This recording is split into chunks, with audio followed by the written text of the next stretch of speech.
Yeah, I can never doubt myself, I know better. All of you critics be acting like you know better. Blowing the smoke, but I know when the dust settles that I'm in my element. It's evident that there's levels to the game. All of those dark nights I got then, breaking my back to make it out, got me feeling like pain. I ain't never need your help, I know you wishing me well. A penny for your thoughts, but seeing no change. I snap for the sun like Diddy. The riches got a mad ass son, I'm like Billy. I ain't never switch up, whole team with me. But known for my city like OAGZ. Set the pace as long as you finish. Consumers find a way inside your business. Babble if they try to dabble in it and they hate the fact that they may have to witness. You try to aim for the top like this, and you're in your element with a fire like this, and they hoping you fall and they praying you miss, but it's all in the risk. I got you with the switch, you know. I'm in the zone. Give me the throne. One shot, that's all that you got. That's all that I know. Foot on the gas. 155 on the road. You could be a friend of me, an enemy. Keep that same old energy. I'm in my element. Ooh, yeah. I'm in my element. Ooh, yeah. I'm in my element. I'm in my element. I'm in my element, ooh, yeah. I'm in my element, ooh, yeah. Keep that same energy. I'm in my element, ooh, yeah. I'm in my element, flow is like water. I'm forced through the fire, I'm feeling like gold. Gotta stay grounded, stay down to earth. Following God and you grinding, you do as you told. I don't work to make you like me, but I'm front and center, word to Spike Lee. And God came in the nick of time. They think I'm crazy, but I might be. Let's run it up, run it up, run it up. We beating the odds just to sum it up. You know it's a rap, never waistlines, and I'm cutting the weight like a tummy tuck. Let me nobody give it out right now. You see what's coming down the line, I never pipe down. I give 100% and be trying to stun on my enemies. In my element is crazy as that might sound. I'm in the zone. Give me the throne. One shot, that's all that you got. That's all that I know. Foot on the gas. 155 on the road. You could be a friend of me, an enemy. Keep that same old energy, cause I know I'm in my element. Ooh, yeah. I'm in my element. Ooh, yeah. I'm in my element. I'm in my element. Ooh, yeah. I'm in my element. Ooh, yeah. I'm in my element. Ooh, yeah. Keep that same energy. I'm in my element. Never switch up. Never switch up. Never switch up. Never switch up. Never switch up. Never switch up. Never switch up. Keep that same energy. Never switch up. I'm in my element. Yeah. Salute, ATP. Good morning. Salute, one more game. Oh, it's what we love to do. This is my favorite part of the game here, calling these fights. That's what I do.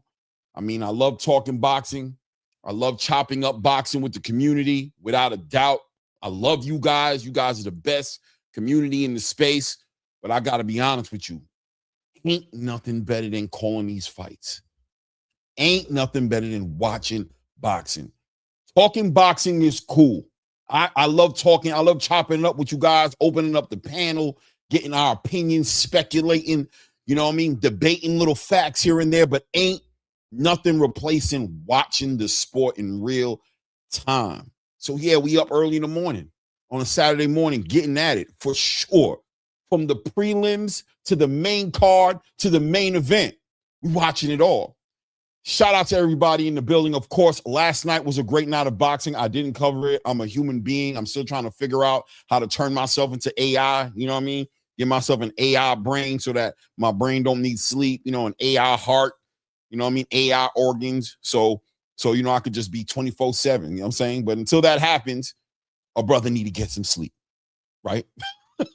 A brother need to get some sleep, need to get some rest, need to get family time, need to do a lot of things, man. So I wasn't able to call the fights last night, but you know I watched those fights. Shout out to Omari Jones last night, putting the 160-pound weight class division on notice.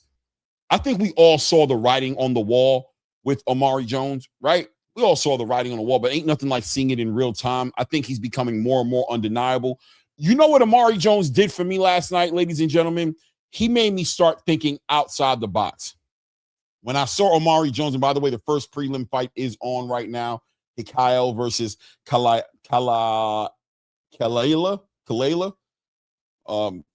By the way, the scenery here in Egypt here, the backdrop, the fact that they built this stadium here in the middle of this desert here in front of these pyramids, damn, you got to give Turkey Al-Sheikh his flowers. You can't play with that, man, bro. You cannot play with what Riyadh season has been doing with boxing, man. I mean, when you're talking about a whole Level up. I don't care what you think about the main event on this card. I don't care. You can't knock this shit right here, bro. You can't knock what I'm looking at. It is what it is, right? That being said, back to Omari Jones real quick, and we'll get right into calling this fight right here. We'll get right into calling this fight, I promise you. Omari Jones made me use my imagination last night. I said, you know what? And this is when fights are great, right? After I saw the Omari Jones fight, all I could think of was, Omari against Boots? Omari against Xander? Omari against Jermell Charlo? Shit, Omari against Errol Spence?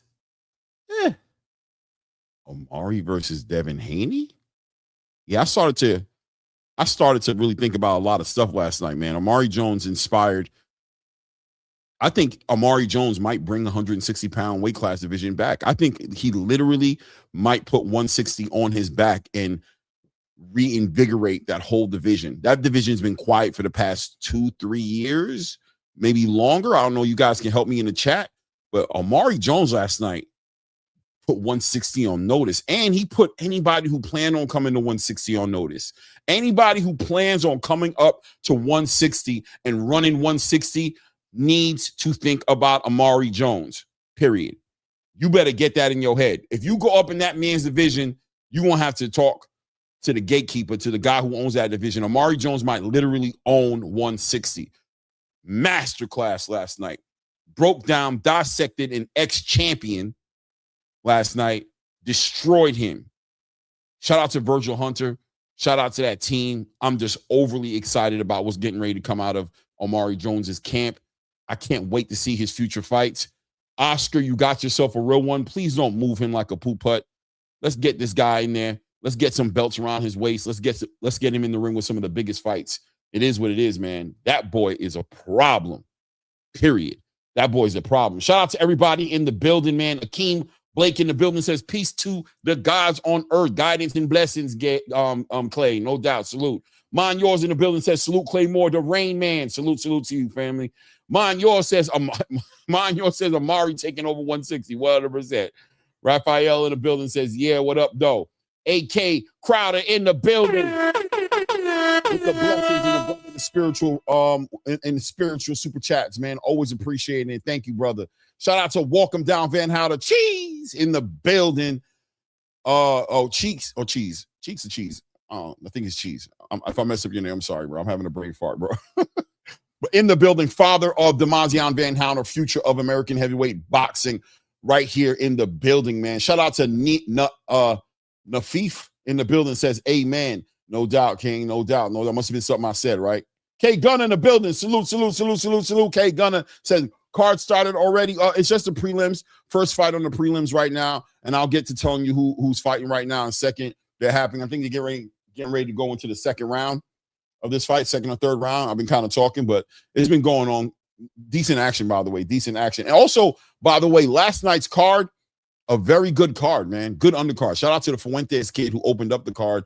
I mean, he put on a master class in movement, a very fast left hand, very good footwork, very good on positioning his punches. I think he needs to bring his punches together a little bit more combination punching. Would have probably got him that stoppage last night, but a prospect that you got to look at. I love what I saw in him.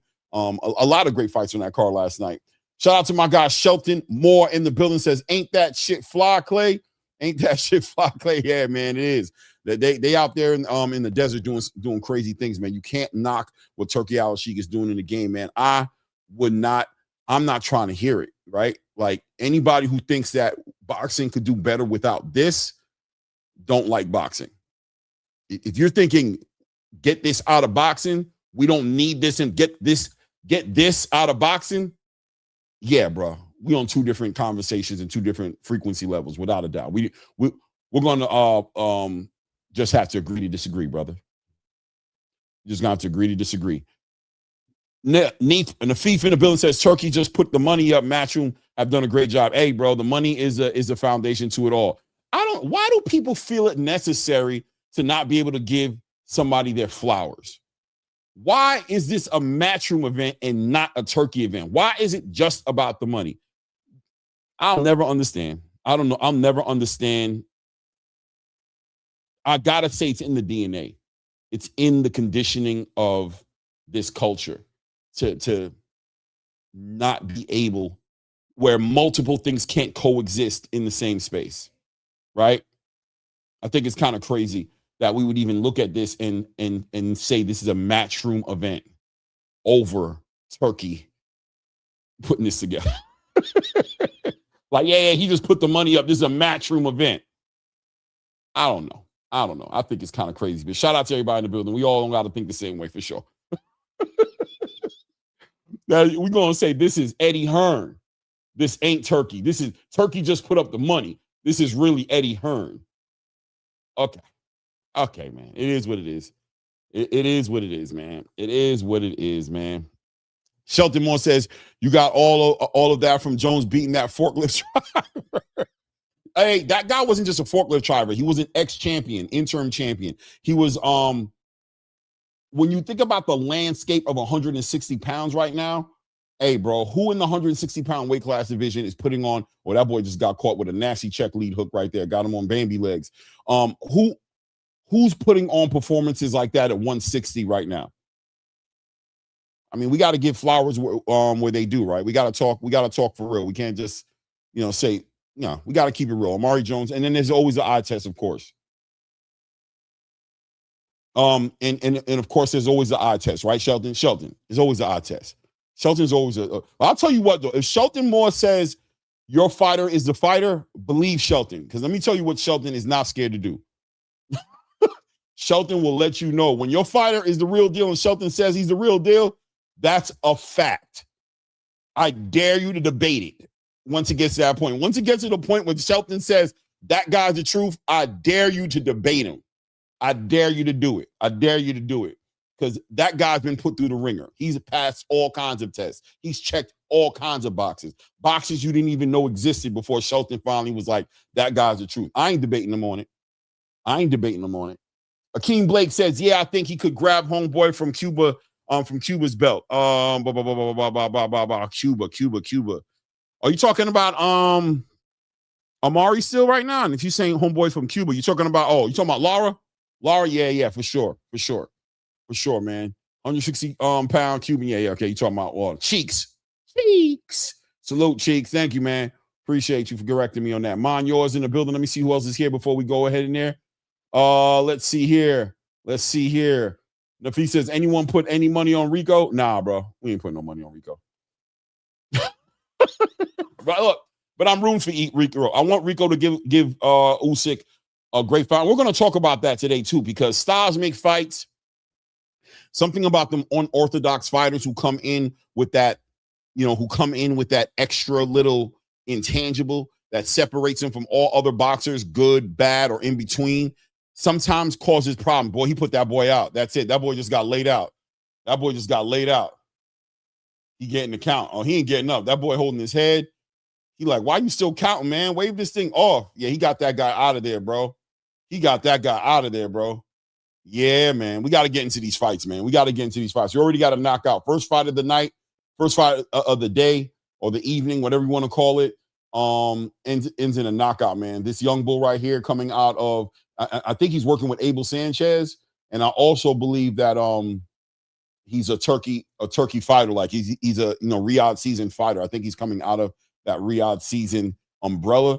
Yeah, real talented. What I just saw him do right now, man. I'm mad I didn't call the fight, man. But I've been trying to build with the community for a little bit here. But we're gonna get him. Oh, it's a beautiful lead right hook. He just jumped on that boy. Beautiful work. Beautiful left hand. Oh, it was a left hand that set it up. It was a left hook, and then the guy tried to back out and spin out to his left, and he fouled him out with that big lead right hook, bro, and put him out, bro. Put him on his pockets. Lord child. Salute to everybody in the building, man. CJ in the building. CJ Rich in the building. What's good, though, family? Muharab Salam in the building says spectacle. Interesting choice of words. It is what it is, man. It's a spectacle in Egypt right now, in that desert in front of the pyramids. It's a spectacle. The background just the idea of this fight right here is historical within itself. So, great performances on a card like this will stamp you in boxing, right? Great performances on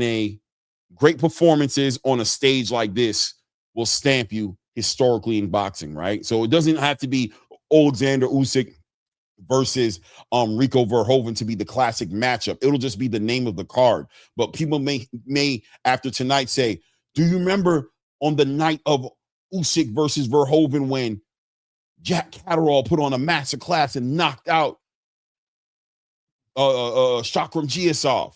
Or do you remember that knockout of the year classic when Hamzah Sheeraz knocked out Alem Begic? I hope I'm saying his name right, on that Glory and GIZA card. These are the cards, a great performance on this card.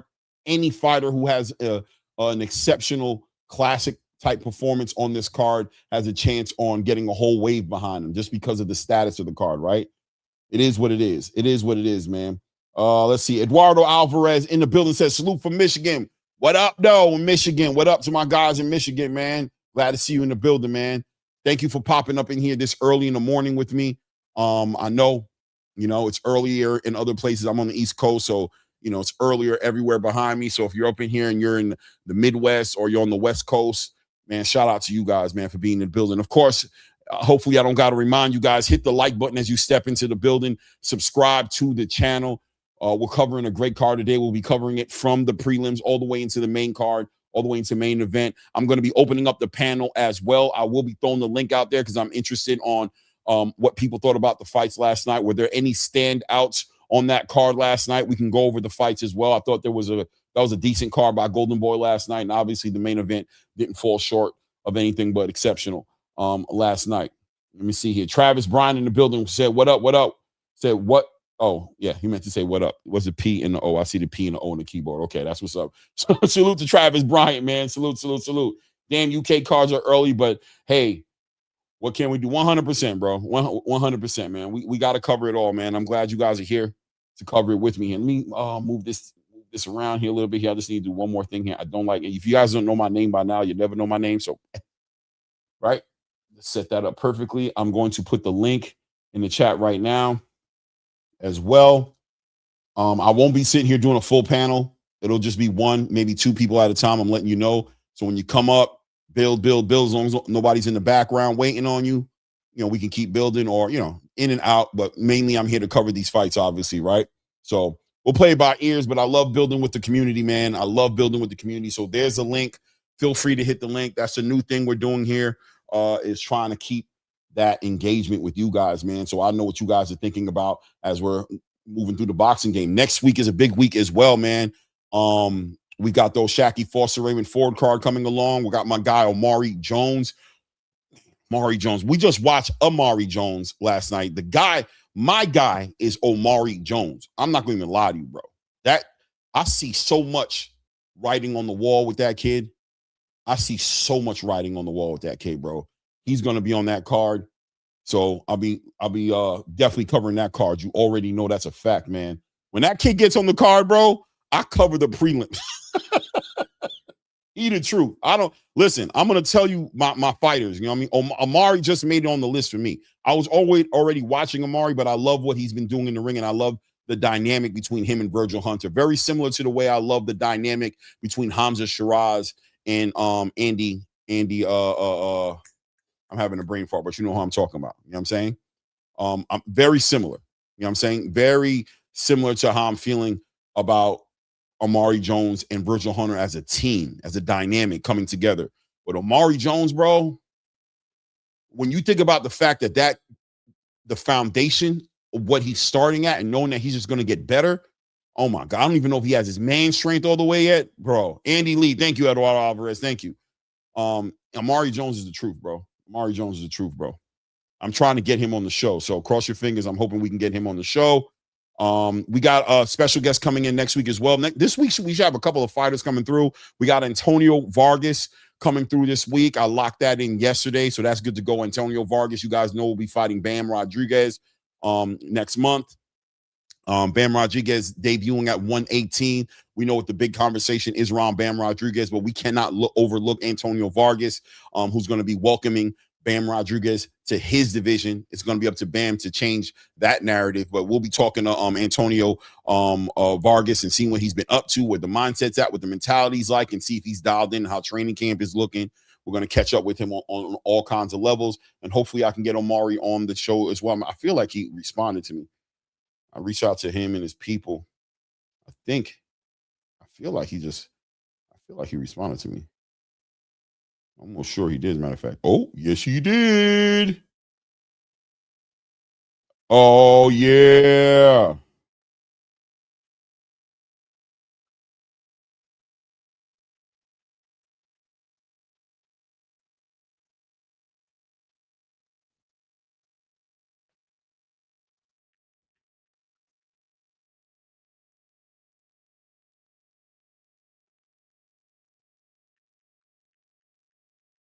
Hold on a second right now.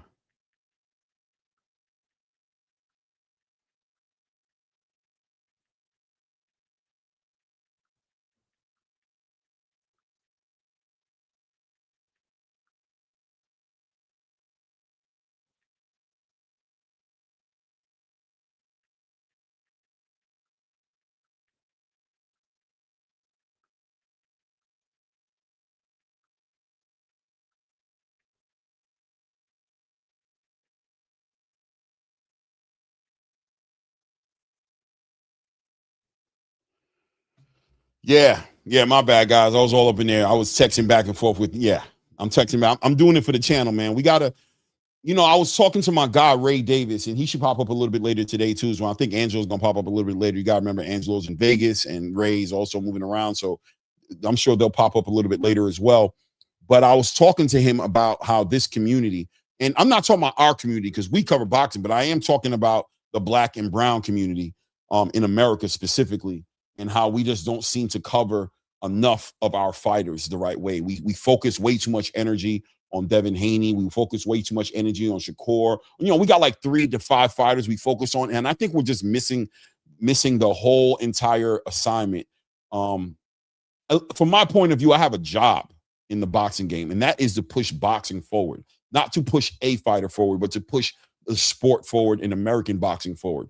So I don't know how we're not covering and giving the proper flowers to the Omari Joneses, right? To the Raymond Fords, to those Shacky Fosters. How are we not covering Bruce Shushu Carrington? How are we not covering Abdullah Mason more often? How are we not getting these guys on our platforms, watching these guys' fights, covering their fights, covering their places in the rankings, matchmaking for these guys, doing everything that we're supposed to do to show them that they have a support system behind them that is cheering them on, right? We miss the assignment. A lot of us, especially content creators, miss the assignment. If you find yourself, if your thumbnail is constantly around Devin Haney, Shakur Stevenson, Gervonta Tank Davis, I don't know what the names are, but if it's I think you should audit what you're doing out here, because you could be a lot more useful to the game. And I think the game could use our help in a real way. And I get it. The boxing community in the space doesn't know these fighters that much. And I get the idea of you want more subscribers, you want more people in the live chats. And, if people aren't interested in those topics when you're talking about it, and they only seem to come around when you talk about Tank, it's kind of a difficult choice to make sometimes, to just, I guess, risk the engagement for that episode or whatever have you. I would say sometimes you got to throw the dice, man. But these fighters need our coverage, bro. They all need our coverage, man. The boxing game needs our coverage, man. Woo! All right, let me dial it back. Let me get into these fights, man.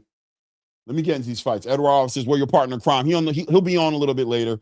He's in the West Coast right now. So right now it's like 9 something in the morning, right? Over there, or something like that, 8 something in the morning. So he's up and moving around, drinking coffee, trying to find his, he might even be still sleeping. So he'll be on though. It's early for him. It's early for them, Eduardo.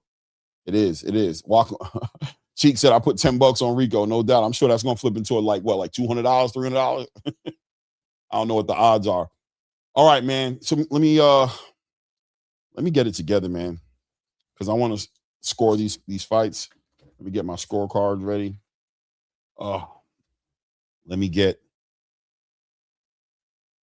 Let me get the hold on a second here. Let me get my hold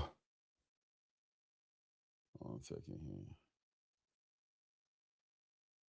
All right, so this is Muhammad Mubarak. Yeah, this is Muhammad Mubarak and Michael. No. Hold on a second. Let me do something. This ain't right. Let's see. Let's go. Let's do it the right way. Hold on a second.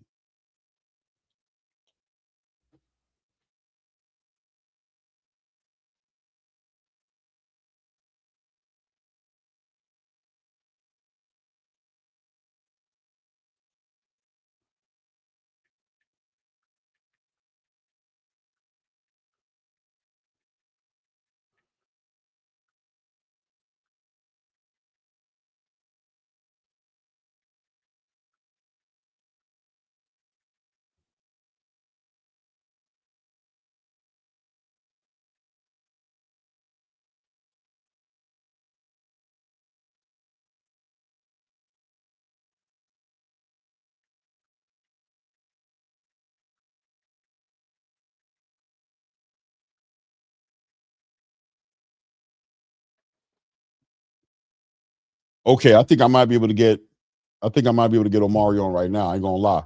I'm sorry that I'm distracted, guys, but you listen, man. You got to move with the energy, man. You never know. Nothing's guaranteed in life. Hold on a second here. Hold on. Wait a second here. Wait. Let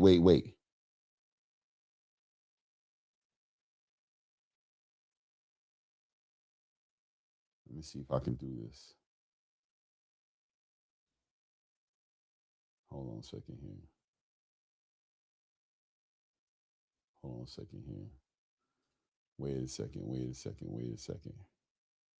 Wait a second. Oh, put that there. Boom. All right. I just sent him the link. All right. I just sent him the link. My bad, bro. And let me do this also. Box rack. Oleksandr.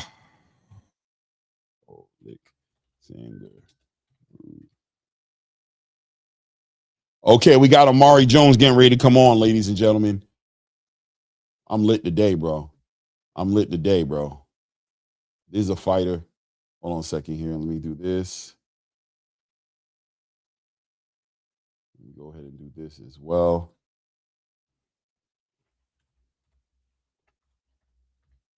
Matter of fact, just leave that there. Let's do this instead.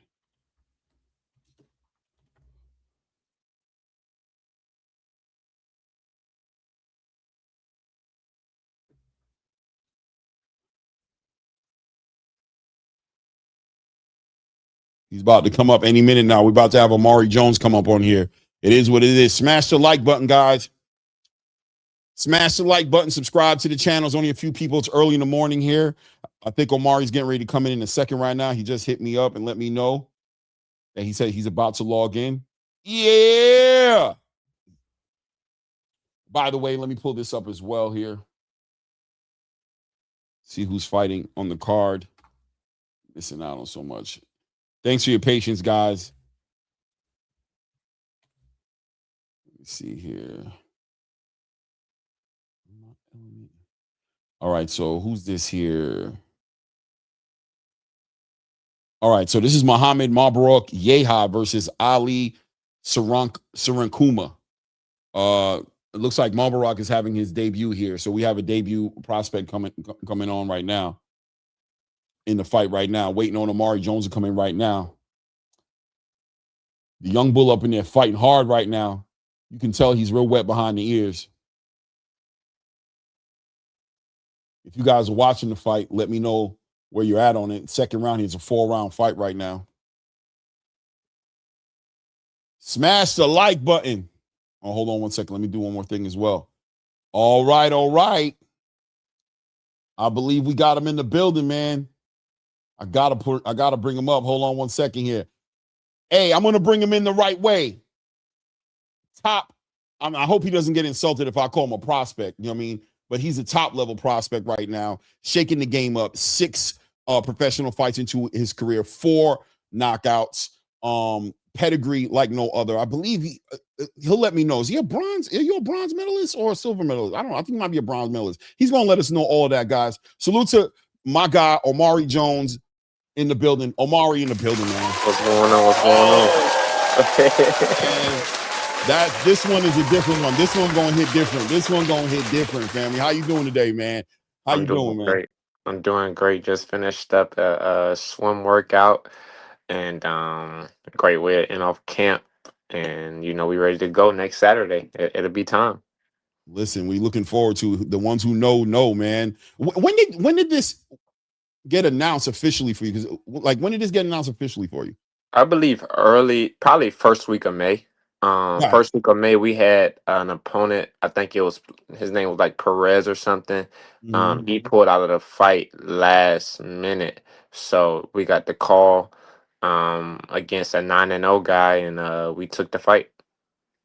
That's the next thing I was going to talk about. This guy's 9-0, man. Definitely stepping up the competition for you, as they should, because I just think, it's got to be a lot for them not to fast track you, bro, because you got so much writing on the wall. It's like, it's hard to slow down, right? I know he's ready for so much more, but let's take our time. Let's take our time. But it's a problem out here for these people in the street. Like the guy who fell out, who dropped out. I get it. I get it. I get it, bro. It's almost, I get it. It's not right to him. He's like, hey, hold up, bro. I'm trying to build my career. Hold up. Exactly. What are we doing, man? You don't got to feed the beast. But so how's camp been so far? Have you been training before the announcement? Were you getting ready? Did you already know you had a fight getting ready to come up pretty much? Yeah, I was.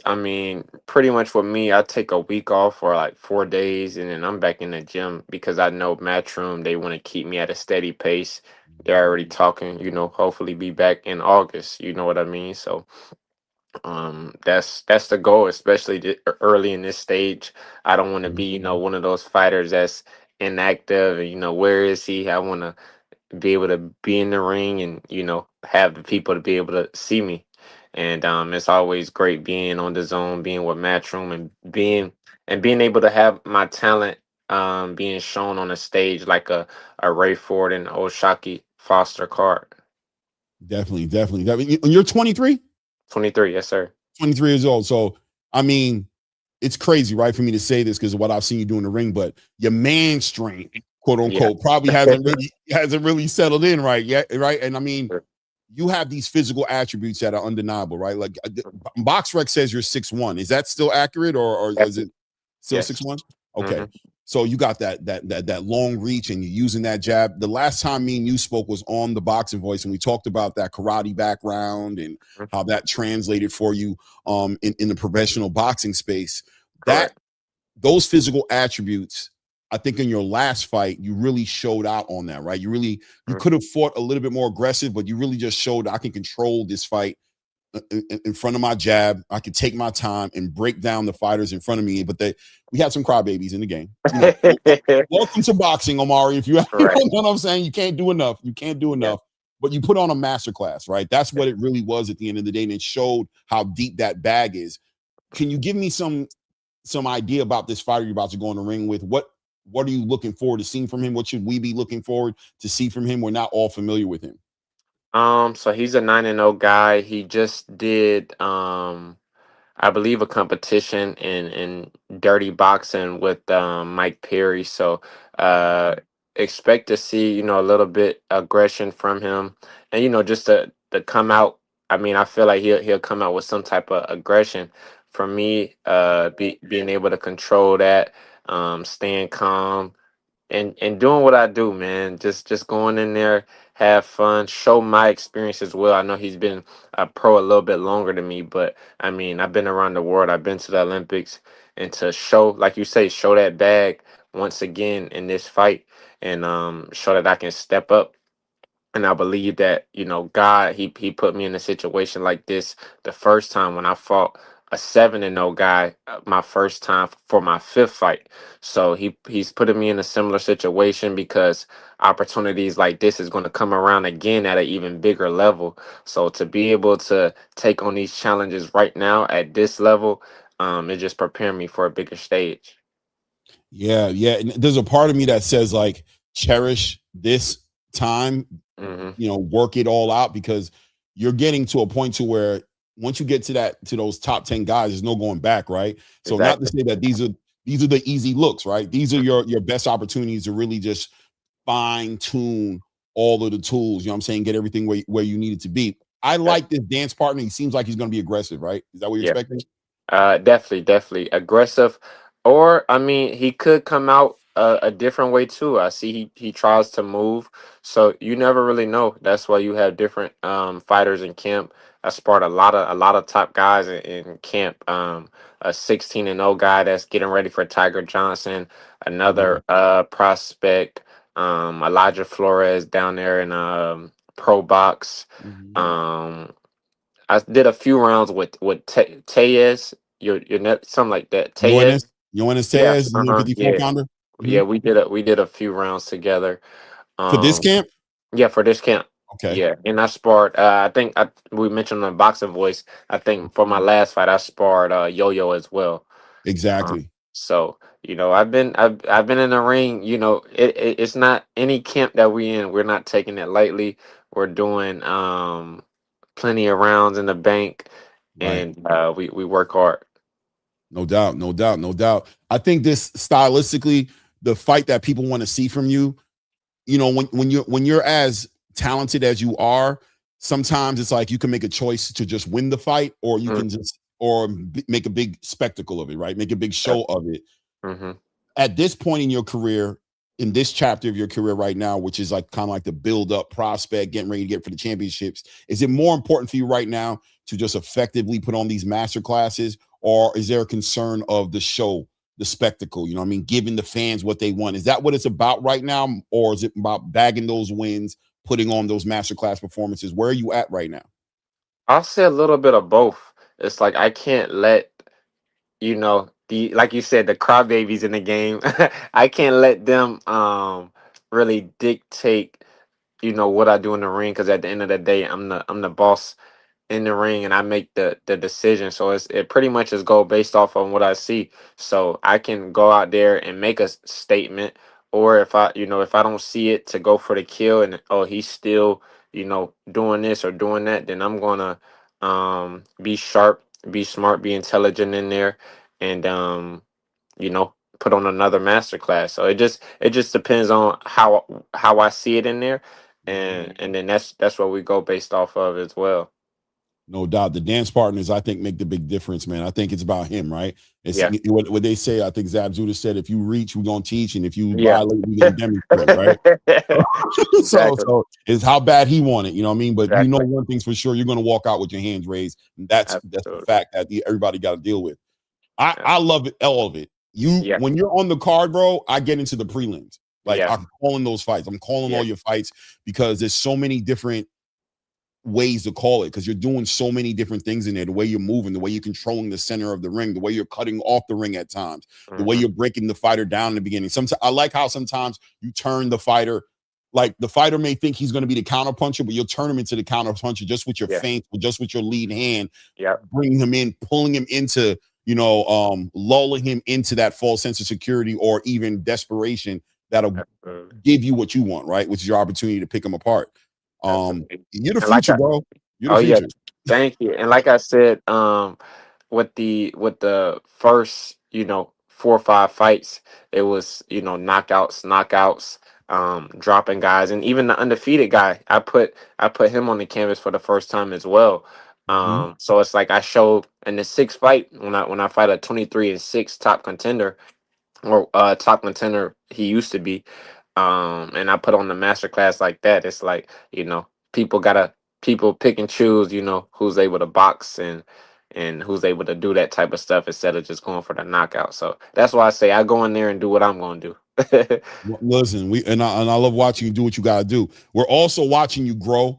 You're growing still, right? 23 Yes, years sir. old. You're still getting maybe get a little taller, maybe get Hmm. what I mean. So we're watching the weight class game right here. It's the early stages of your career. So are you more prone to go to one weight class versus the other yet at this point, or are you still kind of entertaining that 147, 154, whatever feels more comfortable? Are you kind of feeling which way you're gonna go?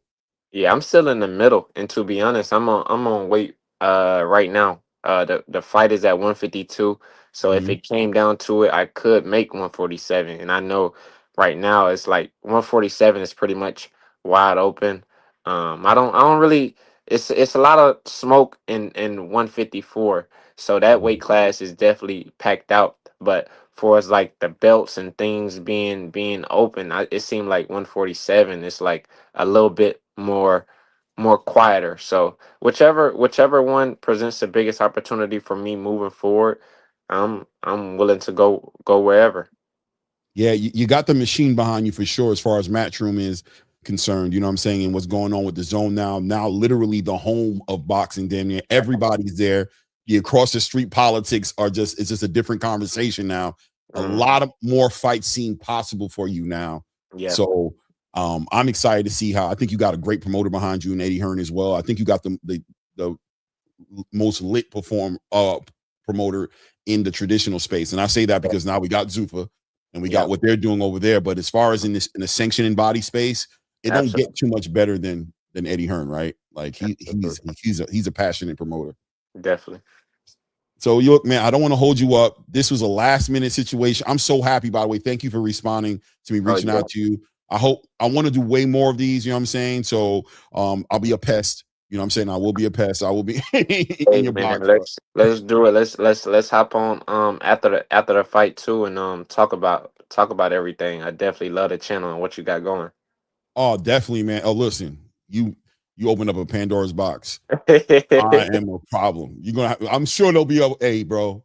Okay, no. All right, just feel free to do that. I'll be like, I get it. My bad. I get it, bro. Listen. I'm a passionate boxing fan, bro, and I'm a big fan of yours, bro. I've been talking about you since like those fights in Orlando when you were like 3-0, 2-0, and I'm like, there. You see him? I could Yeah, see so much, bro. I yes, just can't wait to show and prove everybody and tell everybody I told him so. Because I yes, told sir. y'all so. I've been Yeah. telling y'all. Tell the truth. It's all good, bro. Don't have to be. It's all good. We'll wait. We'll wait on it. Thank you, Yeah. Omari. Until the next one, man. Omari Jones. Yo, you want to tell anybody where to reach out to you or how to touch base with you or what anything you want to tell the fans? Oh yeah, you can follow me on Instagram at banger put dem pause, and then you can also go to my website, get a book at omaribangerjones.com, and you can also go to the Omari Jones Foundation where we help fuel dreams of young champions, and you can donate. You can visit the website and see what we're about. It's omarijonesfoundation.org. Okay. Oh, yeah. Before you go, Yeah, last night, Omari Jones yeah. fought last night, right? Did you Yeah. catch the fight? I did. I did. Congratulations to him, man. It was a good fight against a good contender. Yeah, bro, For definitely, sure. definitely. I can't help but feel like at some point, I don't know, he's 160. You're not over. I just feel like that's gonna be weird. I just have a Yeah. feeling. What do you Yeah, think? yeah, You yeah. think about that? Yeah, it'll happen eventually. Like that happened between us and the amateurs too. Like Amari Jones and Omari Jones, and it was like the commentator was kind of like, "Oh, like is these like are they cousins?" Was Like, it? I was gonna yeah, ask, but you yeah, clearly you guys aren't. So okay. nah, nah. I But mean, yeah, hey, bro, that's kind of crazy. Omari and Omari, both you guys are doing your things. He looks like he's going to be doing great things at 160. You know, you're mhm. operating 147, 154 right now, but it feels like, you're 23. I just feel like it's nothing for you to wake up tomorrow and be like, I need to buy some new shoes. You know what I mean? Right. Right, So it right. is what it is. It is what it is. Eat good, be healthy this week, man. And I can't wait to see you Saturday night, man. I appreciate you, man. We'll talk afterwards. Yes, sir. Definitely, definitely. All right. Omari Jones, ladies and gentlemen. Salute, salute, salute. Thank you. Yeah, man. Yeah, man. Real quick, in and out. Real quick, in and out, man. But that is the future right there of the 154-pound division, as far as I'm concerned. He's probably going to go all the way up to as far as 168 at some point. I probably should have asked him that. This was a pop-up situation. I reached out to him. He was like, I can come on right now. I'm like, hey, bro, I didn't put my questions together, but I'm ready because I know this kid. I know his resume. I know what he brings to the table. And I know he's just one of those guys, man. We're going to be covering him here. You heard him say it. We'll be covering it after the fight. I'm going to send that link out to him, coordinate with him this week so we can talk about how he dismantles and gets this guy up out of here, bro, and see what's next for him in the division, man. Salute to everybody in the building, man. Kaisu said, Clay, you know us, unify or die, or in Omari's case, go get a strap, youngin, for sure, man. Man, by the way, we missed 2 of the prelim fights, but I think it was very worthwhile having Omari Jones pop up on here and give us some of his time. I think was way more worth doing that than covering those fights. Shout out to those guys in those fights, though, man. It is what it is, right? Did I put the link out there for you guys? Feel free to pop up on the link. By the way, I'm gonna keep on putting it on there if you want to pop up. Shelton, I think I saw you come up a little bit earlier, but I couldn't bring you in because Omari was coming in. So there's a link if you want to come up, of course, and build, man. That's going to be interesting to see if Omari Jones ever end up facing each other, right? And like he said in the amateurs, they got a little bit of a history there and how weird that was to kind of see them. So calling that Omari Jones and Omari Jones fight is going to be a real interesting situation. You know what I mean? I seen people in the chat correcting me saying that's not Omari, that's Omari. He says Omari. But I mean, I feel you, man. For you guys, I will make sure when I'm saying it, I will make it awkward for everyone. Like, so Omari Jones, that way you guys know who it is. Or maybe I'll just call him Banger. You know what I'm saying? Hold on a second, guys. Give me 2 seconds, man. Let me just adjust something here real quick.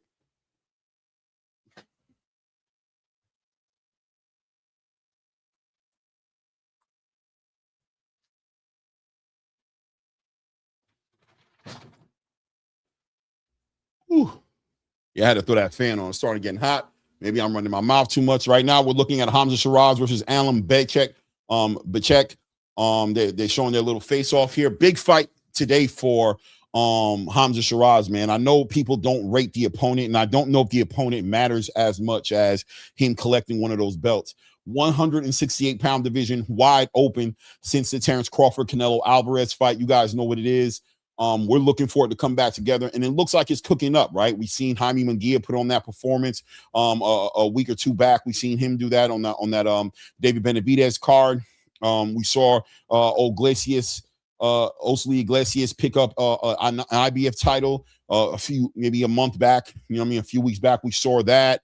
We're watching in real time right now Hamzah Sheeraz on his way to, it looks like he's going to be picking himself up a WBO belt. And of course, we have Christian Mbili, the current WBC champion, getting ready to fight Canelo Alvarez on his return in September. That division looks like it's cooking up.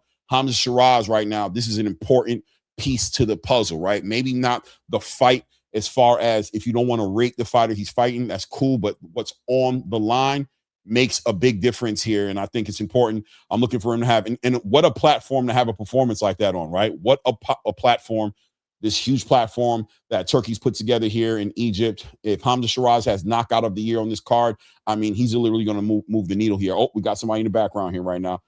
My guy, Kai, bro, what up? Dude, to the ATP family, man, we here. Fight day, Glory and GIZA. Let's get it cracking. Why not? Why not, man? Why not? Why not us, Kai? Why not? Why not us, man? Yeah, we the ones. Hey, you one of them ones, man. Making it rain every weekend. Every weekend, bro. You know it.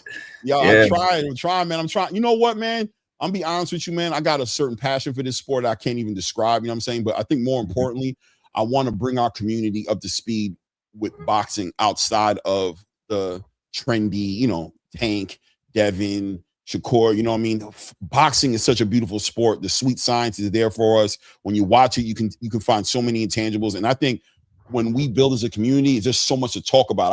I can come in on the fact that this guy was punching all night. You might come in and be like, yeah, but did you see him moving though? The movement was crazy. Or somebody else might come in and be like, bro, but did you see how he was setting him up from the second round? Pay attention, the way he was feinting him to the body the whole time and then caught him. There's so many angles to talk about. And I just want to have a platform and a place where we can talk about that and not get caught up in the shenanigans. You know what Absolutely. I mean? And to all the ATP family, bro, don't be pinching your pennies too much. I know the economy's hard, but y'all got to support Clay.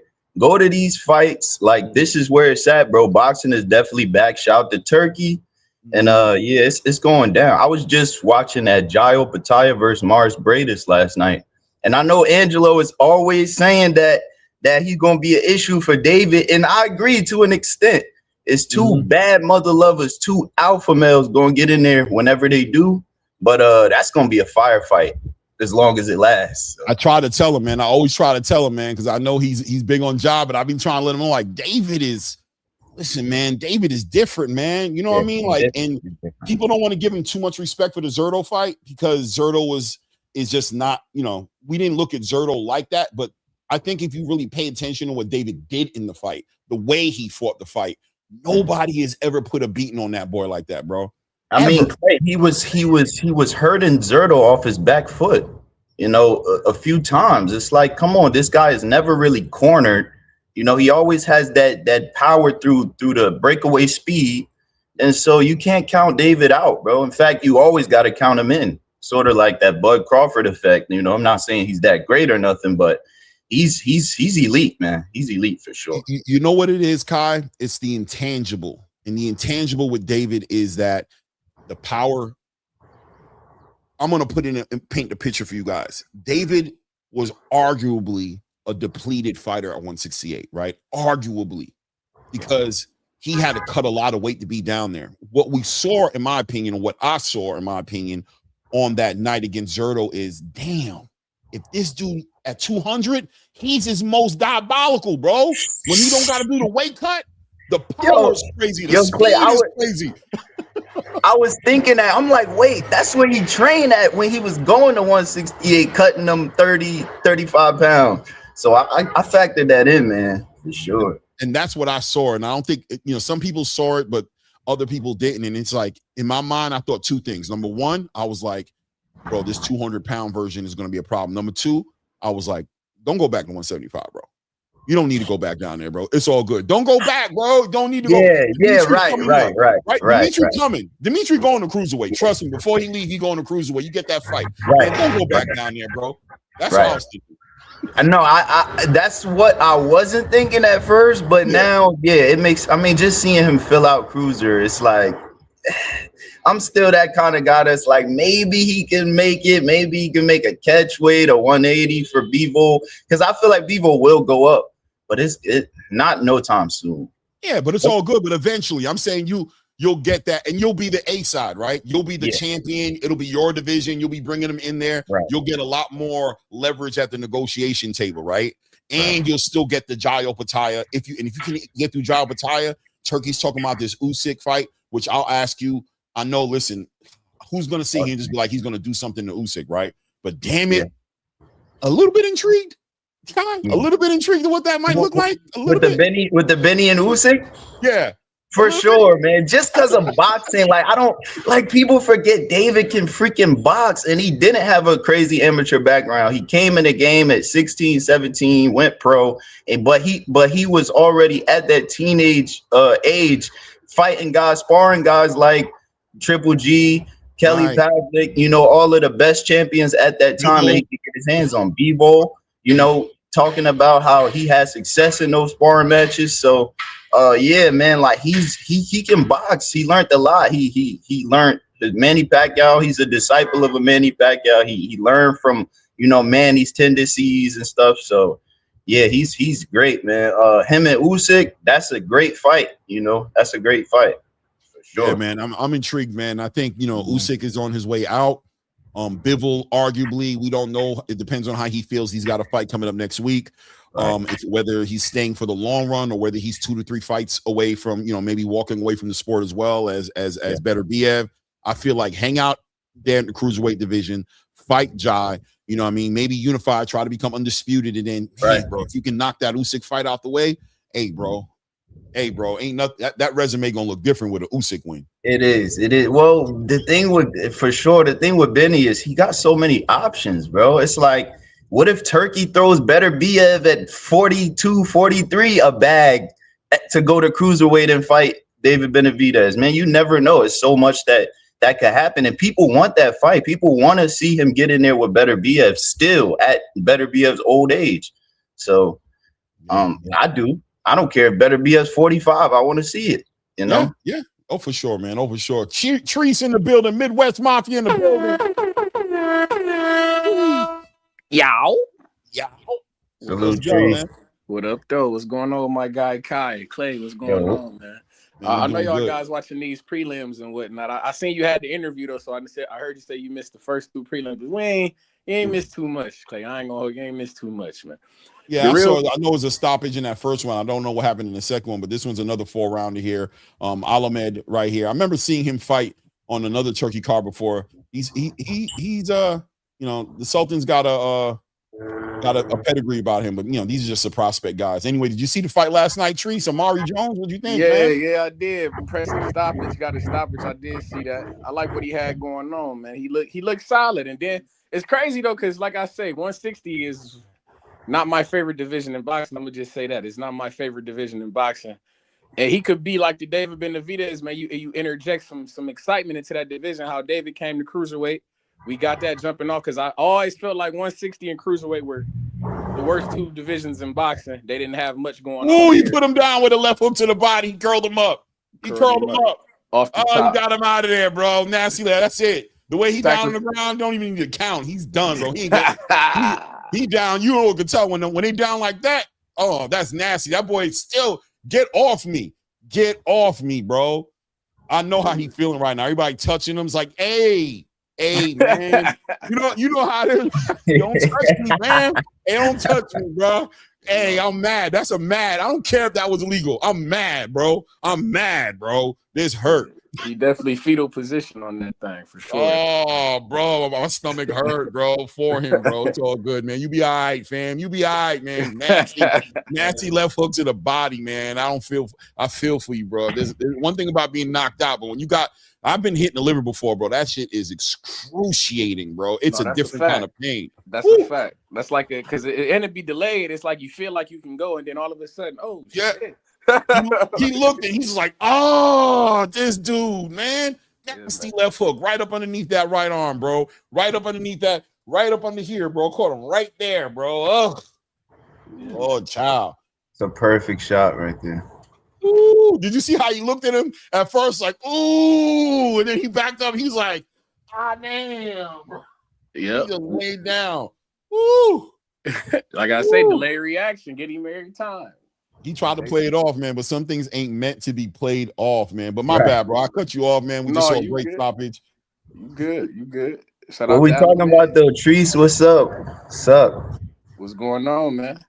Like I know everybody always bugging you about Albert Bell, you know, so I don't want to do that, but they got not as well because I was getting ready to. I don't want to do it, but I'm gonna do it. That's it. Go ahead and hit me with it. You about to but look, but you know, they're ready to do it. It don't matter. We weren't gonna get out of that. You know, Andy Cruz like taking a minute before he signed that contract, so you know he gonna get around to it eventually. He playing games, man. See if he talking. See now, if it was Keyshawn, my son.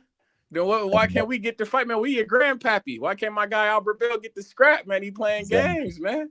Grandpappy in the building, man.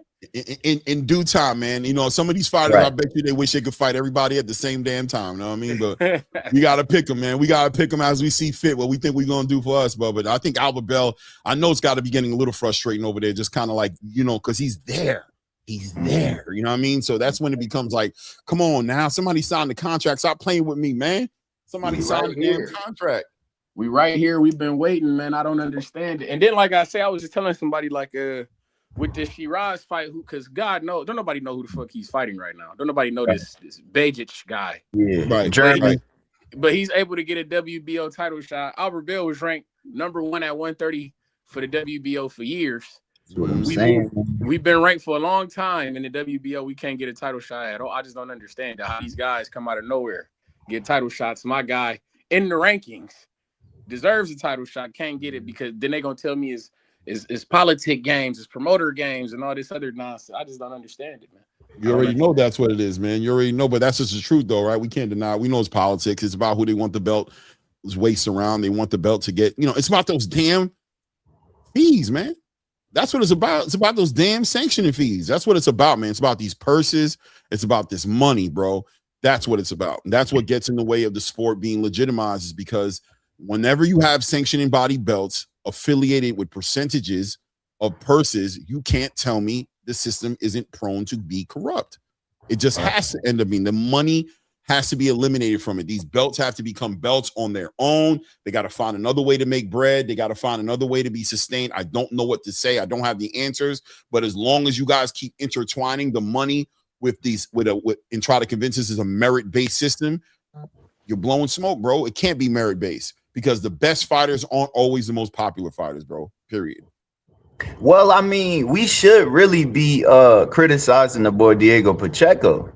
Cause like he did something horrible not taking that fight. Like that was deplorable, bro. You claim that you a fighter, a warrior, bro. We all expect, we like, oh, you coming off the Sajo fight. Boom, you take Sheeraz. It makes sense for the sanctioning body's ranking list. Let's do it.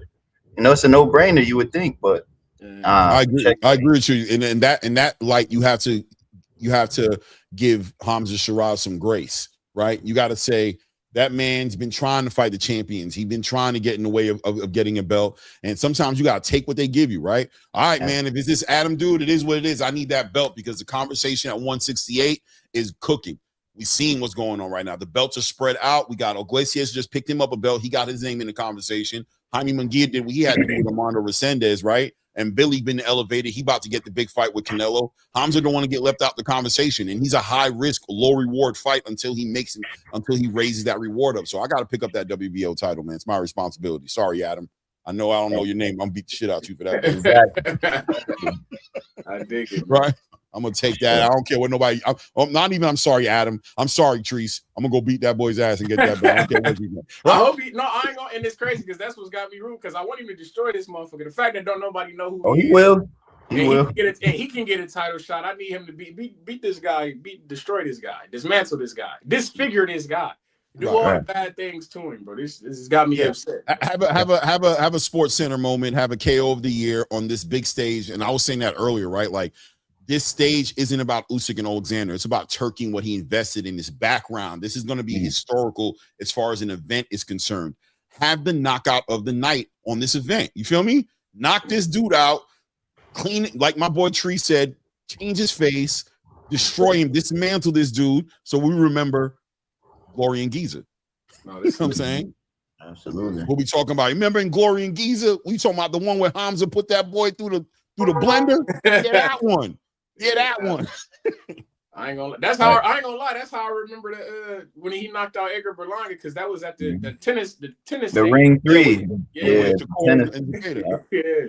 I don't even be talking about Shakur and Cepeda fight. I'll be like, no, when Hamzah knocked out Berlanga, that's what I remember. And everybody be like, oh yeah. I remember that one. You be like, yeah, remember when Hamzah put that boy Berlanga through it? Now Berlanga fighting that Zuffa. That one. Oh, that's a fact. Yeah.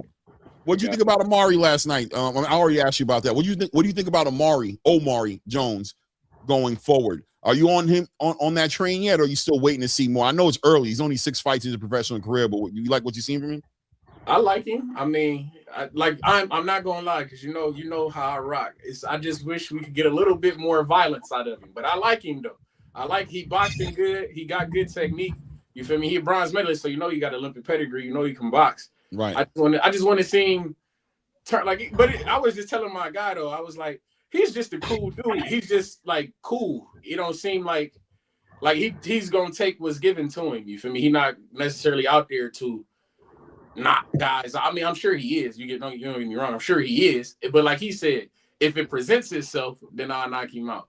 But he just, he there to win, and I like winners too. I can't be mad at that. I'm all about winners. So yeah, I just want. He's also doing people dirty. In his first couple of fights, he was knocking dudes out, and we talked about that, right? Like, he's gonna when it's there, it's there. But the real champions, bro, they give the fans as much as they can, but they make their legacy and their careers the most important thing. And he's gonna work behind that jab. He's gonna work and control the center of that ring.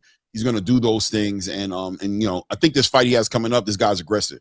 I think this guy's going to come forward. But let's be honest, that whole boxing first not working for everybody, especially in Omari Jones. You get in there with a Carlos Adames, he going to box you to death and give you that aggressiveness with the power punches. So yeah, it's not going to work with everybody. Like Tree said, you got to get more violent.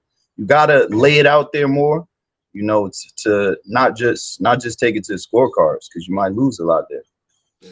Yeah, I think you got to balance it for sure. I agree with you, man. But once again, like I was saying with him, it's about the dance partner sometimes. The dance partner who's going to force you to go in the bag, who's going to make you uncomfortable and force you to become violent. Because I know that he has the violence in the bag. like in his bag of tools, he has it in there. But like we talked about on the show, you know, sometimes we're gonna be patient, but if you violate, we're gonna demonstrate. You know what I'm saying? Avius Ghostbuster in the building said the real Omari Jones raised his profile and marketability up last night. Oscar better watch out. Turkey coming for that young man. Ooh, yeah, Oscar better be careful for real though. Oscar out in these streets trying to convince these prospects not to go over there saying, look, I don't know, man. These promoters who are sitting there like, he gonna get you beat. He just getting you beat. You're going over there. I just like, I don't know, man. I could see if Suzufu was putting prospects in there with contenders and getting them beat, but if he's putting you in there with your contemporaries, right? I mean, you're just not as good as you are, and maybe that'll motivate you to get better, right? No, I mean, I don't know. No, it makes sense. It makes sense. Like I feel that because he definitely putting them in there with. It ain't like he necessarily raising the competition level. He just putting you in there with guys that's got virtually your same record, virtually the same experience levels. Right. You just, I get it. And he's like, yo, bro, this is your contemporaries. I ain't throwing you in there with no savvy vets. No, I ain't throwing you in there with a Canelo Alvarez. You just making the guy look like a Canelo Alvarez because you trash. No, let me stop. Right.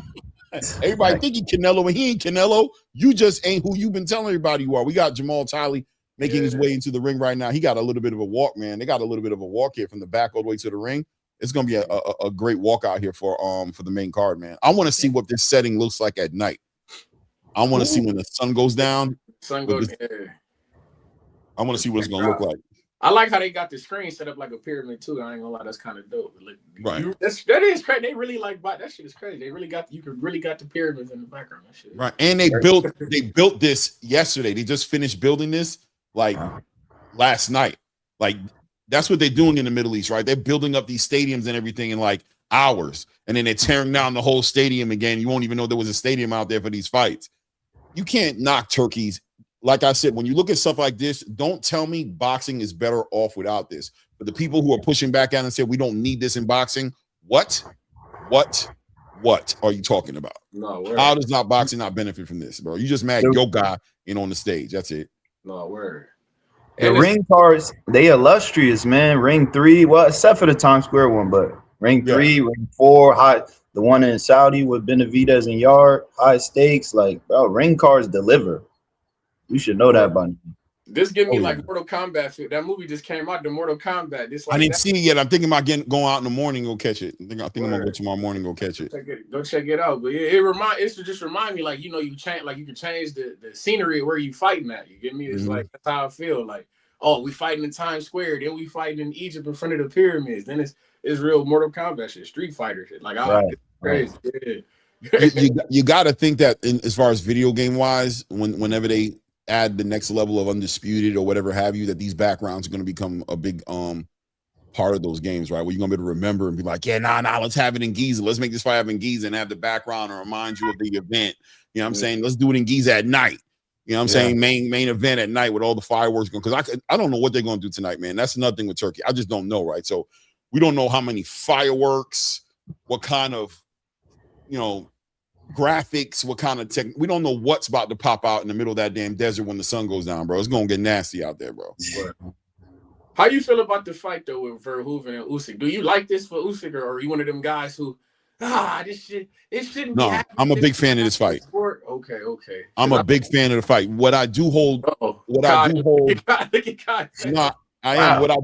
issues with is the WBC's positioning in the fight. I don't like that. I feel like, I just feel like, once again, the sanctioning body conversation can always get deep, because at the end of the day, I just want them to do their job, Treese. That's it, right? Like, I just want them to be consistent, and I want them to do their job, because this event doesn't need that belt.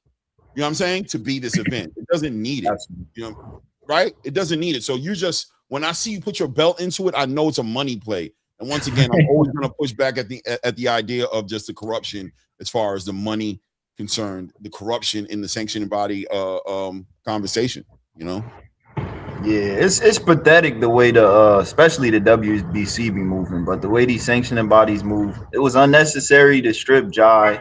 It was unnecessary to have the belt in this bout with Usyk and Rico. Like, You know, they be, if you look into Mauricio Suleiman's endeavors, he always asking for like hotels and stuff, you know, Right. acting like he's a princess, but it's like that's not how a corporation runs, bro.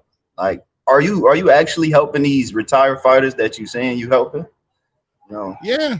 I mean, it's just you know, it muddies the waters, right? For sure. The sanctioned body conversation muddies the waters because they just won't stay in a professional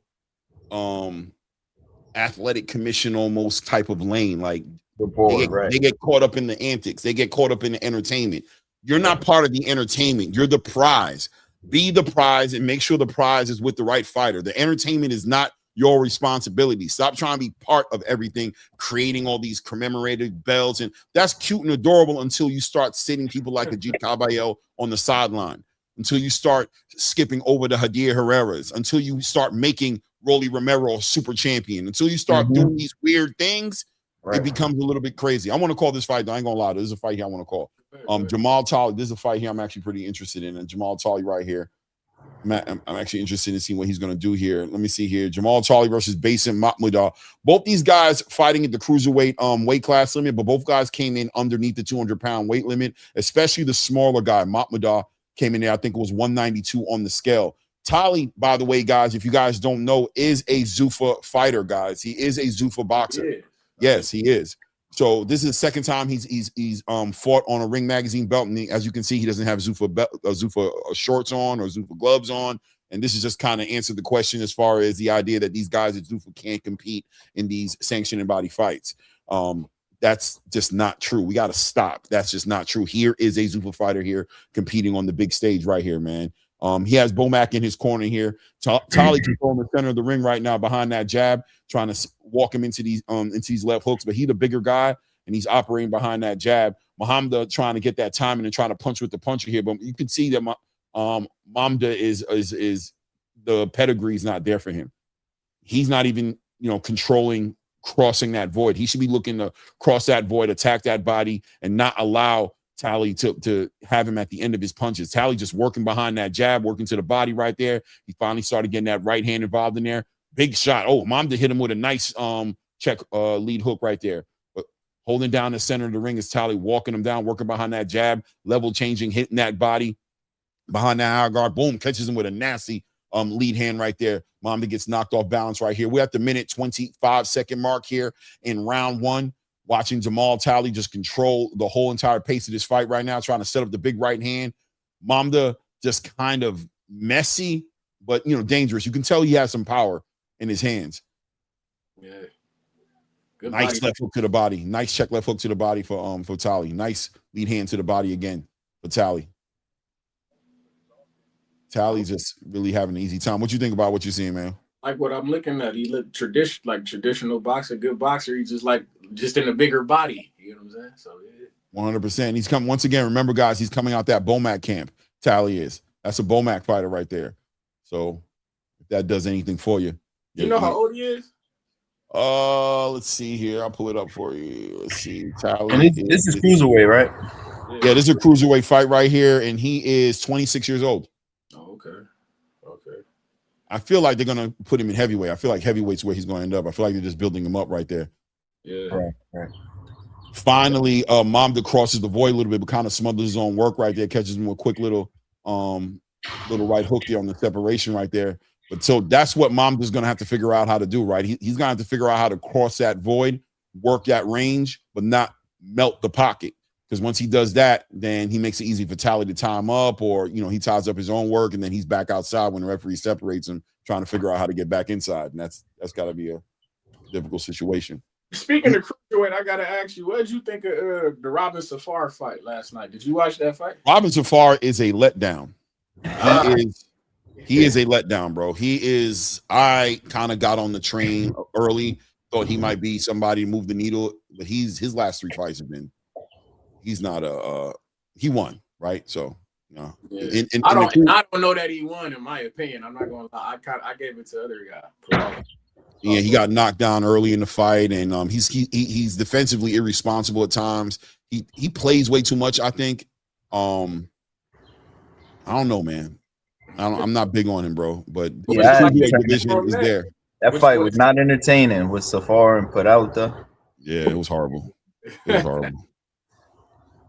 It was horrible. That's all he could get a fight. Well, I'm sure he not. They're not gonna give him no round of Safari right now. This is a 6-round fight. I'm sure they're not going that drastic, but yeah. I wonder what fight, I think would stop Safari. I think he would. I think Safari's too defensively open, and I think how responsible and traditional he is. That big right hand, woo, like shots like that. Safari going out of here, bro. He out of here.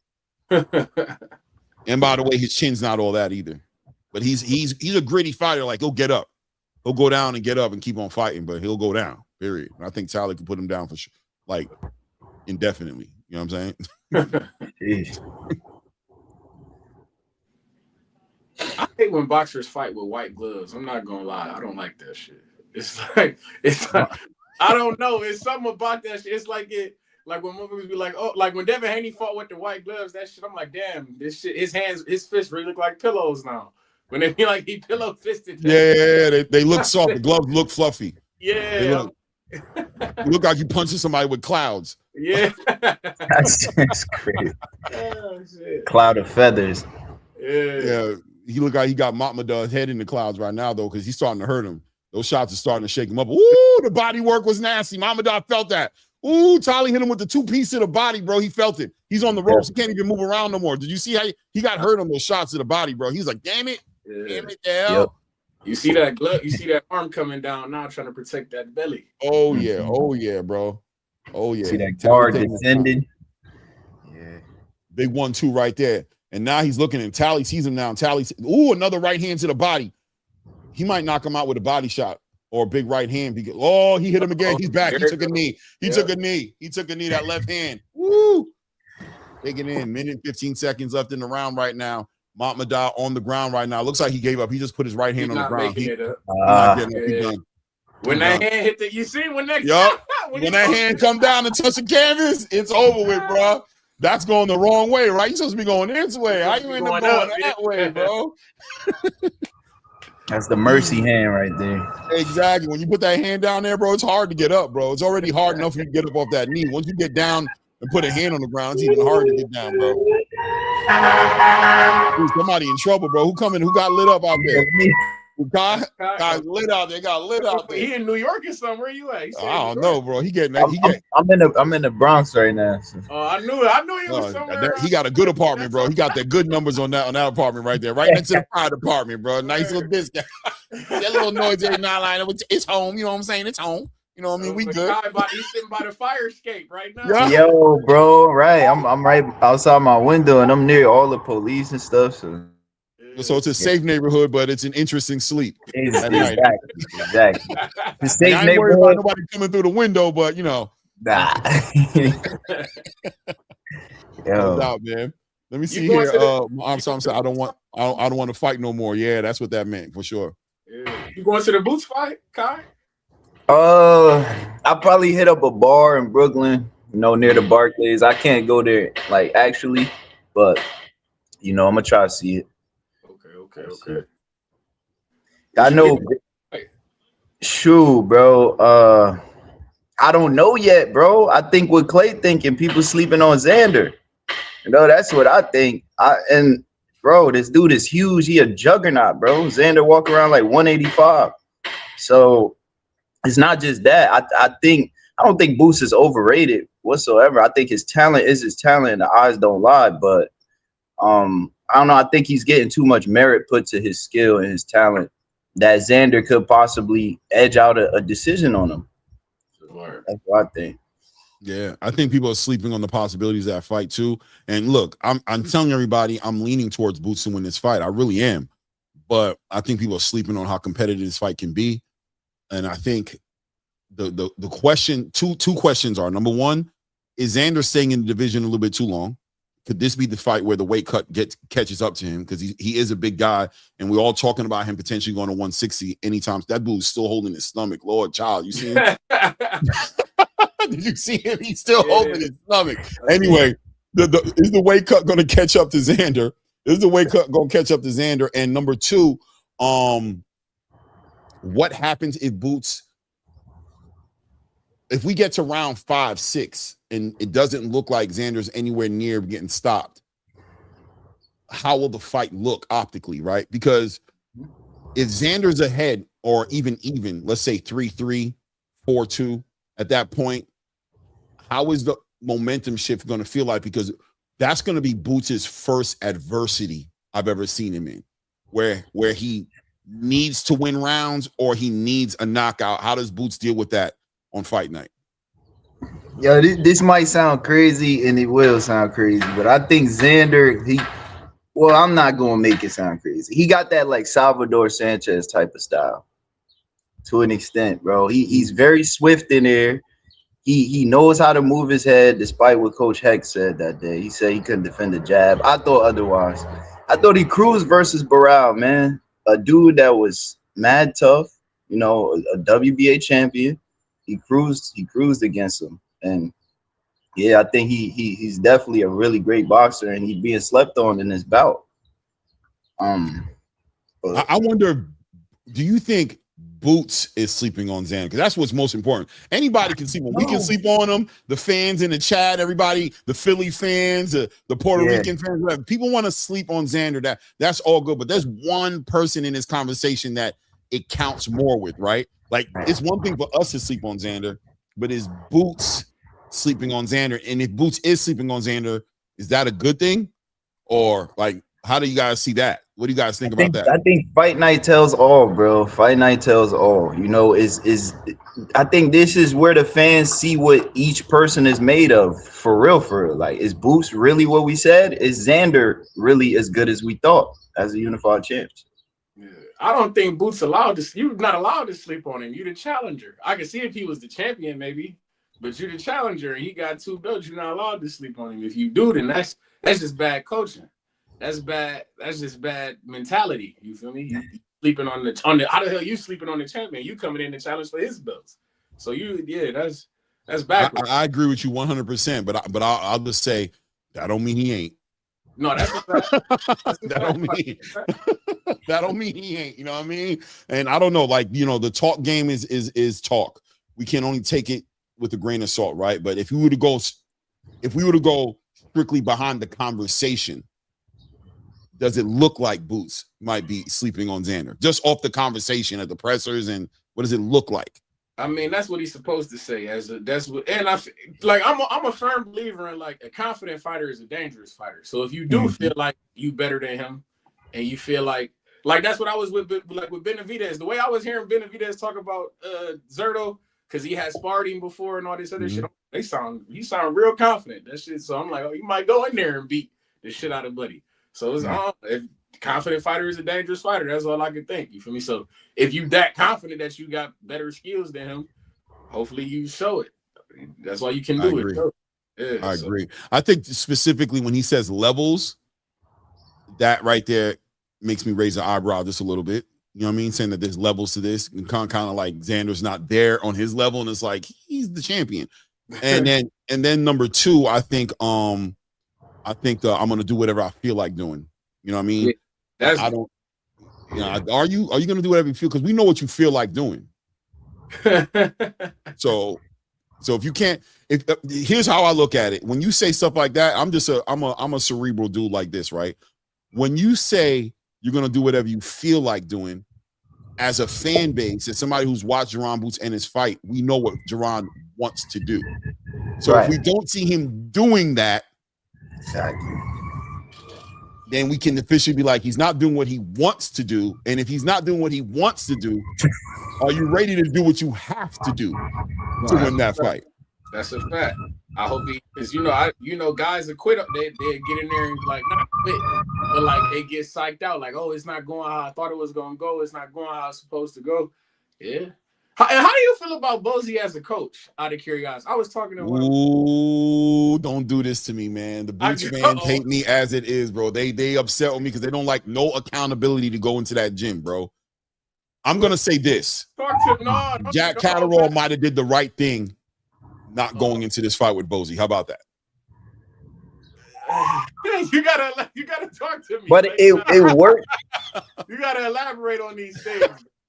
I'm gonna let my guy Kai speak a little bit. He's about to say something. Let my guy Kai It speak. worked. It worked for him last fight, though, Clay. I know you said he got touched up, but that's that's the Bozy love.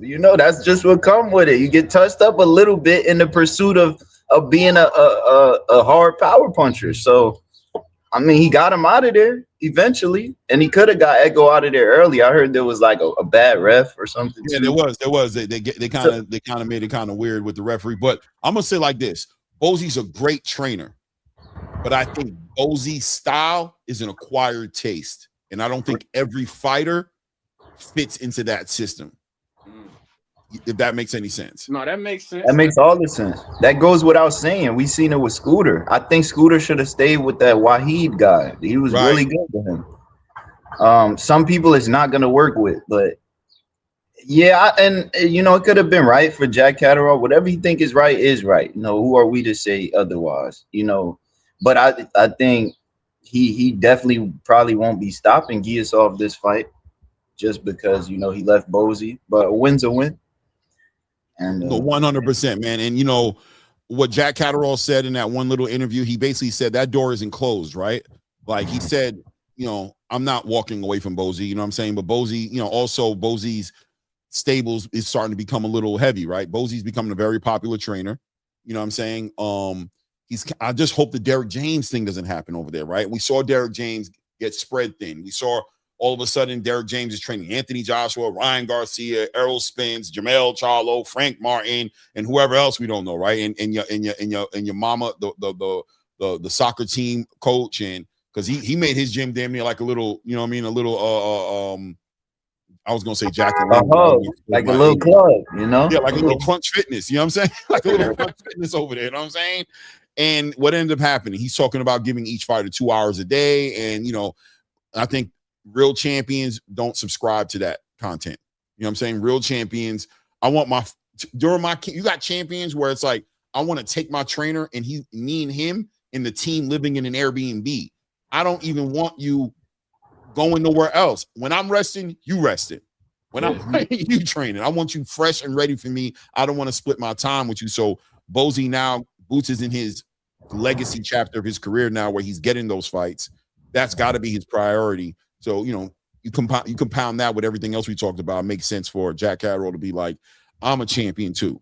I'm a big deal over on my side of town. I want to be the center of this camp. I want my fight to be the most important thing on your list of things to do. And I got to feel like Jack wasn't the most important thing on the list of things to do for Bozy Ennis,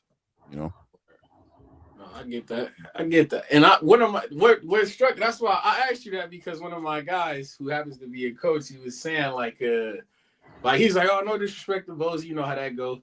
And then the moment they say no disrespect, motherfucker get real disrespectful. But that's what happens every time. Yeah, but he hit me with I'm not gonna lie, I just feel like if Bozy didn't have Boots, like, what's the guy that Bozy be training that you see the skills translate over to? He was like, he basically feel like he getting a lot of credit for Boots just being special.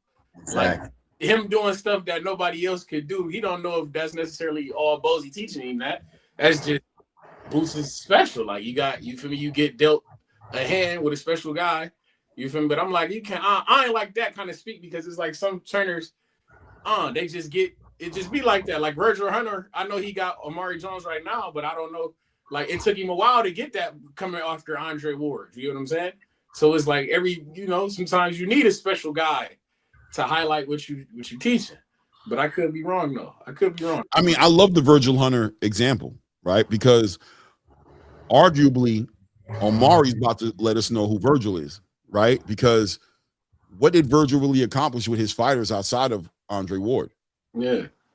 Right. So now he's bringing Omari Jones in there. We've seen Omari Jones having a performance like he did last night. Sometimes the talent outshines the trainer, right? Even Bomac in his own right gets a little bit of magnifying glass put on him, even though he's done great things with Keyshawn Davis, got him to become a champion. Right. But still, like, I'm sure that the Terrence Crawford overshadows him a little bit, and he has to just be willing to work through that and earn it by making the next big star, making the next big champion. You know what I'm saying? So that's part of it. Derek James hasn't been able to do anything either outside of what he did. We don't know, I mean, I give him a lot of respect though, for sure. I'm not trying to belittle what he's done, but you know, since that stable has left, Frank Martin left, you know, Derek James split up with Jermell Charlo. Obviously, we saw with Errol Spence. That was ugly as far as lawsuits and things of that nature. He didn't really get Anthony Joshua over that hump and get him where he needed to be. Anthony Joshua found his second gear somewhere else. Ryan Garcia, you know what I'm saying, got that victory with Devin, but that was tainted with a lot of nonsense, a lot of antics, a lot of drama, and obviously the PEDs. Now he's with Alicia Baumgardner, right? That's like seems to be like his next fighter or whatever. And there's argument there to say that Tony Harrison got Alicia where she needed to be, right? Like Tony Harrison probably gets more credit for that Alicia Baumgardner spot than what Derek is doing for her right now, at least until she does something crazy. So I think there's some time with these trainers as a part of the conversation. I think with Bozy Ennis, Philly celebrates Bozy for years. They talk about how much of a great trainer he is, but he does seem to support that doghouse mentality a little bit. And I don't know what that turns into on the biggest stage. You know what I mean? Against the real competitors who know how to be more patient and break that down. You know, I don't want to bring Devin Haney up and have people like, I know people hate, but Devin is more of a fundamentally super sound, defensively responsible fighter. You know what I'm saying? He's not going to fall into the traps that Boots sets up for people. He's not going to fall into that. You're going to have to go get him, find him, cut the ring off, outbox him. You're going to have to box him until you can get him into that fight that you want to get him into. I haven't seen Boots do that per se. That's all I'm saying. Have you guys seen him? Was there a fight where you saw him do that? Like go find the guy, cut the ring off, box him, and then knock him out? Or has he kind of been able to just kind of get it in inside these melees where he's been able to lull these guys into these fights and then, you know, they get hit with a crazy shot? Yeah, that part really. And a lot of the guys, like my whole thing with the Xander fight, because like I was saying, Xander probably one of the bigger fighters that I haven't seen him fight. Like a lot of the guys, like his best victories to me is against tiny dudes. Like Sergey Lipinets, I think that might be one of his better wins, but he's really a 140 pounder. They brought him up to 147. Like the Stanionis guy, he's not the biggest guy. I mean, it's a good win because he got good wins. Stanionis got good wins on his record. Don't get me wrong, but he's not a big guy in stature. But he fought like he was a big guy, which was stupid, right? Like, to be honest, Stanionis sat up in there and tried to get it in with Boots. The way he fought Boots was not intelligent. Exactly. It didn't make no sense. Right. I mean, no, and you can't, that's not a shot at Boots, right? Because I think that's where people have a hard time dealing with these kind of conversations. When they hear us talking like this, they can't separate the fact that Boots did what he was supposed to do. That's his job. That doesn't take away. But Stanionis was not fighting the kind of fight he should have been fighting against Jaron Boots Ennis. We're talking about the people who fight the way they're supposed to against Boots. What do those fights look like? I think Xander will fight Boots the way he's supposed to fight Boots. 100%. What that looks like. 100%. And what Treese was talking about, a confident fighter is dangerous. I think that's more so Xander, you know, because Boots talks about like how it could be on fight day, he'll just be playing the game and stuff, like still lollygagging, you know. That doesn't seem confident to me. That just seems like, you know, like effortless or just like lackadaisical, like effortless, not in a good way, but like lack of effort, you know, as far as like what you putting towards getting in that ring. So Xander has a lot of confidence. He got a whole island behind him. He don't play about who he's supporting, and he trusts in himself as a young champion. So yeah, and I'm going to bring that up to the panel as well. First of all, we bring my guy in the right way, bro. Ryan from the 6, man, the guy from Canada. What up? Can I get the 6 sound effects? Can I get the 6 one? Can I get it one time? Yeah, you're going to get the 6. I'm going to wait on it now. 6, man. I'm going to wait on it. Don't worry. Take your time. I'm going to wait on it, damn it. I'm going to wait on it now. Oh, the 6 didn't drop, man? No. Here, we hear it. What's up with my soundboard? Oh, man. The Iceman. I ain't hear it, but yeah, bro. The Iceman, man. I don't know if he wants to be the Iceman. I'm hearing that Iceman ain't doing that well. I think normally he would be cool with that, but I think he's gonna have to let Drake breathe for a couple of weeks, bro. We're gonna have to let him breathe on that album, bro. That album right there just ain't it, bro. So what? Damn. That shit about to be banging for the summer, dog. Yeah. That album is not what? He's still the boy, man. Okay, clearly that's a Canadian sound. That's definitely a Canadian club. That's it really is. I agree. Yeah, I see what that is. City of Toronto. I believe that, man. He did that for us. But by the way, I want to just be clear with Drake. I don't know when it happened, but he got hard body on that Canadian accent. I don't know, like he was not when he was at the beginning. When he was in the beginning with Wayne, it wasn't as bad. I don't know when it happened, but he hard body. You got the guys. What the fuck? What is this? No, the guys. The guys. You have guys. I have guys. I'm like, all right. Drake. I don't know when it happened. I gotta go back and do the research. But at some point or another, listen, he's always been Canadian. I know that, right? But at some point or another, the accent got hard body. Am I bugging, Ryan? Nah, he had to come back and embrace, man. He had to come back. He had to come back home, man. Shout out to him. Built his estate and everything.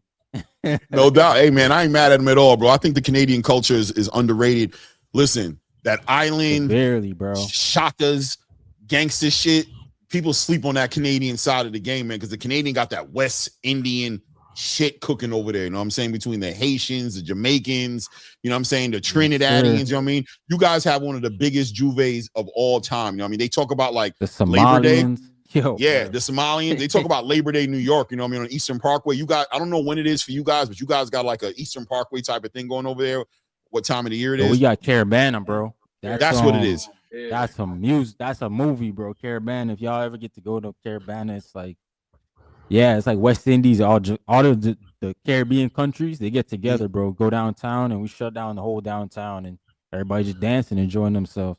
That's why Drake does all them Caribbean songs and stuff like that. Like, it's just the culture, bro. Where we from? I got family in Canada. Shout to.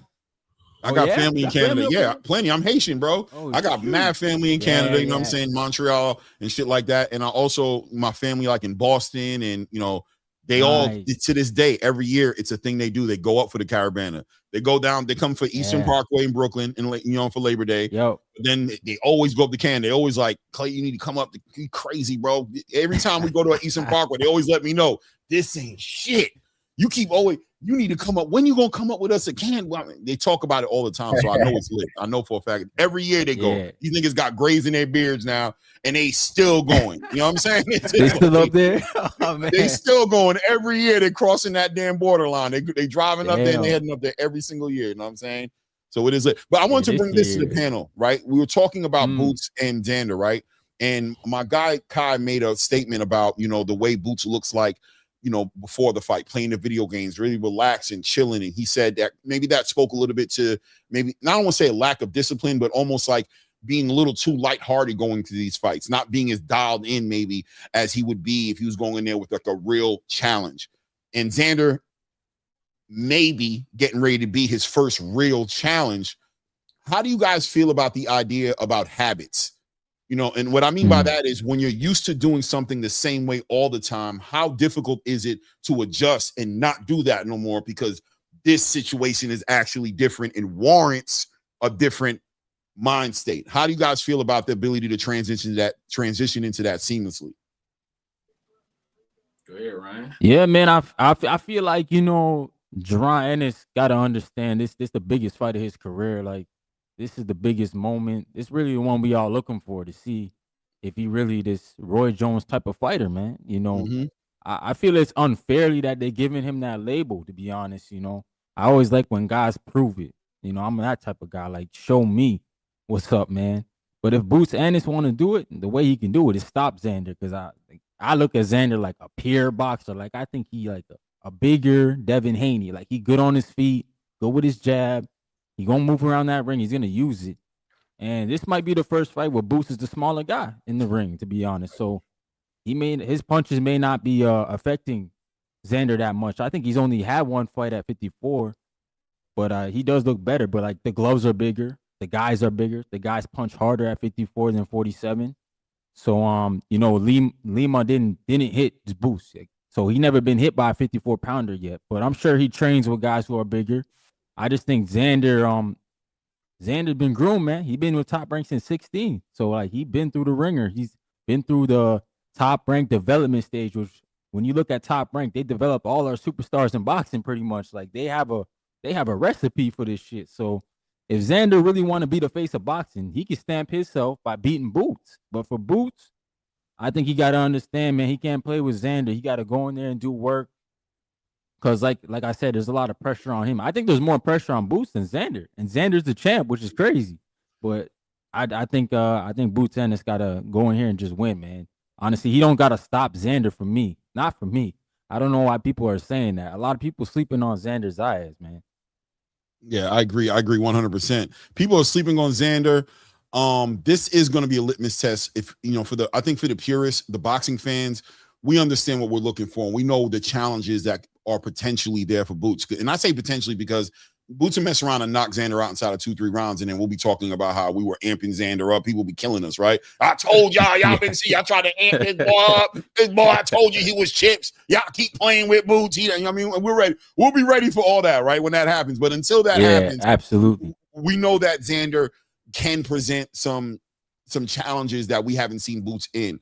And I think, like I said, the purists in our hearts are like, yeah, but we want Boots to answer certain questions. You know what I'm saying? So will Xander put those questions on the test for Boots? You know what I'm saying? Will that be one of the questions that, you're taking your test? Will these questions pop up on his exam, and will Boots answer these questions correctly for us? Or will it show how other fighters have shown historically that we never had the answers to those questions, and we did the wrong thing by answering the question for him, and it turns out he's not as well-rounded as we thought he was. He's not one-dimensional, but he's not as multi-dimensional as we thought he was. You know what I'm saying? And Xander was able to expose that. You know what I mean? I don't know, but Therese, what do you think about that as far as patterns, habits in the sport? We looked at Edgar Berlanga, 16 straight knockouts. Everybody amped him up all the way. Then he got there with a Hamzah Sheeraz, and he ain't have the answers, Sway. He didn't have the answers. You know what I'm saying? It didn't work out his way, and because it didn't work out his way, it didn't work out no way. Right? There wasn't this other layer to the onion for him. What do you think about that? The creatures of habit. I'm different because I feel like habits is like what's the big difference? Like, what's the difference between habits and rituals? To me, like, I feel like guys have rituals, like to get ready for fights. Or like, because I'm borderline superstitious. I ain't gonna lie, I do believe in superstition and shit like that. So like, I feel like habits and rituals, they ain't nothing wrong with having habits but it's when you rely on certain habits, or you feel me, that's easy to pick up on. But I don't know if Xander is like, my thing with Xander, because we talking about habits and rituals and superstitions and stuff, but I don't know that Xander is paying too much attention to Boots more than he paying attention to what he trying to do. You know what I'm saying? So it's like, I don't know if Xander is going to go out there and be trying to fight Boots fight, or I know that he does this or has a tendency to do this, but I'm thinking maybe Xander going to be like, but this is what I'm trying to do. You know I mean, listen, the power of Xander Zayas for me has always been part of the conversation about him. We watch him grow up in front of us. And don't forget, Xander's somebody who we watch grown, right? Like we remember babyface Xander, no hair on his face Xander, color in his braids Xander, little young bull Xander, growing up to being like Ricky Ricardo. I don't know. That's kind of messed up. I don't mean to say that's messed up. But I was trying to give props to the flyness of Xander coming to the mustache. The fitteds are different. He's leaning out now. Hey, only Xander. You know what I mean? Xander has grown up in front of us, man. He's gotten taller, wider. He's become, but the power still hasn't translated yet. We haven't seen that happen for him yet, but he's been able to compensate with the IQ. But we keep talking about how much bigger and stronger he looks every time we see him. We've seen him hitting the pads, hitting the heavy bag, and you see there's power there, but we haven't seen it translate into the ring. So is Xander amped up to show us the power? And can that end up coming up as snake eyes for him on that night against Jon Boots Ennis if he doesn't stay true to what actually got him to the dance, right? How does the saying go? Don't, make sure you leave the party with who brought you to the party, right? Don't go into the party and get too cute for your date, and all of a sudden you sliding out the back like, hold on, who the hell was that? Didn't he come in here with? I thought she came in here with. Where that dude she was in here with earlier? Like, no, that's not the same dude, bro. What happened? The dude bought the limo, the flowers, was dating you when you was ugly and you had the braces on and you with little snaggle tooth. You remember your feet were a little big, bitch. You know what I'm saying? You weren't all that. Now all of a sudden, you know what I'm saying? You left him in here with his pastel suit on. He ain't cool enough for you, and you going out here with the dude with the shoes on with no socks. So, but Kai, I'm gonna ask you the same question. You were the one who really brought the topic up as far as the idea of habits. what you've seen him doing before these fights and what that looks like, you know, maybe and kind of like speaking towards maybe taking his opponents lightly, and maybe he should have and could have taken those opponents lightly, but this one being somebody who he might not should be taken lightly. How do you feel about the habits, and how do you feel about what Tree said? I like what Tree said as far as doing the wrong thing. Is he going to try to be brand new in this fight? What do you think the likeliness of that happening for Xander? Yeah, I mean, this is the exact talking point on this fight and what this is about. June 27th, the pursuit of greatness, you know, super welterweight supremacy. This is what we asking about, Boots versus Zayas. We see the IQ from Zayas. We see the lateral movement. We see the size at this weight. Like Clay said, is this his last fight at super welterweight? So we also got those questions of Boots, like Ryan said, is he really that good? Is he really that next Roy Jones, that second coming of a Roy Jones? Is he that talented? And you know, who knows? Maybe he is taking Xander too light, you know. And if he is, then he's in for a rude awakening. We all know Xander doesn't have crazy power, right? But does he really need it? You know, he got everything else. You know, it always it's the shots you don't see that really hurts you or really puts you down or push you out.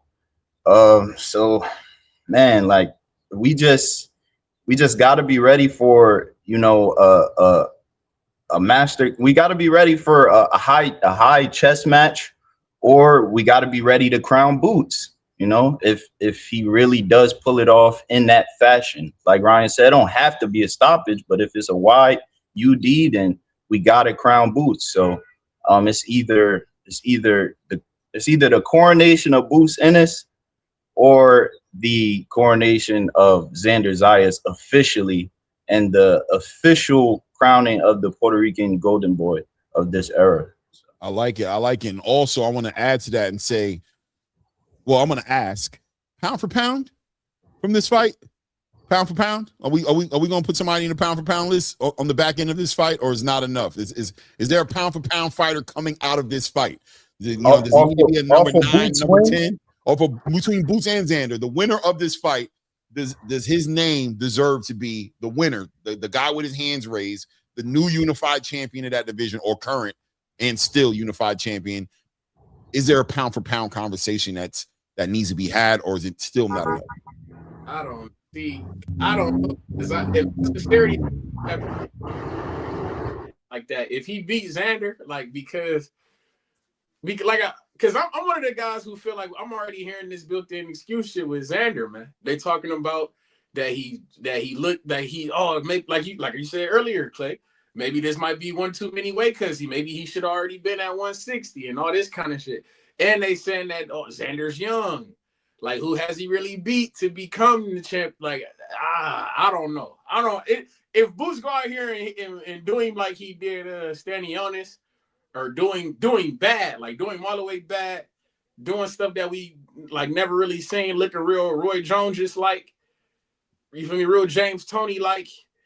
Yeah, it may be. Maybe we got to put him on there, but I don't know. I got to see what happens in the fight first for me to say that. I can't automatically say like, oh, the winner of this fight is guaranteed pound for pound status. I don't feel comfortable saying. Wow. Okay. Ryan ready. Ryan got it. Ryan ready. I feel like I can crown him.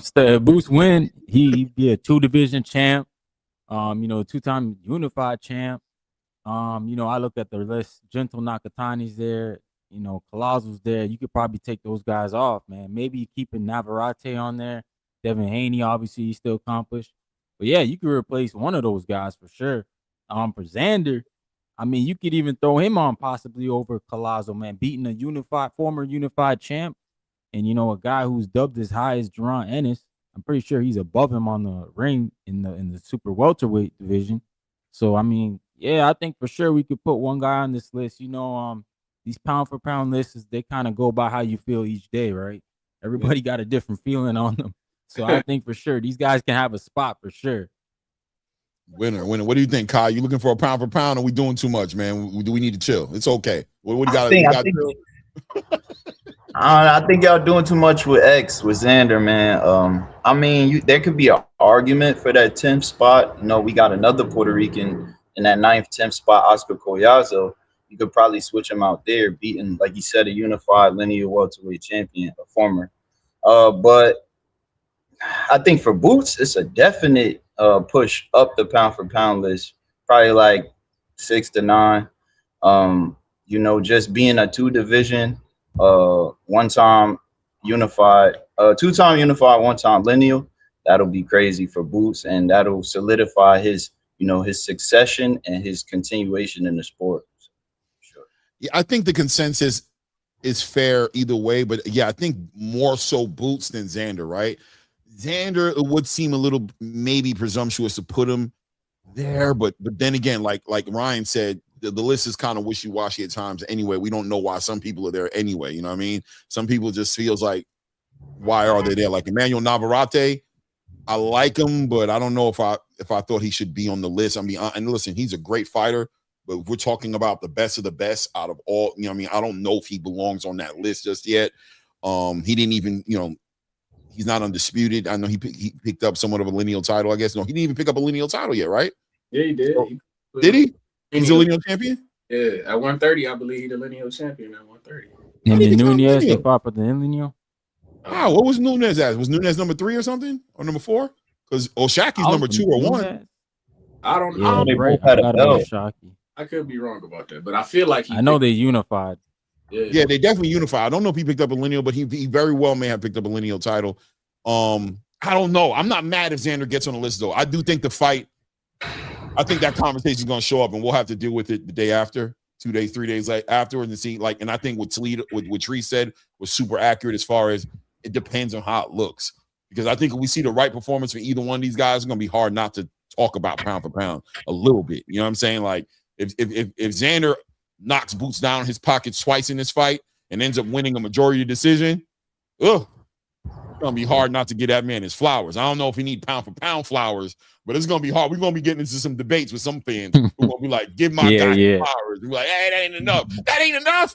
Are you crazy? He just did what he did. You gonna skin it?" I don't know if I want to be on that side of the argument trying to defend that or fight against that. You know what I mean? But it is what it is. That's gonna be a hard place to sit in, right, Ryan? It's gonna be a hard seat to sit in. Honestly, and try to tell somebody he not pound for pound. Like, you just a hater, Ryan. You just he can't do nothing for you.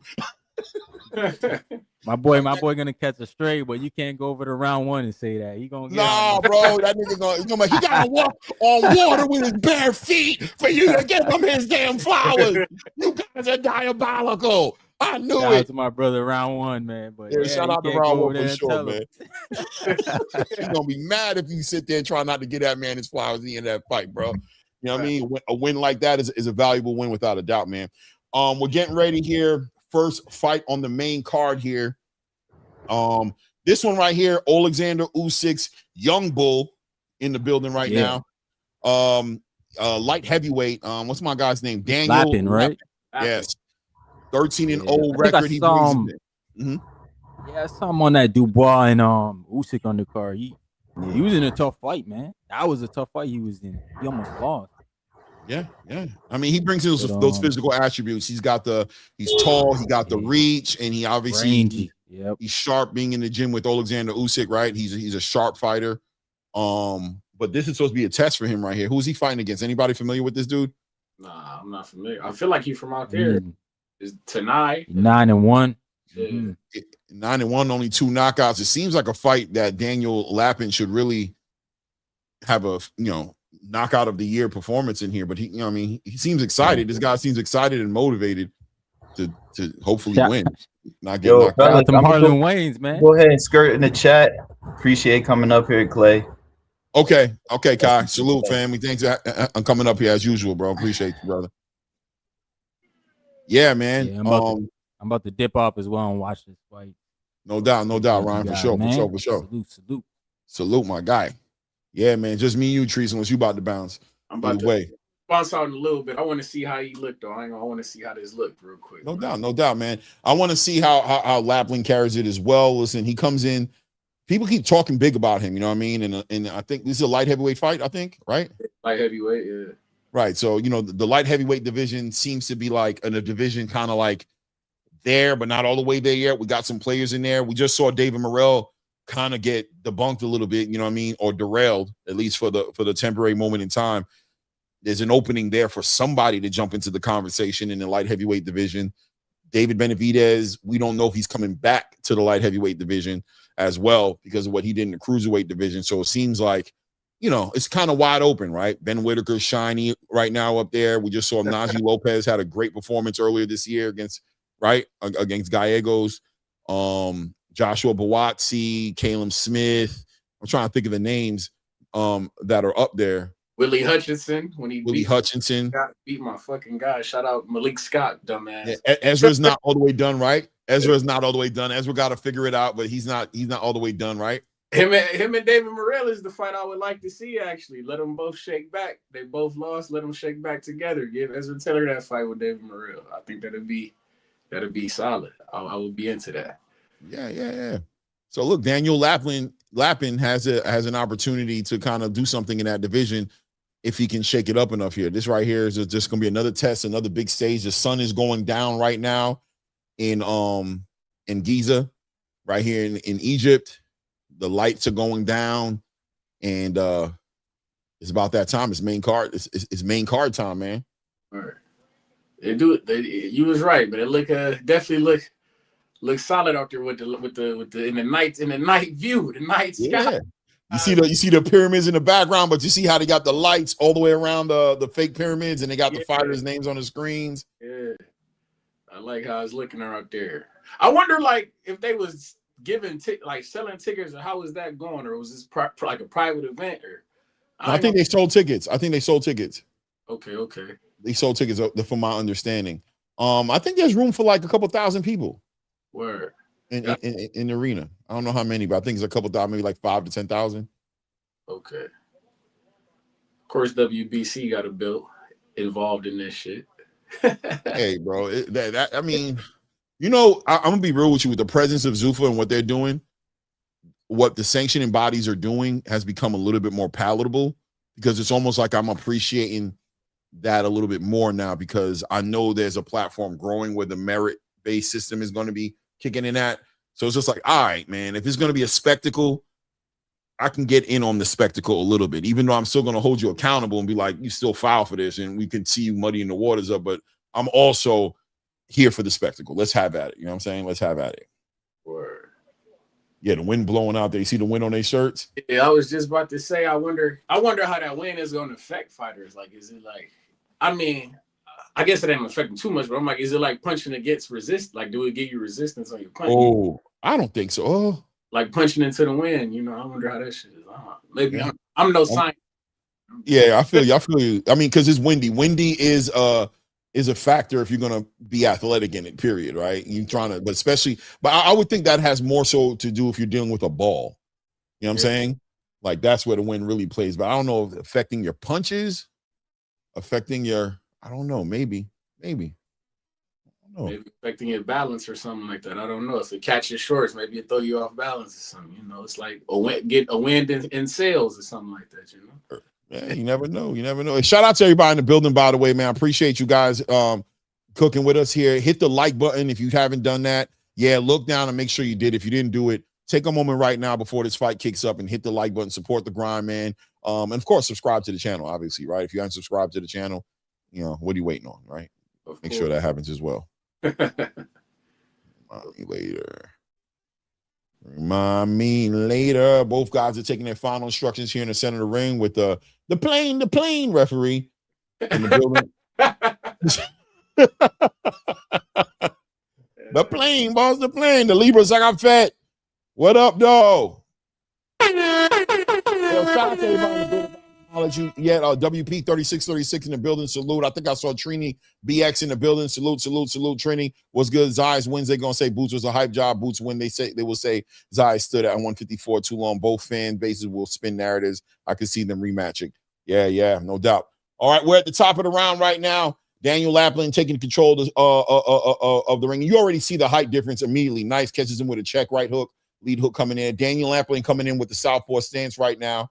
And the opponent, Tanny, Definitely the shorter fighter. That's the first thing you see visually is the height difference. Immediately you see that as Tanny tries to figure out how to cross that void and also deal with the southpaw position. Good check lead hook by Tanny coming in, but Lapin does get off the line. Good movement by Lapin, working behind that jab. And I'm expecting to see Tanny at some point work that straight right hand to the body and try to bring himself in, maybe step out a little bit to his left and try to cross the void, but from an angle a little bit as Lapin looks to control the range on this fight and looks to control where this fight goes here. Early in this fight here, minute and some change in the first round. 2 minutes left in this round right now. Lapin just processing the data, taking in to see exactly how much caution to the wind Tanny's willing to throw to cross that void right now. Tanny doing a good job of moving his head off that line, trying to cross there, gets in tied up with Lapin right there, trying to cross that void and get to that body and get on the inside of Lapin to do what he has to do here. Lapin trying to stay out the way of that and just working behind that jab. Still shooting that jab out as a rangefinder, not really putting any sauce on that jab, tapping. You know, he just finally let that left hand go, but I haven't really seen that power from Lapin go yet. And that's got to be giving Tanny some like peace of mind. Like, all right, well, you're not going to hit me hard, then I'm going to come in there and take some of those shots. Oh, nice straight right hand down the middle for Tanny right there, lands for him on Lapin. Lapin continued trying to control it with that jab. Really trying to take his time right there, doubling, tripling up on that jab as Tanny continues to just kind of figure out how to get in there, shoots that right hand to the body. Needs to cut that ring off a little bit better, but Tanny doing a pretty good job cutting the ring off as well. Ooh, nice backhand from Tanny right there, but Lapin gets off the line and uses that lateral movement to get out the way. 45 seconds left here in the first round right now. We've got Daniel Lapin in the blue and black shorts here, and we've got Tanny, I don't have his full name in front of me, in the black shorts. A little bit of salmon color in there, I'm going to say. Yeah, a little salmon in there. 25 seconds left here in the round right now. Lead hand to the body by Lapin. Tanny once again taking his time there, trying to get inside of the reach, trying to cross that void, but be responsible about it. Lapin has not let off any real power shots yet. Maybe lulling Tanny into a false sense of security. Maybe Tanny throws a little too much caution in the wind and Lapin turns it up. Who knows? Nice shot right there. Lapin finally lets off a little backhand hook in a straight lead hand at the end of the round right there. I'd give that round to Lapin. He definitely got some range on him. Definitely. We're seeing a lot of that happening in boxing right now as far as these super tall fighters getting in the ring here with those short fighters and them having to figure it out. Fundora, we've seen it. You know what I'm saying? We see with Rafael Espinosa, these tall fighters that are in these divisions and watching these shorter fighters have to figure out that mathematical problem, right? Let me see here. Lapin, Tanny, 10-9. 10-9. Let me know what the scorecards in the building, guys.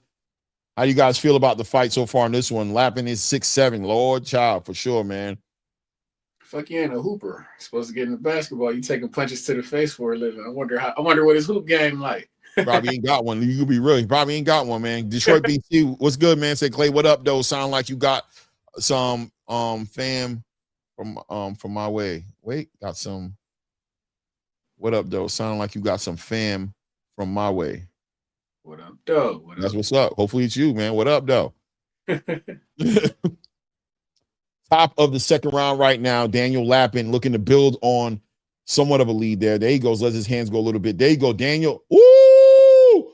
Ooh! He hit Lapin. He hit Lapin with a shot right there. Lapin fell down, but I think Lapin got hurt. The referee saying he just fell down and didn't get hurt, but could he use a 10 count?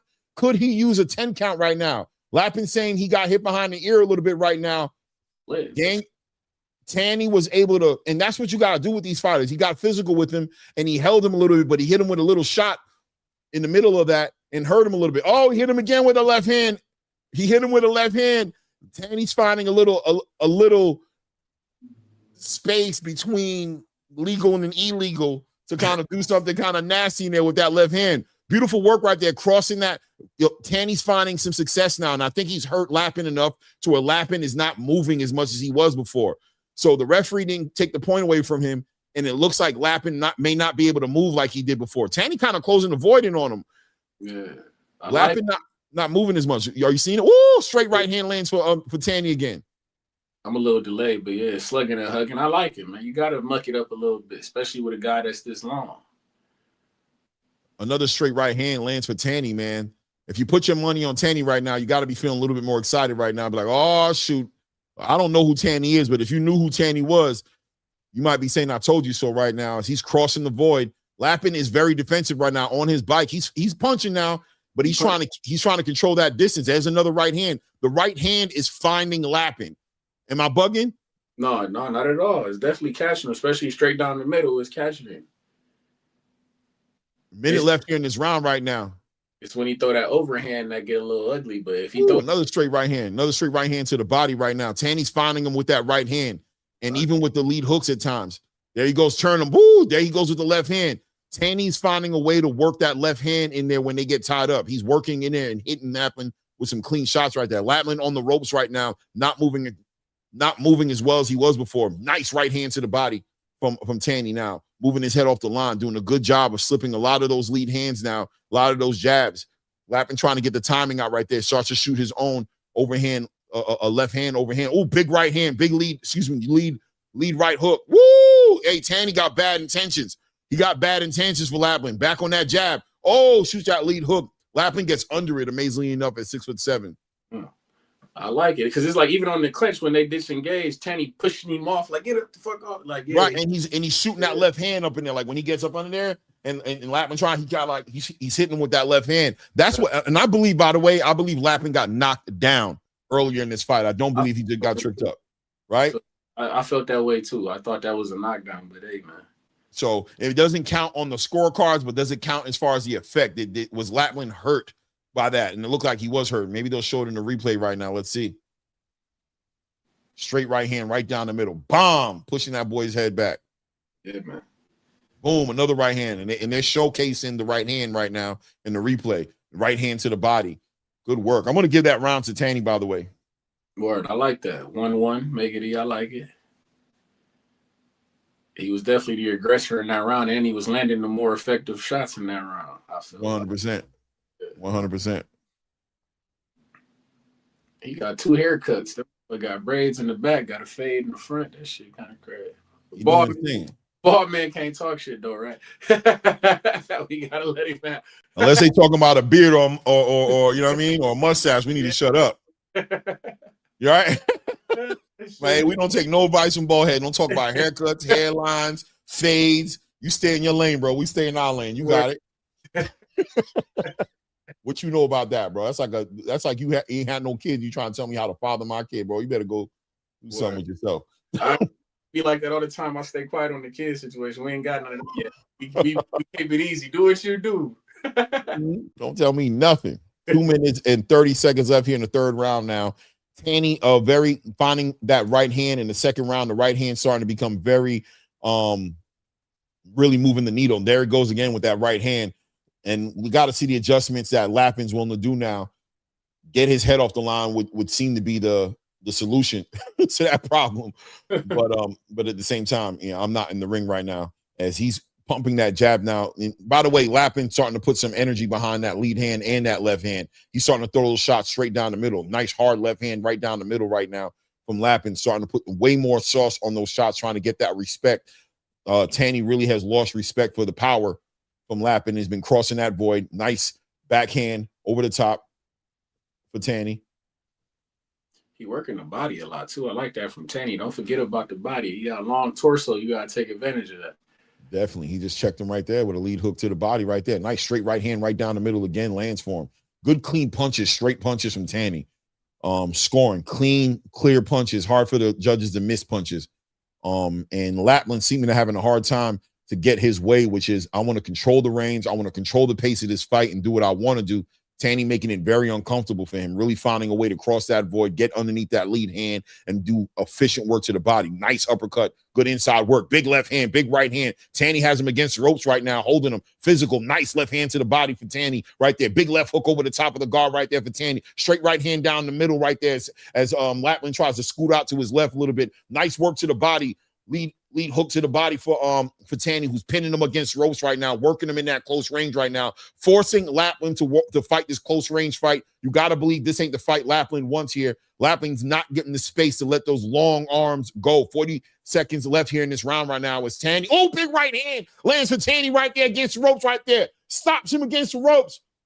Lapland trying to get out the way. Nice work. Tanny is muddying the waters here. Big uppercuts up the middle of the guard right there between Lapland. Another straight right hand lands for Tanny. Another big left hook. Big right hand over the top for nice 1-2 down the middle for Lapland. Lapland starting to bleed from his nose a little bit now. 20 seconds left in this round right now as Tanny's getting his head off that line. That straight right hand finding Lapland every time he throws it, as Lapland looks like he's trying to survive the round at this point. He just wants to get out this round right now. He's looking labored. Big left hook leads to the body. Big left hook up top for Tanny right now. Lapland shoots out 1-2 down the middle. Does not dissuade Tanny at all. Tanny, nice straight right hand up top and a left hook to the body. Closes the round stronger than he did in the last round. Big round for Tanny right now. Lapland needs to come up with some answers or I can see this guy getting stopped. What do you think about that round? I like that round for Tanny. You're right. I could see him getting stopped. He's definitely mucking up the waters. He landed some good, like I said. I really can appreciate the body work. Shout out Gennady Golovkin. Got him in the game. I seen. But yeah, I can appreciate the body work from my man Tanny. I like it, man. I like that body work. Like I said, that's what's gonna keep this guy where you want him to long. So it ain't like his steps is always gonna be longer than your steps, so he can get to where he want quicker. So yeah, you got to go to that body, slow him all the way down. I like that. 100%. I agree with you, man. I think Tanny has done a good job. I think he slowed down Lapland, bro. I'm gonna be real with you. Like I said about that knockdown, that wasn't a knockdown. I think he hurt him there, bro. And I just don't. He hasn't had them legs. His legs hasn't been under him.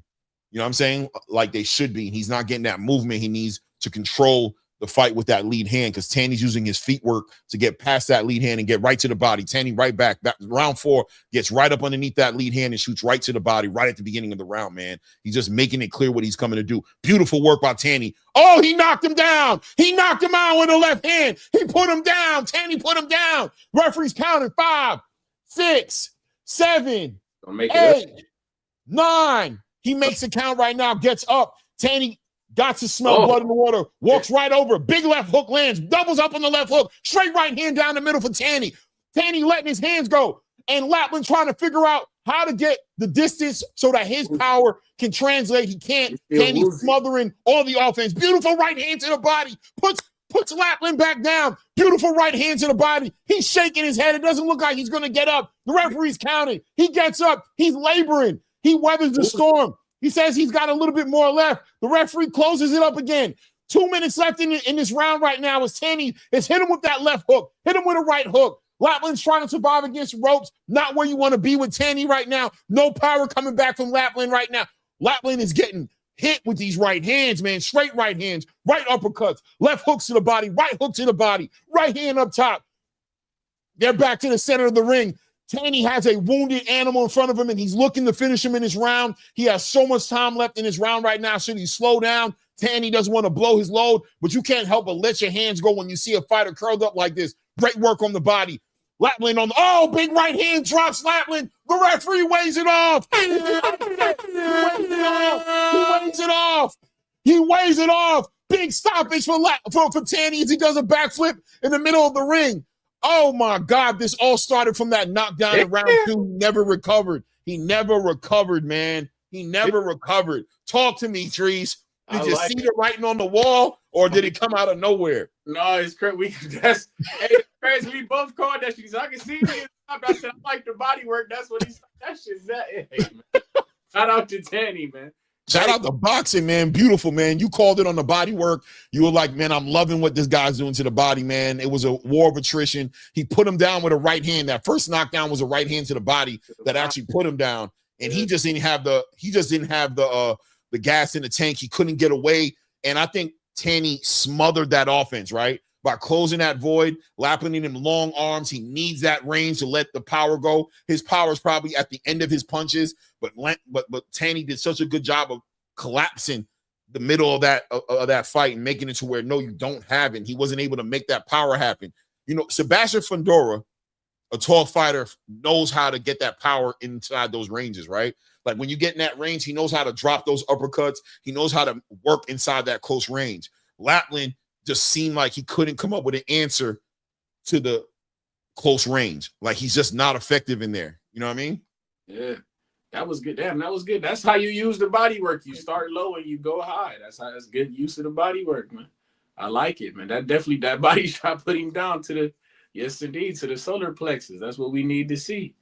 That's what we need to see. That's how you slow these taller guys down. Like I say, they always got the bigger steps because they're longer. So it's just natural. They're going to be able to get out the way quicker. So, yeah, man. I like it. I want to see him back. Fuck it. I know this is, I hope that he's just not like a special feature fighter because this was in Egypt, you know. He, you know how that go to Egypt, shout out to the continent of Africa, you know. But I hope that we get to see him around in the UK or something like that. Bring him back, man. I want to see him fight again. I like what I saw from Tanny. That was violence at the highest level. I like it. Listen, he collapsed the mid-range. He collapsed it. Like we saw him in people are going to talk about that knockdown not being a knockdown, but I think that was a legitimate knockdown. He got hurt there. He got knocked down in that first knockdown. There was a knockdown that happened in the second round, and I think the referee might have did him a disservice. I think he could have used an 8 count. You feel me? Sometimes when those knockdowns don't get called for these fighters, bro, it be hurting them. You know what I'm saying? Like sometimes, like it's like if he would have benefited from a knockdown. You know what I'm saying? Because he would have been able to recover. But when you just wave it off and say it's not a knockdown, then you make him have to kind of work through it, and his legs ain't really there. He's like, damn, yeah, you're right. He ain't knocked me down, but I'm kind of on Bambi legs, but I'm going to figure it out, especially as early as it was in that round when he got knocked down and hurt him big time. Shout out to my guy, Akeem Blake in the building. Akeem, what's good with you, family? Yo, shout out to everybody. Trees, what's good with you? Brian, Kai, everybody in the chat. I'm at work right now at the bank. I just wanted to tap in and say violence. That's what we working with right there. He deserved that win right there. That was good work. Good work. Yeah, what do you guys feel about him in the light heavyweight division? Do we need to get this guy's name in our brand? Do we want to see him tested again? And who would you like to see tested one more? Tested just a little bit before you move him up there. Maybe one more fight. You got to work on that jab, man, before he get that right hook up. You gotta like establish that jab out the gate because he punched through people. If he really work on that joint, it really worked for him. He's real quick. I like this fight just to show a couple people watching how you should fight someone taller than you. Cause dude is giving up his height from the minute the bell cracked. Yeah, like, I agree. I agree. I mean, blueprint. it's about clearing that range, right? That void, I call it the void, right? There's a void in between these fighters, and when you're the smaller guy, it's your job to clear the void. You know what I'm saying? Collapse that space in the middle that the taller guy wants to establish. Now, I'm gonna be real with you. Certain fighters like Sebastian Fundora, it's a little bit different because although you might collapse that space, Sebastian works well for some reason as a tall dude. He works well inside that close range. He knows how to drop those uppercuts in there. He knows how to throw those shots to the body. He knows how to work you on the inside. So it's a little bit more complicated with Sebastian Fundora, but I agree with you, Akeem. The way he attacked it, he collapsed the pocket. He worked on the inside, and he found a way to be very effective with his left hand in particular inside that range when they got tied up. When he got knocked down, he was tied up. He hit him with a left, and that's why the ref didn't call the knockdown because he felt like it was kind of like you hit him after the break a little bit, but it wasn't. He just worked. He just slid out to the right, got up underneath that left hand, and he just was drilling these short left on the inside, and he was hurting Lapman when the Lapman was like, "Damn, bro, this ain't illegal, bro. You hitting the shit out of me in here." He's like, "Nah, it ain't, bro. You need to get your head off the line." And also, I know Omari is watching because he got a jab that's going to take him around the world. But I know he watching this like, yeah, I can't let no short dude do this to me. I'm a jab you. You know what I mean? I'm a use that stick. Yeah, you have to. What Omari, the difference with Omari is Omari has that. I keep telling everybody, and I think that's why Omari like laughs when I bring it up because I put so much emphasis on that karate background that he comes with. You can see it in his stance. Yeah, the thing about the karate background is they know how to get up a lot of power in a little bit of space. You know what I'm saying? Like a karate dude knows how to like from here to like here, he can hit you hard as he breaking wood. You know what I'm saying? He knows how to do that. So when you get up in there close with him, he's still menacing inside that range. He's still very menacing. You have to be aware and you have to be very defensively responsible because he'll knock you out with a 6 to 12 inches. If you give him 6 to 12 inches of space, he will knock you out inside that space, bro. And they close distance fast too with the karate feet, with the karate style. They got a tendency to close distance a lot faster. Yeah, and get back out, right? Get in, and step back out. They have good quick feet. Yeah, man. Yeah, so that was good. Guys, I'm back in the chat. Y'all already know. Peace, love, guidance, blessings, and violence. Violence. Let's get it. Word. Shout out to a king, man. Yeah, I like Yanni, man. You ready to see him, though? You said it. You were kind of saying it before I brought him in here. You want to see him again? Yeah, man. I want to see him again, man. I like it. That's my new guy, BMT. That's what I'm calling Benjamin Mendez Tani. We calling him BMT. With the ill haircut, with the bomb haircut, bro. With the front, with the Caesar up front, and the AIs in the back. You know, in the face. Dangerous, man. The type of guys is that when they got 2 haircuts and one, he dangerous, man. Yo, he had the barbershop like, hurry up, bro. I got to get to my lady to braid my hair, bro. Hurry up. I need you to go ahead and get that front right for me. I got an appointment across town. Know what I'm saying? Word. Get my hair braided. No, word. I definitely want to see him back, though. I would like to see him in there, man. I like what I saw, man. When I'm impressed with guys, that's why I don't want to see guys just be used in a special feature fashion. You got to bring him back against another guy that we know, because this was a prospect. This was Usyk's guy. You feel me? He had high pedigree. He was a protege of sorts. So yeah, man, we got to see him in there with somebody, man. I like it. They definitely got to put him in there with somebody. He's definitely a name that came out of nowhere. I didn't know who he was before this fight. So, but I think it was how he did it as well, right? We saw him on a cerebral level. We saw him break down a math problem in front of him. This tall dude who knows how to work behind that range, and he worked very early. He found out how to get inside, slip those lead hands, and work effectively inside that close range. Some people close that range up and they allow somebody tall like that to time up, right? Soon as he comes in, I got you. Let the referee separate us. But he gave Lapin problems because he was working inside that space. He didn't allow the pocket to collapse to a point to where he was collapsing or smothering his own work. You know what I mean? He didn't smother his own work. I'm going to smother your work. You ain't smothering my work. You know what I'm saying? I'm working. I like it, man. I definitely want to see him back, man. Get him in there with somebody. And he got them regional belts. So hopefully, like you said, hopefully the sanctioning bodies do their job and they make these belts mean something. He won some regional belts, so that should put him in position to fight somebody that we know, you feel me? So I like it, man. I like it. What do you think about him in there with either David or Ezra? You think that's what you think about that? I wouldn't mind that. I would like to probably put him in. I would mind him with Ezra Taylor or David Morrell. Like David Morrell, I don't know if we might not see him for a while. I'm not gonna lie to you. I felt because he was my upset of the week pick on that fight card. Because I'm a firm believer, like when we get big cards like this, we always gonna get at least one upset, at least one. Mm-hmm. Now we just got one. So you see, because on this fight card, this is I'm sure nobody was picking this guy to beat Mr. Lapin. So yeah. So that I don't know if we're gonna get any more for the night, because I ain't gonna lie, my pick was I thought Shakhram Giyasov was gonna beat Jack Catterall. But now we got our one upset out the way. I don't know anymore. So you back on the Jack Catterall train? You gonna let him win now? I think he might take it. I don't know. I like Shakhram Giyasov, man. He's a good fighter, man. He can box, man. I seen him a couple times. Only seen him like 2 or 3 times, and I've been hearing his name a lot. So I mean, I think that he actually can fight. He really can fight.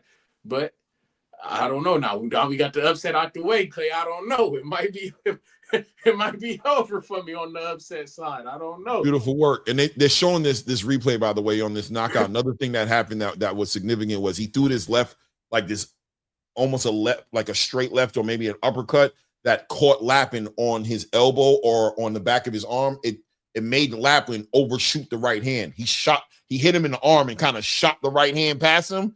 And then he came over with the right hand and caught him clean. If that makes sense, right? I don't know if that makes sense. Like he shot the right hand in, but when he shot the right hand in, Tanny was throwing a left uppercut. It hit him here. It threw the right hand in the air like this and opened up, and then he got hit with the left hand. It was kind of nasty. I don't know if he did that on purpose or if that was just a part of the punch combinations, but it was effective in that fact that it opened him up for that clear lane for that hard right hand to hit him flush.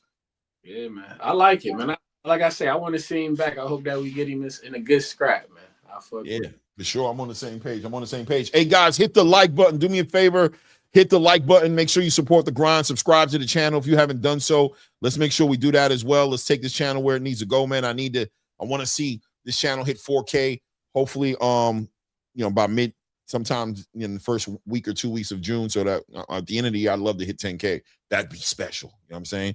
So, guys, subscribe to the channel. Tell a friend and tell a friend. We covering it, not like everybody else. I'm sure there's other people covering it, but I like to think I got a lane here. Where that guy is at, man? I know he fucks with his Asiatic fighters. I know he got Mizuki Hirota fighting. Where he at, man? I know he rooting for somewhere in the backgrounds, man. I want to see that fight too. Yeah, I want to see that fight too. I think it's gonna be a great fight. He should be popping up. I mean, it's about that time. He should be popping up soon. Oh, okay. I know he had to wake up, check his email, but then again, he got a life, he got family. He got things going on. Oh, and he on the West Coast too. They got that time difference over there. Yeah. For sure, man. Let me see here. WP 3636 says Usyk's guy was literally jumping away from the body shots. Yeah, man. Listen, nobody is above the influence. Nobody's bigger than the program, bro. Body shots are not there for people to be taken like that. You need to be defensively responsible, move, do whatever you got to do. Nobody's supposed to be sitting there getting punched in the body like that. You know what I mean? Usyk went down to a body shot by Daniel Dubois and was on the ground like mother, and he's nice, but a body shot, a nice, clean, well-positioned body shot is, I don't care who you are, right? Like, I just don't care. That's a fact. Take anybody out. When shit ain't working inside because you got hit in the body, when the liver feel like it need a break, or, you know what I mean? The liver need a break. That's it. You know what I mean? Like, you don't care about none of that shit you talking about. Ain't no weather in it. I need you to take a knee, bro, and I'm going to see if I can get you up in the 10 count. I'm going to see if I can work with you. I don't know. It hurt. I'm hurt. I wonder what the body shot would do to Adrian Rutherford right now. Good God almighty. Not to buy. Leonard Sterling in the building. UK in the building, man. Leonard Sterling me know that Jack Catterall wasn't going into this fight with Bozianis. He's been letting me know on the chats, on the videos. He's part of the replay gang, man. Always appreciate Leonard Sterling in the building. A scholar among scholars. My God, Leonard Sterling says, did you see WBA order Tank versus Schofield? Will it happen? You know something? You know what's amazing and interesting about Tank, bro? Tank has always acted like he don't care about the belt. But when they be talking about tripping his belt, bro, they be resistance coming over there. They don't be letting that belt go, right? Like, man. He be acting like you don't care, but he don't let that belt go, bro. When it come down to it, he fight and hold it. It's a marketing tool. You gotta hold the belt, man. It's a marketing tool. When you see Tank and you don't see a belt on him, you gonna say, damn, well, who the hell is he if he ain't got a belt on him? Is he really that guy? It's a marketing tool. You gotta keep the belt no matter what. Man. It's always an interesting conversation about Tank and that WBA title specifically. He don't be looking to unify or get any other belts, but he holds that belt. He cherishes that belt in the way he acts about it. So, but the WBA, shout out to the WBA for stepping up. I think Floyd Schofield Jr. deserves his title shot. And you guys know I'm not the biggest fan of Senior and the way he carries himself outside. Although I'm going to give Senior his respect and flowers. As of lately, he's been chilling a little bit more and keeping it boxing, and I've been appreciating his standpoint a little bit more. And I think he has a legitimate, a valiant fight ahead of him. I think I'm looking for the word. Stay busy too. He has a good fight in front of him. It's an honorable fight. You know what I'm saying right now, to get the WBA to act right and treat his son fairly.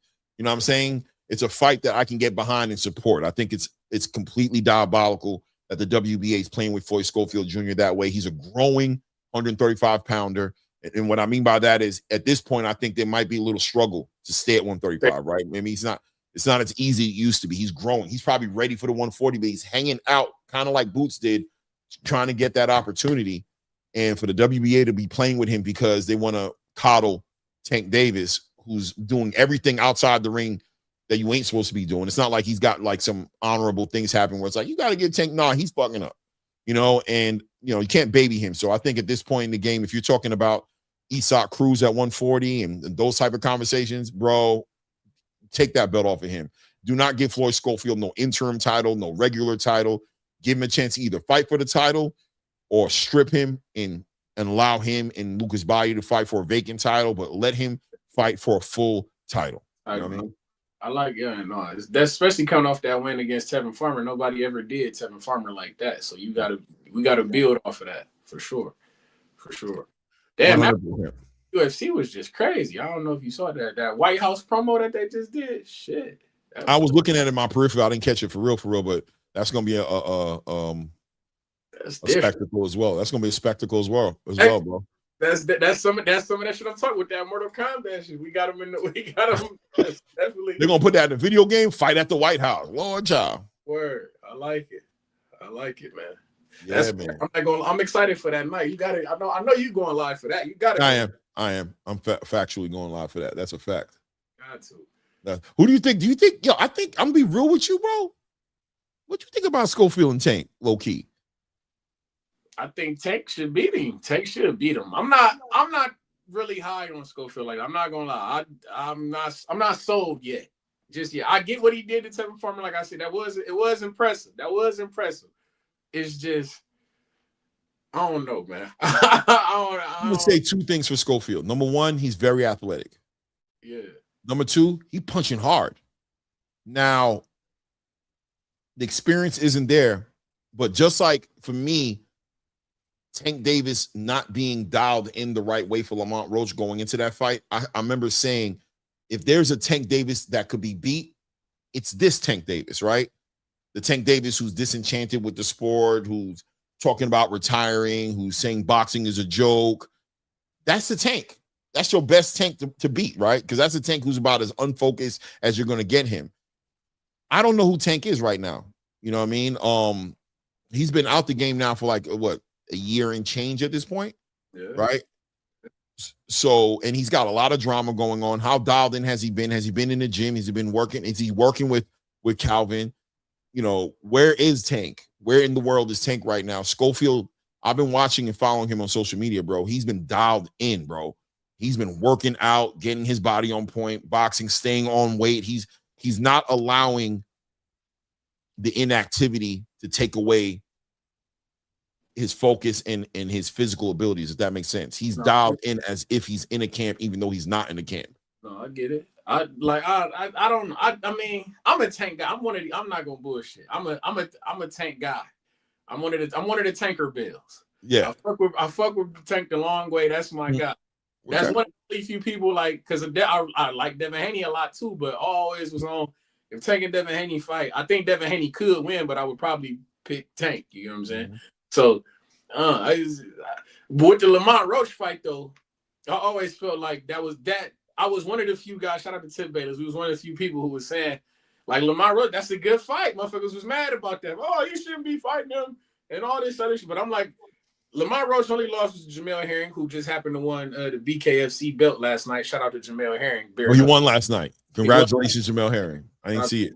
Bare knuckle fight, of course. I'm going to watch it later. Yeah, we was locked in.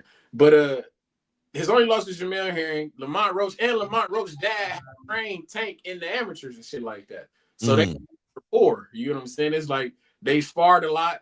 They knew the ins and outs of each other. So I thought that's always a good fight if I know who you are. Mm-hmm. So that's why I thought it would be a good fight, and it turned out to be a good fight. But I just think that Tank is better than Schofield. Like I think Schofield, like you say, he's athletic and he punches hard, but I don't think that's enough to beat Tank. Not right now. I think he's still a little green. You feel me? But, yeah, man. I just, I think on paper, I agree with you. But, we talk about 70, 80% mental, 30, 20% physical, and some people go higher. They go 90% mental, 10% physical, right? Without a doubt, at this point in the game, Tank Davis's mental part of the conversation is a conversation. You know what I'm saying? Physically, we expect Tank to be who he is. He makes weight now. We threw that away a long time ago. Like, people were talking about, is he disciplined? He's always made weight. He's always looked great in his past 5 fights or so. He's looked great physically. And he's showing us the eye test as far as the pedigree is concerned. The layers. It's not going to be easy for anybody to beat Tank.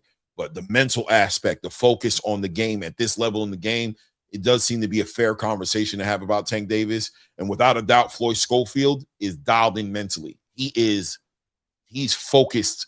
As I know, I get it. He's pulling out of fights because of injuries, fake stomach aches, and I don't know, you know what I mean, or the stories that Senior has, come. I don't know. I don't want to get into that and call Senior a liar or anything, but just the outlandish stories, the poisoning, the police being called on him, the passport being stolen, the you know what I'm saying, the allegations, all these things that come out and honestly just kind of muddy the water up for Floyd Schofield Jr.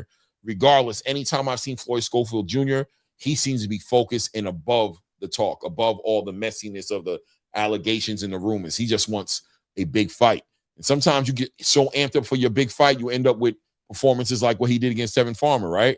Like that was a pent up, I'm looking for somebody to show out on. And Tevin was like, God damn, I expect the boy to be like that after. Oh shit, he early. He not even letting me get my, he found my little pace. Yeah. How does Tank deal with that? No, he should win, but I guess that's a fact. Might be able to catch him off guard. That's a fact. Because he can catch him early, right? Where Tank likes to take his time, Floyd can capitalize in those 2 or 3 rounds that Tank normally takes to process data and be like, bro, I'm gonna come at you with heat early. Body work, straight hand, right hands down the middle, left hooks to the body. I'm gonna be grabbing you. I'm stronger than you. I'm gonna physically be, you know what I mean?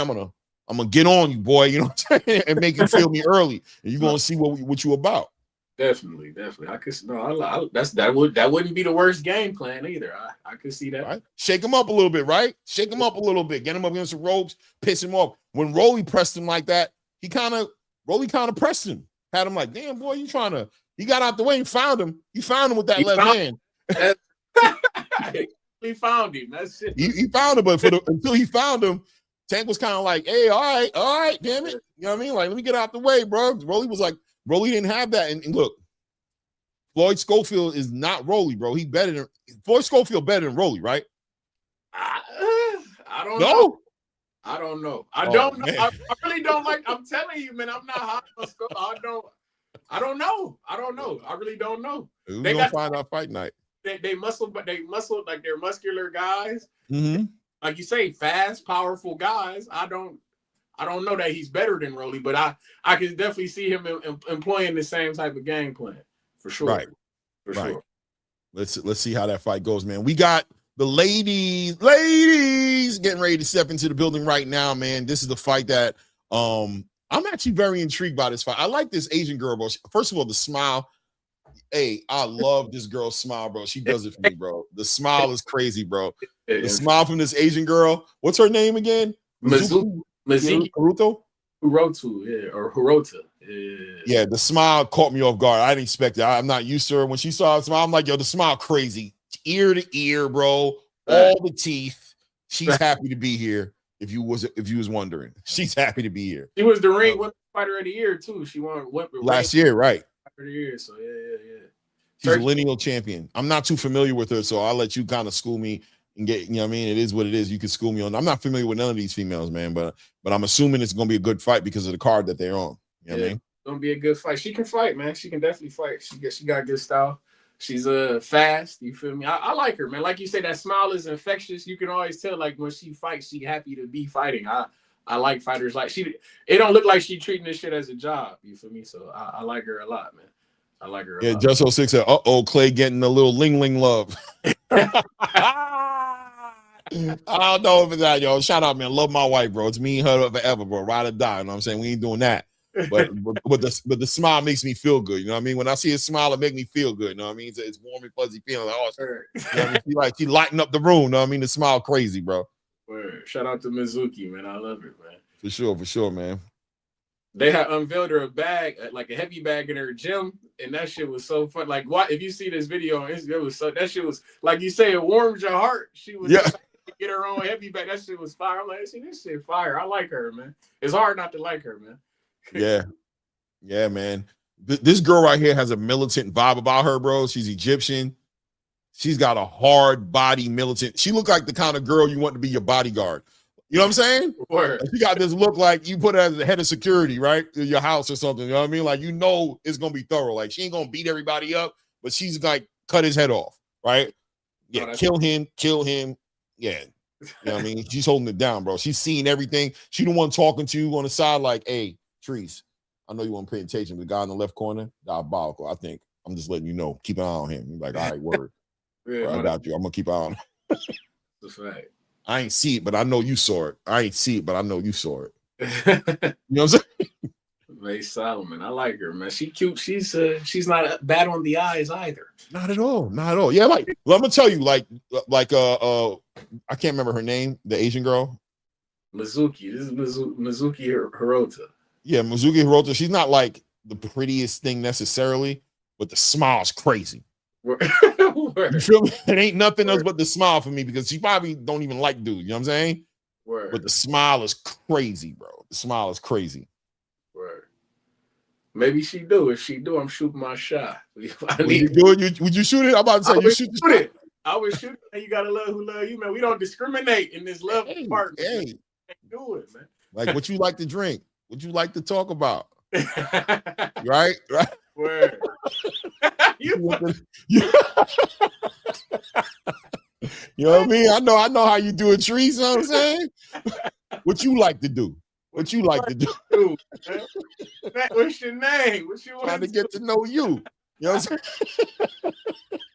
saying? I know how Trees do it, bro. Trees want to know what you like. You know what I mean? You know, the girl's like, what you like, man? I forget what I like. What you like to do? I just like to see you smile, right, Trees? I just like to see you smile. That's all I want to know how to do. I'm a simple dude, you know what I mean? You smile, I'm happy. So what we got to do to make sure that happen more often.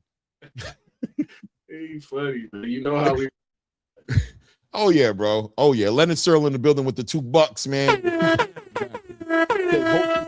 Solomon, not KO, got decision W. Okay, he got money on this one. He got money on this one. It all makes sense. Let's go. Ruto takes the center of the ring right now. Real active on that lead hand. Ooh, I like the jab. Straight. I like the jab. Ooh, the right hand. The lead hand is active, bro. And we've got what's her name? I don't know her name is. Suleiman? May Solomon. May Solomon back behind her lead hand as well. Clearly, we already see the clash of the styles, man. The orthodox versus the southpaw. The famous nice work. Straight left hand to the body by Haruto right there. Oh, yeah, there's pedigree in the ring tonight, ladies and gentlemen. You can see it. Very good pedigree. Very good feet positioning, good movement right there. Very active lead hand, good straight left hand to the body, great straight left hand down the bottom, good check lead hook by Haruto, really setting the pace here. But nice straight right hand right down the model, down the middle there by Solomon right there, who's sitting there in that high guard right there. Good feet position by both ladies in the ring right now, man. This is a very technical fight already. I can tell you guys, this is not two people just sloppy in the ring. Very clean with their punches. I forgot it's 2-minute rounds. I'm about to be like, damn, it's already almost 35 seconds left in the round. What the hell happened? It's 2-minute round. I almost forgot. I'm like, what the hell? What did I miss here? Lead hand down to the body, lead hand up top here. Haruto taking control. Oh, nice straight right hand down the middle. Solomon hits it with a straight right hand, gets right off the line. Good work right there. Resets the game right there for Haruto, who acknowledges the lead. Oh, nice straight left hand down the middle. Catches Solomon on her way inside. Haruto putting the punches together. Nice work by Haruto. Good work by Haruto getting in and out. She has good feet, man. Straight left hand down the middle. Haruta. Sorry, my bad. Haruta. I'm gonna get it. Good work by Haruta with that left hand, doubling up on that left hand, keeping that lead hand very active there. As Solomon trying to get that timing down. Good work by Haruto. Good combination punches there. Catches it with some lead hooks and some straight left hands on the way in and out there. As Solomon is trying to collapse that pocket, but Haruto being very active with those hands, making it very difficult for her to be effective in there, man. Jumps in there with a lead hook right there. Good round by both ladies. I'm giving Haruto that. I thought she controlled it pretty clearly for me, but a good round by both ladies. What do you think about that round? I agree. I thought I'm gonna call her Mimi. Make it easy for you too. We call it because that's her. That's what she go by, Mimi. Mimi? Yeah. Oh my God, that's messed up, bro. What do you just calling her Mimi, bro? Hey, that's what she go by, man. No, I feel you. I didn't know that. I didn't know that. yeah. So I thought Mimi wasn't around, man. She looked good in there. I like her, man. Like I say, you can tell the pedigree on her too. Good jab, good lead hand. Oh yeah, very responsible, fat, snappy, back. You know what I mean? Getting that hand right back where it needed to be defensively responsible, and good feet, in and out, step in, bang, bang, bang, get back out, and follows up with that left hand on the way out, just to make sure if you're trying to follow her out, she got something for you on the way in. She's controlling that. It's something for Solomon to figure out. Yeah. I like the fact that the Turkey, maybe he coming around to the women's boxing too, man. I like that, man. One of my vids, we hope to get Clarissa on one of these fucking cards, man. I want to see Clarissa and Shakur, man. They share a card together, man. I would like to see that, man. Because if anybody deserves what, you feel me, this type of spectacle, this type of, you feel me, I think this type of spotlight, I think Clarissa Shields, man. I would like to see that, man. Yeah, I like to see you get that back. By the way, Solomon hitting her with some straight right hands, some big right hands by Solomon. I don't know if you're peeping game here. They're getting way more active here in this round right now, but Haruta being very active and showing the pedigree, right? Like, there's a reason why I am the lineal champion. I know how to handle all this traffic. She's humbled Solomon down with the punch combinations in that lead hand. Getting on Solomon's dog ass, as my guy Two-Tone would say. Straight left hand down the middle right now, but Solomon found some early little victories there in the round with that straight right hand that was catching Haruto, but Haruto was able to humble her real quick, man. Really humble her. Staying behind that lead hand, shooting that 1-2 down the middle as Solomon sits in that. Oh, nice. Steps in and shoots that right hand. Haruto caught her with a check hook coming in, but I think that right hand did hit her right there. Beautiful work right there as they mixing it up. Nice left hand catches Solomon right there. Both girls are putting on this is a real good fight. This is a real good fight between both these ladies here. Nice work right there. Haruto steps out to the right there, catches her with that left hand right there.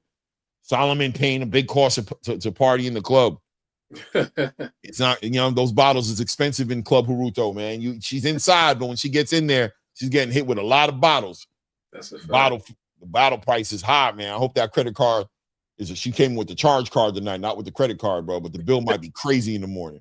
You know what I'm saying? She might not want to don't leave the card with the bartender, man. Swipe what's yours and put the card back in your wallet. I don't know if y'all ever bought bottles in the club, but you leave your car your car with the bartender, you can get diabolical. Get ugly. That's a fact. That's a fact. You be like, I bought 3 bottles last night. I thought we bought 3. No, yeah, you kept saying bring them. And then somebody with you said bring them too. And you ain't know. I've been there before. Trust me. I promise you. I done woke up in the next morning with a tab on my car like, what the? Bro, word. That's a fact. You know what I mean? I had to get mature. That's back in my clubbing days. You know what I'm saying? When I was trying to act like I was somebody in the club. When the last time been out in these streets, Clay? Oh, bro. Last time I really, probably South Beach, probably at Levels, if Levels is even up there anymore. 2014, Word. 15, around there. Was out there in these streets showing his ass. I was out there acting like I was somebody, bro. Like I was out there doing these streets. Yeah. That's done. Come on now. Go ahead. If you can't afford it, you shouldn't be asking, right? You know what I mean? Oh shit. I was out there trying to show the ladies I was somebody, bro, and they were like, "That. Thank you for the night. I'm home. I'm going home though, but thank you for the night. That was great." All right, man. That's the word. Top of the third. You know what I'm saying? You look at them go like, damn, we going the after party at the no. Hey, we was all headed. We at the crib. Yeah, so we at the crib too. We out. I'll see you tomorrow. Round 3 here, minute and 30 seconds left here in round 3 right now. Haruto, these short rounds here always produce way more action-packed fights with these ladies as they have less time to get their workout. So they're usually letting them go as soon as that bell rings here. Haruto doing a great job feinting up and down right now, shooting left hands to the body of Solomon. Solomon trying to figure it out right now, but I think Haruto's kind of figured out the math problem here. She steps out, she shoots her shots, and she steps out to her right, and then she shoots that left hand either to the body or up top, and Solomon falls for it because she's trying to get her get back in. Haruto is doing a good job making Solomon first, right? Why? Because she's feinting with the lead hand or shooting the lead hand so fast that she's forcing Solomon to respond, but she's actually setting her up for the counterpunch. I don't know if that makes sense to anybody in the building, but she's not shooting that lead hand with the bad intention. She's shooting it to get Solomon to participate in the melee, and now she's the counterpuncher, right? Like, yeah, that's what I want you to do. And she steps off to the right when she does that, so she's shooting that left hand effectively either to the body or to the top because Solomon is biting and trying to close that void. Good work by Haruto, able to control how this fight goes, even though it looks like Solomon wants to be the counterpuncher. You know what I mean? Yeah. That's just some sweet science right there. I'm just shooting at y'all as far as the idea of the exchange. And Haruta is southpaw too, so it's a little different for Solomon trying to gauge that up. So yeah, man. 100%. Ooh, good back left hand. I like it. I liked it. I like it. This is a great fight. This is a great fight right there. Do you think Solomon took that round? No, I don't think so. Yeah, I think Haruto's been pretty much controlling this. Yeah, definitely. Solomon is in the fight, though. It's just she needs to understand that what I was just talking about earlier. Haruto is lulling her into these exchanges. And in Solomon's mind, I'm counterpunching. But Haruto is so fast, you're not counterpunching. You're actually punching first. Does that make sense? No, definitely. Because Haruto's baiting you into letting your hands go. I'm running into this shot that I want to land. 100%. So I'm the counterpuncher because I'm actually getting you to punch me so that I can let my hands go. I'm not going first, even though it looks like I'm going first. Yeah. Well, no, I'm clearly going first, but I'm so fast, I'm capitalizing off of your return like you were going first. And running you into this check because not the check left, but hers is a check right. Running you right. 100%. Or the left hand even, right? I'm walking you into that as well, because if the left hook doesn't work because I'm stepping out to my right, you're right in line with my left hand. So when you step in, if the lead hook don't catch you, the left hand to the body, the left hand up top, I might even double up on the left hand to the top and then follow up with a hook because I'm spinning out to the right. So we can get diabolical for you in multiple different ways. Solomon got a lot to figure out in this fight right now. Right. Now look at the way she stepped off to the left right there. Did you see? Oh man, the footwork is nasty with Haruto, man. She's a beautiful fighter, good man. Feet, man. She got good feet. Great feet here. Minute and 15-second mark getting ready to be approached here in round 4 right now. Haruto is just taking her time. Solomon's still trying to figure out the cadence, trying to figure out the timing. Good work right there. Solomon finds her with a lead hook right there, but Haruto definitely got her that right hand to the body, that left hand to the body. Good straight right hand, by the way, by Solomon right there. Haruto responding, staying on that jab, moving out, spinning out to her right. And Solomon is also doing a good job as well, cutting the ring off, not allowing Haruto to move, but so much. But Haruto able to make a lot happen in those little spaces. Good work by Haruto, man. Feinting with the left hand, catching him with the lead hook right there, doubling up with that lead hand, and then shooting that left hand straight to the body right there. Good work, man. Good control of the range too by Haruto. Good control. Staying right where she needs to be. In and out. Ooh, nice work right there. Straight left hand followed by a lead hook on the way out by Haruto right there. Doubling up on that jab as Solomon continues to try to figure out that range, walking, trying to apply that pressure. Shoots that left hand out there, but Haruto off the line once again, walking off to a right. Ooh, nice lead hook by Solomon. Haruto spins out to the right there. Controlling that range. Haruto doing a good job of controlling this. Nice work right there. Lead hand, left hook, left straight hand, right, boom, left straight hand to the body, another straight hand to the body. Beautiful lead hook by Haruto. Looks like it hurt Solomon a little bit right there on that exchange right there. Beautiful work right there. Haruto also peak game, looking at the feet of Solomon. Very aware of everything going on inside that ring. She's super aware and super present, man. She's a great fighter, bro. I'm gonna be watching her a lot more often. I like her. Yeah, man. One thing Solomon got to start doing is we got to start reaching. If I'm in the corner, that's what we got to start reaching. If we going to let the shots go, we got to get all the way, either all the way in or all the way out. You're reaching a little bit out there, you know. 100%. Baruta is good enough to teach when you reach. So, yes. Oh, indeed. Yeah. They're showing right there that lead hand work by Solomon, that lead hand and that straight right hand connecting. She's found her sometimes. She definitely found her. But like I said earlier in this fight, the price of admission in this club is expensive, man. She's getting in the club, but it's expensive. You know what I mean? The question is, does she have the staying power to continue to take those shots that are coming at her when she gets in there, even though she's getting hers off at times as well, but it can get real expensive, man. I believe that's Manny Robles in her corner, too. That's what it looked like it was. I think that was Manny Robles. Manny Robles. Oh, he good. I like him. He a damn good coach. I fuck with him along with a damn good coach. Definitely. Shout out to everybody in the building. Hit the like button. Subscribe to the channel if you haven't done it yet. We're at the top of round 5 right now. Minute and 45 seconds left here in this round right now. Haruto in the gold and green shorts here, and Solomon in the gold and black shorts. Nice work. Nice straight right hand by Solomon. Solomon's been able to find that right hand at times in this fight. So don't be shocked at any point in time if Haruto doesn't get hurt by a right hand, because she's getting hit pretty flush and clean at times. Solomon is catching her with those shots. I don't know how the power is translating, if it's hurting her, but she is finding her time to time with that straight right hand. Working behind that lead hand. Look at Haruto already anticipating, shooting that lead hand, backing up, shooting that lead. Ooh, big right hand lands for Solomon again. Solomon jumps on her like she thinks she got her hurt. Try to jump on her, but Haruto, nice work by Haruto, slips past that hand and shoots her own left hand in there. That was a clean shot, though. Once again, I told you guys about these straight right hands landing for Solomon, man. She thought she had her hurt right there, but Haruto got it together and got it right back at the end of those punches. But those are those shots right there that can be the difference makers in changing the whole momentum of this fight here. 10-round fight here, man. We're just getting ready to be at the end of the 5th round right now. I think Haruto's been pitching a shutout, but hey, man, when you're landing straight right hands like that, you never know. You never know. Haruto needs to be aware of that, be a little more defensively responsible, not let her hit her with those clean, straight right hands. That's the best punch you can land against a southpaw is the straight right hand, right down the middle. So, you know, that's 100%. 100%. I agree.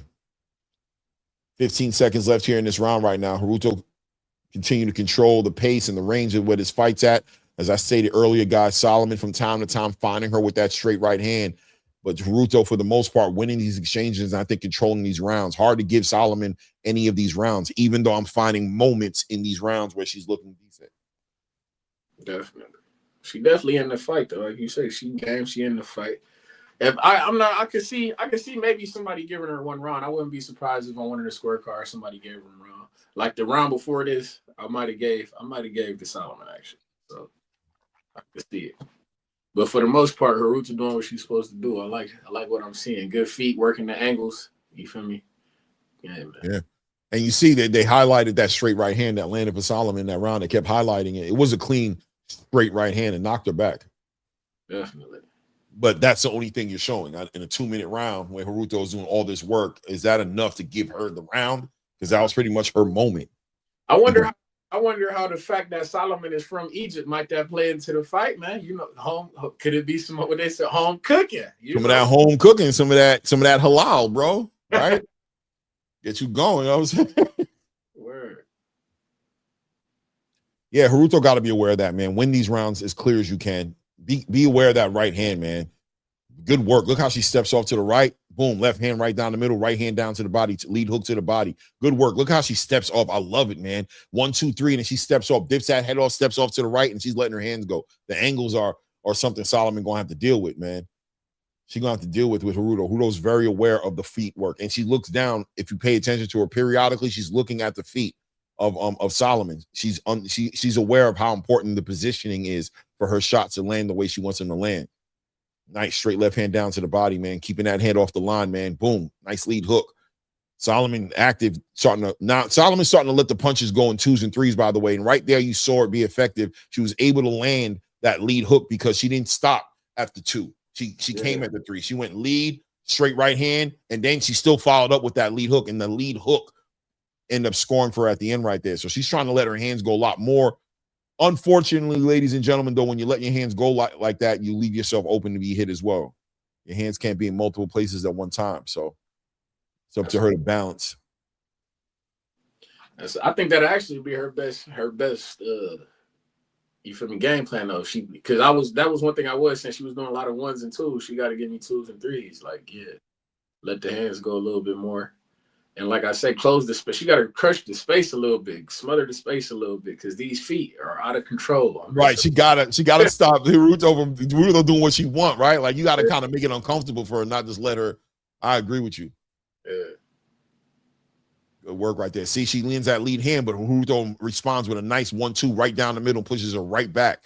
So you give her the points for the lead hand, but are you going to dismiss what Haruto just did in that exchange? It's hard. Good work by Haruto, keeping the head off the line, slipping that lead hand. Boom. Look at that. Oh, man. Beautiful work right there. Straight left hand, man. Haruto's punches in 2s and 3s. Ooh, that was a nice exchange at the end of that round right there, man. Did Solomon steal that round? I don't know. She might have stole it like Aladdin. Like, she might have literally just like pickpocketed Haruto right there. Think she pickpocketed her? I don't know. Did Haruto go to the corner and think she had the round and look in her pockets like, where that round at? Y'all ain't see me take that round, didn't I? Where that round at? Solomon's sitting there like, Yeah, boy, I got the round right here. What you talking about? I don't it. know. How y'all feel in the chat, man? I think I'm gonna give Solomon that. I think Solomon might have taken that. I don't know.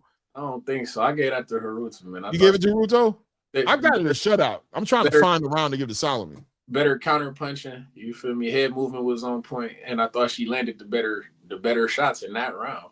But like, I gave Solomon a round, maybe even 2 actually, because I thought her punching was a bit effective. But Haruto, she's you can tell that she's better. Like I say, Solomon got to get in here, crush the space, muck it up a little bit more. Let's push, see if we can push her into the ropes or something, push her into a corner, and see what we can do. But because like I say, them feet are crazy.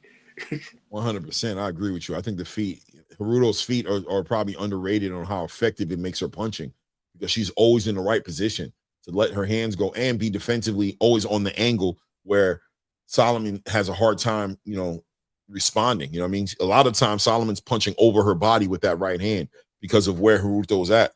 Mm-hmm. By the time she lets her hand go, Haruto's already far off on her left, so she's punching, you know what I'm saying, over her body to try to get to her. Got Haruto hooking off the jab, looking real good out here, man. Looking real good.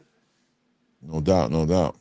The next fight, ain't that gonna be Frank Sanchez and Torrez after this? It should be. Yep. I would think it is. That's a big fight. I'm looking forward to see too, for sure, man. Under a minute left in this round right here. This card's been delivering, man, so far. I don't know how people feel about it at home, but the card's been delivering. Yeah. Good action, man. Good boxing. Good action. Definitely worse. For sure. I can tell you right now, I think this card is already over-delivering as far as comparison to Keyshawn Davis' card. Oh, that's a fact. That's a very big fact. I was trying to let him breathe. I didn't want to do it to him, Clay. I was trying to let him. You trying to let him have it? Hey, man, ain't nothing wrong with being truthful, man. I mean, listen, man, it is what it is.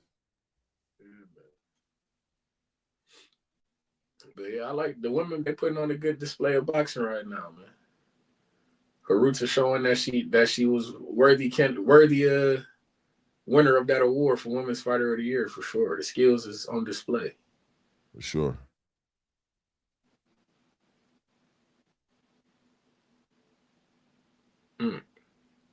These 2-minute rounds, you never lie to. That shit do It forces these girls to fight, man. I was looking to see this dude I had to ban off here with the pay-per-view, with the spamming and shit. I had to make sure I get him out of here the right way, permanently.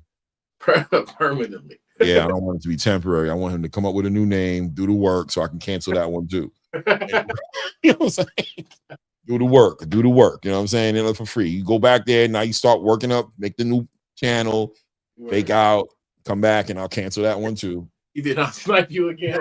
Yeah, but you ain't coming back with the same name. I need to make sure that this name is done. You know what I mean? We cook that name next. I like that they promote the Scary Movie too. I'm not gonna lie, I'm excited for that motherfucker to come out. I'm going to see that, man. The new Scary Movie? Come on, man. We gotta go see that, man. It's nostalgic. It was nostalgic for me. For sure. If you grew up and you watched 1, 2, you ready to see this one. For sure. Yeah. Those movies hit different. Yeah. I'm happy they coming back, man. I ain't gonna lie. I like that. That shit funny, man. And I've seen a lot of the scary movies that they're gonna be spoofing too. So it's even, man. Yeah, I agree. 100%, man.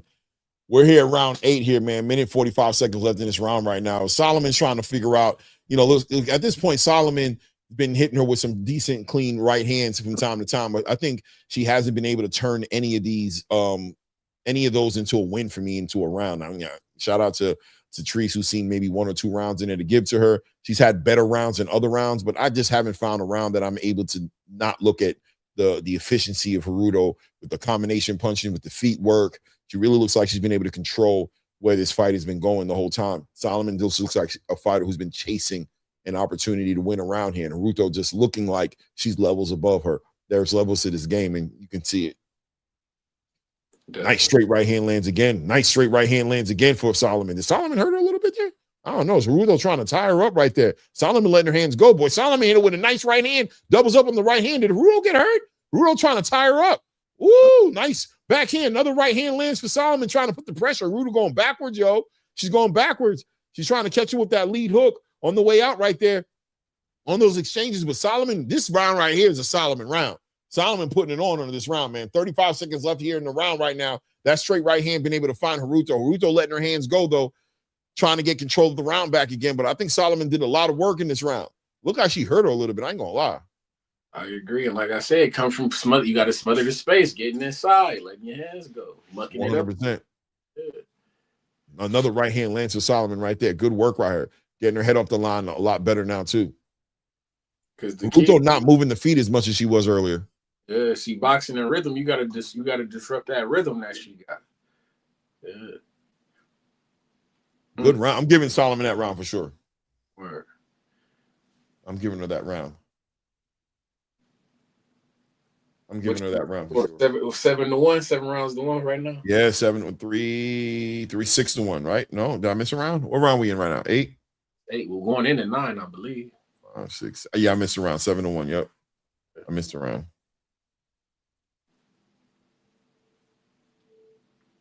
Damn, 2 minutes. That should make a difference. Some of these men's fights, these motherfuckers don't be looking good. I wouldn't mind seeing them have 2 minutes, motherfucker. Increase some of their, make them throw some hands, man. Yeah, man. Some of these dudes, right? Yo, the right hand was finding her in this one. This one right here was one round where I felt like Haruto might have got hurt. She was trying to tie her up and get control of it. Solomon really got that killer instinct. When she seen that girl on her back feet, she got right on her. That replay was definitely in favor of Solomon for sure on that replay. 100%. And you seen it in her eyes, man. She got hurt. Naruto coming out a lot more dialed in, man. Way straighter, way snappier with her lead hand. And shooting that left hand straight down the middle. She's straight punching. She's not wasting no space. Even the hooks are tight. Mm-hmm. Ooh, nice straight left hand to the body right there. Catches Solomon, backs her up right there. Back on that lead hand. Back on that lead hand for Haruto. Ooh, nice work by Haruto. Got her head off the line, steps right up to the right there. Doesn't allow herself to get hit by that straight right hand of Solomon now. Being very aware of that right hand. She definitely got hit a little more than I think she'd rather have gotten hit in that last round. So you can see it. She's not letting that happen again. Yeah, you see it, right? She's diligent. Like she's throwing that jab. She's getting that head off the line. She's shooting that left hand. The left hand's coming right back to her chin. She's not getting lazy with it, and she's moving. Boom, she's moving. Nah, you ain't catch me with that. Solomon letting her. Ooh, nice lead hook right there. Catch for Haruto. But Solomon being very, very she's got an urgency about her punching now. She knows she's down on the cards, and she's closing that space and letting her hands go a lot more. The punches are always 2s and 3s now. She's not just single popping shot and too many of the shots right there. Nice work right with that lead hand, straight left hand to the body there for Haruto. Nice work. Haruto gets on that hand and gets right to the body. Solomon catches her with a nice straight right hand herself. Back on that lead hand, moving. Boom. Shoots that left hand. Boom. Gets right up under and scoots out to the right. Boom. Boom. Boom. Boom. To the left, actually, in that one. I like the way Haruto working that body, too, with straight shots. Digging down. Yeah, I like that. She's investing in there. Solomon acting like it don't hurt. Maybe they don't. I don't know. Look like they should be hurting. Those straight left hand was tough. Definitely. Good work. Good work. Boom. Nice. 1-2 down the middle right there. Solomon tried to pickpocket her for that round. I don't think it worked, though. I think Haruto got that round.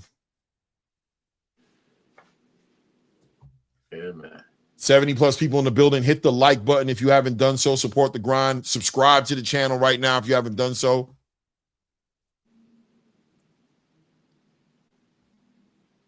It's crazy. These motherfuckers really, I'm still tripped out about, like, these motherfuckers really just in front of the pyramids like this. Like, they just slapped that shit up. Slapped it up. Let's get some people in the art. Let's get this shit. It's really like a traveling circus. They just pitched the tent. We throw up a tent, bring in attractions. Put some chairs around here.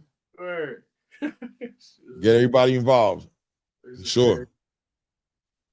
That's always how I looked at boxing too, lightweight. Like it's virtually a traveling circus. Like you gotta have your attractions with certain fighters. You feel me? Your strongest man, your bearded ladies. Facts. The strongest guy, the bearded lady over here, the two-headed ladies over here, you know what I'm saying? Got anybody, the half snake, half dude person is in that net over there, in the internet over there. You know what I mean? Motorcycle in the cage over there. Yeah, man. All day, baby. We got you, man. Word. We are at the top of the last round here, round 10 here, big round here. Without a doubt, no matter how you have this scored here, you got to say, I would say, if you would agree, Solomon needs this round, and she needs it in a big way, and she might even need a knockout if you got it scored like me. I think she needs a knockout to win this fight, but at a minimum, she needs to win the round. She can't allow Cejudo to take this round right now, and Cejudo is fighting as if she's in a close fight. She's not letting her get this round. Good work, controlling the distance. She's using her feet. Cejudo's a little bit further outside the range a little bit now. She's jumping in and out now. She's not standing in there. She's jumping in and out. Boom, nice work right there. Nice work by Cejudo, man. Solomon trying to Solomon, out of severing. you got to try to give people the reason to at least give you the hometown advantage. At least try to cheat a little bit, but you're not upping the pace. Yeah. By the way, Cejudo starting to hook off that jab a little bit more now. She's shooting the jab, but she's hooking off a little bit now when she steps off to the right.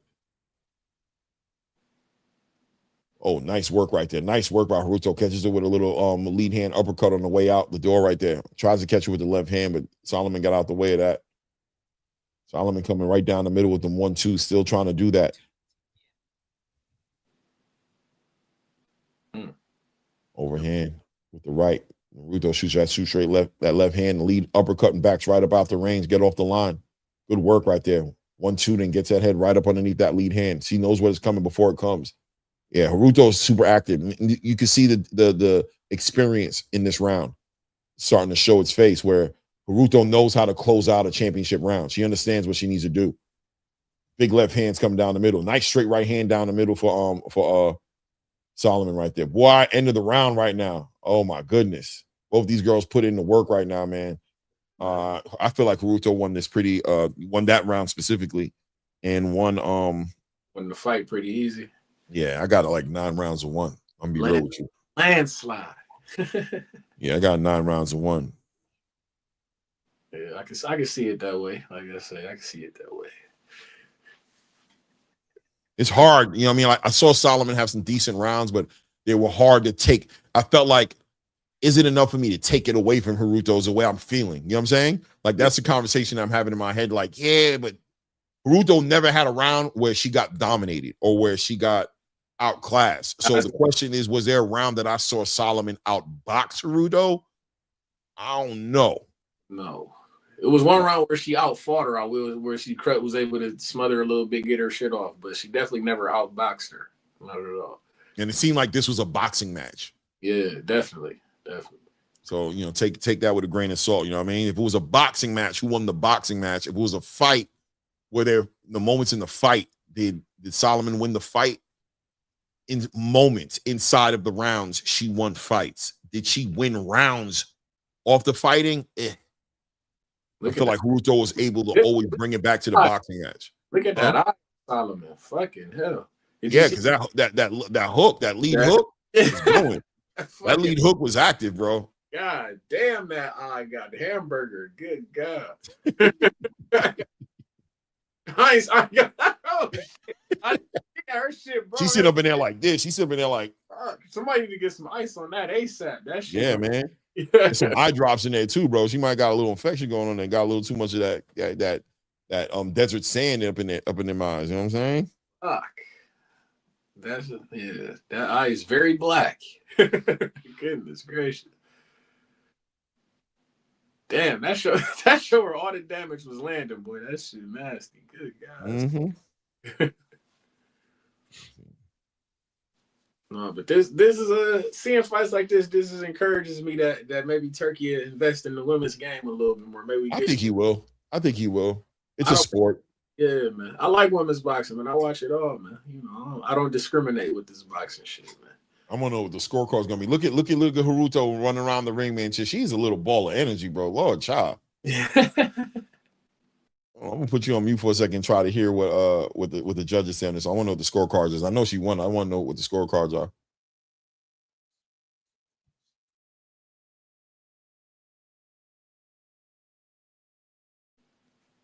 I could imagine it might be pitching a set out. Maybe.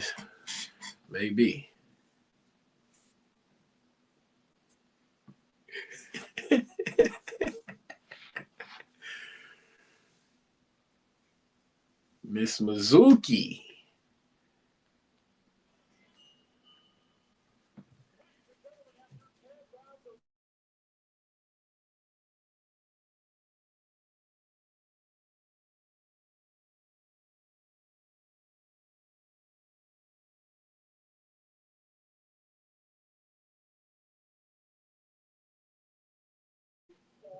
98 to 92. Somebody gave her 2 rounds. It gave her 2 rounds. It was a landslide for the most part, though. It was, yeah, somebody had it 99, 91 like me, gave her 1 round, and somebody gave her 2 rounds. She's good at the acting too. Like she's crying right now. You know what I mean? Like she's doing what she's supposed to be doing. Like there ain't no reason to be crying. You know you dominated that girl. But she's an emotional. You know what I'm saying? She's emotional. You know what I mean? No, I like it, man. I appreciate the emotion. I appreciate it. She cares about what she got going. Cares about the craft, man. Yeah. I mean, look, yeah, she's emotional. She's super happy. She's celebratory, and you know, here she is being emotional a little bit in the ring. It's not too cheesy. You know what I'm saying? It's not too cheesy, but it's just a little like she's doing the right thing. This thing right here is diabolical. You know what I mean? This thing is the truth. Man, it's the truth, man. Man, I got a crush on Mizuki, man. Oh no! She won you over. She won you over. She got hard. Like, damn it! You know, I gotta be real with myself, bro. I think I got a crush on Mizuki. Bro. I think I got. It is what it is, man. I want a poster.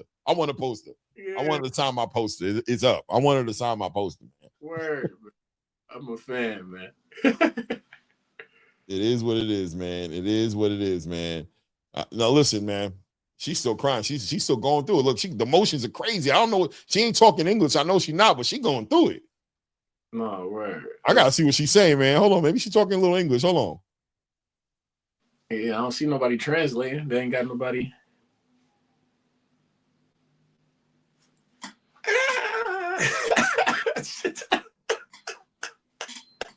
I'm a fan, man. I'm fucking with her.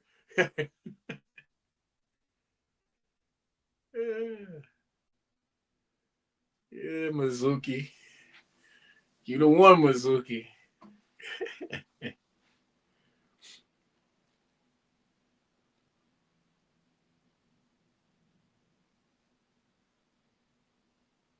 Who in that flyweight weight class for her, too? I need to see her in a big scrap, man. I want to see her get a big fight.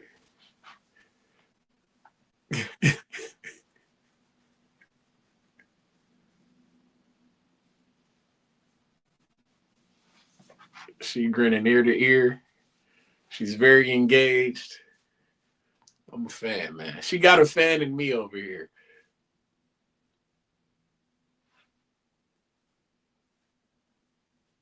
Hit that like and subscribe, chat, man. We got Clay Marie had to hit the mute button, man. He trying to lock in, see what she had to say, man. Go ahead and hit that like. You feel me? Share the link. Yo, she's talking English, bro. She trying. She up in there talking English, bro. Yeah, man. I don't think she can understand him because I hear her, the other translator got to break down what he's saying, but she can speak it though. I like it, man. We locked in, man. We locked in, Mizuki.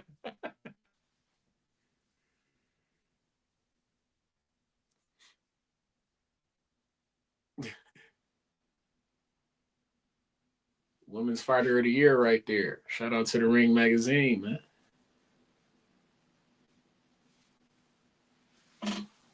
Look at that motherfucking class.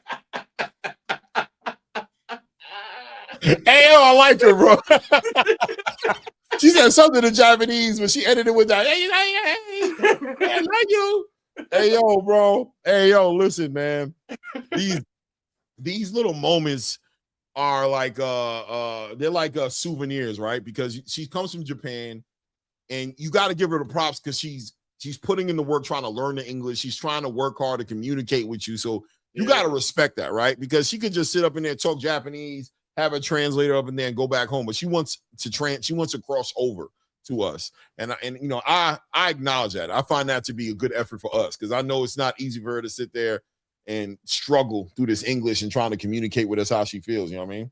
Word. No, that's a fact. You got to appreciate that, man. I love it, man. With all the other drama that we had going on in the women's boxing, it's nice to get a little ray of sunshine in this boxing shit, man. I like it. The smile is crazy, bro. And you know what I mean? That's how we got to end. That's how we started, and that's how we ended with her, right? It's like at the end of the day, we started off with the smile. We got great boxing in the middle, but we close it off with the smile. And that's what, you know, the smile is it just pulls you in, man. It pulls you in. It makes you want to watch more of her, obviously, when it comes to the press conferences, the build-ups, and whatever they do. If they're doing like little all accesses on her, I want to follow her and see what she's up to, you know what I'm saying, and how she's carrying it. But inside the ring, but at the same time, it doesn't overshadow what's going on in the ring. She's a skilled fighter in the ring. Skilled fighter, exactly. With good coaching as well. Shout out to Manny Robles, man. He got him one, man. I like it. I like it. I'm locked in. Manny hanging out in Japan, by the way. I don't know if anybody knows. He be hanging out there a little bit. He got a couple of fighters he working with out there, man. Yeah. I'm not saying. But I'm gonna go ahead and let you go, Clay. I'm gonna let you call the rest of this card. Shout out to I'm gonna be tapping in, which you might even come back up here. I'm gonna be tapped in for this Richard Torrez and Frank. Who you picking, by the way? I gotta ask before I go. I'm going with Richard Torrez on this one, man. I think it's his time. I think Frank Sanchez might have missed the boat on his prime time. You know what I'm saying? I think he's on his way out the door. He might be looking for a signature fight here and there to try to make his name, but I just think he's a little too late, man. I think Richard Torrez is athletic enough and fundamentally sound enough to take advantage of Frank Sanchez with a bad knee potentially, and all these other things going on. I think Torrez can get him out of there. Okay, for sure. I agree. That bad knee, I think, is going to be a hindrance for Frank Sanchez, and he going to have to be able to move to get out of the way of what Torrez is bringing, for sure. So yeah. But Torrez is disciplined too. He's going to attack that body and make sure he slows him down even more than he's already going to be slow. He's going to fight him up here. And Torrez, let's not forget Richard Torrez coming in there with Bomac. He's coming in there with that team, so don't be shocked at the strategy being pretty clean. Definitely. Shout out to you, Clay. ATP, as I always say, it stands for appreciate the platform, gang. But I'm gonna lock in with you, man. I'll be back. Be cool. Salute, family. Peace. Yeah, ladies and gentlemen, that was a good fight, man. The ladies put on for us, man. We gotta show love to the ladies. Right now, we're looking at Richard Torrez in the back room right now, doing some mitt work with Bernie the boxer right now. Bernie Bomac working with Richard Torrez, man. I'm wondering how that translates for Richard Torrez going into this fight. Frank Sanchez, we gave you the intangibles, the injury to his knee, all these different things. So let's see what he's able to do, man. Leonard Sterling in the building with the $5, man. I appreciate you. Appreciate the support tonight, man. It says MVP has two of the champions, Artiga, WBA. He's talking about the ladies right now. Irma Garcia, an IBF title holder. And the other champion is Adelaida Ruiz, a WBC champion. Hiruto has to go over to MVP for their unification. Money, son. I could see that happening. MVP looking to put on the biggest female fights. I mean, you can't turn your nose up at the lineal champion in the division and Ring Magazine champion, fighter of the year in Mizuki Hiroto, right? Suzuki Hiroto. I hope I said her name right. Shout out to my brother Clay, Blaze Pound for Pound in the building. Was good, man. QT times 556 in the building says that's Turkey girl. He bringing them to the ring. Okay, yeah, I hear you on that too. Blaze Pound for Pound says I hope Torres stops overextending his punches. Yeah, man, I expect to see a more fundamentally sound Richard Torrez in this fight here. I think the switch he did, being in there, sparring with the Jared Andersons, working with Bomac, working with Bernie. I think he's going to close up a lot of those gaps, man.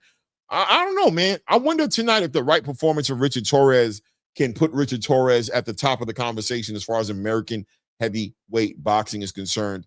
When you think about the heavyweight boxing area space in America, you don't got that many guys. You got Jared Anderson, you got Richard Torrez, and you got, like Demazian, who's really on a prospect level right now. He's really not crossing over into that top 10. As far as our representation in that conversation of the Moses Ataumas, Daniel Dubois, the Majid Kabayels, the F.A. Jogbas, those guys, that top 10 of the heavyweight division, Richard Torrez and Jared Anderson are probably right at the top of the list. Andy Ruiz also making, statements and interviews. He's in the building. He wants to get in the conversation, but he's been super inactive, looking to get back in there. And of course, I'm going to even put Jarrell Big Baby Miller in the conversation, right? But Richard Torrez is a young, Olympian. He brings that pedigree, but he's a smaller guy, right? He's just a smaller guy, and he never really has shown to be absolutely dominating in one aspect of the game. He's one of those well-rounded fighters, right? He's not, Ajit Cabello, we know he's a body snatcher. Most of the time, we know he's a big puncher as well as a great boxer, great at selecting his shots. Daniel Dubois, one of the biggest punchers in the division, right? You look at it, even on Martin Bacoli, crazy lead hand, big guy. You know what I mean? We know what he brings in the ring. We know what Tyson Fury, Usyk, all these guys are exceptional in what they do. Richard Torrez still hasn't branded himself as an exceptional fighter in one area. I'm wondering if tonight, with the addition of Bomac, Bernie, if he's able to capitalize on a game Frank Sanchez, right? It is what it is. Nafif in the building says, nah, Ruiz would beat Torres. Maybe, man. Blaze Pound for Pound says he's the top U.S. heavyweight to me right now. No doubt. Guys, hold the line for me 1 second, man. I'm going to put y'all on hold. I'm going to run to the bathroom right quick, try to give y'all some music to bump while I'm out, man. I'll be right back.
Back at it with another one. Thanks, guys, for holding the line for me. I know you guys up in here going crazy. What the hell we going on here, bro? Ban this dude. Lord child. Put the link out there. Anybody wants to come up and build. They're taking their time in between these rounds here, getting ready, still waiting on Richard Torrez to make his way inside this ring with Frank Sanchez. Yeah, this is going to be an interesting fight right here. Frank Sanchez is going to be the bigger guy in the ring, too. I forgot. I don't know. I've always looked at Frank Sanchez as one of the smaller heavyweights, but, you know, he put on a lot of size. I remember, you know, Frank Sanchez fighting. I feel like he was at cruiserweight for a little bit as well, but I really forgot that he was the bigger fighter, just overall the bigger guy in the ring. Salute Francisco Torrell. What? Francisco Torrell. What's up, Clay? Happy belated Flag Day. How's Haitian boxing looking? Hey, what's good, Francisco? Hey, man. Yeah, Haitian boxing is looking all right, I guess. You know, we got Hitchens. We got a couple people in the game that we're looking to see do their things. I don't follow the boxing space on the Haitian level as much as I should. Phase of Great in the building says Shock Saw going to be a tougher deal to deal with. Yeah. Next week is a big fight weekend. Obviously, we got the Raymond Ford, Oshaki Foster card going down. We got our guy Omari Jones, who's going to be fighting next week. If you guys popped up earlier, you saw Omari came on the channel, man, gave us about 10, 15 minutes of his time, man. It was very valuable. Talked a lot about boxing, man. Real last minute adjustment. I got him to come on the channel. We'll be talking to him after the fight as well, directly after the fight, to talk about the fight, man, and talk about the card and everything else going on in his career, man. One of the guys I'm looking forward to see his career blossom, man. I think he's really gifted, bro. And if I'm right, if I'm right, I think we got a real American fighter that's going to be shaking it up a lot. If I'm wrong, I'm wrong, man. But I see what I see. The eye test tells me that Omari Jones is one of those guys, man. So I'm so happy to be able to get in on the beginning of that journey with him in this space, man. Hopefully we can grow together as a channel, get behind Omari Jones. Salute Blaze and what? Let's see. What's good, FaZe? Let me see here. Shock versus Savage might be fight of the year. 100%, man. 100%. Real step up for Raymond Ford in a real way, man. And I think a real culmination for Oshaki Foster. And what I mean by that is Oshaki Foster's had his ups and downs, but for the most part, a lot of ups. But he's really been on a movement as of late. But the reality is, you know, has he gotten the real test he wants to have? You know, he did what he did with Conceição. He did what he did with Stephen Fulton, but there's questions in there about Conceição. People thought the fight was very competitive. Some people thought Conceição beat him in the second fight, though he won the first fight more convincingly than he did the second fight. But against Stephen Fulton, doesn't seem like he was focused, right? Didn't make weight.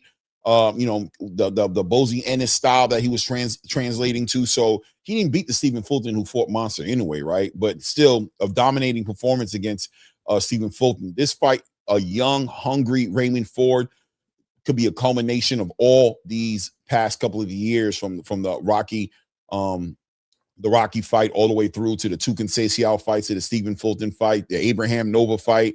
All these little fights he had in between here could culminate to Oshaki Foster being able to make an argument as to why we might want to see him in the ring with Shakur Stevenson, as he's been campaigning for that as well. But Raymond Ford, on the other hand, also is somewhat of a culmination, but really his first super signature fight that he gets to have and show us what he's been up to. And if 130 is his division indeed, 126, he outgrew and arguably stayed there a little bit too long to get his only loss against Nick Ball. I can go on days for days. That fight next week is going to be a litmus test for both these guys in different levels, right? It is what it is. Hold the line for a second. I'll be right back, guys, as I'm going to go grab my popcorn out the microwave. I'll be right back with you guys.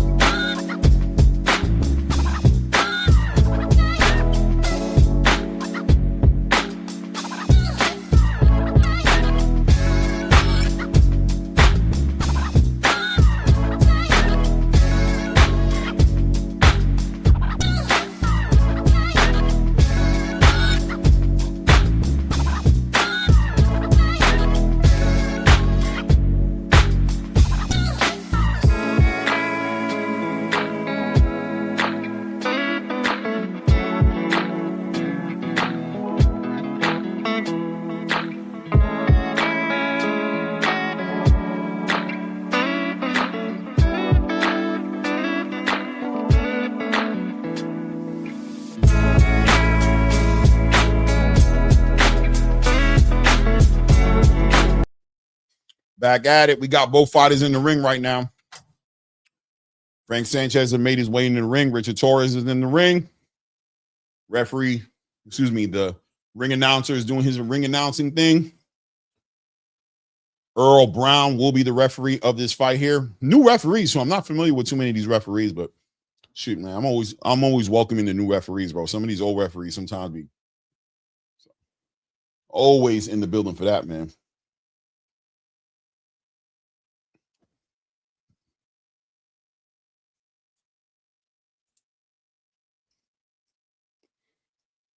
Richard Torrez Jr. looks dialed in the corner right now. Bernie Bomac sitting there right in the front, both of them with the ones up, the whole corner, putting the ones up. Richard Torrez has a real team behind him right now, a notably celebrated, accomplished team. Obviously, the team of Terrence Bud Crawford, who was able to take Bud Crawford all the way through his career undefeated, take him into the biggest fight of his life against all odds against Canelo Alvarez and dominate Canelo Alvarez. This is the same team we're looking at, ladies and gentlemen. Were they able to, close up those gaps in Richard Torres's game, or we're going to see a different Richard Torrez based off of the addition of this team? Frank Sanchez in there with Eddie Reynoso and his team. Frank Sanchez arguably dealing with leg, knee injuries, haven't been able to see him at his best who he can be. Took that loss against Ajit Caballel, and really just a lot of lackluster performances. I don't even know what his last fight was. He was supposed to be fighting against Daniel Dubois. That fight didn't go through. Can't get this guy up out of here.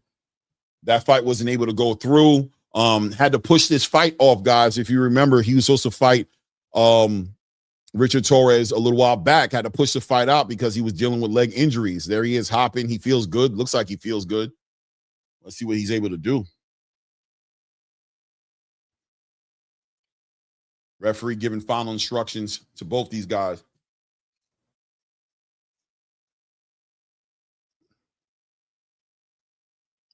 About to be at the top of the first round right now. Ed Reynoso giving them last instructions. Guys, hit the like button, subscribe to the channel if you haven't done so yet. We're about to get into this first round here. Olympian Richard Torrez, American boxing here on the stage tonight. Heavyweight boxing. Richard Torrez and Frank Sanchez taking the center of the ring here. Richard Torrez working behind that southpaw. Very active, very twitchy, very active lead hand as Frank Sanchez is just trying to slow this fight down. Walks him into a straight right hand right there as Torrez is trying to take control of the lead hand action here. Shoots that straight left hand to the body of Frank Sanchez. Frank Sanchez being very patient, working here behind his own lead hand right now, dealing with a very twitchy, fast, athletic Richard Torrez here as Frank Sanchez is trying to just take his time here.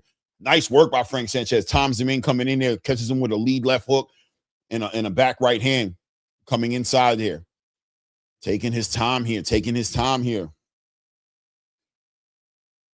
Frank Sanchez, very active, applying the pressure to Frank Sanchez here. Nice straight lead hand to the body, comes over the top with the right hand as they're tied up here. The referee trying to separate them, getting between these two big heavyweights. 2-minute mark just passed here in the first round here. Frank Sanchez taking his time. Times almost hits him with a back right uppercut. Sanchez doubling up on that lead hand, very fast with that lead hand, but trying to set up that straight left hand, trying to control that front lead hand of Frank Sanchez, really smothering the front lead hand of Frank Sanchez with his own lead hand. Gets up under there and shoots a straight left hand to the body right there. Sanchez catches him on the way out there. Very active Richard Torrez here, man, trying to really just put that pressure on Frank Sanchez, force him to be athletic, force him to be explosive, force him to let his hands go, not allow him to process too much data right there as Richard Torrez is trying to take advantage of these early rounds here against Frank Sanchez. As Frank Sanchez is trying to time him out there, but very twitchy, up and down, very Israel Madrimov-ish energy coming from Richard Torrez. Not with his feet, but with his feints. Ooh, nice right hand lands, straight right hand lands for Frank Sanchez. Catches Richard Torrez on the way in there as he gets tied up with Frank Sanchez. Referee gets in between them, separates them. We're at the 55-second mark here in the first round here as Richard Torrez continues to apply that pressure, smothering that lead. Ooh, nice right hand timing as Frank Sanchez getting closer and closer to timing the big right hand. Richard Torrez getting inside, closing, collapsing that pocket right there. Collapsing that pocket, using that lead hand to feint levels up and down, trying to get up in there and set up that left hand, getting his head off the line. 30 seconds here in the first round right here. Big right hand, big left hand, straight left hand lands for Richard Torrez right there as he closes that space up, catches Frank Sanchez. Frank Sanchez ties him up. Referee separates him. Frank Sanchez right back on, Richard Torrez right back on Frank Sanchez. I'm going to tell you right now, Frank Sanchez is not as mobile as he'd like to be. Lead hand to the body, as even though the referee separates him, Richard Torrez is able to collapse that pocket at will. Frank Sanchez basically trying to time him coming in, not using that movement. Straight left hand to the body, active work to the body from Richard Torrez. Over the hand, lead hand from Richard Torrez as we close out the first round in here.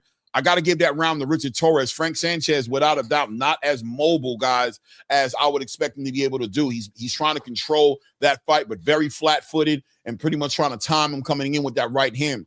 Richard Torrez being very active, applying that pressure, smothering the lead hand. Frank Sanchez's lead hand is almost non-existent. It's all about timing that right hand. Let's see what Eddie Reynoso gives him as far as instructions and see the adjustments he can make going into this next round here. Wow, man. Richard Torrez doing a good job applying that pressure, man. Melting that pocket, man. Melting the pocket, catching them with straight left hands to the body, straight left hands up top. But Frank Sanchez just basically reacting to Richard Torres's movement. I don't know how long he's going to be able to hold that down. At least he's not burning a lot of calories and energy moving around. Can Richard Torrez keep up this pace as well? He's very active, letting that lead hand go, letting that left hand go. Very active with keeping his head off the line, but that burns energy as well. So we'll see.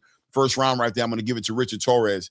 I'm going to give him that first round, 10-9, 1-0 right now. Torrez gets that first round.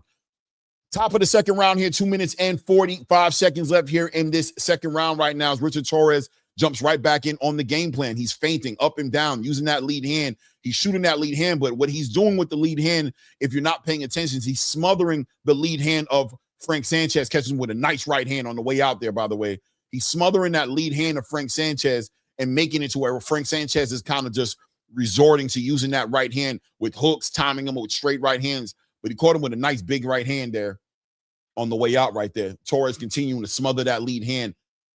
Boom! Big right hand knocks out Richard Torrez. As Richard Torrez is trying to get up, he gets knocked out with that right hand. Frank Sanchez times him out. It's over. He is not going to get up. He gets on his feet. He falls down. He waves it off. Frank Sanchez knocks out Richard Torrez with a big right hand. Oh, my goodness. Oh, my goodness. He was timing him out the whole time. Eddie Reynoso celebrating with Frank Sanchez, who was timing out Richard Torrez. Richard Torrez trying to pressure Frank Sanchez, force Frank Sanchez into letting his hands go, and that's exactly what Frank Sanchez did. He let that right hand go and knocked out Richard Torrez with a straight right hand. What a knockout. Knockout of the year by Frank Sanchez. Lord child, wow, big right hand, man. I thought Richard Torrez would be able to go ahead and get Frank Sanchez just based off the youth, based off of the lack of mobility that I expected Frank Sanchez to have. But Richard Torrez, too much pressure. Frank Sanchez got that timing down. Big power from Frank Sanchez, knocks out Richard Torrez, man. It is what it is. Frank Sanchez gets that performance that he's been looking to get, puts the heavyweight division on notice. Will it be Frank Sanchez versus Moses Atama? Will it be Frank Sanchez versus Daniel Dubois? Who does Frank Sanchez fight now that he's got this big victory over Richard Torrez? Wow, man. Shelton in the building. What's good with you? What's up, big dog? How you feeling, Clay? Hey, long time no see, man. I'm feeling Long good. time no see, man. Hey, look, I told everybody who would listen that there was a reason why Atama and his people turned down the Frank Sanchez fight. I also told everybody who would listen that Richard Torrez is not very good. He's just not.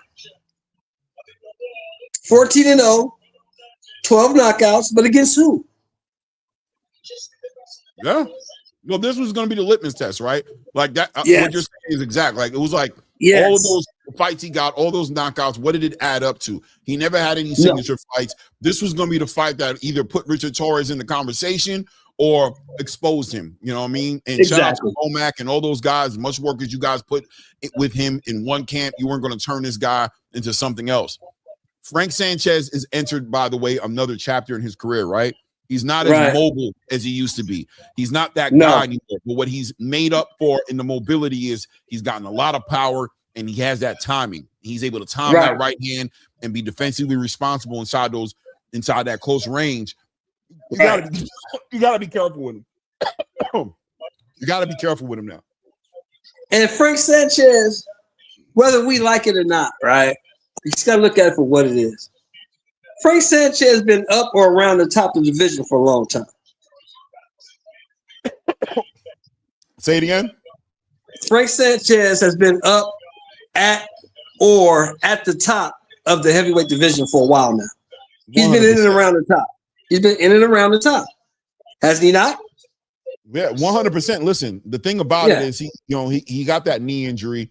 G Caballel puts him down, you know what I'm saying? And the reality was the momentum left him, but he never took no signature losses outside of a G Caballel. So he's always been there, you know, and now he's a bigger guy. I don't know if you noticed, 240 pounds. Yeah, he's a lot bigger guy. He's acclimated to the division a lot. Like he's an official heavyweight now, right? Like he ain't no cruiserweight coming up. So all those things make him exactly. And you can't dismiss now the ass whooping he gave Efe Ajagba. He beat Efe Ajagba down. He beat him up. 100%, man. 100%. And Efe Ajagba is not a bad heavyweight. He's a slow heavyweight, but he's not bad. Not at all. And he got power. You know, he can hurt you. Yeah. So, I told everybody, they was asking me, who you got? Man, Frank gonna knock this dude out. Nah, man, Richard Torrez. Man, Frank gonna knock this dude out. Richard Torrez, don't never say Moses Thomas' name again. But better not. The reality but is, see, wait a minute, Clay. Hold on. Why not though? Who has Moses Atama beat? I mean, he hasn't beat nobody. But I'm gonna be real with you. I think Moses Atama will clean up Richard Torrez. That's what I believe. But I mean, it is what it is. I agree with you. Moses Atama, man, I don't think he's got like more than 40 rounds under his belt as a professional fighter. Exactly. You know? So, and I'll say again. There's a reason why him and his people turned down the Frank Sanchez. Frank Sanchez knocked that boy out in the second round, bro. Knocked him out, bro. You know what I'm saying? Knockout of the year, too, by the way. Knockout of the year, potentially. Yeah. I don't think it's knockout of the year because we have some great knockouts. But it's potential. It's up there. Now, remember, Clay, you remember that, too. I know you reported on it. Moises Atama and his people turned down the Frank Sanchez fight. They turned it down. 100% they did.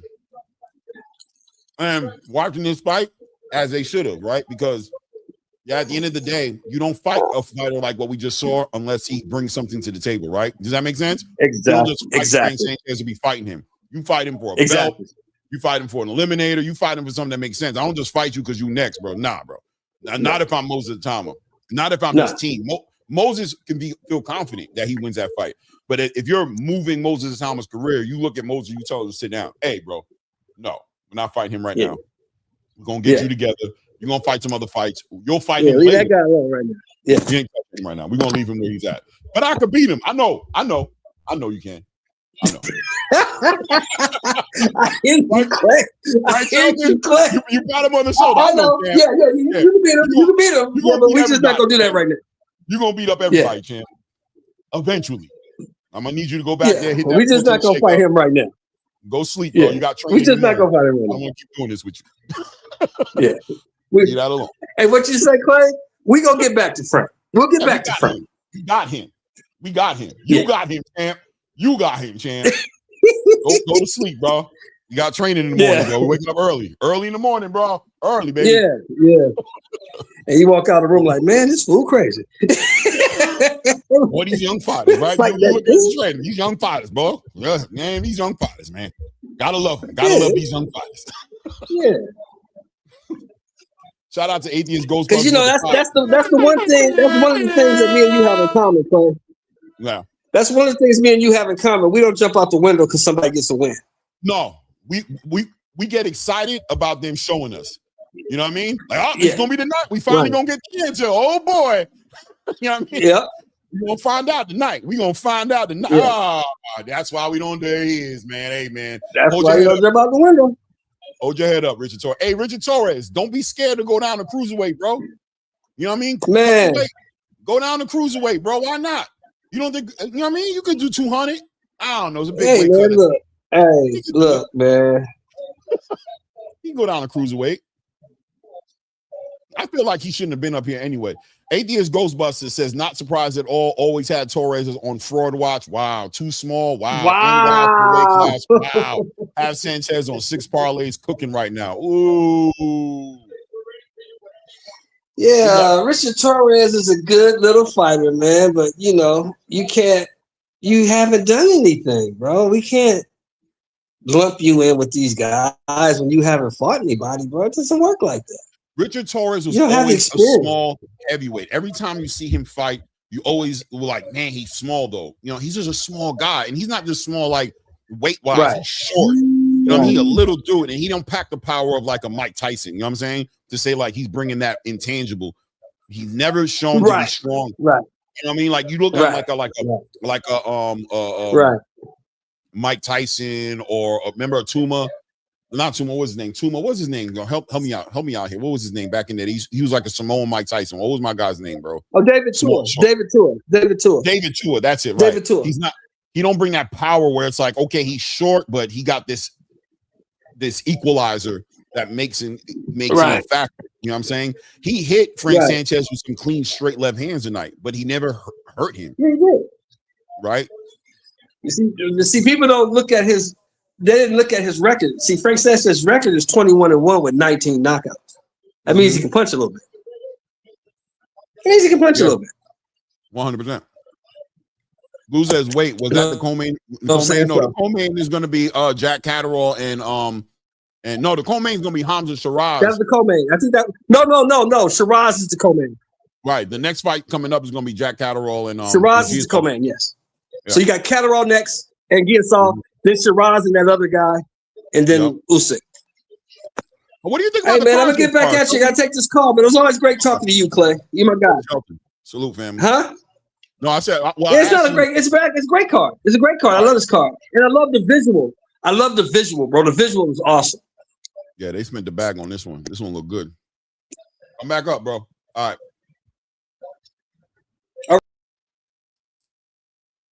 Yeah, Blue. I don't know if you heard it. So we got Jack Catterall, Giyasov coming up next, and we got Hamzah Sheeraz getting ready to fight for his WBO title, and then we'll go into the main event.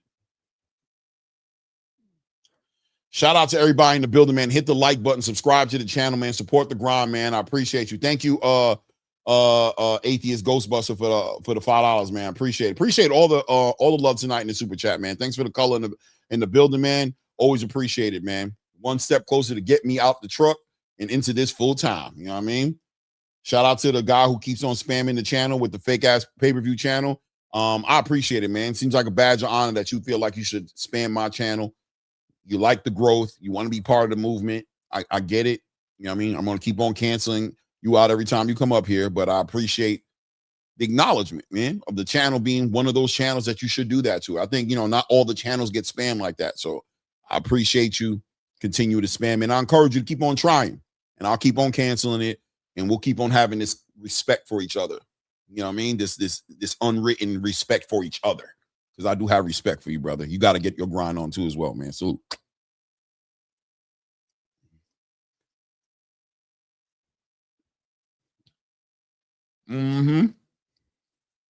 Hey, the guy spamming the channel with the pay-per-views, spam the other channels with my channel. How about that? Go to the other channels and get them to come over and subscribe to Claymore Rain. You know what I mean? Don't just spam me with the pay-per-view. Spam everybody else with that too. You know what I mean? Don't say I sent you, but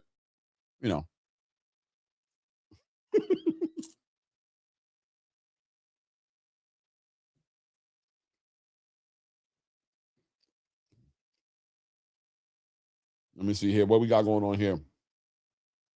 Queen KO. Oh, what's going on here? You're blind. Frank only had to hit Torrez with right hooks. I don't know what's going on in here, man. Francisco Torrell says, huge for Sanchez. Torrez is young and can improve. He got boxing ability. Wouldn't ride him off. Norris had 3 losses before being champion, including the KO by Jackson is Torrez that kind of a dog. I think Torrez is that kind of a dog. I think he's going to compete. He's also super intelligent, by the way. You know what I mean? He don't got a box. You know what I mean? He's a dude who has a lot of, he's intelligent. He can actually go be somebody. You know what I mean? I think he was like valedictorian in high school and all types of things. You know what I mean? Accepted by a lot of colleges. But Yeah, I expect him to be in the game, man. I just question as to whether or not he should be in the heavyweight division. He came in tonight 229. I mean, can he cut the weight? Can he fight at 200 pounds? Can he make that happen and operate in the cruiserweight division? Also, if he cuts down at 200 pounds, he can get that experience of the cruiserweight division and return to the heavyweight division, right? But if he's already so big and feel, if that's really a muscle-bound, cut-down version of him, then, I don't know what to say next for Richard Torrez on that note. I think he's going to beat a lot of fighters, but will he beat champions? Will he become a champion? I don't know. I don't see it for him right now. I don't know, later on, some adjustments, some fights. Can I see a champion in Richard Torrez? Maybe. I don't know. But tonight just feels like he's too small for the division. Just looks like he was, it was just one shot away. We saw Giyasov knock out Richard Torrez in the amateurs. And, again tonight with that right hand, just like Giyasov, Frank Sanchez catches him coming in, man. It wasn't even a super clean right hand, man, but it was enough to put him to sleep. He was laid out stiff. He didn't get knocked on his pockets and got up. He was knocked out.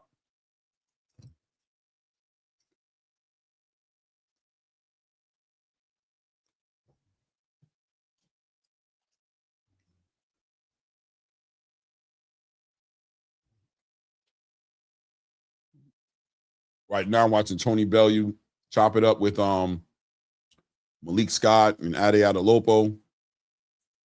They're talking about the game. I don't know what they're talking about.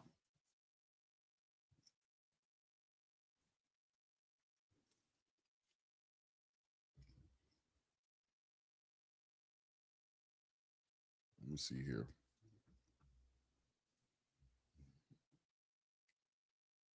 Damn, man, views ain't as high as I thought they'd be right now. So we're in the thousands right now. We're in the hundreds still. It is what it is, isn't it? It is what it is.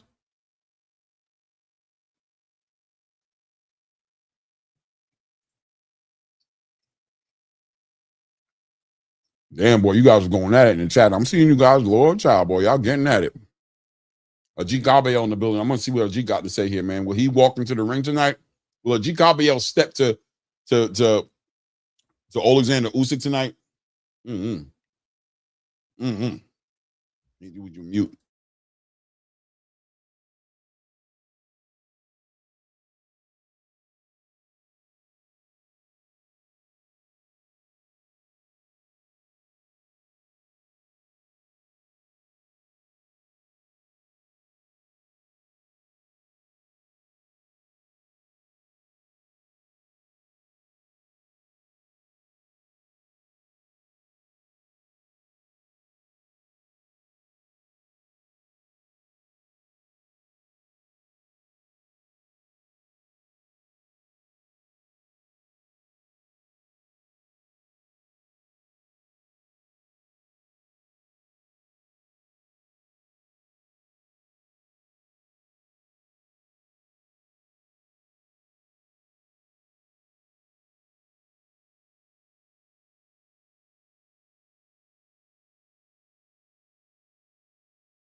Ajit Gabriel trying to make an argument for himself to fight against Oleksandr Usyk. I'm interested in what you guys might think, but I think Usyk just vacates that belt. I don't think he fights Ajit Gabriel for nothing. I think he's done. I think he vacates that belt and he looks for big money fights. And one of them might be David Benavidez. Another one might be against maybe against what's my guy's name? I was about to say Fabio Wardley, but he just lost against Daniel Dubois. Who would Usyk fight next if it isn't Ajit Gabriel? Maybe he does fight Ajit Gabriel. Maybe he fights him. I don't know. I do not know.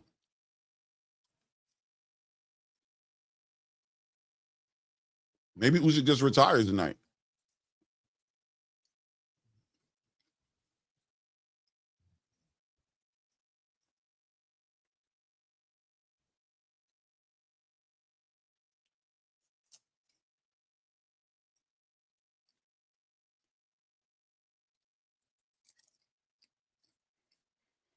Enjoying my popcorn.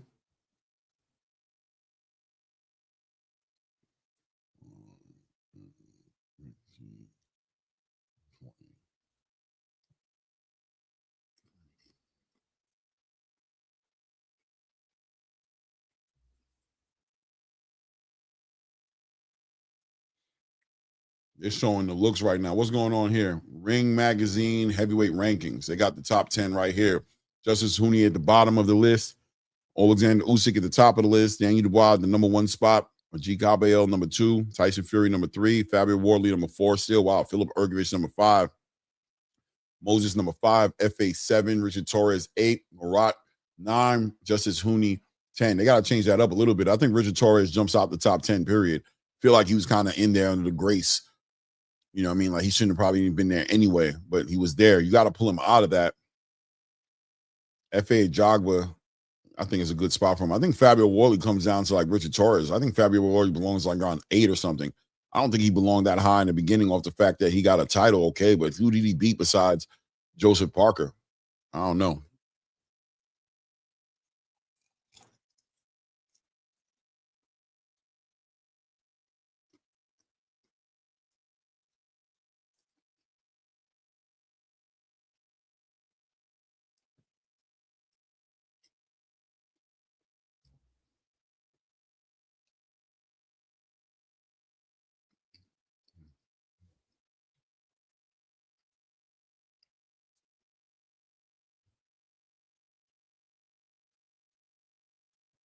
Yeah, Roger, Dad. I don't see Torres beating none of those guys. I think Frank Sanchez is about as good as we're going to get for him. Looking at Giyasov getting in it right now in the back. I don't know. I got a funny feeling tonight, man. I think Giyasov going to do it, man. I think he beats Jack Catterall tonight.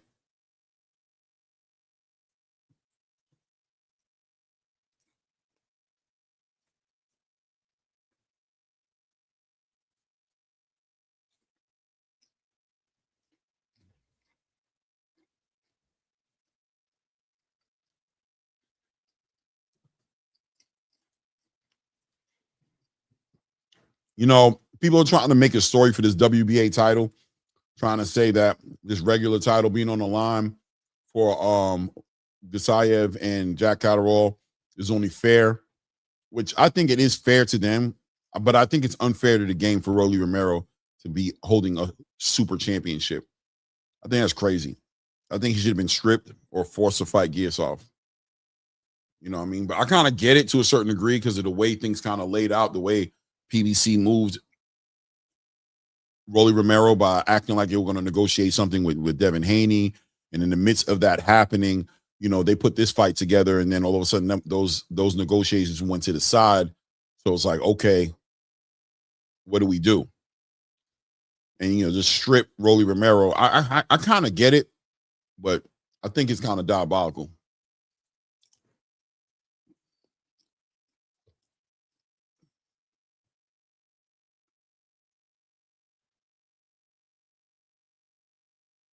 Get you.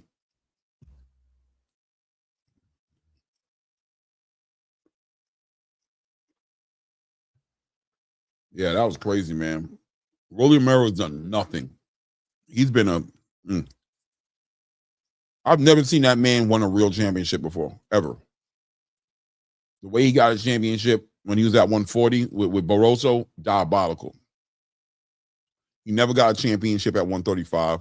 At 147, for him to just get an upset win over Ryan Garcia when both of them were just for the first time fighting in welterweight was crazy.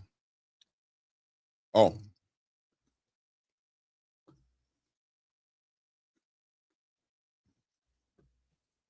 My guy Angelo Reyes in the building.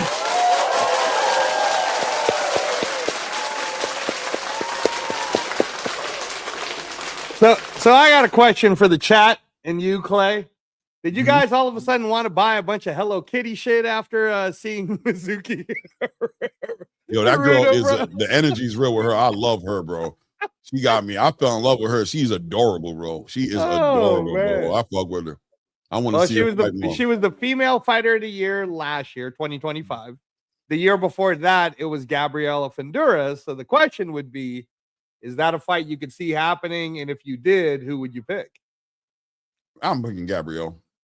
Okay. You know what I mean? I don't mind seeing it though. Yeah. Yeah. Gabrielle would have to move up instead of going down like she's talking about. But we'll see. What did you think of Mia Solomon? Hold on, let me remember here. I thought she was good. Okay. I thought she was disciplined. She just couldn't catch up with the feet of Hirota. Hirota was Hiruta, right? Yeah. Suzuki Hiruta. She just had these feet that were just great, coming in and out, stepping off to the right. You know what I mean? The angles, forcing Solomon sometimes to punch over herself with that right hand. But she was menacing. You know what I mean? She was a menacing fighter. Solomon was menacing, bad intentions on that right hand. And, had a moment in the fight where she caught her clean with a right hand. I thought she really kind of shook it up for Hiruta a little bit. But I wouldn't mind seeing her fight again for sure. Right. Now I was doing a couple of calls, doing what I do, and I missed Daniel Lappin. So how did he look, Clay? How did he look a lot better? He got knocked out, bro. He got stopped. Oh, Daniel Lappin got knocked out, huh? And he dominated him, man. Crossed the void, smothered all that range controlling bullshit, attacked the body, found good left hands inside these close range clinches, hurt him, destroyed the body, put him down 3 times in this fight. One time he put him down, they didn't count it, but I thought it was a knockdown. The other 2 times he put him down with a nasty body shot, left hook, straight right hand to the body, put him down. The second time, a big straight right hand, man, was nasty too, because Lappin kind of shot this right hand, tried to shoot that straight right hand, and at the same exact time, Tanny shot this left uppercut that caught Lappin on his elbow almost, and shot that right hand in the air, and he came across with his own right hand clean and put him down, bro. The referee was like, "You got enough." He beat the shit out of him. He beat the shit out of him. Yeah. All right. Now, I mean, again, I did say that I thought Frank Sanchez a healthy Frank Sanchez would do what he would do, and he did him dirty, baby. He knocked him out straight right hand. He timed him, man. He timed him. Yeah. So let me just remind everyone again who hasn't been believing the ATP Combat Media channel, but y'all better start looking up on Google Demazian Van Houter, because that is your only hope for USA, the next great heavyweight. Stop looking anywhere else. All right. Do not pass go. Do not collect $200. Make sure you plant a house on Demazian Van Houter. Google search him. That's your guy. And it might take a little longer than we would want, because I think he's an end of going. He's an end of 220. He's an end of 2027. Heavyweight for me. You know what I mean? Like middle to end of 227, they start talking about him the right way. But yeah, I think he is a future. Did you see earlier? I had Omari Jones on the show. Oh, that's awesome. That is awesome. Again, man, the early morning, bro, that's rough. So you must have had him. Yeah, I had him very early. He came in. Look, I sent him. I reached out to him, and he responded to me. And I sent him the video of our interview. Okay. His interview on to remind him who I was. Yo, he responded he's like, yo, bro. He's like, let's set it up, man. Let's build for sure. I remember. And I was like, wow. And he was like, I'll come on right now. I was like, he was like, oh man, I see you calling the fight. You probably don't want to do it right now. You know me. I'm like, boy, you ain't nothing but prelims going on right now, bro. You damn right you coming on here. Send him down, great conversation, bro. He said, let's do an interview right after the fight. He's like, I want to do an interview right after the fight. Okay, bro. then I want on that because I want to talk to my karate brother. I'm gonna be like, how far in the belts did you get? He's like far. I think he's like degrees in the black belt. Like he's black belt up. Okay. All right. Which kata do you know, Omari? I want to know what kata you know. I love talking to him because he's so articulate and so intelligent, bro. I love talking to people like that. You know what I mean? Right. Hey, Flyer Frequency. All right, what's up, baby? Hey, what's going on with y'all, man? Salute, Aki. Salam alaikum. Walaikum salam. Rahmatullah. Good. Ain't nothing. Hey, man, I wanted to ask y'all about what y'all think about that other rumor that came out about Conor Ben from Kickboxing 24, News 24 or something like that. I think the name of what was the rumor? X channel. It said that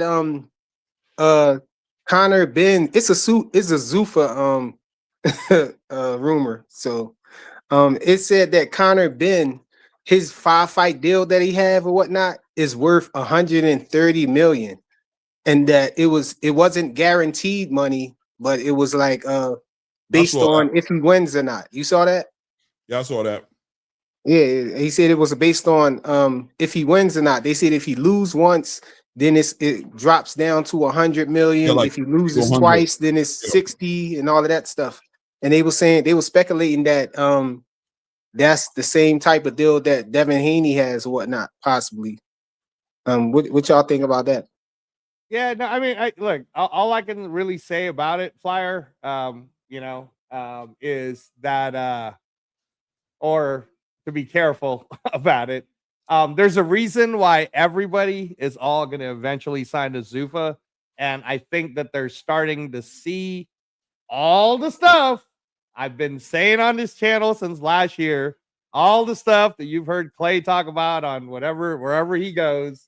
And I think it's just now the people are starting to catch up to it. That's what I will say. I think you definitely, no matter who you are as a fighter, you should go to where you think you're getting treated the best. But at the end of the day, I promise you, Flyer, there's no chance for any type of monopoly because there will be a roster cap to Zuffa. And you're going to see it by the end of 2027. They're going to have a straight roster. They're already starting to kick people out, by the way. I don't want to say who, but people that they've signed that they didn't necessarily like. And, but it's going to be just like how the UFC is. The reason why people want to, they fight in tooth and claw to get in the UFC is because if you want to find out if you're the best in MMA, you have to go to the UFC. That's where the best fighters are.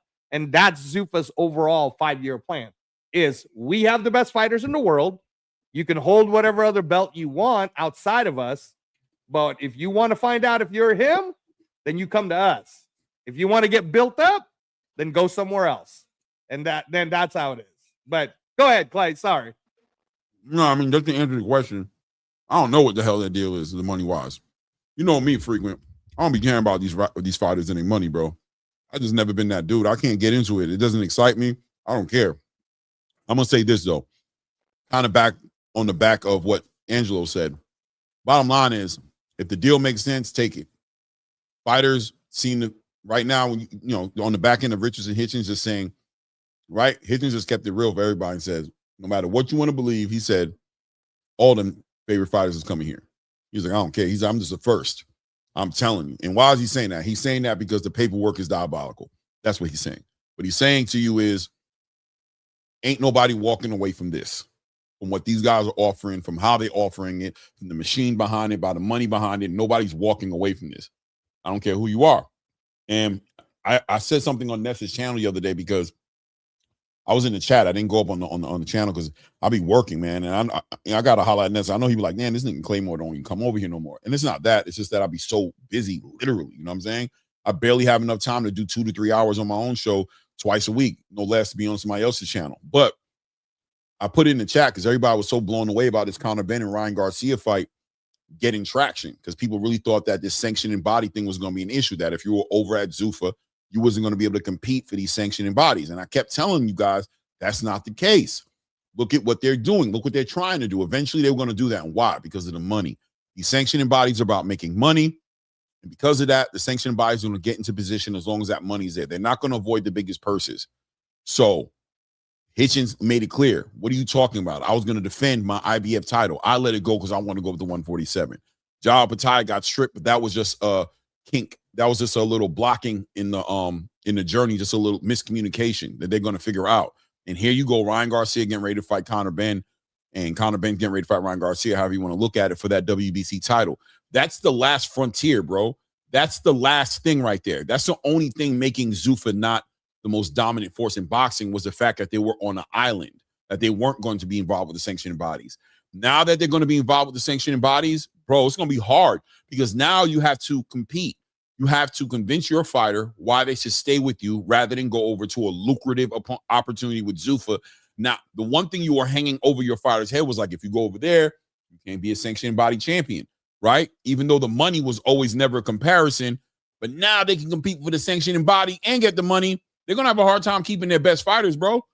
Because what you saw happen with Bam, when Dana forced Matchroom to match that price and got Bam his biggest deal, you're going to see that happen constantly. So Oscar De La Hoya is either going to take a fighter like Omari Jones and match a crazy deal that Zoop was going to give him, or he's going to let him go. That's how the game works. Once their contracts are up, you're going to start seeing it. Not right now, but another year to 2 years, once these fighters' contracts start expiring, watch what's going to start happening. They're not going to re-sign with these promoters, bro. Watch. Yeah, and I remember Conor Ben got that that it was a one fight deal for 15 million to fight Regis Prograis, and people was like, you know, saying that was way too much money. He wasn't worth it, and him and Regis, you know, that's too much money for a fight like that. And then after the fight happened, you know, they announced a brand new 5-fight deal from Zuffa, and everybody just immediately assumed that 15 million was for, you know, connected to that 5-fight deal and everything. And I was trying to tell people, like, no, it says new 5-fight deal. You know, that 1-fight deal for the 15 million just happened, and then immediately after, you know, we see this. But you know, I'll be all around and everything through the circuit or whatnot. I'll be ending up on those panels where you say something that they don't like, they just throw you off. Mm-hmm.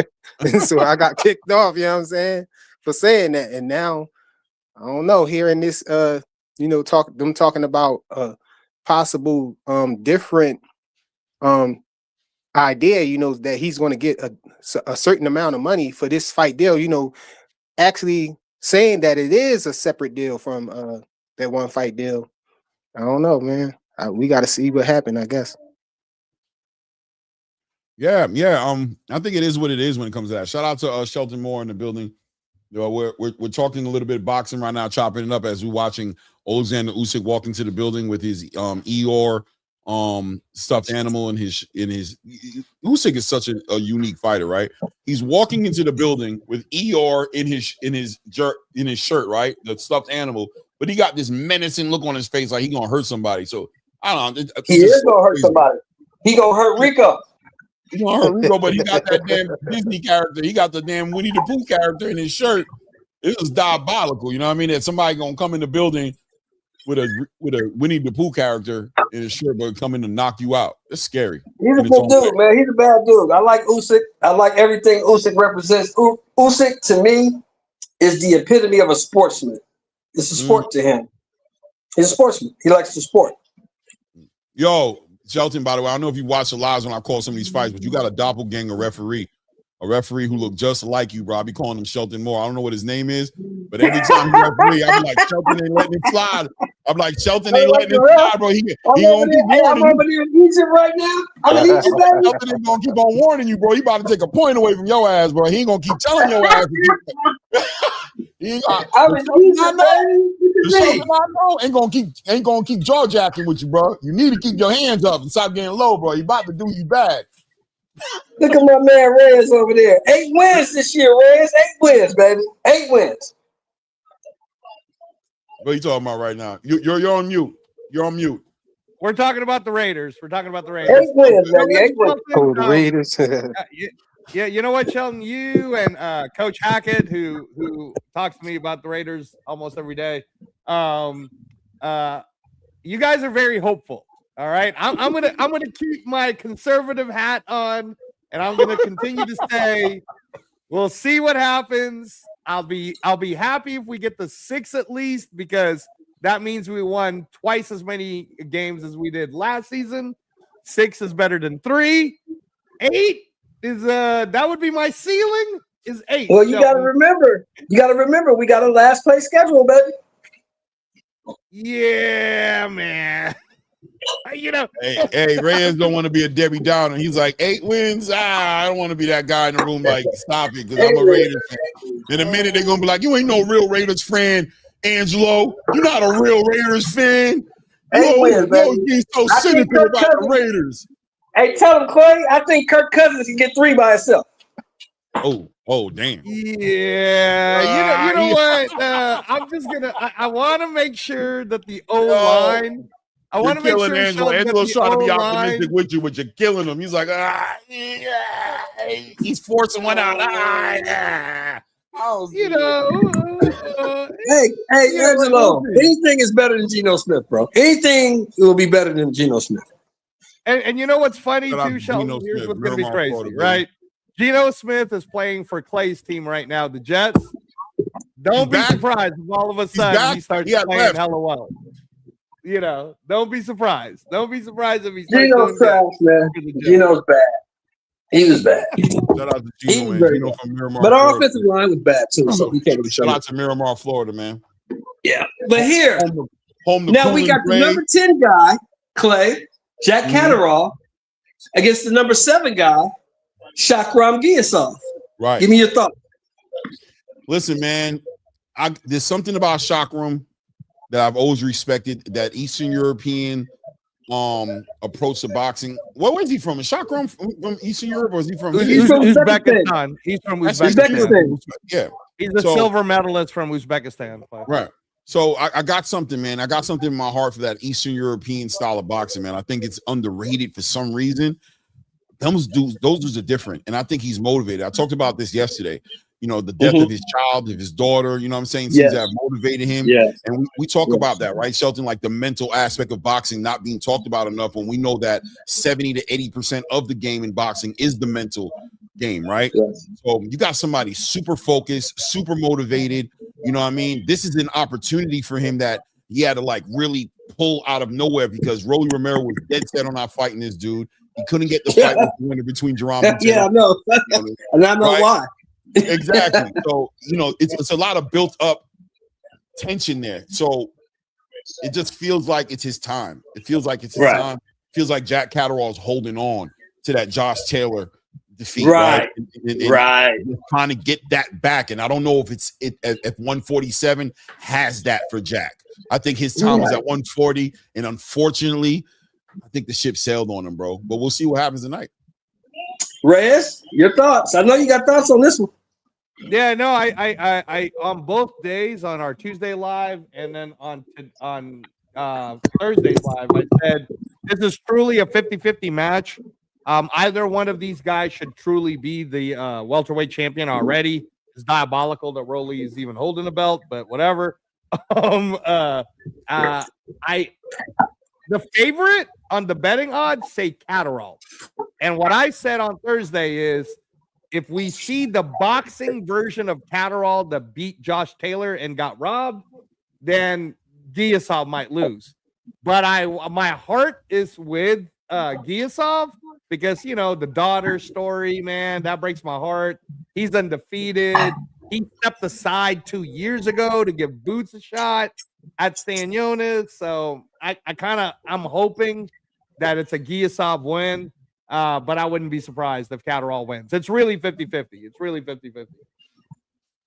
I like Catterall, fellas. I do. I just don't think he has enough pop to keep Giyasov at bay. I think Giyasov is going to steamroll this dude. I really do. Damn, steamroll him, Lord child. Hold on a second. Coach Hector Bermudez in the building, man. Coach, for the Cuban come Coach.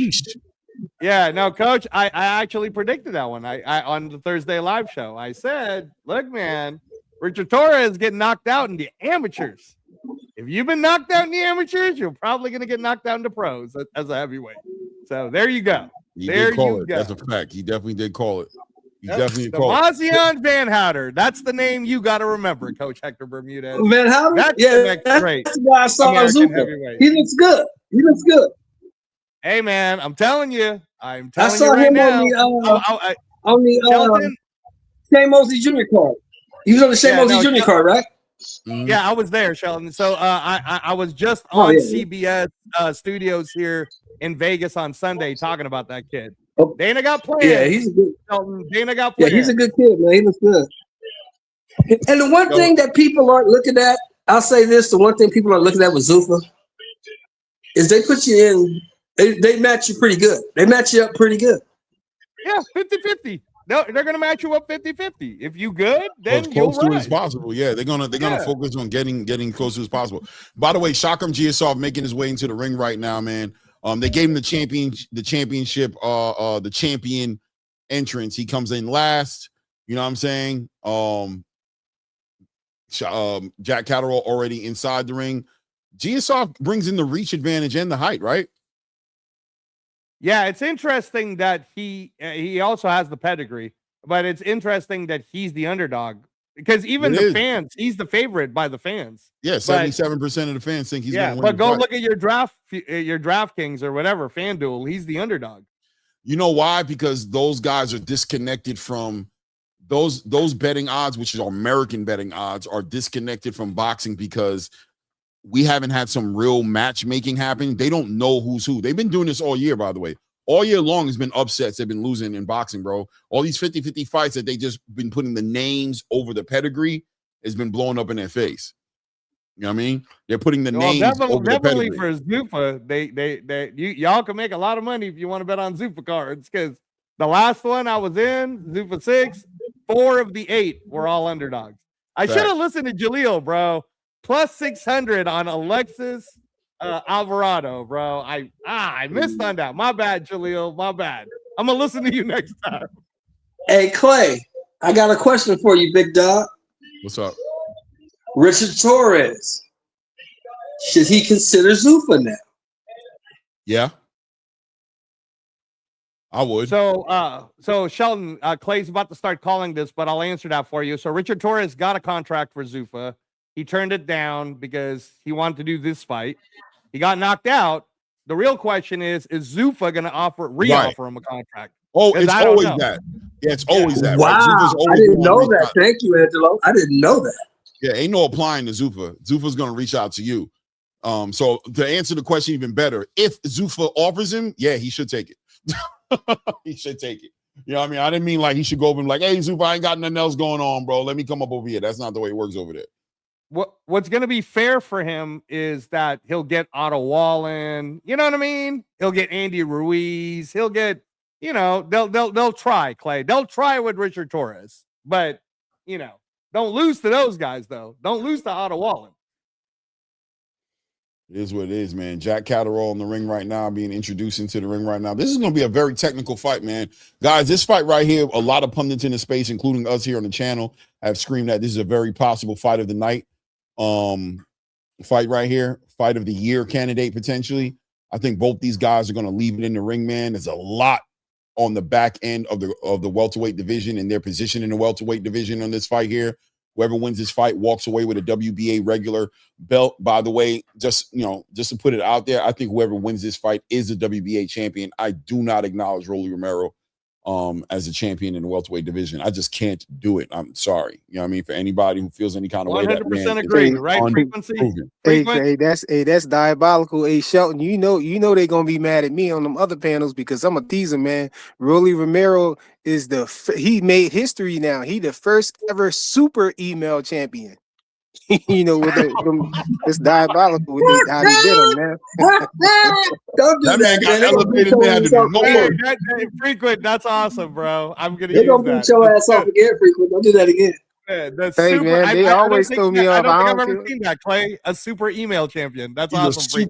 He picked it up. He woke up in the morning like, I'm super today. Oh, awesome, man. Turnkey, guys. This is a turnkey belt. This is a turnkey. But you know what was funny? Is when they signed that fight. They said Shakhram was going to fight Rolly. I said Rolly will never take that fight. I said that way back then. Hold on. I'm about to actually call this fight, but I'm going to bring somebody up here. I'm not familiar with him, but what's up with you, family? Hello. Hey, how you doing, man? Hey. What's good with you, brother? Good. How's with you? I'm doing good. Where you from? I'm from the Netherlands. Oh, okay, salute to the Netherlands. So let me see, Netherlands. Did you have a fighter in today's show that you kind of watching today that you really wanted to win? Were you rooting for anybody? Or are you looking for like Usyk? Rico. Oh, Rico. Oh yeah, that's right. Duh. So you're a kickboxing fan? A little. Okay. No doubt, man. How's the weather over there? 30 degrees. Okay. Like that. All right, it's good, man. We calling the fights right now, man. Hey, do me a favor. Come back up. Guys, come back up because I got to call the fight. Hit the link and come back up after in between the rounds. You down? All right, salute. All right. Hey, what's your name, by the way? Huh? What's your name, brother? Guys, Deus? guys. Nice to meet you, man. Nice to meet you, brother. Nice to meet Uh, you, man. Did you want to say anything, by the way, or are you just hanging out? I just want to ask. I don't know where I can watch the game. You know. Oh, to watch the fight at? Oh, yeah. So you're watching me call it then. Yeah, you got to Yeah. go in the zone. The zone. That's it. Okay. Okay. The But zone, brother. we're gonna describe it, Theus, so that you can listen too. Yeah, for sure. If you want to hang out, you can hang out. You can hang out with us while we call the fight. Hold on a second here, man. Let me call this damn thing here. Jack Catterall working behind that lead hand right now. Ooh, big straight left hand by Jack Catterall puts down Giyasov. Giyasov has to get his legs back under him. Lord child. Minute and 15 seconds left. Minute and 15 seconds left here in this round right now. As Jack Catterall has been able to find Giyasov with that straight left hand here. Giyasov, wow, bro. I don't want this fight to end like this. Jack Catterall controlling the tempo of this fight here with that lead hand, but the straight left hand coming over the top right now. Giyasov is on alert from that hand right now, having to manage this early in the fight right now after being knocked down right now. Let's see if he can get out of this round or even hit him back with something significant. Catterall taking his time right now. And oh, nice straight left hand lands again, man. 1-2 down the middle. Nice work to the body by Jack Catterall, attacking the body right now of Giyasov, as Giyasov is trying to figure out how to weather this storm right now. Jack Catterall, uncharacteristic of him, as far as I'm concerned, starting very early, not processing the data, actually making the pace, setting the standard in the fight right now. Yeah, I was gonna say this is actually closer to the Catterall that fought Josh Taylor the first time. This is more in and out. Let me throw 1-2. You can see the reason why he's able to hit him down the middle is I think when he surprised Giyasov the first time, Giyasov was still kind of buzzed, so he wasn't like moving his head off the line. And yeah, when you're looking at him in the corner right now, Clay, look at his face, bro. I think he's just still wondering. The Wonder Boy is wondering right now, ladies and gentlemen. He's wondering.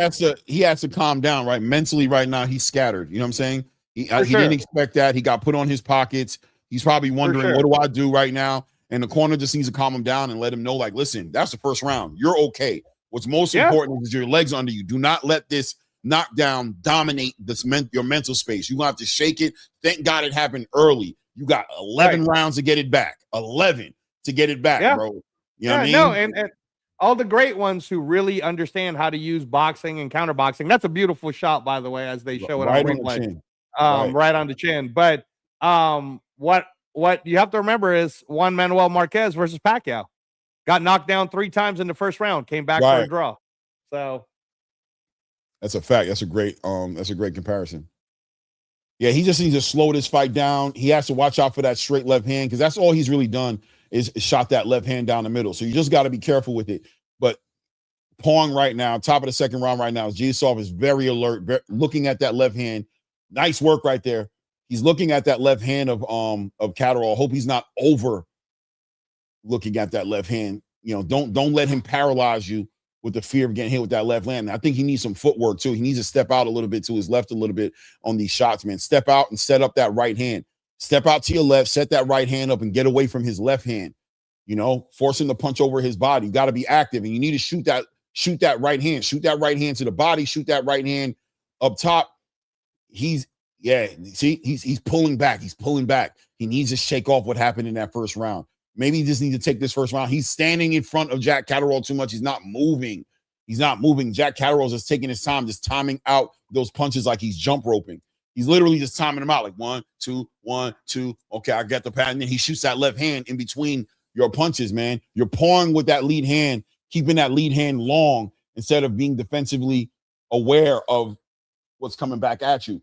Be careful. Be careful. Step out to your left and shoot that right hand to the body, to the head. Step out. Nice left hand straight down the middle for Jack Catterall. Jack Catterall's got the respect of Giyasov. Giyasov needs to shake off that first round. He's still stuck. Minute and 30 seconds left in the second round right now.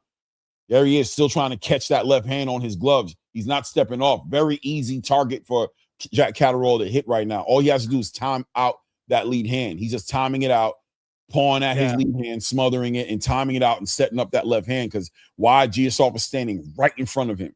Refuses to step out. There you go. He steps off to the left, shoots that right hand down the middle, shoots that right hand up top. There you go, Giyasov. Good work by Giyasov right there. Jack Catterall gets off the rope. Minute left here inside of this round right now. Giyasov showed a little bit of light. Go ahead. Yeah, no, I was just going to say that pay attention, Clay, to what Giyasov is trying to do. He's setting a trap. So he's starting to time when Catterall's throwing that left. Well, when Catterall throws the left, look how low his right hand is. So Giyasov's going to try to set him up for a big left hook. Like he's throwing, it's almost like Giyasov's throwing his right hand to set up a left hook. But he's not throwing it right now, but look for it later. Nice straight left hand to the body. Giyasov operating with that right hand a little bit more active. Nice. Slips that lead hand and shoots that right hand right through the middle right there. Catterall shoots that left hand. Very technical fight. Very technical. Jack Catterall made it technical. Ooh, big lead hand by Giyasov lands on Catterall. Told you. Good work right there. I'm going to give Giyasov that round, bro. Yeah, me too. No, but I told you, like when he's standing in front, you're like, why is he standing in the front? He's setting up something because he needed to know the distance. Now that he's got Catterall's distance, what Catterall will have to do is start adjusting his footwork. Because you notice on the late part of that round, Catterall was starting to lean with his straight left, right? But when he's leaning, Clay, he's dropping that right hand. It's open for Giyasov's left hook. And that's how Giyasov's setting up a trap. So Catterall needs to realize a trap is being set.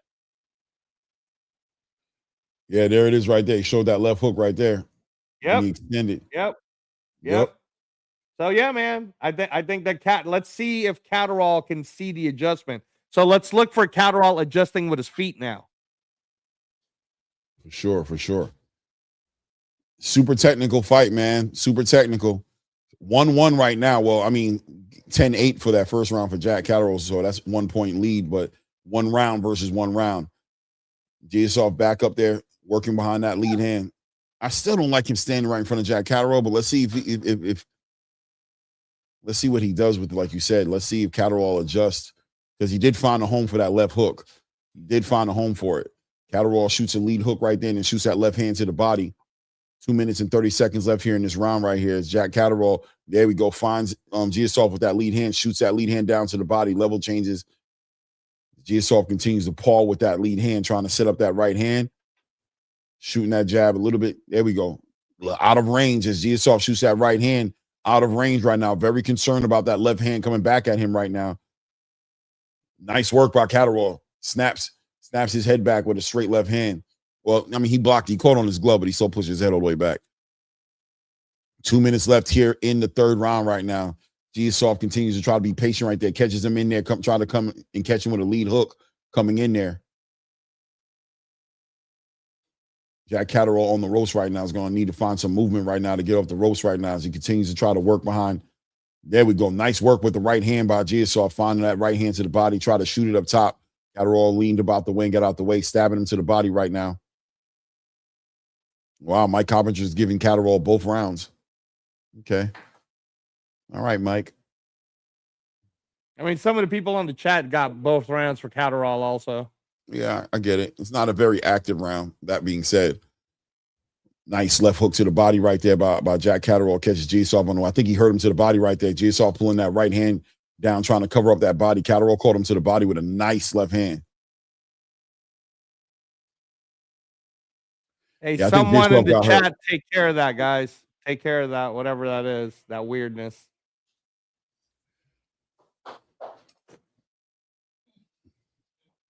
Nice straight left hand down the middle, finding Giyasov. I don't like Giyasov standing right in front of him. There you go. Move off, man. Step off to the left, man. Set up that right hand. Step off to your left and use that right hand. You're fighting in southpaw.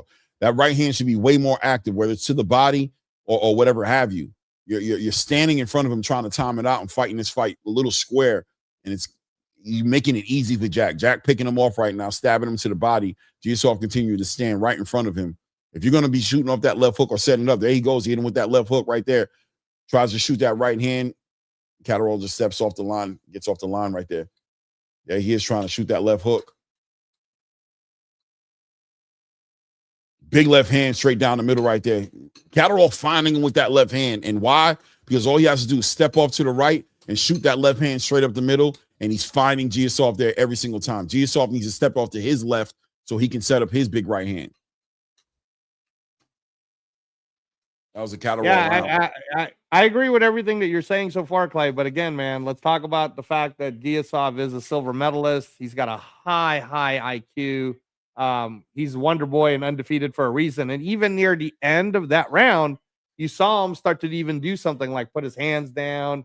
I think if he can get rolling going into the sixth, man, the back half of a 12-rounder is always telling. So let's see. But you probably gave that last round to Catterall, right? 100%.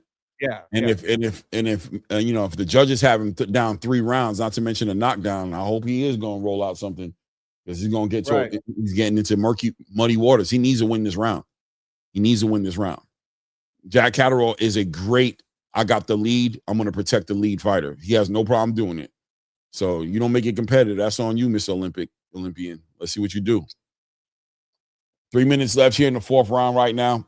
Both guys take the center of the ring. Giyasov continue to paw with that lead hand, trying to set up that right hand, or that, like Angelo says, line up that left hook. There we go. Nice work right there. Working behind that lead hand, shoots that right hand and kind of catches Catterall coming in. There he goes. He steps off to the left. There you go.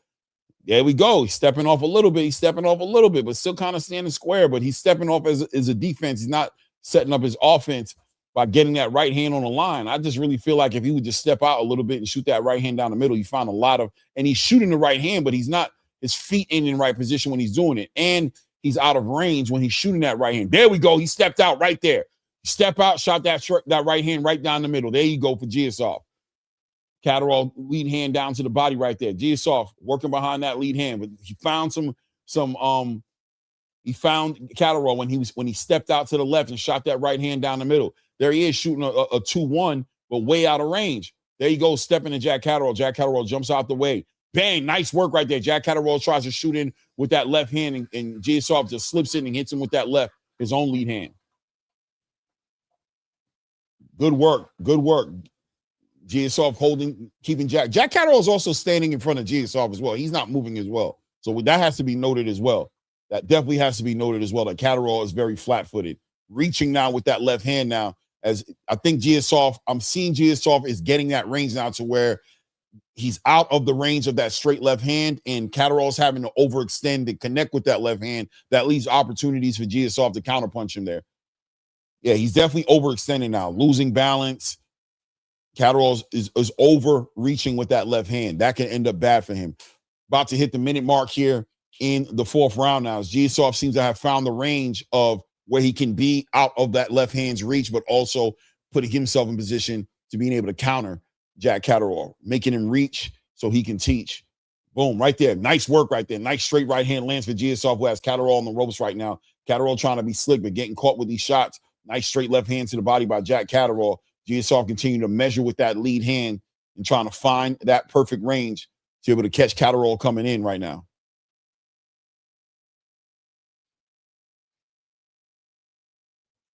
Out of the range, man. I think, I'm telling you, I just think Giyasov needs to step out to his left with that foot. Step out. That right hand that range will close up for him if he can just, because he's overreaching with that right hand now when he's standing toe-to-toe with Jack Catterall with his left foot standing directly in front of Jack Catterall's right foot. He's out of range. But if he steps out a little bit and steps out and in, steps out. Yeah, steps out and in. That right hand becomes way more effective.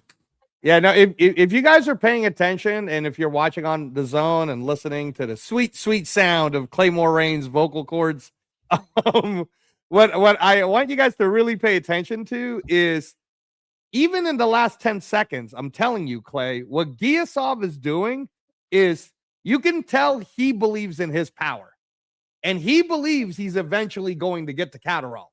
Now, I agree with you that part of this is that maybe it's like he's thinking it through too much. But you can see when he's throwing his offense, it's got power behind him. The other thing, too, is that when you're saying he's out of position, pay attention to his back foot. Because his right foot it's always half stepping away. It's half stepping away, half stepping away. So he's making up for the left foot not being in position with the right foot and the half step move. So again, man, I don't know. I mean, unless Catterall's got Mike Tyson power, Clay, I'm telling you, I feel like Giyasov's going to start getting this on the back end. There he is. Sets him with that lead hand, straight left hand down the middle. The thing about it, Ray, is the way I'm seeing it is, if he doesn't step out with that left foot, he's punching over his left foot. And that's just going to put him off balance. He's not using the full range he can use. He's overextending to connect with that right hand. I just think Catterall is savvy enough to catch him, but we'll see. You know what I'm saying? No, I agree. I mean, I agree with what you're saying too. But you see, even Mike Coppinger gave round 4 to Giyasov. Yeah, I gave it to him. I'm seeing it too. I'm like, yeah, he's in control. In his head, he's in control, Clay. Yeah, he can think whatever he wants in his head. He better make sure he's paying attention to these rounds and win these damn rounds. Good round for him, bro. I gave him that last round. I gave it to him too. I gave it to him. Well, we would have it 2-2 right now. There he is. We're Steps out, shoots that left hand down the middle. Let's see. Hold on now. Big left hand. He has to pay attention. Giyasov is almost solved the left hand problem. He's not the left hand. He's neutralized that from Jack. Jack's left hand isn't as effective as it used to be. Now I want to see Giyasov capitalize off of the work he's doing. He's neutralized that left hand to a large degree, but he's still there. We go. Step out and shoot that right hand straight down the middle. There we go. Yeah, he sees that left hand coming now. He's catching, and boom, there it is. That 1-2 straight down the middle. Catterall catches him with that left hand. Giyasov back on him. Pawn with that lead hand, straight left hand to the body by Jack Catterall. Jack Catterall making himself a little small too. Good lead hand. Good jab by Jack Catterall. There we go. Good work. Working on that jab. A way more active jab from Giyasov. There we go. That lead hand. Jabbing. Good jab by Jack Catterall. Oh, nice. Straight right hand catches Jack Catterall right there in that exchange right there. Good work. There we go. 1-2 down the middle. Giyasov catches it on the gloves. Catterall back on that jab. Giyasov fainting, putting that pressure on him. Nice work right there. Nice straight right hand in that exchange right there. I feel like Giyasov got the best of that exchange right there. Good work to the body by Jack Catterall. Giyasov pawn with that lead hand, trying to smother that lead hand of Jack Catterall. Good work right there. Snaps Giyasov's head back with that jab right there. Jack Catterall's trying to get that jab free, but Giyasov doing a good job of smothering, pawing at that lead hand of Jack Catterall. There we go. Measuring him. Backing Jack Catterall up, who's trying to time him out and get that left hook. Good work right there. Nice straight left hand by Jack Catterall. Backs Giyasov up. Giyasov doing a good job of applying that pressure, but there we go. Nice right hand. Giyasov lands right there on Catterall. Catterall. Good work. Yeah, this is another round that I got Giyasov. Oh, nice work. Nice work from Giyasov. Yep. Yeah, I give it to Giyasov. Yeah. So on our scorecard, we actually have Giyasov ahead 3-2. Yeah, 3-2, but that 1 point making the difference from that knockdown. This is what I've been saying the whole time. Is like in his mind, Clay, he's in control.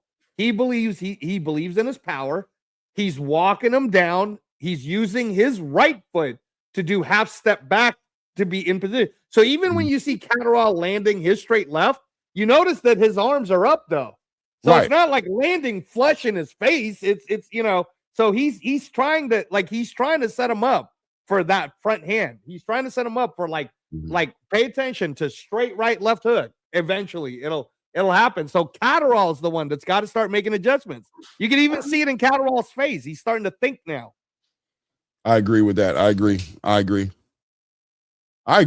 I think he's not stepping out to the left like I want him to, but he is doing a good job. First of all, he's neutralized the left hand. He's catching the left hand. The left hand is not a problem anymore. The question is whether or not he's capitalizing off those opportunities. I think that could be there for him. But listen, man, he is. He's backing Jack Catterall up. The left hand was a bread and butter of Jack Catterall, and he's overextending on that left hand. That left hand is no longer an issue like it was in the first 2 rounds. Now he's trying to work behind that jab. It seems like Giyasov is turning up in this part of the fight right here. This being round 6 right here. He's figured out that jab is there. There we go. That straight left hand doubles up. There we go. Jack Catterall trying to come forward with that left hand. Boom. There he goes back on that lead. So far, Jack Catterall winning those exchanges right there. There, 1, 2, 1. Stab him to the body. There we go. Nice straight right hand catches Catterall leaning a little bit. Nice left hand to the body. More active Catterall behind that lead hand. Way more active lead hand and way more active left hand. And he's stepping out to his right to shoot that left hand. So he's closing that distance real quick. Good lead hand good jab by Giyasov. Doubling up on that jab, shooting that right hand. He's out of range, punching over that front foot. There we go. 1, 2 by Catterall. Nice short little left hook to the body by Catterall on Giyasov there as well. Short right lead hook, should I say, right hook. Short lead hook, not left. Good work. Lead hand to the body by Catterall. Good work. Punching to the chest. And then up top with that left hand. Nice 1, 2 down the middle. Catterall taking this round here so far. Minute and 10 seconds left in this round right now. Giyasov continues to paw with that lead hand, trying to find Catterall. 1, 2 right down the middle for Jack Catterall. Giyasov has him on the ropes right there. Catterall ties him up. Giyasov starting to bleed from his nose. Got a little nosebleed going on. That jab has been pretty active for Jack Catterall in this round. And he's been finding him with them straight left hands as well. Giyasov continues to apply that pressure, pawing away at that lead hand, keeping his hands home a little bit more this time at least. Tries to shoot that right hand to the body. Catterall is able to. There we go. Good work. Back, lead hand to the body of Giyasov. Lead hand up top from Catterall. Okay, nice work with Giyasov catching Catterall coming in there with that lead left hook.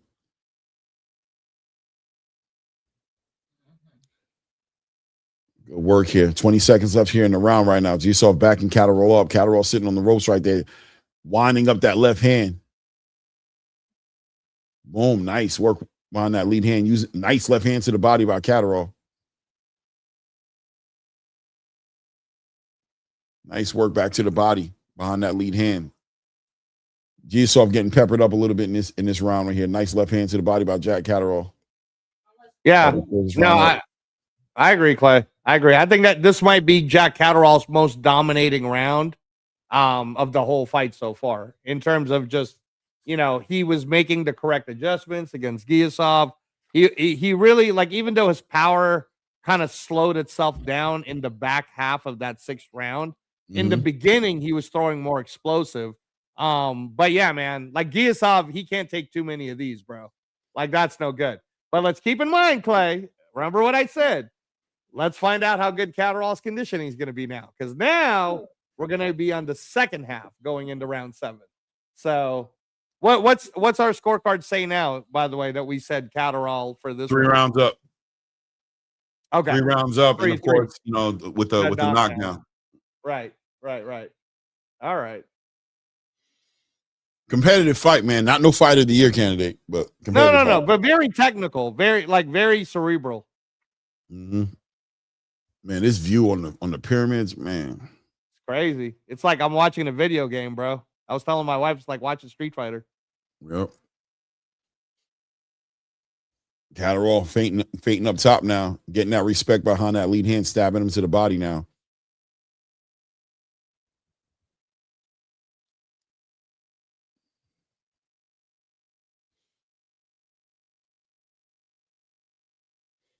There we go. Giyasov counterpunching now.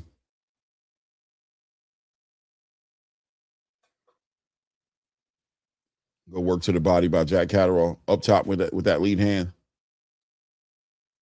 Giyasov continuing to paw at that lead hand of Jack Catterall, trying to smother that lead hand, but I don't think he's been effectively doing that. He needs to make that right hand more effective. I think the right hand can become more effective just with some feet positioning. The right hand's just not as effective because when he shoots it, he's shooting it over that front foot.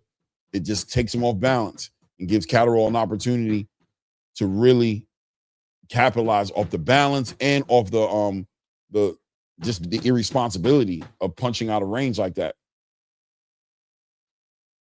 Step out and shoot that right hand. It is what it is, man. Yeah, no, I mean that's definitely what Catterall is doing, right? He's countering anytime Giyasov is opening up that way. He's just kind of pawing with that left hand.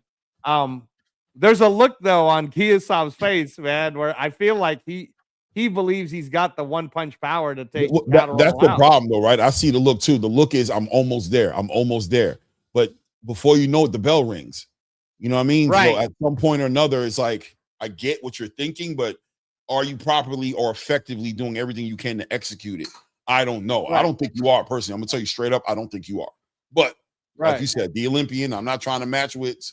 I'm here to watch and call it. You know what I'm saying?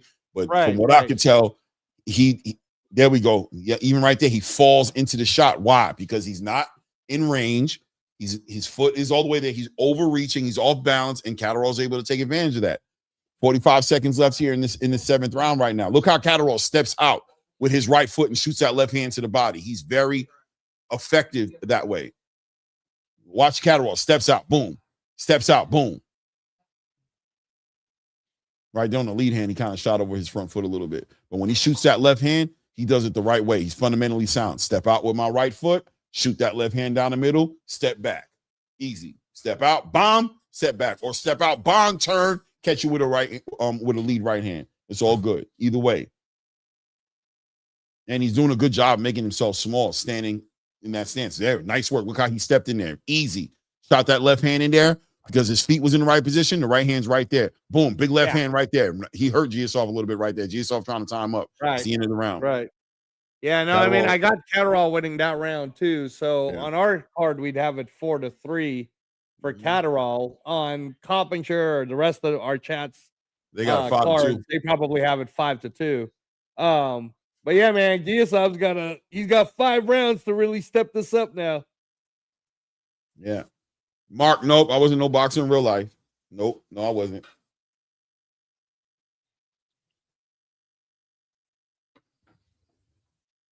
Look at that. Look how he steps over and catches them with that left hand. Buckles him too. He buckled him at the end of that round.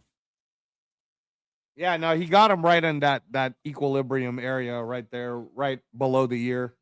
So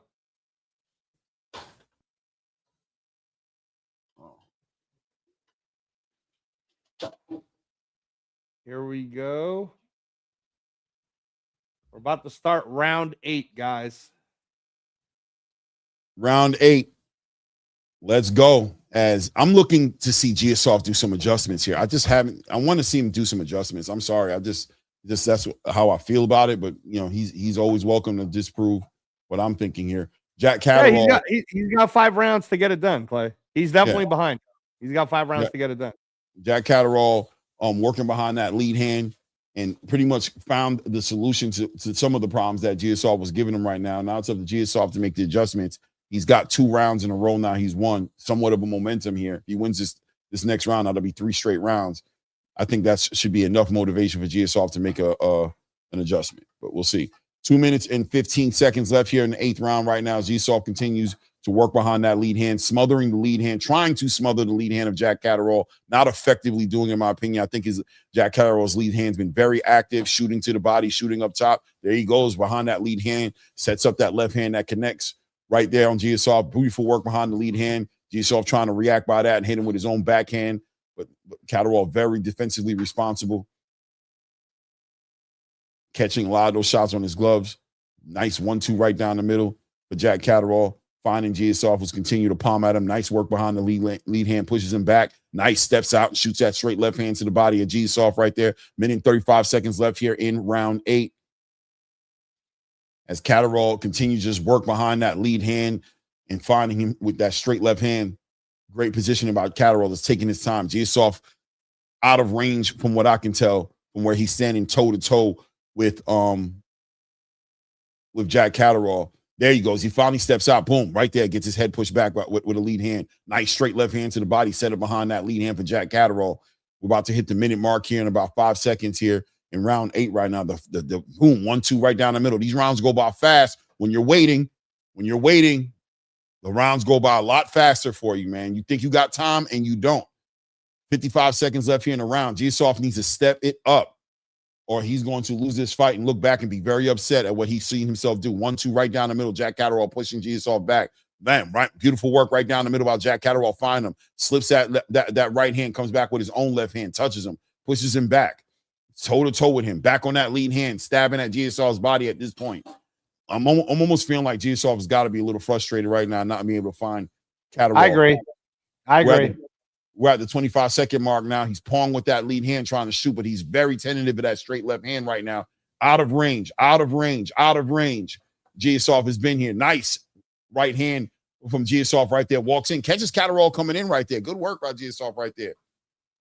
Still got a leaky nose, though. Let's see what. Yeah, I know. I mean, the thing is, Giyasov's definitely counting on the one punch. Like, instead of what Catterall is doing, like you were saying, Clay, is Giyasov, Wonder Boy, he's frustrated because every time he finally sees the hole closes, right? Because Catterall's adjusting already, throwing 1-2, throw left to the body, right? Like just little shots that end up being bigger shots later. And it's an accumulation of all these little shots that's gotten us to this point. So other than a knockout, man, I see Catterall just walking away with this now, right? Because Catterall doesn't even really have to engage anymore, Clay.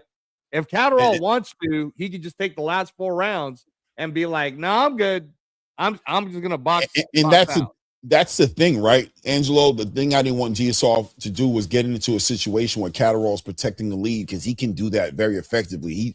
This is a dangerous place for Giyasov to be in, because now he has to throw a little caution to the wind now and take some chances to really win this fight. And that's not a good place to be. You know what I mean? But it is, especially with that knockdown in the first round, it's going to show up bad for you in these final rounds right now. So now Giyasov has to do something special. He has 3 rounds right now to really step it up, take some chances, and make that right hand more effective. You got a southpaw in front of you. That should be the main punch that's carrying you through this fight, and it's not carrying you. You're not using it. You've neutralized the range on that right hand. You've taken away the range because there you go. He steps off to the left there, but then nice to be let his hands go a little bit right. There you go. Step off to the left, shoot that right hand. There you go. There we go. He's stepping a little bit. He's stepping. Keep your foot on the outside of that lead foot. There you go. He steps off to his left and shoots that right hand. There you go. The backhand catches Catterall right there. Let's activate. Let's build on this. Let's build on this. Step out and shoot that right hand. Step out. Step out. Don't step in. He's shooting that right hand. You're stepping in. You're stepping in. Step out. You're reaching. You're reaching. You're reaching. Boom. Look at the big left hand land for Jack Catterall. Catches you reaching in because you're coming over your front foot. You don't got no balance, and Catterall is closing the space quicker than you can pull that right foot back. It is what it is. I ain't no coach, but I've been watching this sport a real long time, man. I'm wondering how you're going to – I want you to make me a believer right now and tell me how you're going to make that right hand active when you're out of range standing toe-to-toe with your front foot in front of his front foot. Show me. I'm down to learn. 1 minute and 35 seconds here in this round right now. Catterall continue to be very effective with that left hand. Coming down the middle with the left hand. Good work by Giyasov catching it, but that lead hand very active now. Doubling up on that lead hand for Jack Catterall. 1:20 seconds left here in the 9th round right now. Giyasov shooting that lead hand out of range. Boom, 1-2 right down the middle. Catterall very basic. Steps out with his right foot, shoots the 1-2, shoots the straight left hand down the middle. He closes his space very easily. There he is. Shoots that lead hand to the body. Easy work. Slips under there. Good work. Good check left hook by Giyasov lands there for him. Back on that jab, popping his head back. There we go. A little off balance for Jack Catterall right there. Giyasov continues to be focused on finding that big one shot that's going to make the difference for him. He's trying to find that big right hand. He's trying to find it. Jack Catterall, I think, is paralyzed Giyasov's mental with that knockdown in the first round. I think he's a little overcautious to that left hand, and it's forced him to stay out of range. There he is. Look at what was that? A 2-1. Look at that lead hand out of range. He's not you're not touching him. There you go. He steps out, shoots that right hand to the body, but not enough. You just pop shotting him. Boom. Look at the big work from Jack Catterall. Shoots that lead hand, straight left hand down the body, and then boom, comes over the top with a check right hook. Good work right there. Good work right there by Giyasov, who steps out to the left and lets that right hand go. Not enough of it, though. Not enough, Giyasov. Good work in that moment, but not enough. We're about to close this round out. Nice right hand. Catterall definitely won this round again. And yeah, man, at a certain point, I'm sorry, Giyasov's going to have to sell out to try to get a knockout, which could get him knocked out, but he's going to need to sell out at this point. How bad do you want it? You're going to throw a little caution to the wind, right? A little caution to the wind. And you need to find that right hand. What is your corner telling you? That right hand, you should be disappointed in how ineffective that right hand's been in this fight, right? That right hand should have been the bread and butter. Two rounds in a row. What are we doing to get that right hand across the borderline? He's out of range when he's shooting the shots. He's out of range now, even with the lead hand. He's out of range. He's shooting a lead hand, he's out of range. So that's how far back he's staying. Why? Because of that damn knockdown in the first round. Because that left hand hitting him. He doesn't want to be in the range of that left hand. Yep. No, absolutely. Hey, pay attention to they're showing a lot of Triple G right now, but Triple G is going to be working with Zuffa Clay on the amateur program. So Terrence Crawford and Anthony Joshua right there. I'm sure they're laughing at Giyasov right now. Oh my goodness. Lead hand catches Giyasov right there. Nice check right hook and a straight left hand down the middle right now. Jack Catterall is so comfortable. He might be too comfortable. He might get caught just off the strength of how comfortable he is. He needs to be not that comfortable. Look at that, straight down the middle, right behind that 1-2.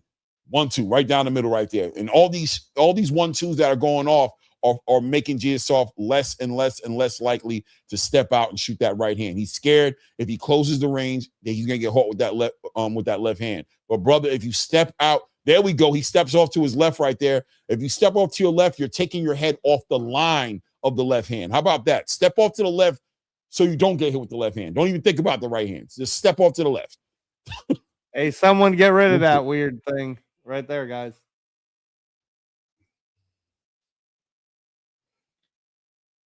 Right down the middle, behind that lead hand. Boom, 1-2. Catterall turning him. Starting to find him way easier. Peppering Giyasov right now. Giyasov being completely outclassed in this fight. And I think it's emotions. I believe that Jack Catterall catching him with that straight left hand threw his whole game off. I think him getting sat in his pockets is way too much on his mind. Way too much on his mind. Minute and 35 seconds left here in round 10. Good jab by Giyasov.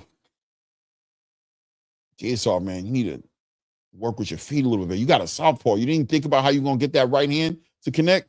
You didn't think about that right hand. You're fighting a southpaw. How's that right hand not active, man? There we go. He's keeping his hands low now, trying to pull Jack Catterall into a trade here. Nice work right there. Nice check lead hook by Giyasov as Jack Catterall try to close that void up. Referee gives instruction to Giyasov to pay attention to the back of the head action. You know, it was mostly Jack Catterall's fault. It is what it is, though. Minute mark just passed right here in the 10th round right now. Giyasov tries to figure out. Nice left hand to the body by Jack Catterall. 1-2 right down the middle by Jack Catterall. Good work here. Oh, back behind that lead hand for Jack Catterall. Giyasov standing toe-to-toe with him is driving me out of my mind. Boom! Catches him coming in. Overextending with that lead hand. Giyasov, what? They ain't call it a knockdown? Okay. All right. I guess I'll look for it in the replay. It was a slip, Clay. It was a slip. Caught him with a nasty lead hook. I don't know. It is what it is, man. That's what the referee say it is, so that's what it is. 20 seconds left here in the 10th round right now.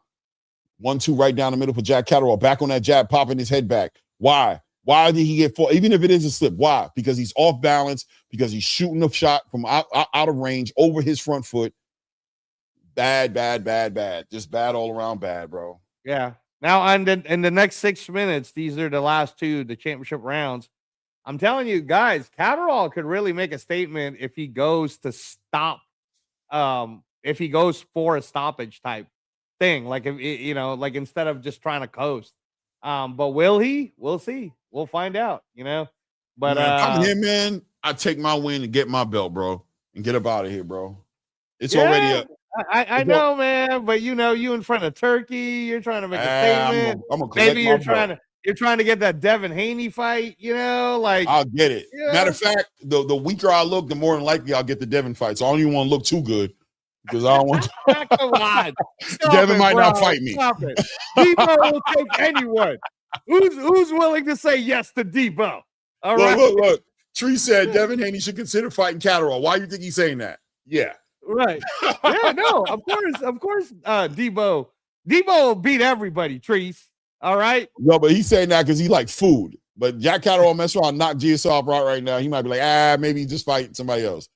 2 minutes and 50 seconds left in this round right now. Oh, Giyasov tried to capitalize off a little trip there by Jack Catterall, but Jack Catterall back behind that jab, stabbing him to the body. Let me write down on paper, by the way, that he got that round. 2 minutes and 35 seconds left here in this round right now. Catterall, Giyasov, man. Giyasov is off balance. It's not a knockdown, but he's off balance, bro, because he's reaching way too much because he's trying to stay out the range of that damn left hand. But look at the lead hand. Right. So I think vision. our buddy Atheist Ghostbusters bet on the decision. He's like, please survive. I ain't asking you for much. I ain't say you gonna win to survive. Nice straight left hand lands for Catterall. He really got hurt when he got sour in his pockets in that first round. That left hand hit him clean. Yeah. It fucked his head up. It threw his game. Definitely messed him up for sure. Yeah, we pretty much have Coppinger's same exact scorecard, by the way, Clay, except for the second round. Yeah, he gave the second round to Catterall. We gave it to Giyasov. Yeah. Man, the fans are brutal, though. What the fans saying? The fans is the diabolical, huh? Oh man, yeah, bro. Yeah, bro. It's you know what I mean? Yeah, bro. Catterall running away with this, man. I'm not mad at the fans. I don't score the same way, but I ain't mad at them. I get it. Right. Giyasov has not been, watch. I can't wait to hear what they talk about on Monday or even later, but they're gonna talk. He was out of range, bro. He I'm telling you, man. Yeah, I already told you what's gonna happen in this scenario. Don't worry, Shakhram. You're gonna be just fine. You're gonna love Zuffa. You're gonna absolutely love Zuffa and how they treat all the Uzbekistan fighters. Yeah. He's stepping out to the left a little bit, though, and finding that right hand, by the way. I don't know if you noticed. Oh, bro, if he scores a last round knockout, bro, I'll be floored. Do you see him stepping out, though? Are you peeping him? He's stepping out now. I see him, but come on, Clay. Look, he did it again. Look at him. He did it again. Good. Look at Giyasov's feet, man. I'm just being honest. I'm telling you, he's stepping out with that right hand. He's stepping out. He's stepping out. Watch him. Watch him. He's stepping out. I'm telling you, that could be different. He's punching. We know Giyasov punching. We know that's true. That's true. So if he can just work on this technique and get this right hand going, bro, I'm telling you, nothing's impossible. Very far-fetched to a degree, but maybe not as far-fetched as people might want to take in consideration. A punt, I'm telling you, nice work to the body. I see what you're talking about, bro. But Catterall, man, one more round, dude.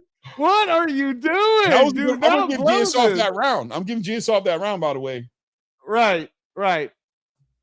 He's definitely pressing it. Hey, someone get rid of that, whatever that PPV weird thing is. They loving me, man. They loving me, man. These guys are crazy.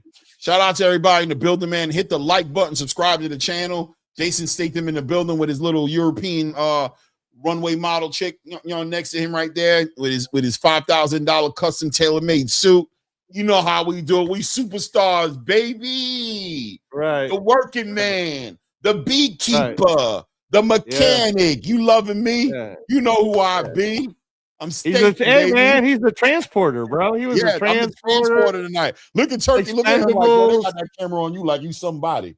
They got that camera on you like you somebody. Here we go. Here we go, guys. Well, this is the round. Barbecue or mildew, shit or get off the pot. A, think about your daughter. Put it on the line. Throw caution to the wind. Step out with that left foot and get that right hand activated. So at least you know the next time y'all fight, you can win this fight. If you beat him up good in this round. Someone get rid of that pay-per-view thing. Come on, guys. You all have a... There we go. 2 minutes and 30 seconds left in this round right now. Catterall trying to be active behind that lead hand and that straight left hand. Giyasov needing to get that right hand active and effective. And, ooh, nice left hand to the body right there. Got a little low there, but the referee didn't call it. Nice work by Giyasov getting that right hand going. But Catterall responding now, letting that hand go, refuses to let Giyasov get this round. Good work by Catterall, stabbing him to the face with that lead hand. That lead hand is got bad intentions on it in this round. Catterall hitting him with some real 1-2s right down the middle. And if Giyasov does not get his head off that line and step off to his left, he's going to get 1-2 to death, maybe even stopped.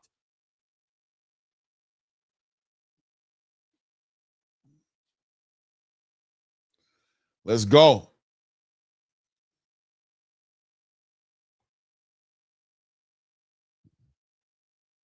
Catterall just taking his time right there. Giyasov refusing to take that step forward. Take that step forward to get in range. Step forward, man. Step forward out and forward so you can get that right hand going because you are getting peppered with that lead hand. Straight left hand to the body by Jack Catterall. Big straight left hand up top by Jack Catterall. Back on that lead hand. Giyasov trying to throw a little caution to win, but refuses to understand that he has to close that range. There we go. Steps out and shoots that right hand. Catterall gets off the rope. Working behind that jab. Minute and 9 seconds left here until Giyasov. Giyasov, leave it in the ring, man. Leave it in the ring. Go for it. Go for it. Let's go. Jab. You are out of range. You are out of range. Giyasov now holding his hands low, trying to entice Jack Catterall across that void, and that's exactly what Catterall did. He crossed the shit out that void with punches. Putting it on there. Giyasov trying to shoot that right hand, shoot the right hand to the body, out of range, completely out of range. That combination punches mean nothing. Giyasov looks like he's a little out on his legs, a little bit out on his legs on this one right now. Thank you, babe. 25 seconds left here in the 12th round right now. 1-2 down the middle for Jack Catterall. Giyasov trying to find him right now. Shoots that, overreaches with that backhand. Now Catterall doing what I know he gonna do best, baby. He gonna move around this ring and take this round and go home, man. He about to leave. He said, nah, man, I ain't letting you touch me with that. You're gonna have to find me now. You're gonna have to cut this ring off. I'm out of here. I'm out of here. I'm out of here. I'm out of here. Ding, ding, ding, ding, ding. I'm about to raise my hand right now. 1-2 down the middle. There we go. Hands raised. Giyasov being real with himself. He being real with himself. Just walked off into his corner. Yeah, man. Devin would have jumped up on the Devin would have jumped up on the turnbuckle and be like, if he was right. And I'll tell you what's interesting is if the WBA does force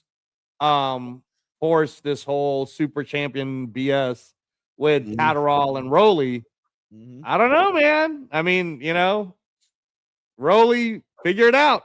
Barbecue or mildew time, Rolly. I'm gonna tell you one thing about Rolly though. He gonna step out and shoot that right hand. Remember I told you. Well, he got power. At least. He got power. So. And he gonna be working on delivering it. He's not gonna allow that to be taken away from him. You're gonna have that in your face all night. You're gonna have to figure that out. Then he's gonna throw that thing. Shout out to Fight Sports. Shout out to King Blake. Akeem, what's good with you? What up, guys? What up? I know you wanted on a break or something, so that's why I went right to you. Hey, listen, I just got off, but the daddy work just kicked in. Just real quick.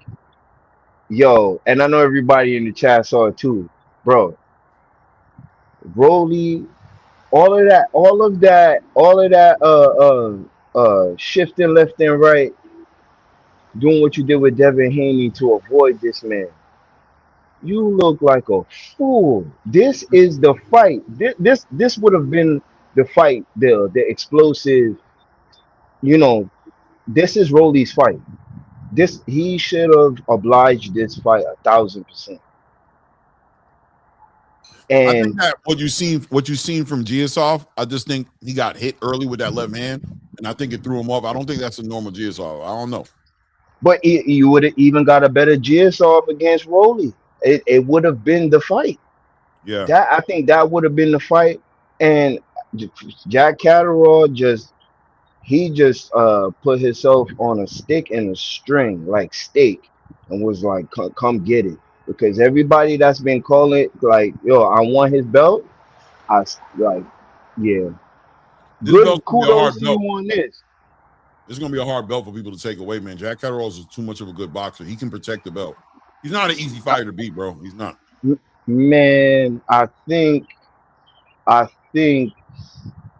if Keyshawn called him, I think he could get that. I think he could get that. Maybe for sure. I like it. He a good fighter, but I see at least 2 fighters that could get that belt. I know Devin Haney, like, man. Devin probably gonna fight him next. That would be a treat. That would be a treat. That's the easiest unification he will ever get. Yeah. Hey, Fight Sports, I know you were talking a lot about Giyasov, but what are your thoughts now, though? What's up, guys? Well, disappointing because obviously Jack Catterall's very good. I never said that he wasn't. I just thought that for a silver medalist, Giyasov I thought he would do a lot better than this, and he just got schooled in there by the veteran. So hats off to Catterall, and yeah, I don't think Giyasov will become a serious champion after this, because I mean the guys who are champions are pretty good boxers, especially Haney, and yeah, he looked kind of like a novice in there. So yeah, but everything I said about Giyasov maybe being the best guy, it was all speculation. I didn't say he definitely is. I said maybe he is, but this fight proved it. Proved otherwise. Hey, Fight Sports, you notice that we have the silver medal curse today. Giyasov's a silver medalist. He lost. Torrez, silver medalist. He lost. So I don't think there's any more silver medalists left. What was the score, by the way? I had it 116, 111. What they scored? Oh, I missed it. Sorry, Clay. Yeah, me too. I had it on silence. I don't know if I'm anybody sure saw it was big. Yeah, I had it 116, 111. I could check on BoxRec and see what they put up there. But he collects himself a regular WBA title. He gets in the conversation. Big win for Jack Catterall, man. I think that Giyasov is way better than what he did tonight. He's a way better fighter than this. I think if somebody looks at this as a litmus test as to who he is, and they jump in the ring thinking that he's there to be outclassed, I think you can find yourself in a horrible fight. Giyasov got thrown off by getting hit with that straight left hand in the first round, sat on his pockets, and he focused on getting away from that left hand. He was standing toe-to-toe. That left foot in front of that right foot of Jack Catterall is going to be something he thinks about when he watches this video. He was out of range all night long. He was overreaching with that right hand, and Jack Catterall is right there to teach on the overreach. And the jab was ineffective because all he was doing was pawing at the lead hand of Jack Catterall tonight, trying to smother that lead hand, which he did a horrible job at doing that, because whenever he did, he overreached, and Jack Catterall's lead hand was probably what won him the fight tonight. Besides that straight left hand, he was very effective behind his lead hand. Way better fighter than this. Way better fighter than this, man. Don't hold your head down, Fight Sports, because bro, you couldn't have called him not being in his right mind tonight. Well, whether he was in his right mind or not, I mean, it doesn't matter. You know, right. you sign the fight. You sign the fight. That's it. So, I mean, I would love to make excuses for. Well, of course, we all want to make excuses when the guys we pick don't win. But yeah, I mean, there is no excuse. I'm not saying he's garbage, obviously, but I mean, I definitely would not. I was skeptical before about, because Haney had to clinch a loss after Norman stayed in there after he got knocked down in the later rounds. I wasn't sure how he would do against Giyasov because he's got that aggressive European style. But after this, he's definitely going to get outboxed. And who knows, he might beat Lewis Crocker. I mean, the reason why I say Giyasov might be the best guy is because the division's very new. And, you know, Crocker's a champion, but he's very new. And so is Rolly Romero. But I thought he would do a lot better than this. It's, you know, we've seen this, of course, a zillion times in boxing. These young up and coming amateur stars, they don't know what to do when they deal with southpaws, but that's part of the game. Yeah, I agree. I mean, listen, I agree with you 100%. We're not making excuses for no Giyasov. He messed up. That's his problem, not ours. You know what I mean? What I am saying at the same time, though, is this is a learning lesson for him. Let's see how he adjusts from it.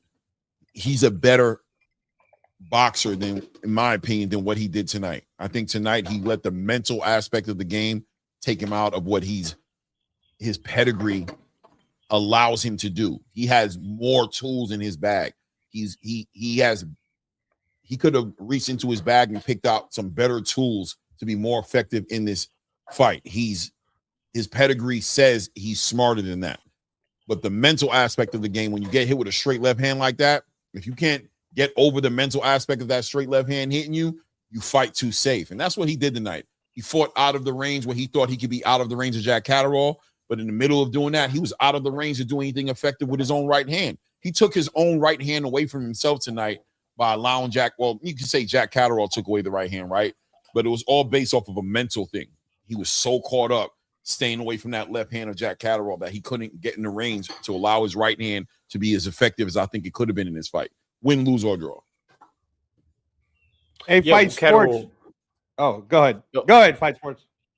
No, I was just going to say that the reason Giyasov couldn't land his right hand is because Catterall took it away with the southpaw defensive style. And I mean, when it happened early and he rocked him in the first round, I was hoping Giyasov would make adjustments. I mean, easier said than done, of course. I'm not going to be one of these guys and say this is what I would have done, but I mean, this is what we do as analysts. We say if you're that good, you should be able to make adjustments. And well, he didn't. But go ahead, Reyes. Right. No. I was just gonna say. No, I agree with you. I think the adjustment that Giyasov's making is that he's going to Zuffa. But anyways, I was gonna ask you, what were your thoughts on the Richard Torrez Frank Sanchez fight? Well, I was a bit surprised because Frank Sanchez is definitely a lot older than 33. I don't care what the numbers say. He's that passport. I'm serious. Come on, man. This guy's not 33. So anyway, but the reason I started off with that is he's been very inactive. He was clearly injured against Catterall with his knees, and knees affect movers a lot, especially when you get older. So I wasn't sure how Sanchez was going to look. And Richard Torrez, well, Sanchez is not feather-fisted, but I didn't think he would be getting knocked out by him. So I was a little bit surprised, but hey, Sanchez is crafty. He's slick. He's a veteran. He's been around a lot longer than his passport shows.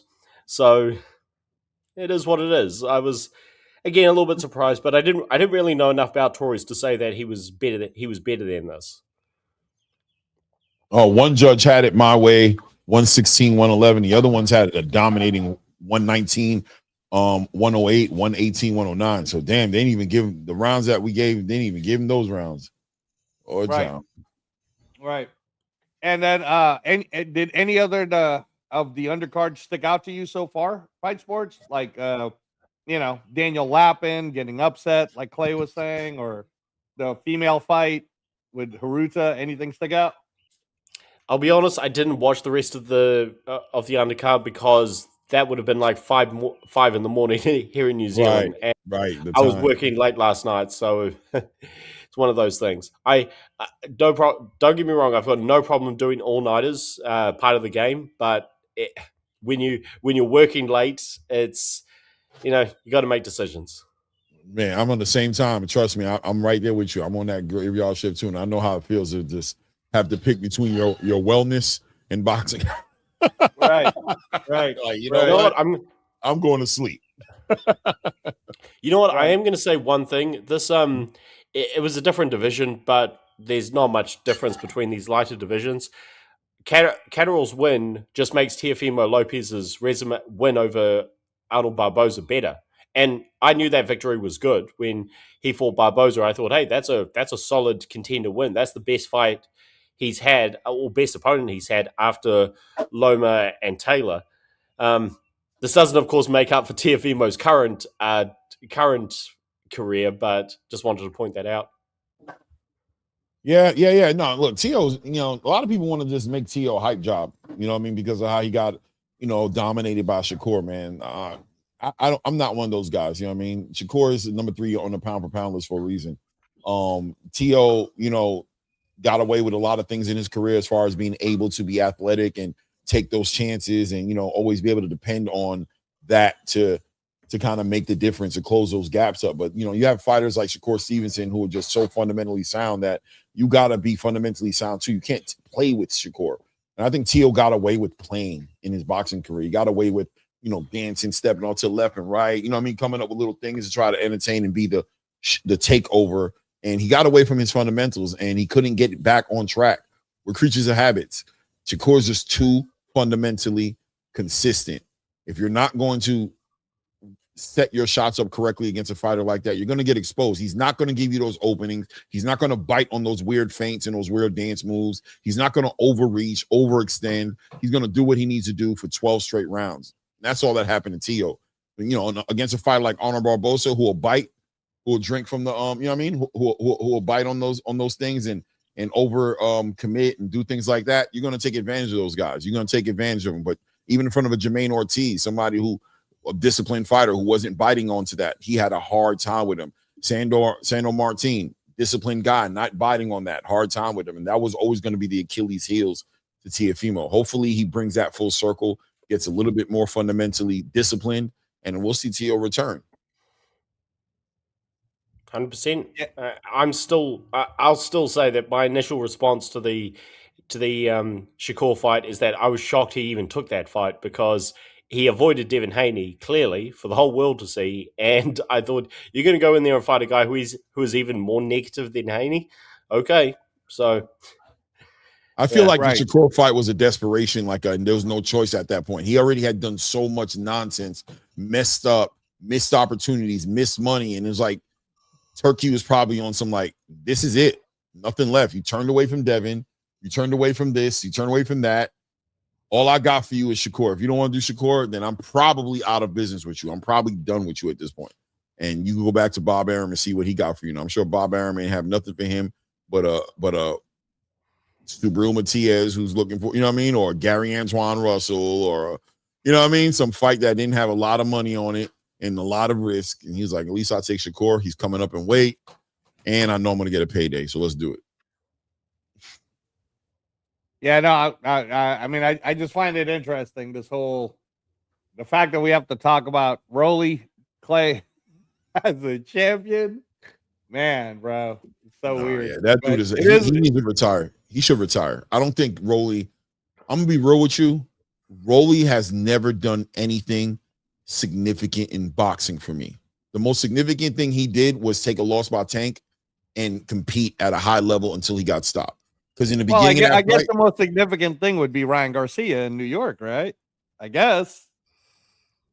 I want to say to a certain degree, yeah, but at this, yeah, all right, fine. But I'm going to also say that Ryan just has been an unstable person. I don't know. You know what I mean? A victory against that guy is just on paper, right? On paper. Against Tank, I think he competed at a high level and got caught being overzealous, overcommitted to trying to land a straight left hand, and got caught with a straight left hand coming in. But other than that, old man Barros, robbery. Should have never picked up a title over that. Should have lost that fight. That fight should have never been stopped. He fought against Usyk Pitbull Cruz and got completely devastated. He looked like he shouldn't even be in the ring with Usyk Cruz. He got beat up from pillar to post. Fought what's his name again? Jamie Garcia. Looked regular in front of that guy. Went and got a decision, and Abdullah Mason cleaned that dude up inside of 4 rounds. You know what I'm saying? Clean that dude up inside of 4 rounds. Then he went and fought Ryan Garcia and had that performance, whatever have you, picked up a belt somehow in the middle of that fight. And now he's hiding the belt and talking about retiring. And how does the WBA reward him? Let's make him a super champion. Good work, WBA. Now you make it to where he don't even got mandatories. Jesus. I mean, it's horrible. Pretty diabolical. Pretty diabolical. Hey, Fight Sports, because I know you talk about MMA too. How do you like the fact that the Zone's got to show these UFC Freedom 250 commercials that actually say Paramount on it? I find it kind of funny. Yeah, it's well, because Dana's got a foothold in boxing, it's one of those things where it kind of makes sense. And I mean, Dana's crafty. He's managing to get his rivals in boxing to show his MMA product. It's kind of funny. Yeah, no, I find it really funny. I also found it really funny yesterday when Oscar was interviewed by Chris Mannix, and he was like, well, yes, of course I will work with Dana, even though I think he's a Neanderthal. It's like, bro, the more you call him names, Oscar, trust me, the fight's going to be made. Don't worry about that. But I don't know how much involvement you're really going to have, Oscar. Oh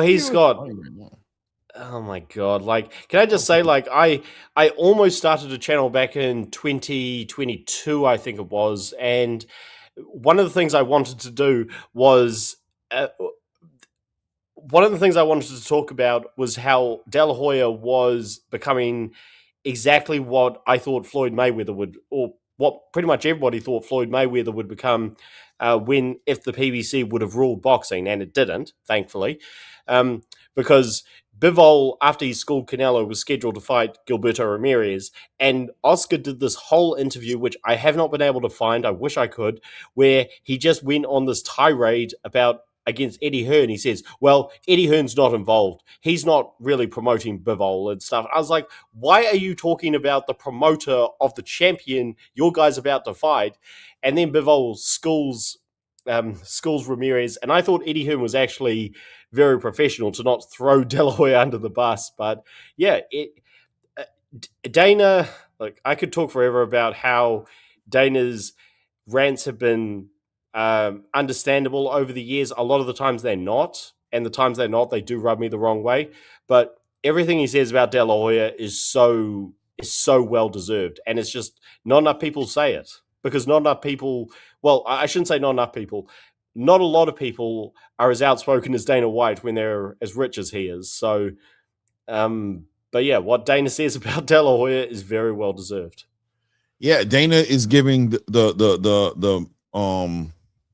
he's giving the clear, practical, truthful, just, if you got any critical thinking skills, he's just calling De La Hoya out for what it is. De La Hoya is a hype train, bro. He's a clapback Thursday hype train. I'm telling you, last night on the back end of watching Omari Jones do what he did, the first thing I thought to my mind was, don't screw this one up. That's what I thought. So I was like, Oscar, don't fuck this one up. You got one. Amari's the truth. Don't mess this one up. You got Ryan wanting to get away from you. You're in court with Virgil. You lost Canelo a long time ago. Don't screw this one up. Zerto just got the brakes beat off of him, so he ain't unified. And you know what I mean? We don't know if he's going to retire. Who has Oscar taken to the promised land and kept him on board? He has no Anthony Joshua, right? He has no Dimitri Bivol. He has no I don't know, right? He has nobody like that, because anybody who makes it to a certain level gets away from Oscar De La Hoya because he's a poo putt. He's a poo putt. Well, now I can't believe I'm going to defend De La Hoya here, but with Canelo, I don't know if De La Hoya did anything wrong. I said on I did a show with a friend of mine. I don't really know who to trust in that situation. I don't think Canelo's complaints when he left and he signed with Eddie Hearn made any sense. And yeah, De La Hoya is a scumbag, and you know, all the things we don't like, all the things we condemn, but his complaints never really made sense. So I think Canelo left because Canelo is also a diva. But of course I could be wrong. I just and with Garcia complains about everything, and he's also a pretty terrible person. So I don't know. I think De La Hoya was. I mean, it's not really. I can't say it's unfair because it's life, it's business. But when Al Heyman stole a lot of his fighters and he was left with a select few, I think for the most part he has been unlucky. He's a poo putt. Hey, so I want to bring it to your side of the world. And as you know, Fight Sports, if you've listened to our show, ATP Combat, a lot, I'm huge on Jai Opetaia. I am like, I've known about Jai even from the amateurs. I've followed his career. I just like him. I just like him as a person. I like his personality.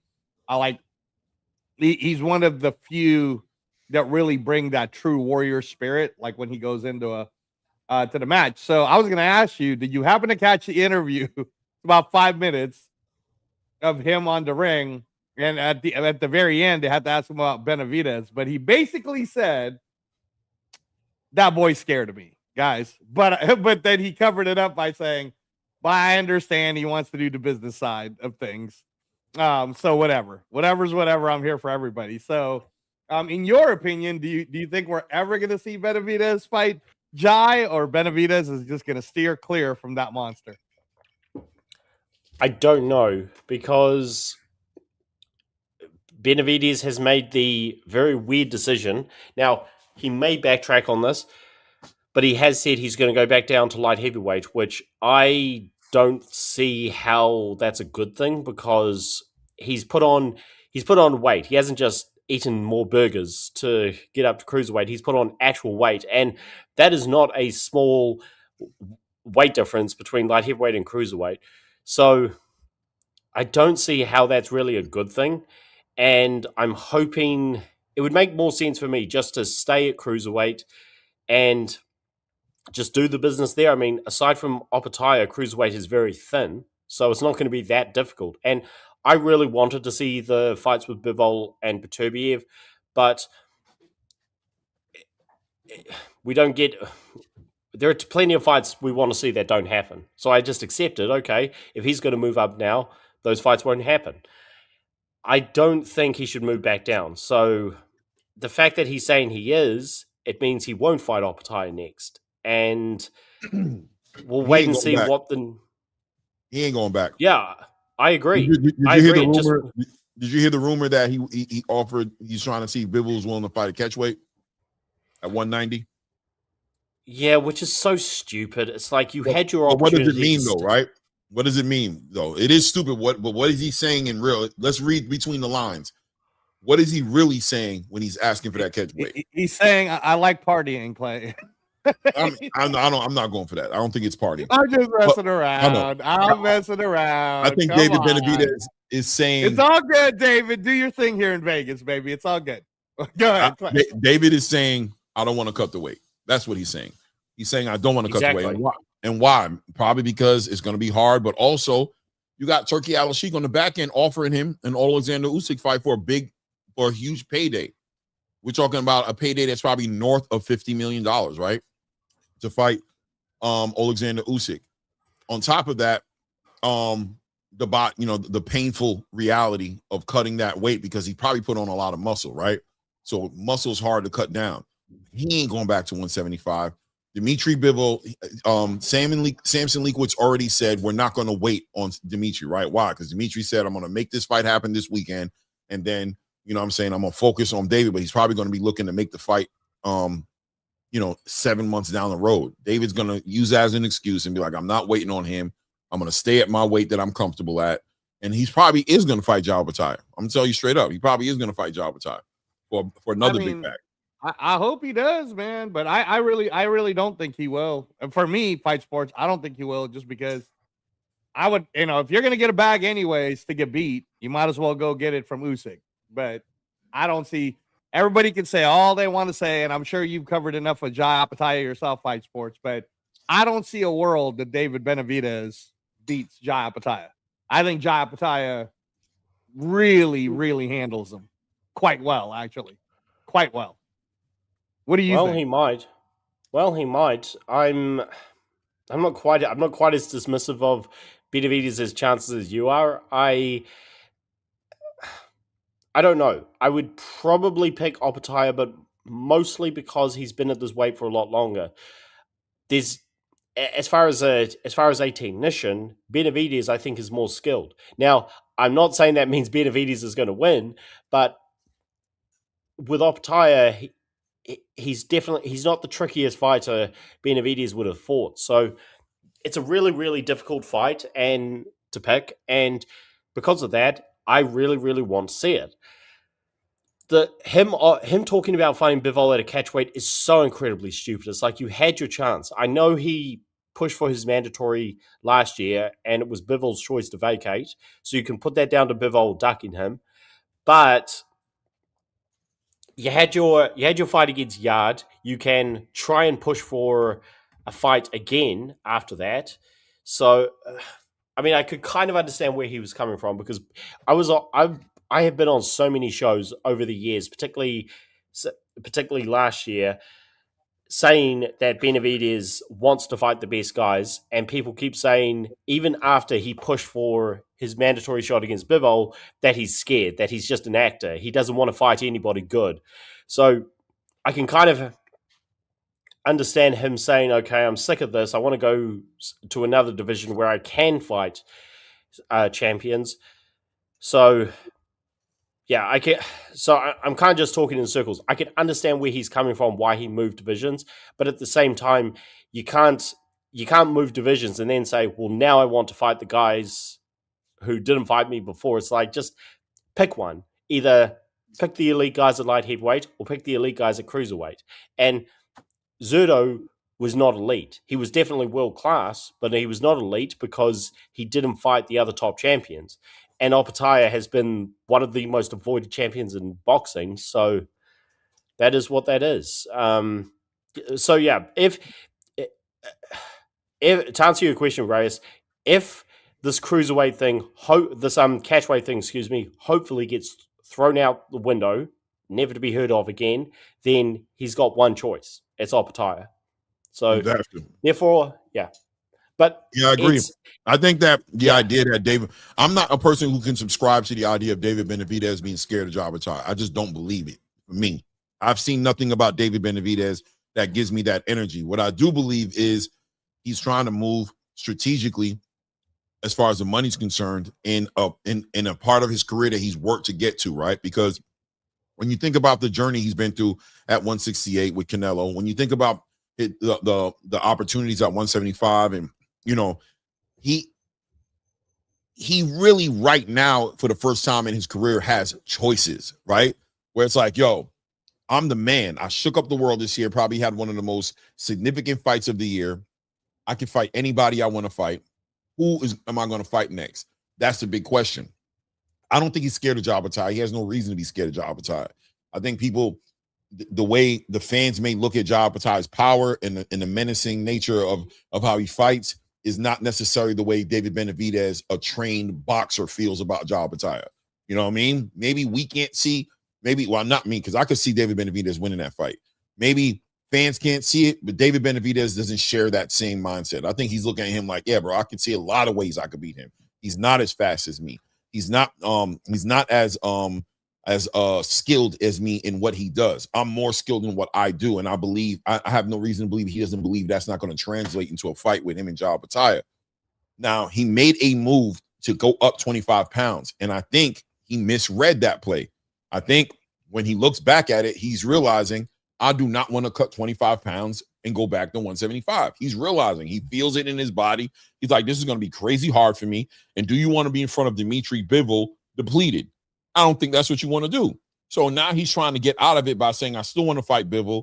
Let me see if he will give me that catch weight so I can make that fight happen. If Bivol stands on his square and says nah, it's at 175 and we ain't going to make it happen, it's going to be up to David Benavidez to be intelligent. Is he going to bite that, drink from the Kool-Aid and say, I don't want to look like I'm ducking him, let me cut the weight and be depleted? Or is he going to say, Bivol, when you come up to cruiserweight, we'll fight. I got a big fight with Oleksandr Usyk. Let me continue to acclimate at 200 pounds. I'll fight Jabba, and then I can get myself together and get ready for a super fight with Oleksandr Usyk, win, lose, or draw. I got generational money, and that's okay with me as well. But I don't play the game of him ducking nobody. I just can't. David Benavidez is never, like you said, Fight Sports, last year, this time, you were like, David Benavidez wants to smoke with everybody. You would have never thought you'd be in a conversation with somebody talking about David Benavidez ducking somebody, right? Am I bugging? Well, I knew people would say that he was ducking. I just thought when he enforced his mandatory against Bivol that people can't play some 4D chess absolute bullshit from hell. Well, him enforcing his mandatory proves he didn't want the fight and he's actually scared of Bivol. I thought nobody can be this stupid. But sure enough, people were saying that. It's like, so if a guy asks for the fight and demands the fight and enforces his right to the fight, he doesn't want the fight. I mean, I guess these are the same people who say that the earth is flat. Facts. What? Fight Sports, the earth isn't flat. What? I know, Reyes. I should have said, prepare yourself for a shock. Oh man! So here we're getting started, guys. It's the co-main event: Hamzah Sheeraz versus this dude that's about to get knocked out. Go ahead, Clay. Adam Belichick, I want to say his name is. Adam Belichick's going to look across that. Look, from what I understand, he brings some sort of pedigree to the ring. He's going to be looking across that void to make it happen. I see quick work, man. Inside of 3 rounds, I feel like Hamzah gonna get this guy out of here. He don't even look like. Yeah, he's already in the high guard. He's gonna. Yeah, Hamzah already on that jab. Oh, child, it's coming. I already see it's coming. Back on that jab. What? Straight right hand pushes his head straight back. He's sitting there in that high guard. He has no footwork. He's not moving left to right. He's back that jab.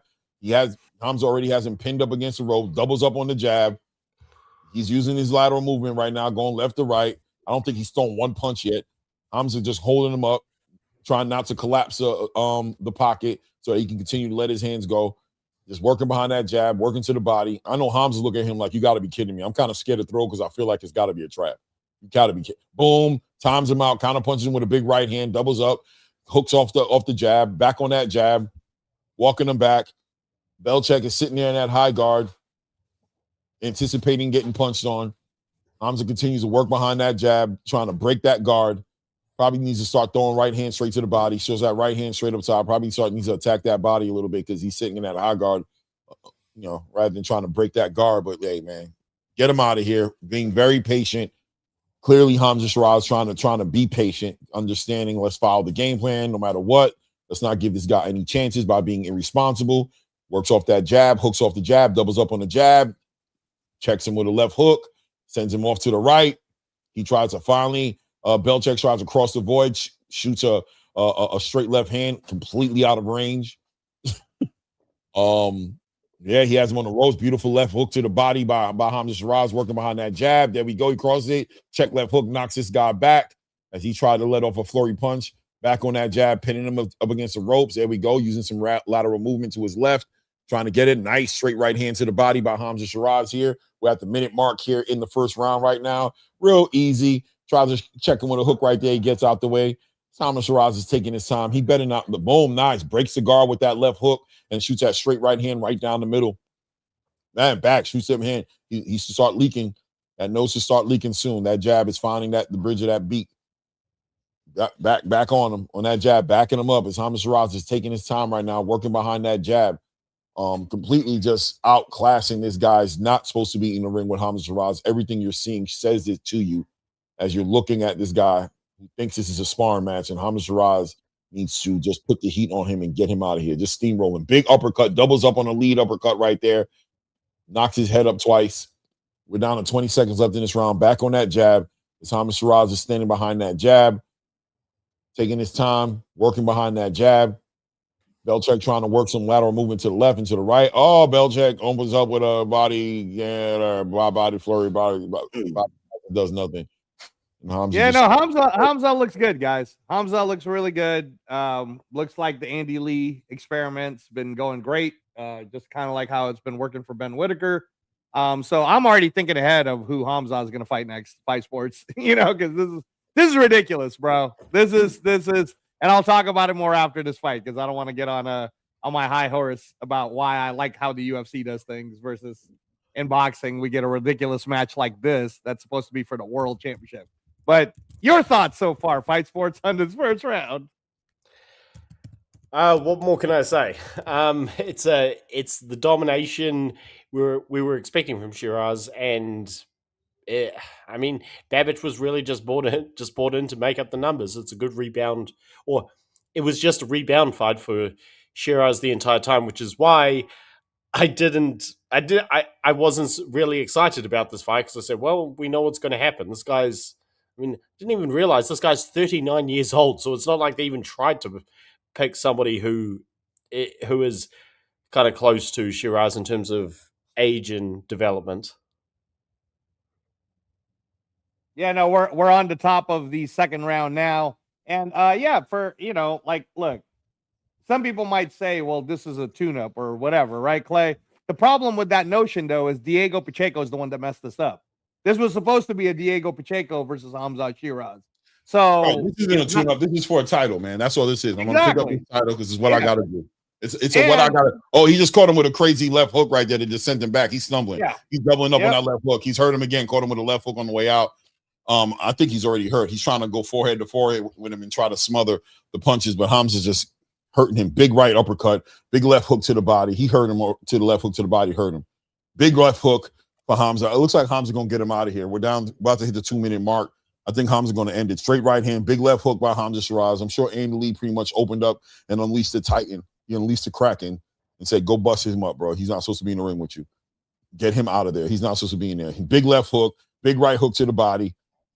This dude's getting the brakes beat off of him, dog. Back behind that lead hand. Lord child, bro. Lord child. Give this man his belt, bro, so he don't have to hurt this dude. Bro, just take a knee.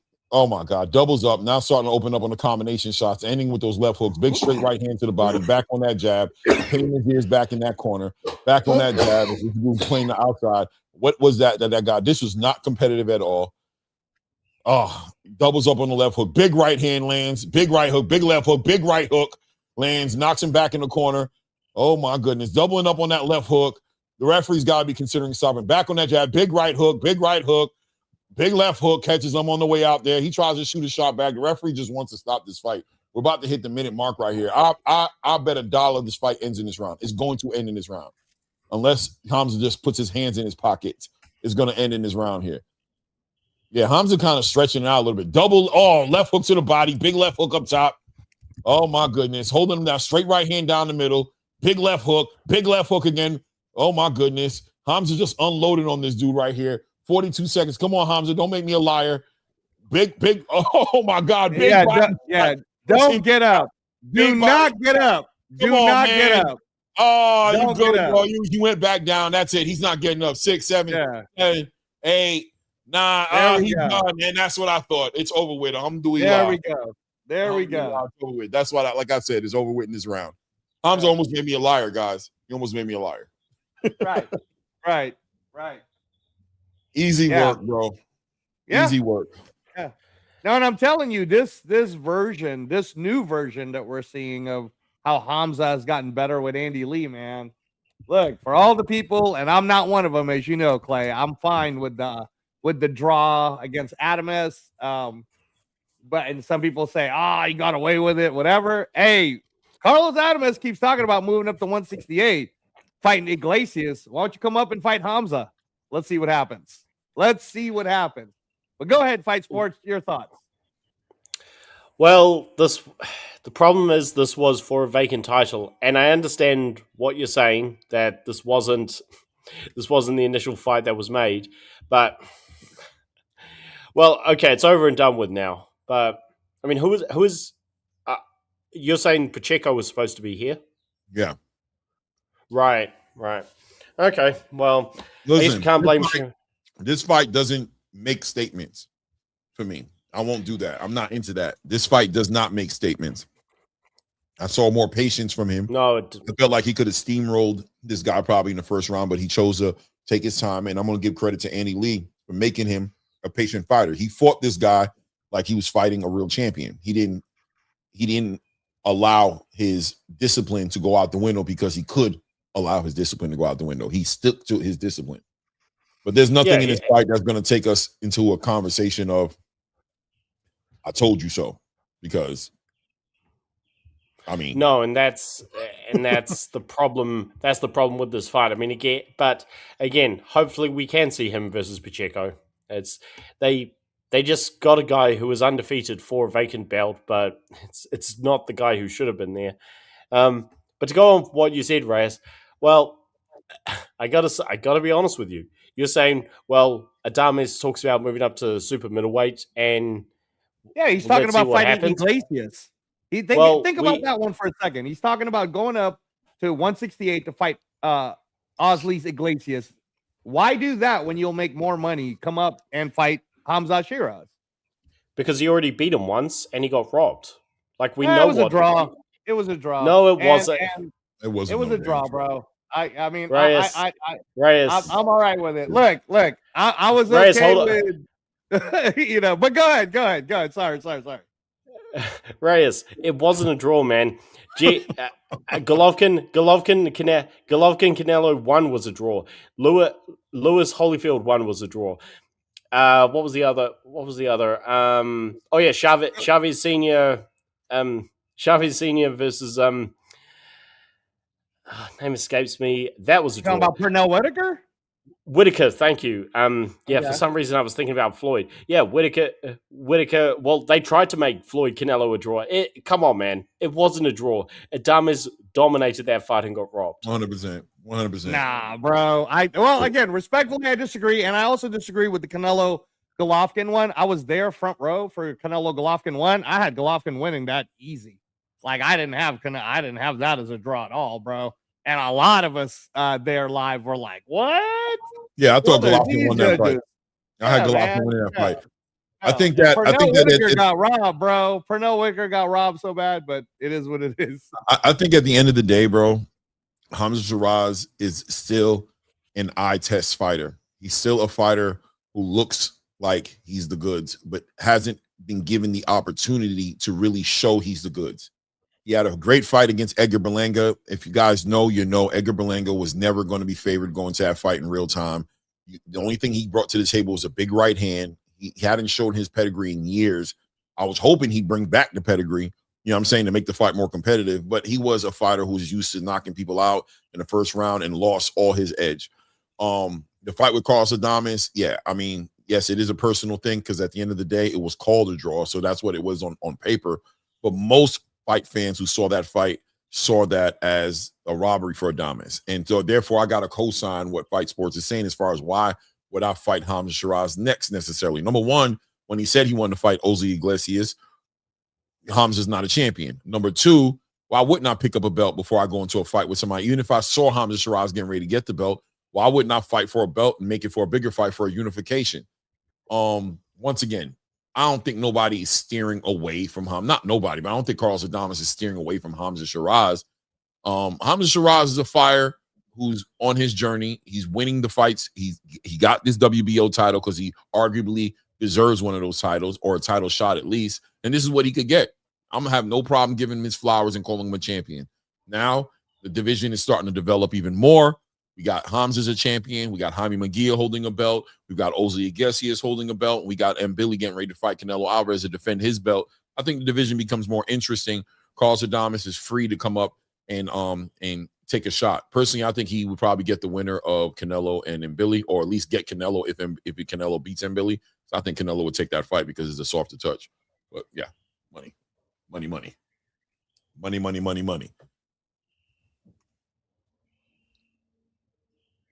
I'm just listening to what Hamzah's got to say, but he's basically calling everybody. Yeah, that's what you got to do. That's what it's all about, man. Still stuff to do for Hamzah. Still things to prove. He's calling out everybody, but he doesn't want that rematch with Adames because he knows what happened. Yeah, Adames gave him problems, man. But I think he had injuries in that fight. I want to see the fight again. Hopefully he wants to fight as well. Well, looks like he might have hurt that left hand of his a little bit. Is that what happened?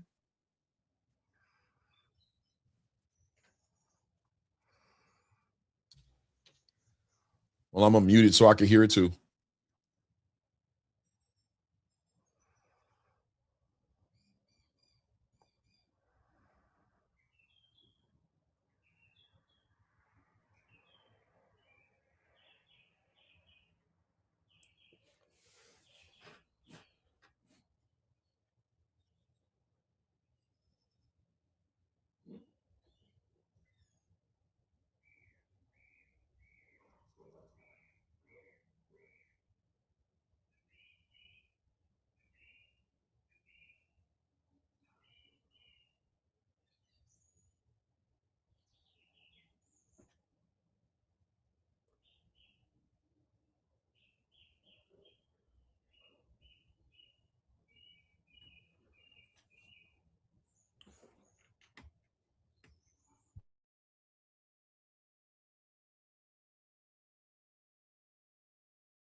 Hamzah Sheeraz has definitely got the team. He's got the machine behind him to do special things. It's up to him to really cash out on these opportunities. I think he's gifted. He's got the height. He's got the physical attributes. He's got the skills too. He's got a great team, a great trainer in Andy Lee. The eye test has me expecting a lot of him. I really do expect a lot of him, and I think he did what he's supposed to do tonight. I think he got this guy out of there who wasn't even supposed to be in the ring with him. He showed and he proved. But he showed and he proved in that moment, but he didn't give me. I don't know what he does against Osley Iglesias. I don't know what he does with him. I'll be honest with you. I mean, even though Osley had an off night in his last fight and didn't look good, I'm used to seeing him way better than what he looked in that night. I don't know what he does with a Jaime Munguia. You know what I mean? I don't know. Jaime Munguia is turning out to be a very slick, tricky version of himself. He's learning how to put his punches together way better. It looks like him and Eddie Reynoso is a great dynamic. Matter of fact, Jaime Munguia and Eddie Reynoso versus Hamzah Sheeraz and Andy Lee, I think that's a crazy little fight right there. You know what I mean? So look, he's gonna be part of the big fight for sure, but he's got to show and prove and beat all these dudes before we can give him the flowers as the guy at 168. Yeah, no, what I was going to say is that, again, for people, this wasn't like a weird voluntary or kind of like what we've seen in other fights. Alem Begic, if you guys want to get mad at anyone, was the ranked number 4 WBO contender. So get mad at Gustavo of the WBO if you want to. This is a vacant title because Canelo, who's ranked number 1, is fighting Mbili for the WBC belt. Hamzah's ranked number 2. Jacob Bank just fought earlier this year and beat William Skull. He was number 3, so he wasn't available to do this. So they went right to the next guy. Number 4 was Alem Begic. Now, you and I know, Clay, Alem Begic's not even good enough to be in the Zuffa roster, bro, but it is what it is, right? I don't think it's not about Hamzah choosing this guy, right? Right. Hamzah fought who he had to fight, and he picked up a belt. There's nobody faulting him for that. But what we are saying is, or what I'm saying, and I think some people are saying, is that that's cool, but that ain't. But also, what comes with that is that does not sell me Hamzah Sheeraz, right? That fight just doesn't do that for me, right? Although I'm not blaming Hamzah and saying it's his fault and, oh man, this dude is cherry picking. I'm not saying that. I don't think people are saying that. He picked up a belt. That was a fight that was offered to him. We saw the Diego Pacheco negotiations fall to shit. This is not about blaming him. This is about more to do. That's it, right? This ain't the one. This ain't the, for all you guys who were saying Hamzah this fight tells you, no, it doesn't. Whoever had complaints about Hamzah, whoever saw something in Hamzah that they didn't see, they're still seeing it because this fight doesn't move the needle in the conversation for anybody when it comes to Hamzah Sheeraz. It just puts a belt on him. It moves the needle in the fact that he's going to be involved in big unification fights and that now he brings something to the table to maybe get himself in the conversation of a Canelo Alvarez fight or whoever else, but it doesn't move the needle as far as him answering questions for anybody who had questions about Hamzah. If you came into this fight saying Hamzah's just this, he's just that, he's really not that, he just does this, you're still doing it after this fight because this fight doesn't move the needle in any of those conversations. I mean, like, and again, this is just my opinion, but I was always high on Hamzah even from when he was just first coming up. I always felt like with the height and the abilities that he's gotten, you know, he's only going to continue to grow. When he beat Tyler Denny, I was like, all right, that's pretty awesome. Let's see what step ups they do. I believe him when he was saying not only was his hand messed up for the Artemis fight, but the weight cut was bad. He goes up to 168. He's with Andy Lee. And when we look at the 168 landscape, Claymore and Fight Sports, I know you're still here. Osley Iglesias did not impress me that much on his last fight. Me and Claymore called that one. And I'm high on Osley Iglesias. I thought Osley Iglesias is the hardest puncher at 168. But again, I wasn't impressed. So I gave him a, hey, all right, I'll give you a pass. Maybe this wasn't your night. Maybe that just wasn't a good matchup. I don't know. Lester Martinez, Christian and Billy, that's already going to be made because Lester Martinez is fighting Jaime Munguia on the undercard of Canelo versus Mbili. So that's going to be easy. Winner, whatever, right? That means that with the WBA going to Jaime, the WBC with Christian, interim is with Lester, Canelo's back in the picture. What they're all saying today after that fight, they're saying they want to make a Canelo Sheeraz fight. That's the one you guys are going to see going into 2027. That'll be Cinco de Mayo 2027. So in the meantime, I think Clay, he's going to get a voluntary defense. And honestly, that voluntary defense is probably going to be against Kevin Lele Sajo, bro, from France. Because Sajo also fought Pacheco. But Sajo kind of gave some problems to Pacheco. So if Hamzah puts Kevin Lele Sajo away, it's easy. Like, it's easier to go, well, you guys watched how a young Diego Pacheco handled Sajo. Now look at the difference in the way Hamzah handles Sajo. And then there you go, bro. So, but I'm convinced that let's get to Canelo and, it is what it is. But Fight Sports, if your boy Carlos Adames wants to come up and fight Hamzah, I'm sure he'll welcome it, man. You're welcome to come over. Well, just to comment on that, it's not that he's my boy. Like, I've got no attachment to Carlos Adames. I mean, he's a good fighter. I just view him like I do any other fighter. It's just he got robbed, man. And I know you. Like, I mean this with nothing but love and respect. But you are the only person I've ever heard of who. Me too. I ain't gonna lie. Nobody's ever been okay with that draw. Nobody. That was one of the fights that they used I'm against totally Turkey. fine with the draw. I know you are. I know you are. But I mean, even I remember when everybody was saying that Turkey, they were throwing shots at Turkey for that win because they were like Turkey got involved, read the scorecards, and told people that he was down on the scorecards and that he needed a knockout. And then I remember the whole thing. It was a messy ass fight, bro. It was a messy ass fight, bro. Everybody threw shots at Turkey and said, "This is what you got to look forward to. If you go over to Saudi, you're gonna rob you. If you fight against one of the Golden Boys." It was the worst. It was a black eye for Turkey, a black eye for Hamzah. Totally, complete black eye, complete robbery. And again, Reyes, you're the only person who says otherwise. So, hey, well, me and Turkey, but sure. No, Turkey didn't think that. Turkey told him that he needed a knockout to win. Oh, he said, okay. "You're down." All right. That's why everybody screamed at Turkey. That's why everybody screamed at Turkey because they were like, he's not allowed to do that. Because he was like, read the scorecards and he was like, you got to knock this guy out. Five Sports, I'll have to find what my live scoring was at that time because I was texting it with someone what my live score. But I remember at the end of it, I did have it as a draw. I had it as a draw. Well, so I'll give you the round per rounds.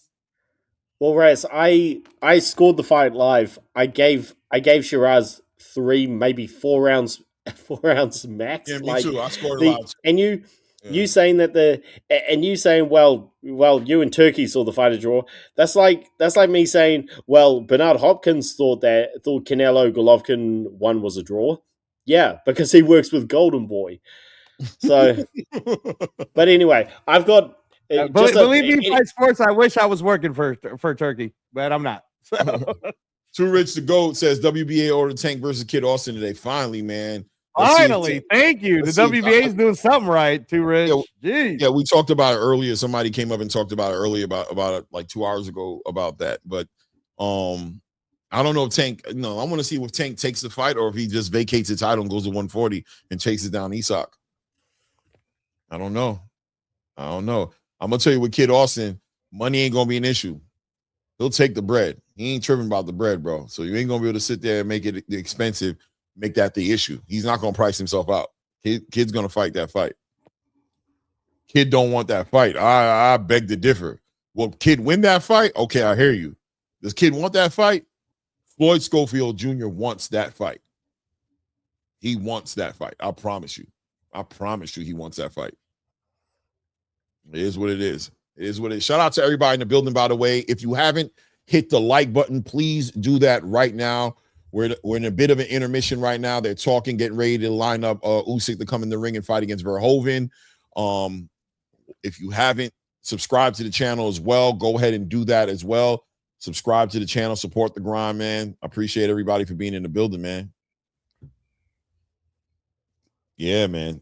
But look, 168, more importantly for me, guys, becomes more interesting with Hamzah Sheeraz as champion. I definitely think he's in the conversation for the best 168 pounder in the division. But he has to fight the fights, man. He has to fight the fights. That's all. They all have to fight the fights. But this fight right here was nothing but a transferring of the WBO title to Hamzah Sheeraz, straight up. That's all that was. It was just it was almost like ceremonial. Yep. You know what I'm saying? Like, let's give him something. We want him to be champion. Nobody wants to fight him. Diego Pacheco, and this is a blackout on Diego Pacheco for sure. Oh, Big for sure, blackout, bro. Diego For Pacheco. sure. For sure. Somebody in the comment section said he's with Golden Boy. I think that so Diego Pacheco had one fight left under Matchroom. There's obviously some issues happening there between him and Matchroom. And he hasn't fought the fight. And Eddie was like, look, bro, I'm not going to mess around with you. So I'm just going to go ahead and hand this last fight to Golden Boy, and you can figure that out. So he's not technically, I guess sort of they're working together, but I think that Diego's trying to get whatever his last fight is, and then he's trying to get freed up. He wants to be free. So free. Go to Zuffa. Everybody wants to come to Zuffa. It's a big Zuffa party. Fighters like Diego Pacheco, Richardson Hitchens, Edgar Berlanga. There's certain fighters I could probably think of if I go down the list right now. Fighters who, Giyasov, you know what I'm saying? Certain fighters need activity to get better. You know what I mean? Like, they need good fights so they can get better. They're missing the activity. They're missing they haven't gelled with their teams properly. They haven't gelled with their trainers properly. They're not ready for the big fights.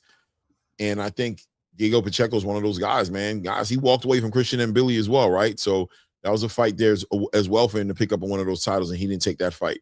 And he didn't take the fight with Diego Pacheco. Clearly, he doesn't think he's ready. Same thing with Hitchens. Should have fought Duarte, didn't take it. Should have fought Subriel Matias, didn't take it. Should have fought Keyshawn Davis, didn't take it. Should have fought Jermaine Ortiz, didn't take it.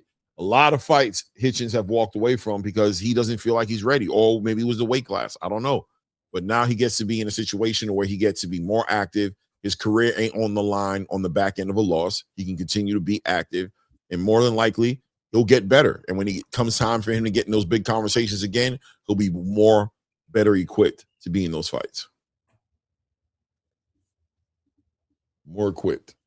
Let me see here. Hitchens posted he wants to fight Devin or Duarte next. I'm sure he does, Schoon. I'm sure he does.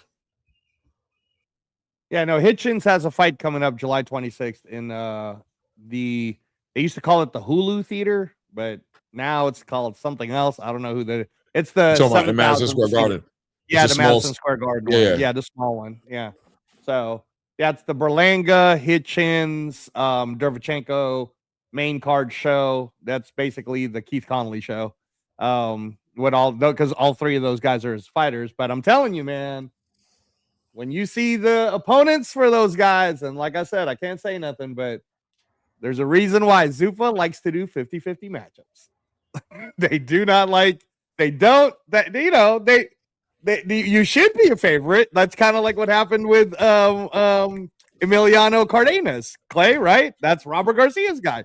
You should be the favorite against Alexis Alvarado, but upsets happen. For sure. So we'll see. Hey, Blaze, what's up, baby? Fellas, man, appreciate y'all, man, for commentating, man. I've been on the road right now. My mother-in-law's birthday, so we've been setting up her birthday. It's a surprise birthday for us. So I've been listening to y'all, and I've been on the road going back and forth, and I'm about to head to the store right now. But I just wanted to tap in with y'all, see what's up. Yeah, no doubt. You been catching the fights today? Yeah, I've been listening. I've been listening to your commentate, the best commentating on YouTube, hands down. Ain't no question about it. I told you, Clay Moraine just saved Blaze $60. And I'm gonna tell you right now, too, man, because Clay always gets me with this. So today, Clay, just so I could sit here with you, brother, I went ahead and paid the $60, but I did not cave to their $50 deal and locked in like you are. I'm not doing that, man. I'm not doing it. I did this one though, just because, want to be with you, Clay. So not at the bar today. I got a sell for the zone. They need to go ahead and hurry up and give me my little code. But Blaze was good. Oh yeah, what I just want to speak on the Kid Austin real quick, man. That mandatory launches, all that sounds good. I'm interested to see, man, the way he be pulling out, man. Balls, but the way he don't be showing up for these fights short term, man. Just has me concerned, and I just got to see it to believe it. I think I heard he signed a 5-year deal with Golden Boy. I think obviously it's in Golden Boy in his best interest if they get the Tank fight. That's a big money fight, right? You think they, run a good gate, run some numbers. So I think it'd be a fight that, that'd be in their interest to take. I'm just interested to see if he's going to show up. But that being said, though, even with the WBA ordering it, we don't know Tank's situation still, as far as when he's going to be back in the ring. So, I'm taking it with a grain of salt, and I really don't believe the fight's going to actually happen just because of multiple factors that I see that can impede upon it happening. Yeah, he has a You know history, what, right? Blaze, Blaze, I'm glad you. Oh, sorry, Blaze. I'm glad you're talking about that because Clay's always the one that tells me unifications trump mandatories, right? And since unifications trump I'm not gonna keep doing this mandatories, with your ass, Angelo. I'm not the one telling you that. That's what the rule is. That's what they say. That, hey, look, I heard it from Clay. You acting like you've never heard it from me. You never heard it before. You never heard that unification Trump mandatory. I just like throwing your name out there, bro. Jesus Christ, this is how Super Clay not lay that down, bro. Every time Clay keeps telling me, bro, somebody else say it so he can say you said it. Can somebody else say it? Damn. All I know is I heard Claymore tell it to me that apparently, according to the sanctioning body rules, Dan's been in the boxing game all his life, and it's the first time he ever heard that a unification trumps a mandatory. Leave it to me to teach Angelo Reyes something in boxing. Okay, go ahead, bro. I'm just saying, man. Anything that you guys want to attack me for, Clay told it to me. I just want to let you know. Learn something new every day, huh, Angelo? Learn something new every day. Go ahead, bro.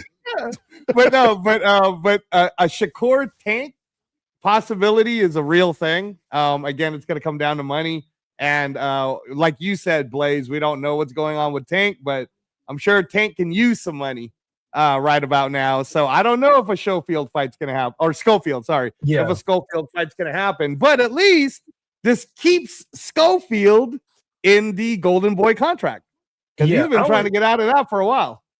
Yeah, and I would just say this, you got Devin, Shakur, Tank, Keyshawn, Abdullah Mason, Gary Antoine Russell, Dalton Smith. And I say all these names because all these guys, still are in pace to have the opportunity to put themselves in position to be top dog, in these weights from 135 to 147. And something's gonna give. And so while there's a bunch of impatience, I'm not really too impatient. I'm just sitting back and waiting because there's so many guys that got to fight each other that when, and there's so many matchups and fights that could be made that when they get made, we'll kind of get the dust to settle to kind of see who's real, who's really real in these divisions, 135, 140, 147. So I'm just kicking back and just watching and seeing how it all play out. I'll be in the YouTube algorithm, so I'm in the soap opera the days of our lives on what's going to happen with Shakur, what's going to happen with Devin, Rolly being retired, Tank being MIA. I'm tracking it, but I'm thinking, man, over these next 12 to 18 months, man, some of these guys got to fight some of these guys, and there's a whole lot of different type of matchups that I think will be really good fights. No doubt, no doubt. Hey, we got Mr. Van Houter in the building. Cheeks, what's good with you, man? You know me, I'm just enjoying this Saturday afternoon with you guys. How's everybody on the panel today? We're doing good. I'm feeling good, Mr. Van Houter, that people are going to start saying the name Demazian Van Houter. That's your only hope, y'all. That is your only hope for the next great American heavyweight. So everybody better start supporting them. Everybody. I wish Torrez looked a little better, but I knew that was going to happen. I had my money on Frank. You know what I mean? Like I said, I know who's the real American U.S. champion that's going to come out of the U.S., the next one. So, yeah, I knew Frank was going to do that to him. I'm just mad that he didn't do a little more. You know what I mean? Not Frank, but Torrez himself. But it should have been a little better fight. But like I said, I enjoyed it. My parlay hit. So, like I said, let's go Usyk for my rest of my parlays. You know what I mean? Frank did that boy bad, man. Hit him with that right hand, man. He got the timing down. I think Torrez approached the fight a little in the wrong way by pressing him because the man forced him to use his athleticism, use that whole ring, make him move around, make him find you, make him have to cut the ring off. His knee is bad. You just pressed him and made it to where all he had to do was sit in the pocket, get his timing down, and counter you with a right hand.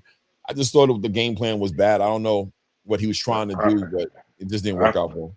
I fully agree with you. Like you say, he just had ACL surgery like last year or middle of this earlier this year or something. So yeah, Yeah. why the hell would you walk towards him? No, you're gonna follow me all around this ring. I'm just gonna jab the shit out you for at least 6 rounds until I see your knee starting to bother you, and then I'll go for the attack. You know what I Facts. mean? But it is what it is. Better luck next time.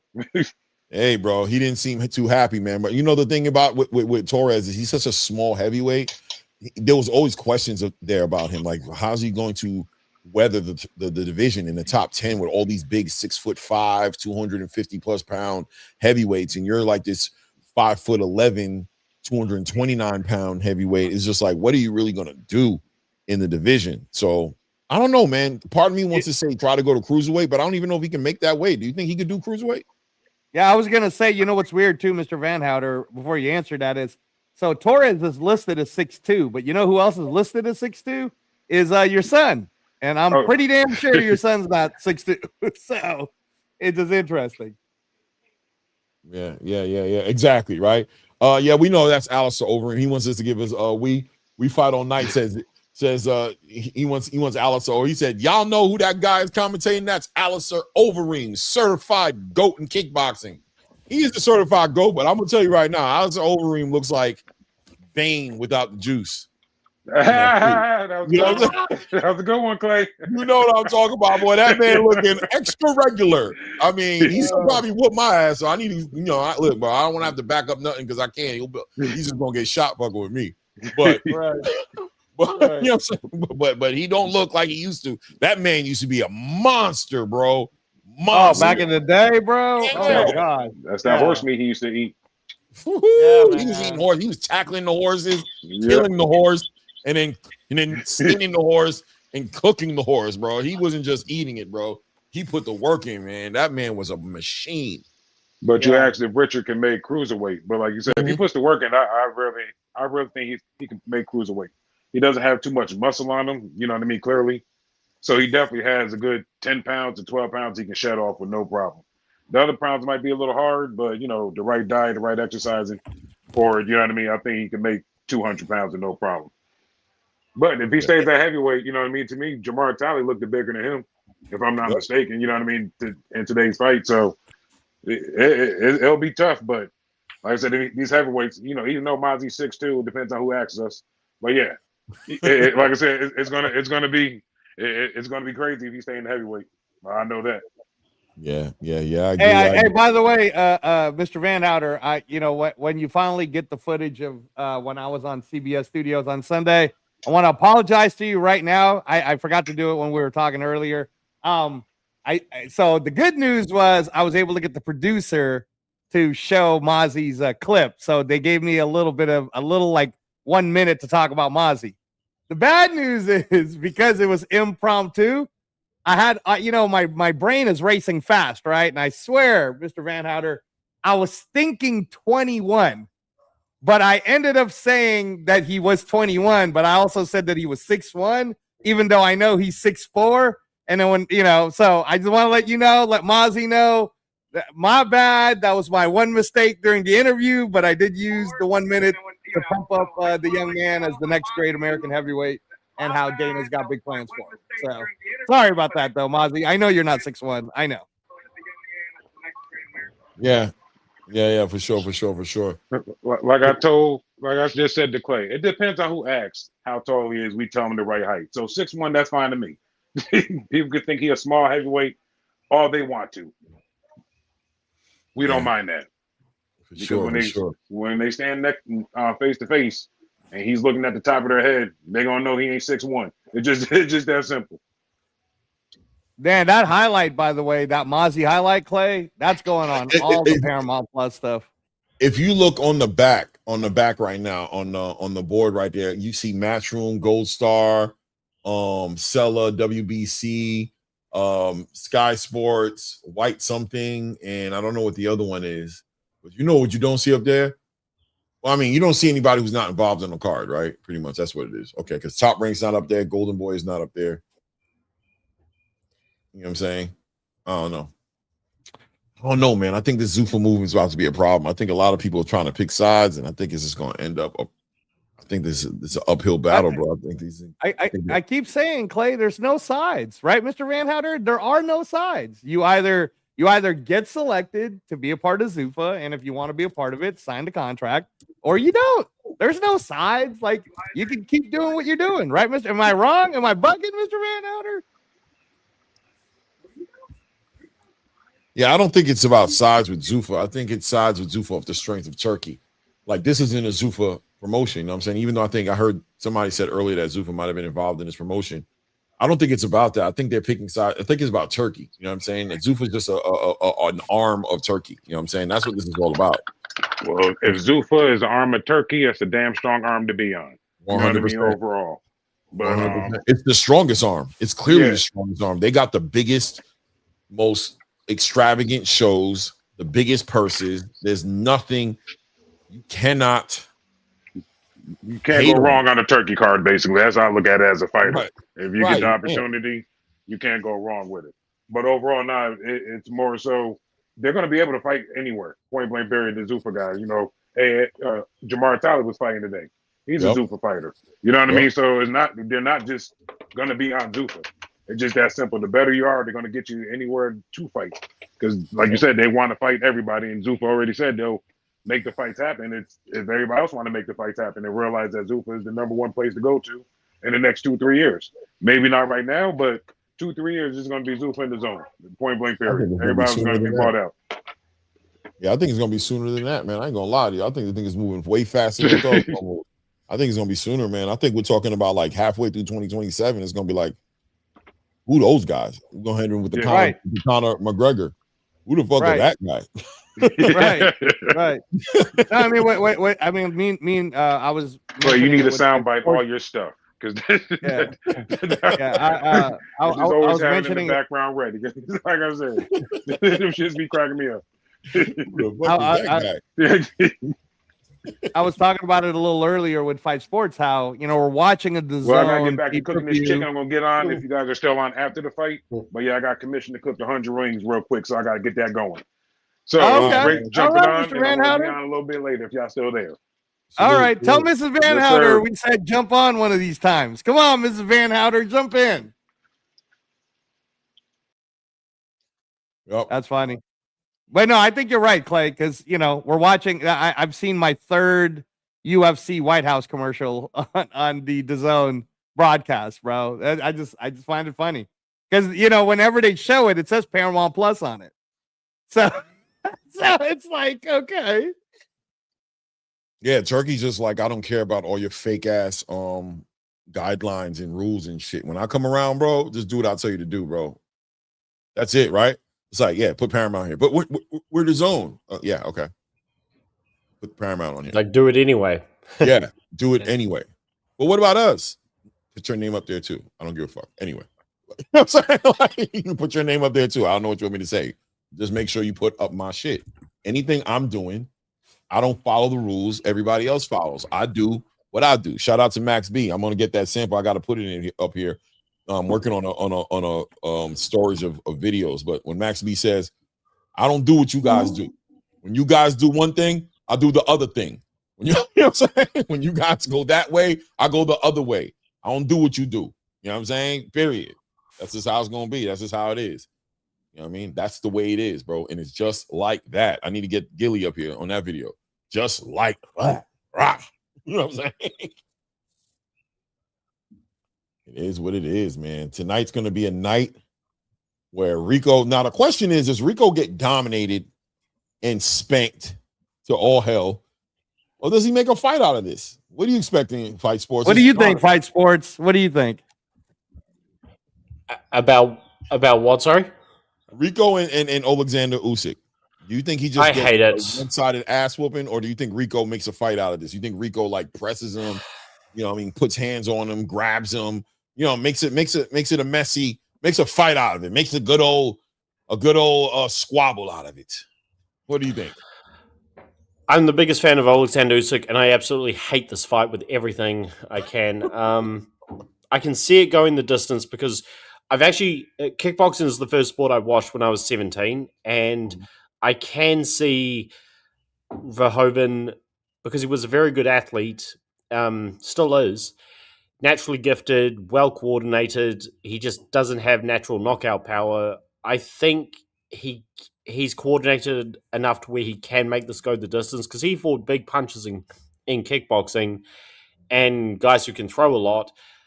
The thing about Usyk is that he throws a lot, plus movement. You just don't see it. You just don't see with the heavyweights. So I can see this going the distance. The only question is, will Usyk knock him out or not? Because it's I just feel even weird breaking down this fight about, well, this is how it could be competitive. That's how it could be competitive. There's different sports for a reason. Right. You know what's interesting though, and we talked about this on the Thursday show, is I think that even with Rico losing this fight, just depending on how it ends up being, I can see Rico having a somewhat of a little career in boxing, because he wouldn't be the first kickboxer who fought high-level kickboxing that we've seen convert into having a boxing career. People forget that Vitaly Klitschko was a kickboxer, right? Fight sports, he was a kickboxer, and he ended up becoming the other half of the Klitschko brothers, right? And then Caleb Plant kickboxed, Chris Algieri kickboxed, Dillian White kickboxed. So, I mean, it's heavyweights. Anything can, like Rico could look bad, but again, he's looking bad against the best fighter in the world. You know what I mean? Like, we could see Rico and Zuffa. Well, he could definitely move to boxing. I mean, the thing about Rico is that he was the first heavyweight kickboxing star after K1, which was the Japanese organization that started kickboxing the same year the UFC started, because they went out of business badly and they collapsed horribly. Rico was the first star of Glory Kickboxing, which started in America to give the fighters an opportunity. And he's actually one of the most dominant kickboxers in the history of the entire sport. But he's just not a superstar like they had in Japan. Like, anybody who grew up watching K1 will remember they had tons of superstars back in those days. And Rico, he's just been your standard good athlete who's dominant, who's very good, but hasn't. He just didn't he didn't grow the sport the way a GSP or a Chuck Liddell or a Tito Ortiz grew the UFC. So right. That's probably why they're doing this, because he's also, this is the crazy thing, he's lost one fight in 15 years. So that's crazy. That is insane. Crazy. So right. He's so it's a combination of things. Of he's definitely reached the heights of kickboxing. He literally cannot do anything more. He probably just wants a big enough challenge. So that does include moving sports, and that's why this fight's come up. And we've got Turkey, who knows crossover fights at times throughout history. Ali and Oki, and they did crossover fights with. Actually, that's how Alistair Overeem built his name in K1. He was the MMA guy beating up K1 guys. Right. So that has had. Was he the MMA guy beating K1 guys, or was he the K1 guy beating MMA guys? Which one was he? Was a K1 guy beating MMA guys. Yeah, he's the other way around. No, he came from MMA when he fought kickboxing. Like, when he fought Badr Hari in 2000. But you're talking about before UFC. He was a Pride. Yes. Okay, that's what he's trying to say, Clay, is that Overeem, who had a kickboxing background, fought at Pride. Then he went to K1, dominated K1. Okay. Then he went to the UFC. Okay. Yeah, that makes and sense. One of the reason he was able to jump into K1 and get big fights with the best names so quickly is because there was a lot of appeal with the two different sports fighting against each other. Right. So yeah, that's that. And because Turkey is Turkey and he likes to do things his own unique way, he knows that this can be built as something big in the same way Ali Nokia has or was. But again, as the biggest Oleksandr Usyk fan ever, I don't like it. I wish it wasn't happening, but I look forward to the Adjikabayel fight after this. Well, hopefully it happens, right? Hopefully that's what Usyk says he wants to do, right? Hopefully. Well, he said so, and it's. I mean, that fight, it might actually be the most dangerous fight for him for several years because Usyk is very, very close to 40. With age in general, you slow down, but he's a mover, so that matters even more. And Catterall is a very formidable body puncher, and he's never looked better. So that is the type of fight which Usyk. It's a high risk, low reward fight. But Usyk's fought those fights so many times throughout his career. So if he wins it, and I would pick him to win, but it's super dangerous. That does a lot for his legacy, in my opinion. But you don't think that there's a chance that Usyk will take the Benavidez offer first? You know what I mean? I don't want to see the Benavidez fight. I am so sick to. Come on, Clay. What? Clay, I want to see guys fight in the divisions that they're in. I don't need to see. Oh, let's bring this. Hold on. You asked. Wait. Look, I'm going to go on my Paulie Malignaggi rant. Weight classes don't matter. Let's just make it an open weight tournament. Let's just have toddlers fight grown-ups. Toddlers? What are we doing, man? What are we doing, man? Come on. Toddlers fight adults, so we're comparing David Benavidez to a toddler, and Oleksandr Usyk is an adult. Come on, bro. Listen, if Terrence Crawford versus Canelo Alvarez showed us anything, is that we need to be more optimistic, have more vision, and be more willing to see fighters challenge themselves. That's the same argument some people are trying to say about Bam and Inoue. They're trying to sit there and say Bam shouldn't fight Inoue because he's coming from 115 and he's going to go up to 126, and this is not fair. No, bro. Terrence Crawford showed the world, bro. That's what the Crawford fight was all about. No, I completely disagree. That does not make any sense.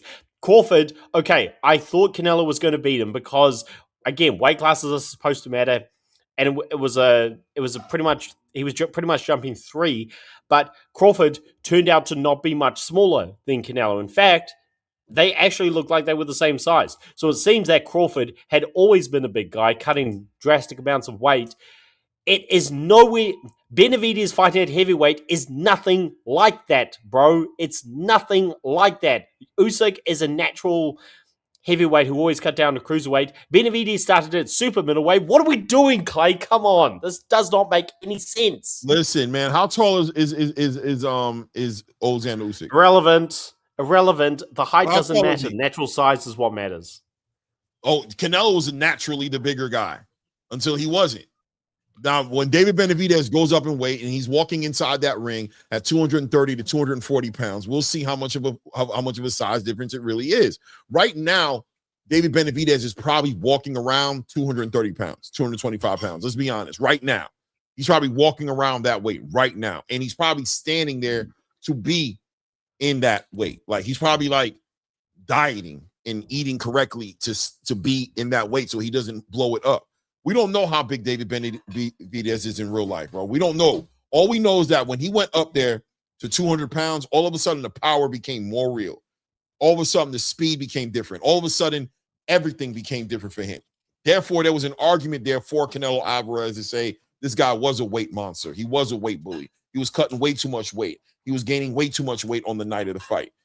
This fight is an interesting fight. Now, if David Benavidez thinks he can win this fight, I want to see it. Now, if David doesn't think he can win this fight, then I don't want to see it. But I'm all for fighters showing us, opening up doors and showing us the possibilities of super fights being the best fights that can be made in boxing. I think Bam is getting ready to do the same thing with Monster Inoue. Terrence did it with Canelo, with Canelo Alvarez. Shakur tried to do it with the Conor ban, or he tried to go up and try to figure it out, but he really didn't want to go all the way up. He was just trying to, he didn't really want to do it. David is game, man. That's what they need to change his name from. First of all, his name is the Monster. So that already tells you he's not a small guy. We don't need to be talking nothing small about David Benavidez. Pause, right? But at the end of the day, maybe he should change his name from David the Monster Benavidez to David Gamebred Benavidez, because that boy built for a backyard boogie. He built for a backyard fight. Meet me in the parking lot, David Benavidez. That's what I'm gonna start calling him, bro. That fight needs to happen. Come on, man. You gotta No. you grown. You're getting too old on you, bro. You're growing up faster than you need to, bro. Be a Toys R Us kid, bro. Have some faith and be optimistic, bro. And shout out to the super fights. Why not? No, that fight should never happen. You sound There's like plenty an old of fart. guys. You sound like an old dude, like an old fart stuck in your ways. You need to embrace that child spirit in you. I know it's in there. Clay, I hate Usyk Benavides. There's plenty of good guys for Usyk to fight. You've got Kabayel, you've got F.A. Ajagba, you've got Bakadir Jalilov, you've got plenty of guys Usyk has not fought. Don't you want to see those fights? Listen, Usyk is done, bro. We got to stop it. Those guys got to fight each other. Usyk's not in those conversations no more, bro. He's done. He's done. He doesn't have nothing left to prove. He don't got to fight those guys. What he needs to do is vacate the belts or fight David Benavidez, give him a chance at a lineal title, a couple of heavyweight titles. You know, he can hold one or two of them. Hold the WBC title, fight a couple of them, and fight David, man. Give him a chance to get a title. David Benavidez in the conversation with those guys is an interesting conversation with itself, bro. We just saw Frank Sanchez tonight knock Richard Torrez out, 240 pounds. Frank Sanchez wasn't Frank. What was the lowest weight Frank Sanchez fought at? Like light heavyweight, right? Where did Frank Sanchez? Hold on, let me pull up Frank Sanchez up right quick. Where did Frank Sanchez fight at? I think it was a cruiserweight. I know he's a cruiserweight, but he wasn't light heavyweight too at one point. Hold on. Let's see here. No, yeah, cruiserweight, all cruiserweight. Actually, he was mostly heavyweight, to be honest with you. He's mostly heavyweight. Hey, so to break up this little party, and then we can get back to it. Bakare Samake, who was the undefeated guy from France training here in Vegas, was fighting the super welterweight eliminator against Ermal Hardabiaj from Albania. That was on ProBox TV. They just said the result. Bakare Samake lost, Clay. So he is no longer in the Ring Magazine top 10. He lost, and Ermal Hardabiaj won, which means maybe Bakare Samake was not as good as I thought he was. Anyways, back to our regular scheduled programming of super fights and the 6'2 Benavidez fighting the 6'3 Usyk. Go ahead, Clay. I just saw Ryan Garcia and Devin Haney having a moment here. Ryan Garcia. I just want to be clear. Ryan Garcia is sitting directly behind Turkey Al-Sheikh. And where's Devin Haney? Somewhere else, bro. Don't tell me. I'm just saying. Ryan Garcia and Devin Haney. Well, part of the reason why, though, Clay, is that because Ryan's, he's trying to get with Zupa, but the Conor Ben fight versus Haney, his announcement will be a little later. So we'll see. I'm telling you, Turkey's only interested in that fight. You see, Turkey's like, y'all should be in there right now. You're like, yeah, but he don't want to test. Turkey's like, anyway. You play the replay. Yeah, Turkey was like, anyway. You know what I mean? Dana taking care of you now anyway. You know I'm on all of my problem. Dana's taking care of you. Talk to Dana.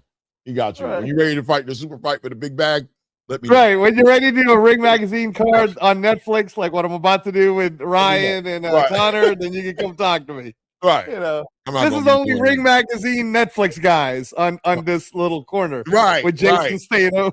I'm not going to keep doing this with you, man. I'm not going to keep doing this with you. You know what's crazy is that Conor Ben, I didn't see him there, probably because it's Eddie's show or it's a Matchroom show. Probably. Yeah. He's probably Conor Ben's officially on some like grimy dude time. Like he's being exposed like he really just been grimy this whole time. Did you hear about what Eddie said about Conor trying to shoot him money to stop talking about him and Zulu? Oh no, I heard about Eddie's version of it. Look, man, look. All I'll say is that I can never blame Conor Ben for going the more money decision because it's better for his family. Well, I will agree with what you're saying, Clay, that maybe it could have been handled a little differently. Maybe, but hey, look, man. If you can shoot, let's look at it like this, right? If what Eddie's saying is true, that his team reached out to him and offered him $250,000. No, 250,000 pounds. To not say anything bad about Zuffa. Where Eddie's like, all I want is a conversation. Right. So you rather pay me all that money than talk to me? You soft, B. You scared. You soft, bro. I will never listen. I'm not giving you $250,000 over talking to you. I'm gonna talk to you, hitting the phone. I'm like, hey, bro, what's up, man? I know, bro, it was kind of crazy, but so what's really going on there? And I think even Eddie Hearn's a little blown away by it, right? Just to say that, look at this coward is acting like I could beat him up or something. He's acting like, well, there's some fatherly trauma there, Clay. Or it's like we're boys, we're best friends. No, we're not. We're clearly not. We're clearly not, bro. You're not going to talk to me. You rather shoot $250,000 my way for me to be quiet. We're not friends. I'm trying to hook you up, buddy. I'm trying to hook you up. Brother, look, did you see my crib in my daddy's house? Fuck your $250,000. I'm cooking. I'm trying to get you out your daddy's house, though, man. You don't need to be living with your daddy. Every time a camera show up, I'm cooking you. I'm cooking you. Keep your 250,000 pounds. I'm cooking you for a living. You heard? I'm cooking you for a living like it's a new career for me. That's crazy, bro.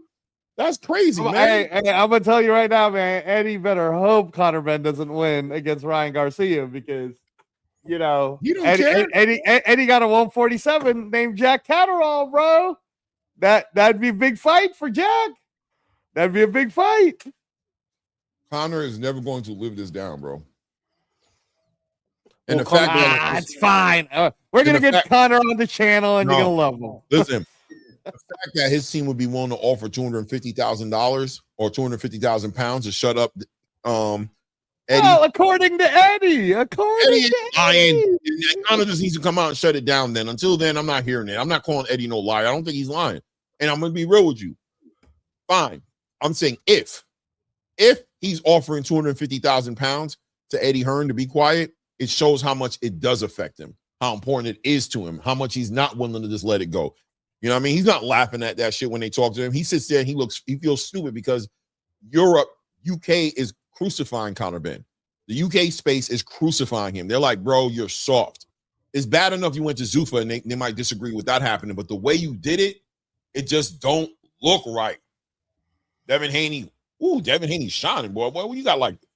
Devin Haney got a half a ticket around his neck. Oh, child. The diamonds is going. The diamonds are going crazy, bro. Go ahead. I don't know. Go ahead, Fight Sports. Well, I was just going to say, Conor Ben just has no shame. There's nothing. I mean, if he's getting offered more money to fight for Zuffa, that's one thing. But this is all Eddie. This is Eddie Hearn's decisions. Like, this doesn't relieve him of any responsibility. He sold out his dignity to Conor Ben the way that he defended him when he failed a drug test and acted like he had done nothing wrong, and this wasn't even worth discussing. The way he acted throughout that whole situation. So, because of that, like in boxing, you need to be in combat sports in general. You have to be selfish, but there is a point where you'd say, "Well, this guy literally sold out all of his dignity for you." If there's one guy who deserves your loyalty, it would be him. And the fact that Conor Ben just, without any question, just shoved him aside and said, "Nope, I'm going elsewhere where I'm going to get paid more money." I can see both sides of it. Like Conor Ben, again, he's making the money decision, but it's a decision that doesn't look good. But again, this is just who he is. He doesn't have any morals.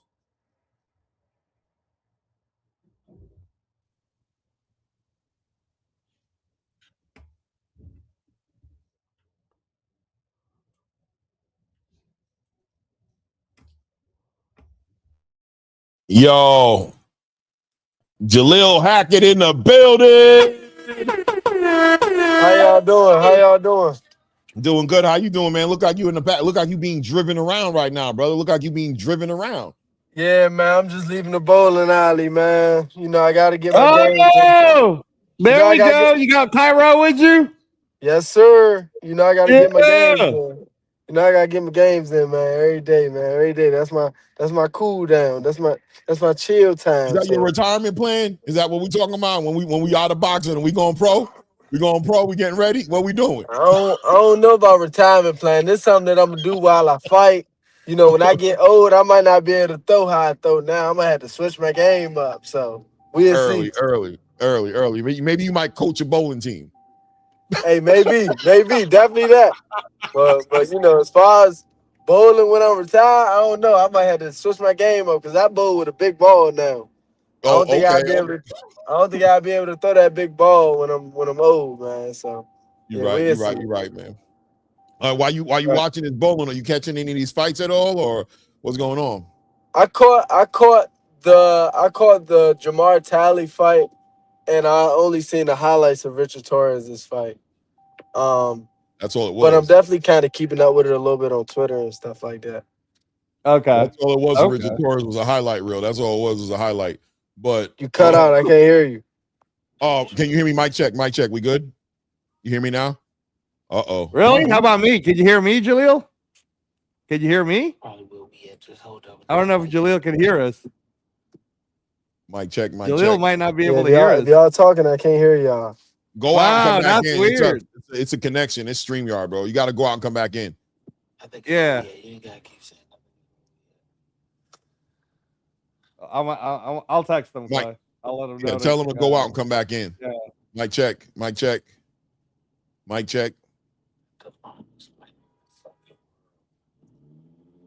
Yeah, I just texted him. All I just texted him. So yeah, go out and come back in. Go out and come back in. Yeah. He's probably looking at the text right now. He looks like he's reading the text. That's Jaleel Hackett, everybody.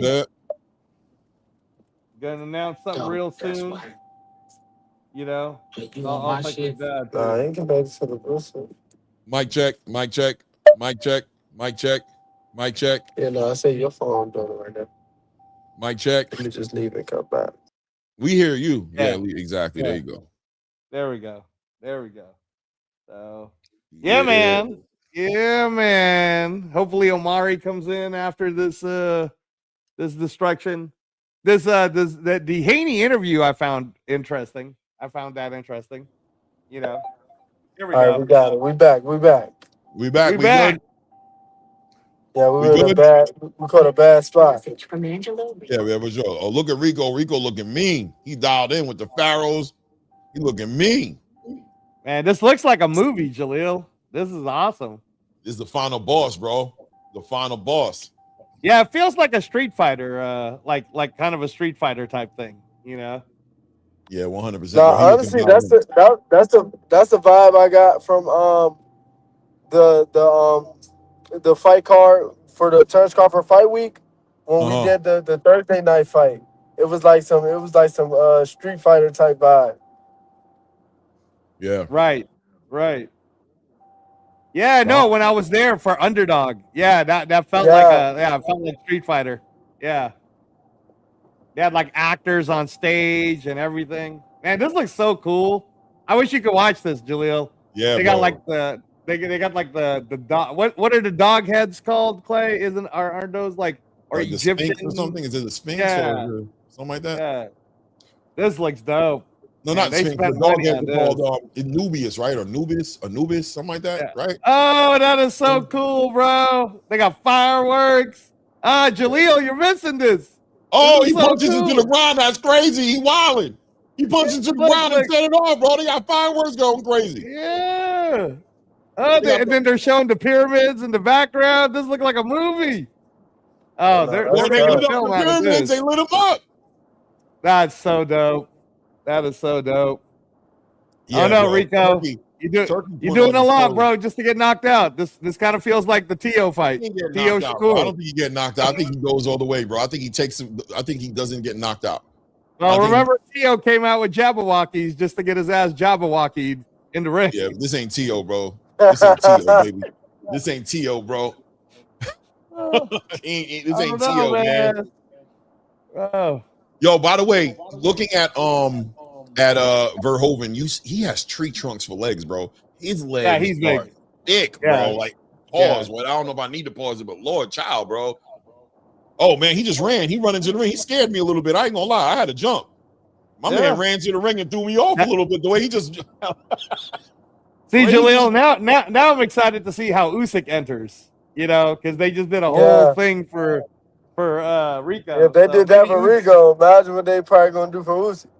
Usyk might come out like Roy Jones, bro, and sing his own song. Nah, he gonna come out like Tyson Fury. He coming out on the throne, getting carried out by a bunch of slaves. You know what I'm saying? By a bunch of Egyptian slaves. You know, his slaves and his women and flowers getting thrown out. You know what I mean? All the people he gonna get buried with when he die. You know how the Egyptians did it. When the Egyptians passed away, when the pharaohs passed away, they took everybody with them, bro. If you work for me, you get buried with me, bro. I don't care if you're alive, you about to die. You going because you gotta serve me in the afterlife. That was the thought process behind the Egyptians. I don't know, man. Usyk's Christian. He might come out like Moses, you know, with the commandments and shit, you know? Yeah, maybe. Yeah, they putting some money into this, bro. They're making this happen. Oh, bro, this looks like a movie. This is crazy. That's so dope. It's animation for sure. Wow. Let me see what they're doing, man. This is kind of hard. Looks like he's coming right out the pyramids. Oh, he coming out like a Roman. Oh, he coming out like a gladiator. Yeah. Oh, Jaleel.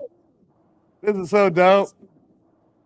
Oh, look at that. This looks like a movie. See, y'all make me wanna go tune in right now. Oh, this is so cool. I ain't gonna lie, this is tough. I ain't gonna lie, this is tough. This is so tough. dope, I ain't gonna lie to you, man. bro. They doing a lot. They almost might be overdoing it. They're like they might be doing too. They might be doing too much. Well, I mean, they want to give you as much as they can because you know it's gonna be over in less than 6 rounds. You know what I mean? So they got Bruce Buffer or Vince. Is he Vince or Bruce? No, that's what's his name? Michael. That's Michael Buffer. Oh, Michael Buffer. Sorry. Look at him. Yeah, look at that. Look, he's dressed up like Gladiator, bro. You got Usyk is dressed up like Gladiator. You got the crew. Here they come. Oh, they got he dressed up like Gladiator, Jaleel. You walking? He tough. That's dope. Yeah, this is different. They're doing it. Hey, there's fireworks behind him.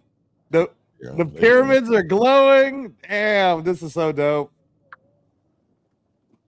Hey man, I thought Inoue's entrance was dope, but this definitely. This is different. This is the best I've never seen one like this for a boxing. This is crazy. Oh my god, Jaleel, you gotta ask Turkey for you to fight on the pyramids.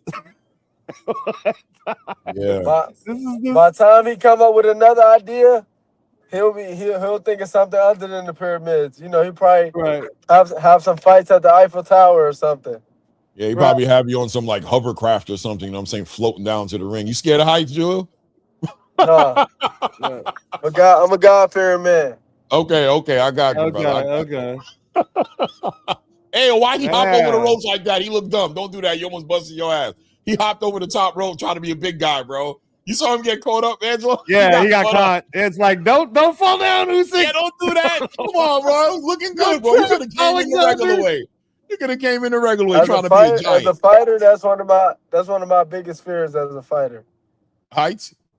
Stumbling in the ring. No, stumbling into the ring. Doing too much, right? As a fighter, that's something crazy. Like they almost need to let me walk again. Like let me re-walk. Oh, Jaleel, did you see Omari Jones fight last night? I caught highlights of it. I didn't watch the fight completely.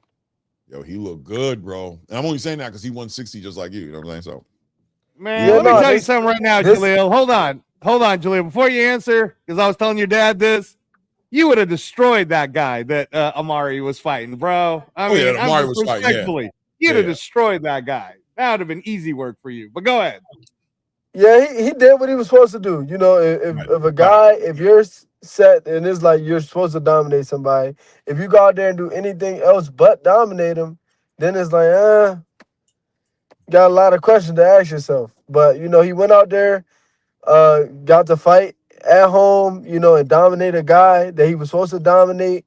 And, you know, like I've been saying for a while, like, the young guns are starting to take over the sport. You know, if I'm not mistaken, what Omari is 24, 25. I think 26. Yeah, he's one year older than you. He's Yeah, he's 24. 20. Yeah, he's 24 years old. You know, the young guys, realistically, between 21 and 27, that age group, that's what's about to be running boxing now. So, you know, we're gonna get a lot of big fights in the future. You know, not only at 160, but all over the boxing world. You know, so yeah, hats off to him. You know, he gonna keep doing his thing. I'm gonna keep doing my thing.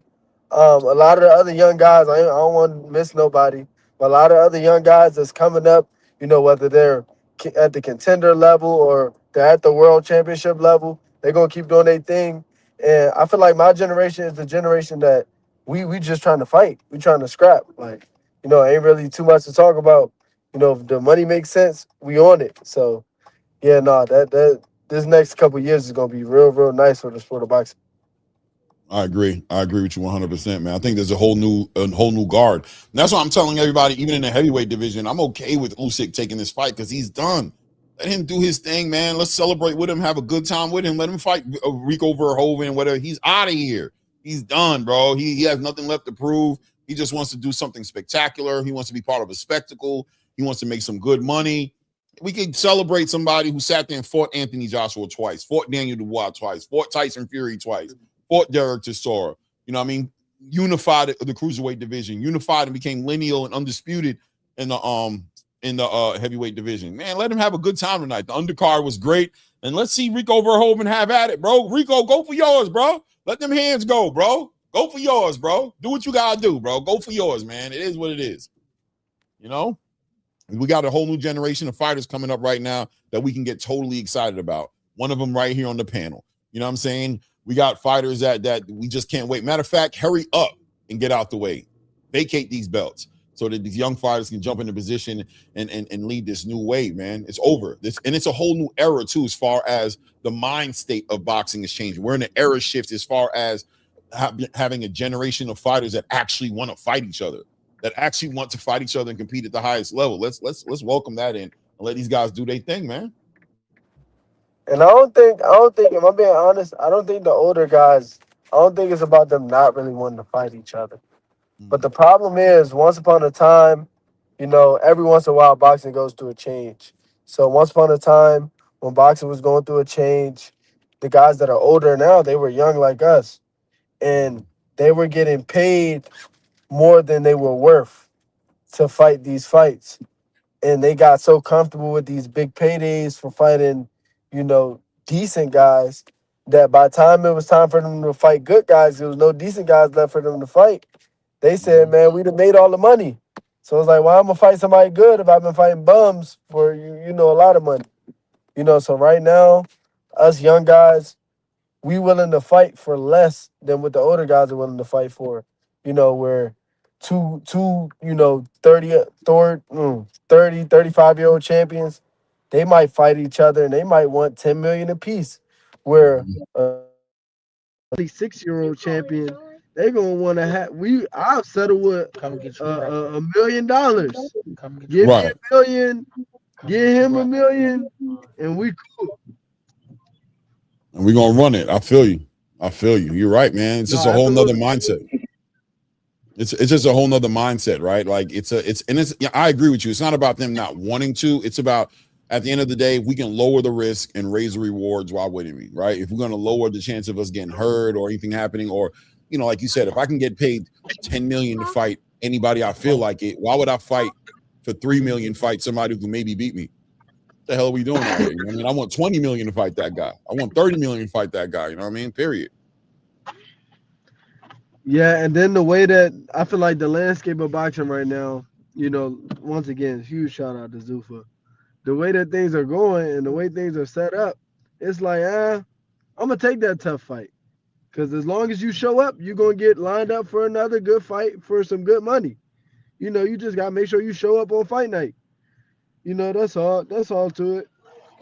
So it's like, you know, I feel like I'm speaking for 90% of the young guys, where we willing to fight whoever, wherever, you know, just as long as the money is decent. It ain't even got to be hellified. It just got to be decent, and we gonna fight. I agree 100%, bro. I see it. I see it in all of them. I just talked to earlier. I interviewed Omari Jones. He came on the channel and had a conversation with him. Man, you can just see it. These young guys, man, they just ready for whatever. They're not even thinking about money like that. They're assuming they're just gonna make the money. Like I'm assuming I'm gonna get paid to fight that guy. So I'm not even sitting here saying for the right price. I'm assuming the price is gonna be right. Yeah, I want to fight him. That's how they talking early. And now, like I said, Dana ain't even making you question the price. Even if you were to, for some crazy reason, not like the price, if you're a good enough fighter, he gonna raise the price. If you don't like the price he threw, that's how bad they want to see good fights. And you know, if you're willing to give them good fights, then you're gonna get paid. 100%, 100%, man. It's a new day, baby. It's a new day, man. Mike Buffer over there shaking it up right now. They packed it up in there for however many people's up in there. They packed it up. Man, Usyk looks like a physical specimen, but I mean not Usyk, Rico. Rico looks like a physical specimen. Rico looking like if you didn't know nothing, you'd be like, damn, bro, Usyk gonna have a long night. But I mean, I'll be real with you, man. I'm expecting Usyk to really put on a masterclass. I really am. But what I am also believing is that Rico is going to resist. He's going to be stubborn. I mean, he can resist all he wants, bro. He can resist all he wants. That's all right. Like one win, one KO, Lord child. It's just like when you were in the jiu-jitsu mats, Clay. You know, you can resist, baby, but this submission is coming. So you can resist for as long as you want. Oh. Hold on, wait. Yeah. So if I heard you correctly, Clay, Rico has one pro fight. Yeah, one pro boxing match. One pro boxing match with one knockout. That's all he has. Yeah, but not mistake. He's former mixed martial arts guy. Well, no, kickboxing. He's the king of the kickboxers. Oh, okay. Yeah. He's actually his record for kickboxing is pretty amazing. Yeah, no, he's only lost one time, Jaleel, in the last 15 years. Oh yeah, so he's nice. Yeah. He's an Oleksandr Usyk of the kickboxing space. He's a Terrence Crawford. He's a highest level of where he's from, heavyweight kickboxing. He's the highest weight. Oh, he got all the belts. Okay, he got all the belts in the ring with him. Okay. Yeah. Well, he doesn't have the WBO. Because, the WBO is with Daniel Dubois. Yeah. Right. I mean, he has all the belts he has in the ring with him. He didn't not bring up the IBF or bring up a belt that wasn't going to be on the line. Man, Rico is bigger than Usyk, Jaleel. Oh, yeah, bro. I mean, like physically, when you're looking at them at the ring right now, Rico's bigger. That's for sure. By 2 years. Yeah.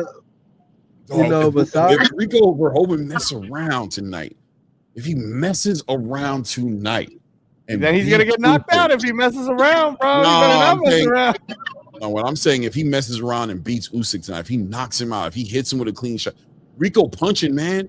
He punching, man. I mean, Usyk, I'm expecting Usyk to do everything he's supposed to do, but I'm telling you, Rico punching, bro. Like, man, Rico gonna kick him, bro. Usyk is gonna put him away. This is gonna be grandpa time. He's about to go down. Let me call it. Let's see what happens, man. Top of the first round right now. Let's go. Boom, let's go. Oh, my goodness, bro. Yo, Rico bigger than him. Let's go. Rico feinting, working behind that jab. Rico kind of doing his thing, man, working behind that jab. Usyk taking his time, man, feinting to the body. Working behind that jab, taking his time. It's a southpaw in Oleksandr Usyk versus the orthodox fighter in Rico. Rico shoots a straight right hand down the middle, man. Kind of moves Usyk around a little bit. I ain't gonna lie. Usyk holding down the center of the ring, working behind that jab, taking his time, man. Really just reading the data to see what Rico's trying to do. Rico's just trying to be elusive, kind of like an Israel Madrimov type of energy about him. He is unorthodox. You can see how he's not boxing like he didn't come up in boxing. You could tell. Up. Usyk get out the way. Say, calm down now. Calm down.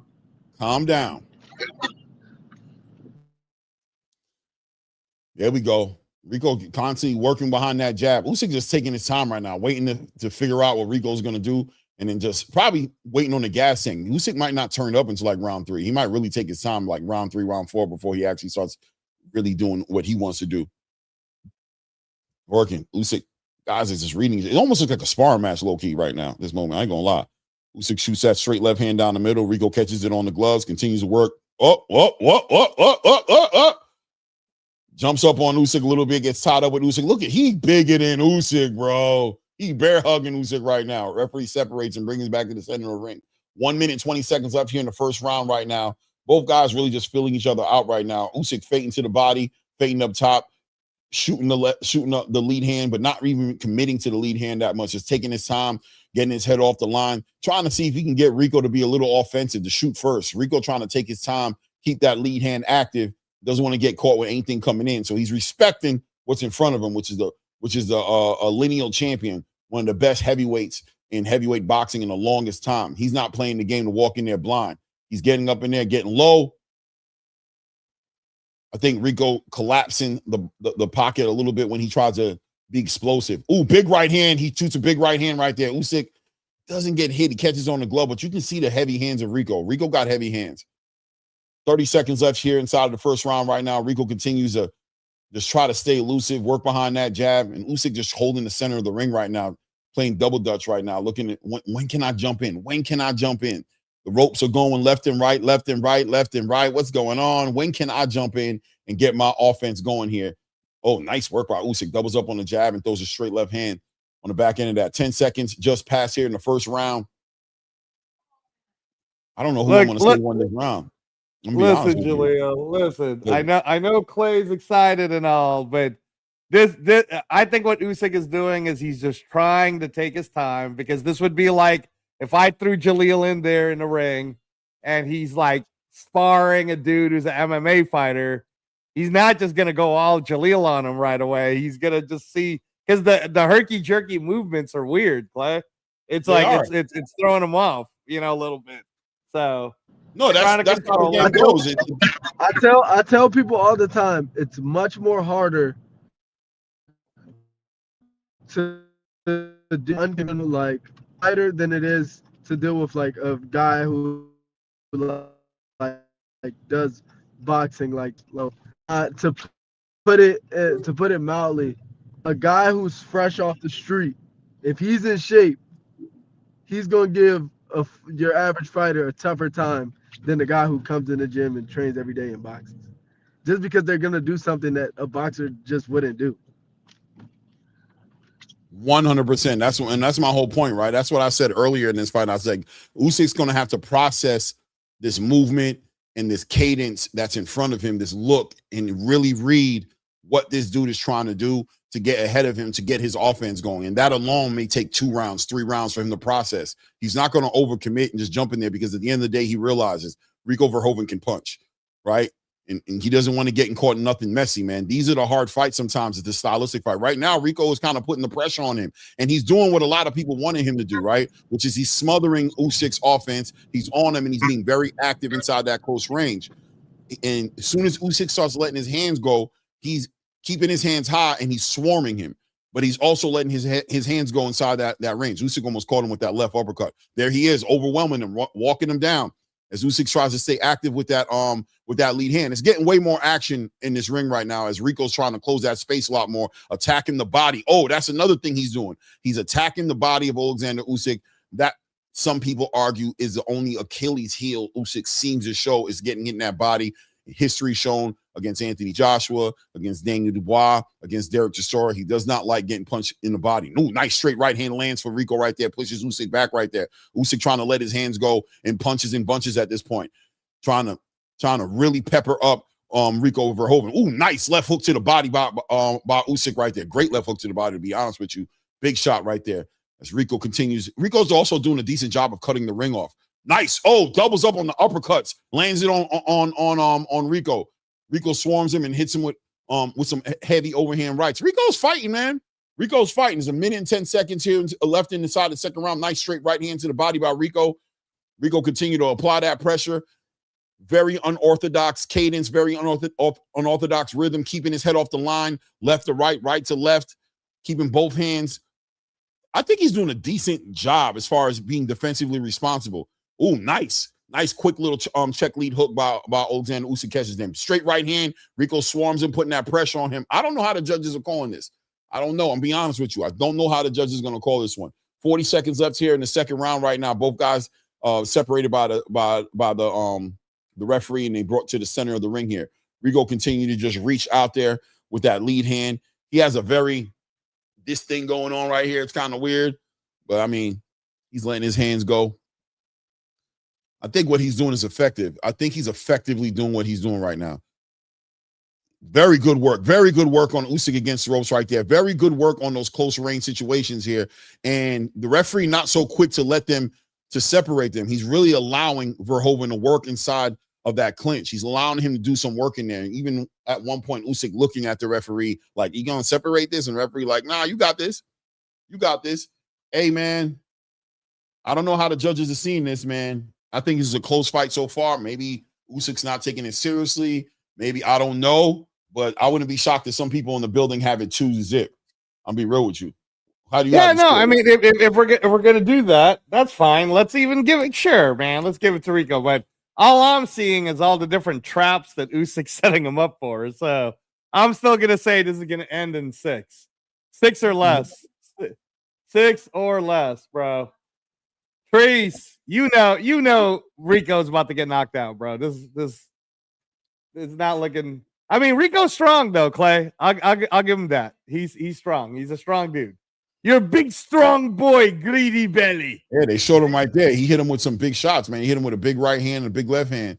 I mean, I think that that Usyk is still processing the data, bro. I think it's kind of difficult, and I think the consequences on the other side of being wrong is big, heavy shots. I think Rico is a big, heavy puncher, and I think that's something that can't be denied. It's something he brings to the table. He knows how to punch correctly. He's been doing this for a long time. He's not a good boxer setting up his shots. He's trying to be defensive. He's trying to swarm, apply the pressure. But when he hits Usyk is getting punched by somebody who's been punching. And I think Usyk realizes that, like, yo, he's been punching. That's what this guy does. That's what this guy does. 2 minutes and 30 seconds left here in the third round. Nice straight right hand to the body of Oleksandr Usyk. Usyk complains about it potentially being low right there. But we know last time we seen him complaining about low shots was when Daniel Dubois put him on his back pockets, which means he just felt that, whatever that is. Doubling up on that jab for Rico. Doubling up on that jab. Usyk trying to time him out and hit him with these uppercuts. But I think Rico's doing a good job of just staying really active and real busy in front of him. Big right hand catches Oleksandr Usyk from Rico Verhoeven. Rico cutting that ring off, doing a good job of cutting that ring off. And that's another thing about the kickboxers that I told you guys about is their footwork. The ability for him to cut the ring off on this one is going to make a big difference for Oleksandr Usyk, because Usyk can't necessarily run from Rico. Rico knows how to cut the ring off. He knows his footwork isn't as bad as, people might want to think it is. He understands the dynamics of the squared circle and cutting the ring off and making the space shorter, forcing Oleksandr Usyk to operate inside these situations. Nice work right there. Oleksandr Usyk, man, landing a nice shot right there, but Rico responding with his own shots. Usyk moving out the way, using that big body shot, lands for Rico Verhoeven to Oleksandr Usyk. Nice right hand to the body. Usyk now doubling, tripling up on that jab, trying to be a little bit more offensive here.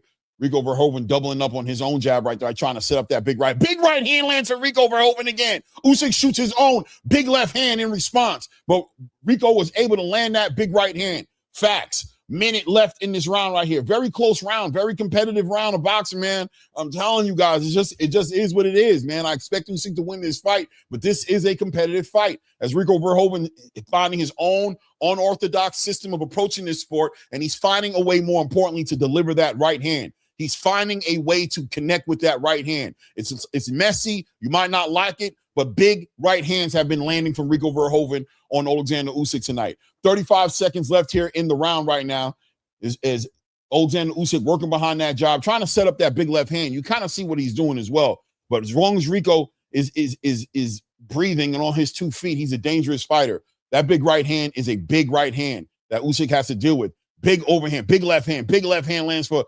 Big left hand lands for Usyk, but Rico walks right through it, coming through with his own big right hands, pawing away with that lead hand, doubling up on that jab. Big straight right hand for Rico. Oh, big left hands land for Oleksandr Usyk here. Oh, big right hand lands for Rico Verhoeven right here. Usyk backs him up with the jab. Man, call it how you want to call it. I don't know how y'all want to call it. It is what it is. Hey, I mean, a lot of people are probably calling it 3-0. Go ahead, chat. Put down the score. Let me just remind everybody real quick, because I was in the middle of it all back in those days, Clay. The Mayweather McGregor. McGregor was able to hit Floyd too in the early rounds until Floyd said enough of that. It's right? not the same thing. It's not. I'm gonna be real with you guys. It's not the same thing. What's happening right now is the unorthodox approach to the cadence of Rico Verhoeven is throwing Usyk off, and also the power. Rico Verhoeven's able to absorb a lot of power shots. He's not hurting Rico yet. Now he can and probably will later on in this fight. But the problem is when Usyk shoots that left hand, Rico's responding with a big right hand, and he's also hitting Usyk clean. This is nowhere near like Conor McGregor. Conor McGregor was a joke. Floyd Mayweather. So this is not what this is. Fourth round. All right. I just want to say, guys, in my opinion, I still believe Usyk's going to put this dude away in 6. You might. You might. You know, I'm just saying, man. I'm seeing it different. I'm seeing it different. Have you given a round to Usyk yet? No, I got a 3-0 for Verhoeven, but I'm seeing what Usyk is doing. So, all right, Usyk on that lead foot. Verhoeven continue to double up on that jab, and once again, that movement is throwing me off. He walks in there and he hits Usyk with a lead hand right there. That kind of throws Usyk off a little bit. Usyk just staying active with that jab right now as he's trying to figure out this big right hand lands for Rico Verhoeven. Big right hand lands again, walking through a lot of shots coming from Usyk, who's putting his shots together. But Rico is working with him against the ropes right now, and Rico not letting go of that body. He is attacking that body. He must have read something somewhere. He realizes, I want to touch that body. I want to see if what everybody's been saying for years is true. Cannot break this guy. Cannot take this guy into the 7th round and the body campaign pay out for me. I got nothing to lose. He's taking a lot of big shots from Usyk, but Usyk's also taking some big shots from Rico Verhoeven. Minute and 45 seconds left in this round right here. Good work by Oleksandr Usyk, letting his hands go right there. Whoa, going for Rico. Oh, big shot lands right there. Big shot lands for Oleksandr Usyk as Rico Verhoeven was trying to get out the way. Nice jab lands from Oleksandr Usyk. This is the first round that you see Oleksandr Usyk actually putting his punches together, man. He's putting them together on Rico Verhoeven. Rico Verhoeven's still taking a lot of work in there, taking punishment, but giving back as much as he can give. Doubling up on the jab. Big straight right hand. Good work by Oleksandr Usyk. Walking down Rico Verhoeven. Working to the body of Rico Verhoeven is trying to use his legs right now to move around the ring right now. This is a big round for Oleksandr Usyk here. Big round for Oleksandr Usyk. Straight right hand to the body from Rico Verhoeven. Continuing to walk down here. Usyk trying to time out and walk him into some big uppercuts here. Rico Verhoeven swarming him right now. Working. Watch out for the shots in the back. The referee warns Rico Verhoeven here. Short little right hand from Rico Verhoeven right there. Usyk takes a deep breath. Referee separates, and we're at the 45-second mark here in the 4th round right now as Usyk continues to work, setting up the big left hand. Good check lead hooks for Usyk. That nice straight punches down the middle, catching Rico Verhoeven right there. As he's trying to continue to work behind the jab. Big straight right hand pushes Usyk back a little bit. Rico Verhoeven just being a stubborn mule, just refuses to go away, continues to keep Usyk in front of him. Big right hand lands for Rico Verhoeven, pushes Oleksandr Usyk back. Big right hand. Oh, big uppercut for Oleksandr Usyk lands on Rico Verhoeven. Woo! Mouthpiece comes out of Rico Verhoeven's mouth. It was that uppercut. That uppercut was diabolical, bro. Referee stops the clock here and has the corner putting Rico's mouth back in. We're back at it again, man. Big uppercut lands for Oleksandr Usyk. Tom and Rico Verhoeven coming in right now. Yeah, this is fun. I got Usyk winning that round, obviously. So I think so. I got Usyk winning this round for sure. 3-1. But I'm telling you, man, Usyk is starting to sit on his punches now. So if Rico goes past the 6th round, I'll be surprised. That engine is slowing down. Big right hand, big right, left uppercut. Like I said, Treese, if you got something to say to me, come in the studio and say to my face, bro. You're right. It's not going to be like McGregor Mayweather because Usyk's going to knock him out even sooner, bro. Those big uppercuts, boy. He knocked that mouthpiece clean out his mouth. That was a big uppercut with that left. That left uppercut was big, big body, big nasty, big crazy. Anthony Joshua sitting here watching this fight with his hand on his chin, with his chin in his hand, like, this fight is very interesting, I must admit.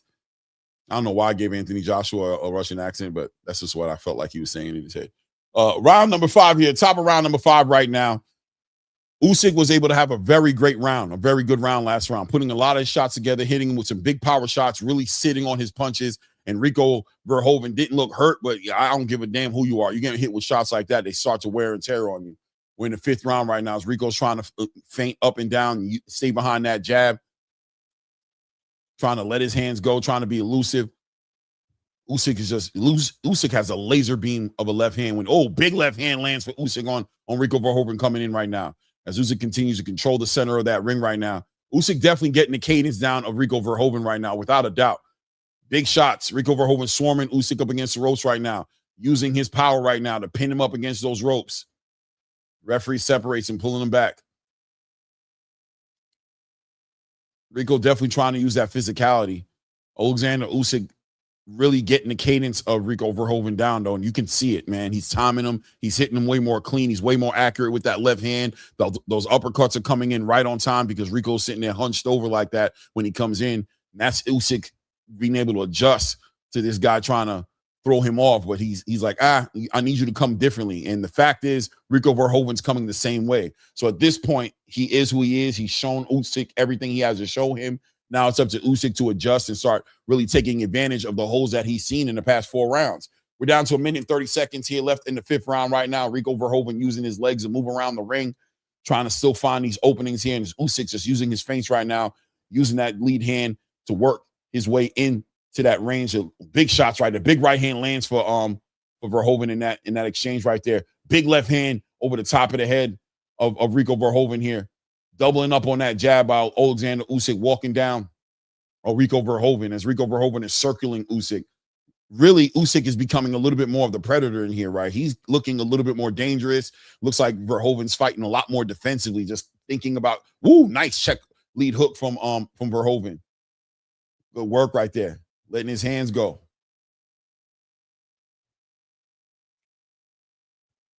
Nice left hook to the body from Rico Verhoeven. Good lead hook to the body by Rico Verhoeven on Usyk. Doubling up, tapping him with that jab, controlling the center ring. This is a decent round for Rico as Usyk has continued to process the data, man. 25 seconds left in this round right now. And Usyk is still processing a little bit of data on Oleksandr Usyk. And Rico Verhoeven also made a little bit of an adjustment as well. He's also working behind his lead hand a little bit. He switches off into a southpaw, walking behind that lead right hand now, switching it up.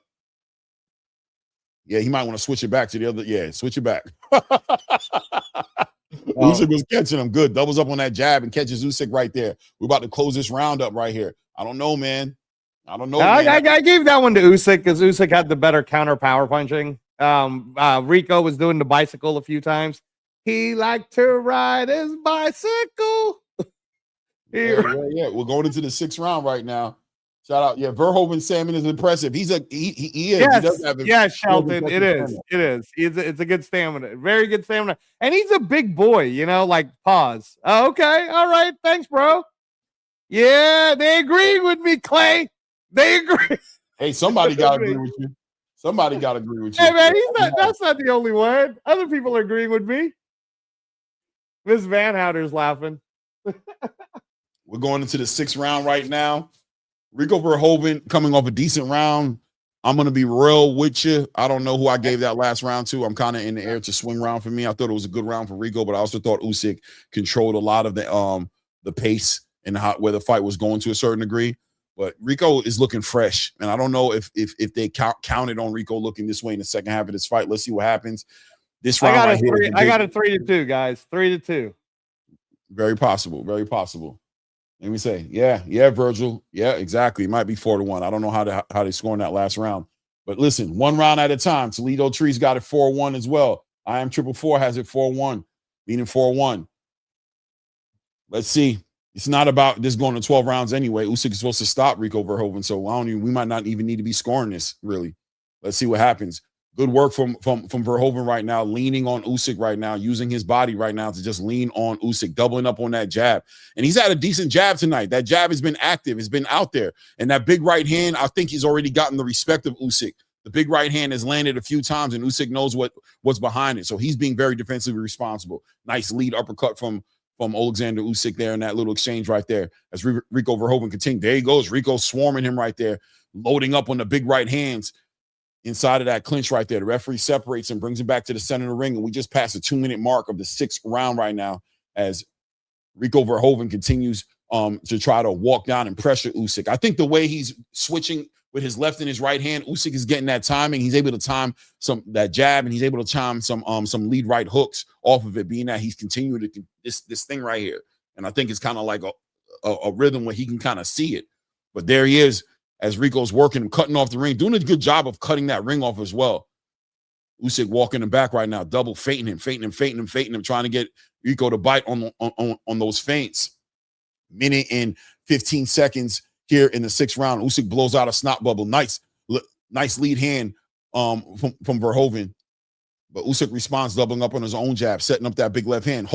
Listen, Verhoeven is also intelligently moving the way to get away from that left hand. He's doing that on purpose. He's moving to his left side. He's staying away from that left hand on purpose. He's using the knowledge he has and the understanding of where the danger is in this fight, and he's staying away from the danger as much as he can, but he's also trying to be effective with his own right hand. Now, Usyk is such a crafty fighter. He's able to double up on that jab. He's able to triple up on the jab, throw a single jab. He's able to throw Rico off with how many different looks he can give Rico.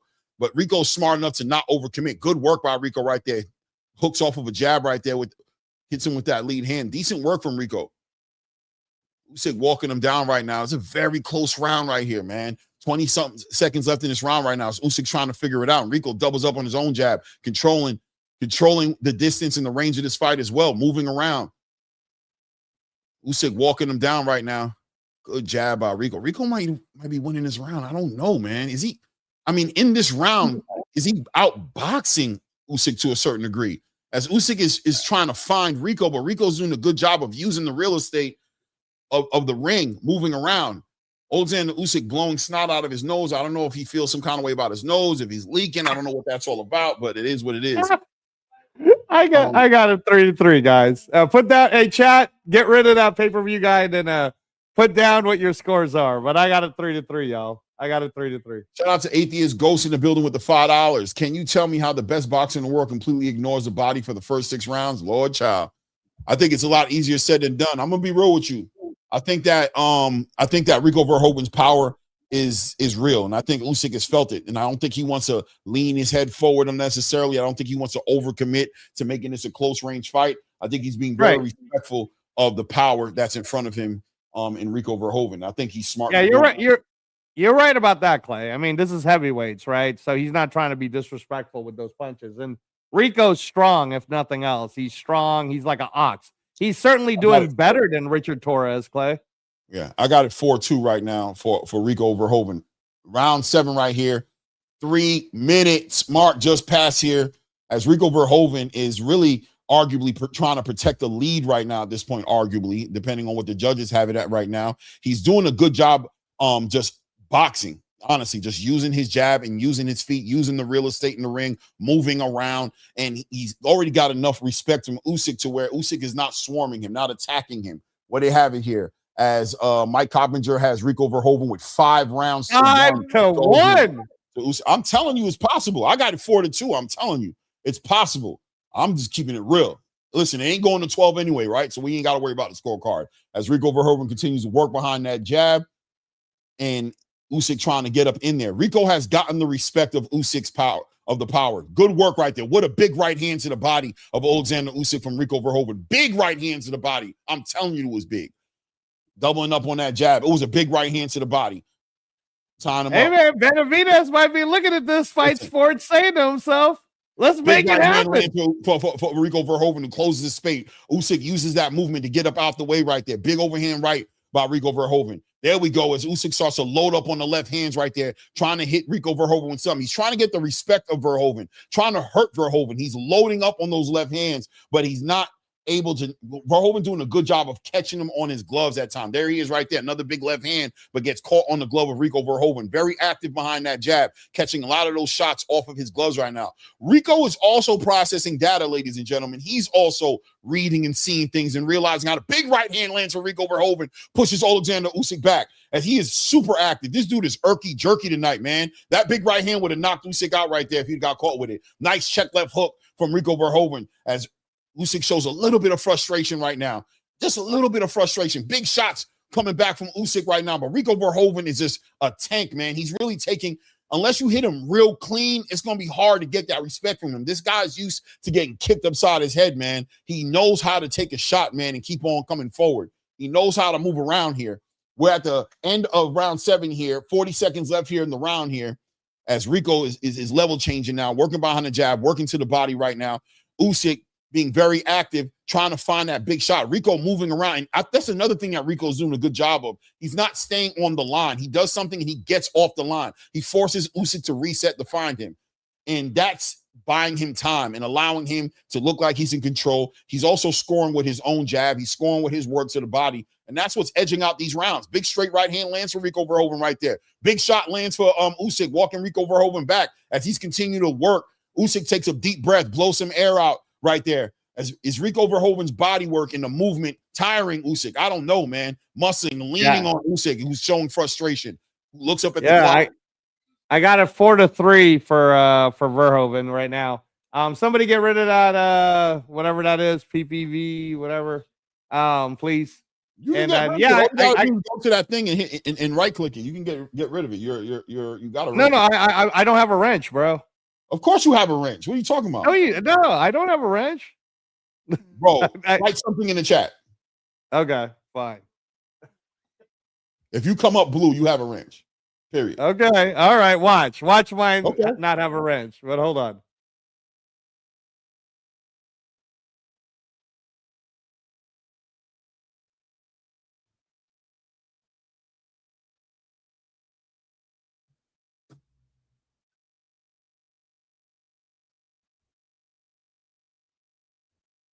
Usyk is coming from behind right now, having to figure this out.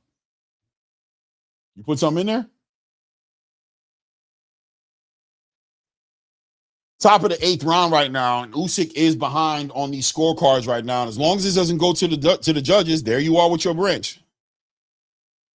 Clear as day. Are you sure? That looked like a shield. Is that a wrench? That is a wrench, bro. Oh, okay. I mean, a shield, a wrench, whatever it is. I thought it was a shield, man. It's my eyes, y'all. My eyes. Yeah, you've been had a wrench. You had a wrench before you even started co-hosting on here. Okay, my bad, guys. My bad. Usyk walking him down right now. Listen, Verhoeven is doing he's so unorthodox. It's ugly. It's messy. But he's doing 2 very important things here. Number 1 is he's keeping his head off the line. He's not just walking Usyk down. He's moving off to his left, which is another important thing because he's getting away from the power of Usyk. Even right now, he's moving to his right a little bit, but he always works his way to get back on his left. And he's doubling up on his jab. Big right hand lands for Verhoeven right there. Pushes Usyk's head back. That was a big right hand, man. I'm telling you, Usyk. That was a big right hand. Work to the body. Yeah. Rico Verhoeven is working with him right now as Usyk's eyes open up, realizing that he's taking some big shots right now. Breathing hard as well as Rico Verhoeven is not leaving his body alone right now. 1 minute and 30 seconds approaching here in the 8th round right now. And at this point, if Usyk has figured it out, he's figured it out. He's not letting it go. I doubt very much he's carrying a big puncher and a big fighter like Rico Verhoeven. He's trying to figure it out, but Rico Verhoeven's so unorthodox, lighting him up with jabs right now, starting to check hook, trying to hook him off the jab, but the right hands are landed for Rico. Rico is unorthodox. He's really a difficult. Look at it. He doubles up on that jab right there. Boom, gets in there, has to get out the way. And that the stamina is there. I'm going to tell you, I think his conditioning is a little better than Usyk. I think his conditioning is a little bit better than Usyk, man. He is really trained and ready to go 12 rounds. Usyk's going to have to hurt Rico Verhoeven at some point in this fight, or it's going to be a difficult fight for him to control. Rico looks like he's going to be a savage in the championship rounds. He really is. And his movement right now, as Usyk's not even cutting the ring down anymore, he's following Rico. Rico walking in, working to the body right there, swarming him. Woo! Usyk is breathing hard. 25 seconds left in this round right now. As Rico is, dare I say, he's lighter on his toes. Has Usyk gotten so used to fighting these big, slow heavyweights that he's having a hard time keeping up with the athleticism of Rico Verhoeven? I don't know. I'm not going to call it that way. I'm going to say that right now Rico is swarming him, pushing him down, leaning on him. I don't know how you want to score that round as the referee gives instructions to Rico Verhoeven about. I gave it to Rico, Clay. I gave it to Rico. That's 5-3 on my scorecard. I got a 5-3 for Verhoeven.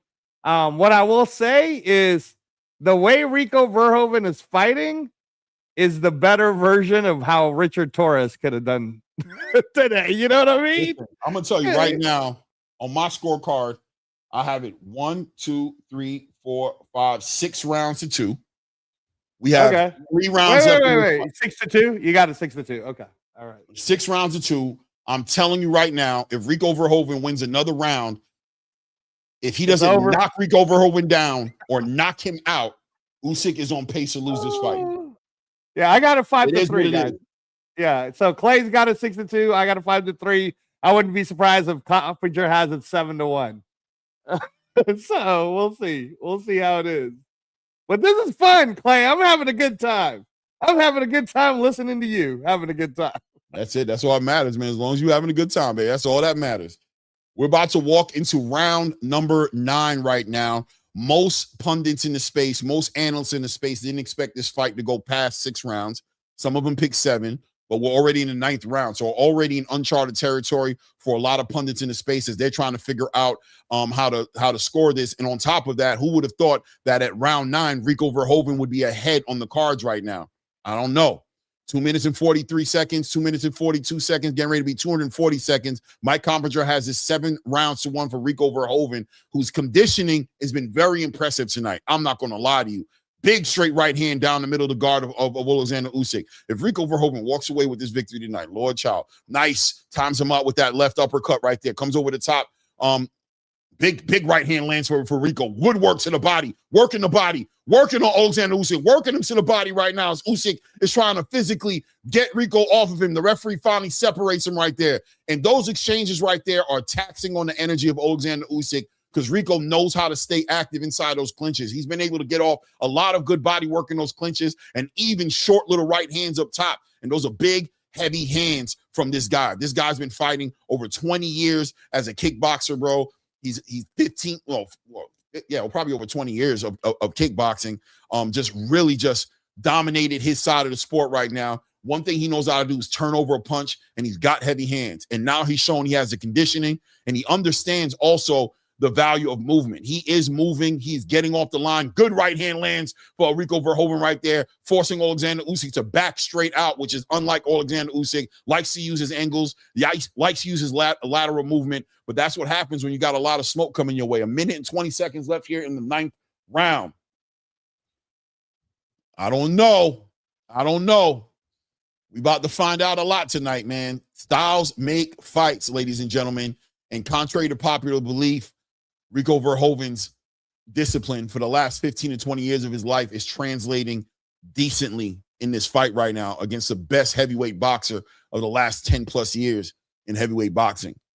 Nice straight right hand lands, quick little straight right hand lands for Rico, back on that jab as Oleksandr Usyk continues to reach and try to teach with that lead hand. But Verhoeven, so active, so conditioned, is not standing in front of Oleksandr Usyk. Usyk is having to work to find it out. Straight right hand lands, another big right hand lands for Verhoeven. We're down to the last 30 seconds of this 9th round right now as Verhoeven seems to be controlling a lot of this energy right now behind his lead hand and finding him with that right hand and the movement, forcing Oleksandr Usyk to constantly reset. double, triples up on that jab right there. Usyk tries to shoot back a left uppercut. Rico gets out the way. We're down to the last 15 seconds, getting ready to hit the 10-second mark here of the 9th round right now. Now Usyk is biting on the feints of Rico Verhoeven, literally biting on the feints at this point of Rico Verhoeven, who's working behind that jab. Beautiful work right here. End of the round right now. Usyk goes back to his corner looking a little frustrated. You can see it on his face. He's sitting down. The corner's trying to let him know it's going to be okay. There's a game plan, I'm sure. Rico takes a nice deep breath in his corner. He looks like Rico's in great condition. Now, I would say. So right now, Clay, I got a 6-3 for Rico. Peter Fury's feeling pretty good about his game plan. I mean, again, man, Rico's definitely shown that he's already shown a better skill set in terms of fighting Usyk than Richard Torrez. So we got to give credit where it's due, man. So my question is going to be in the next 9 minutes, and Rico looks like he has the conditioning to do it. But in the next 9 minutes, can he get it to the end, Clay? Because if he gets it to the end, he'll probably get the decision. Shout out to everybody in the building, man. Hit the like button, subscribe to the channel, support the grind, hit the like button. Rico Verhoeven up on my cards right now, 8 rounds to 2. It is what it is, man. Oh, well, 7. Well, not, no, hold on a second. Let me count it out right. 1, 2, 3, 4, 5, 6, 7 rounds to 2. Sorry. 7 rounds to 2 on my card right now. I don't know. We're going to find out. 2 minutes and 40 seconds here in the 10th round right now as Rico Verhoeven continues to just be difficult. He's difficult for me to watch, to be honest with you, as far as like, he's just, you know what I mean? Watching boxing as much as I do right now, Rico Verhoeven is difficult for me to even like get the timing down to understand something that Usyk can do. So, to me, Usyk might have to throw some caution to the wind right now, and just he needs to hit Rico with a big shot right now. A big shot right now. He needs to find Rico right now, as Rico's doing a good job of just smothering the work of Oleksandr Usyk, but also getting off that right hand and working to the body. We're about to hit the 2-minute mark right now. Rico doubling up on that jab, continuing. Great conditioning, man. I'm so impressed with the conditioning of this man tonight. That's what they're going to talk about tomorrow, no matter what happens. Now, if Usyk gets a knockout, that's going to be a great thing. But here he goes. Big right hand, big left hand, big right hand for Rico Verhoeven. Big work to the body right there. Working to the body. Working to the body. Big right hand for Usyk as Usyk gets backed up right there. Oh, and now Usyk is not tying up Rico as much as he was doing before. So he's allowing Rico. Rico is working on the condition of Usyk, literally working to the right hand. Usyk just melted to the left, to the right a little bit right there. He just melted a little bit. I saw it. It is what it is.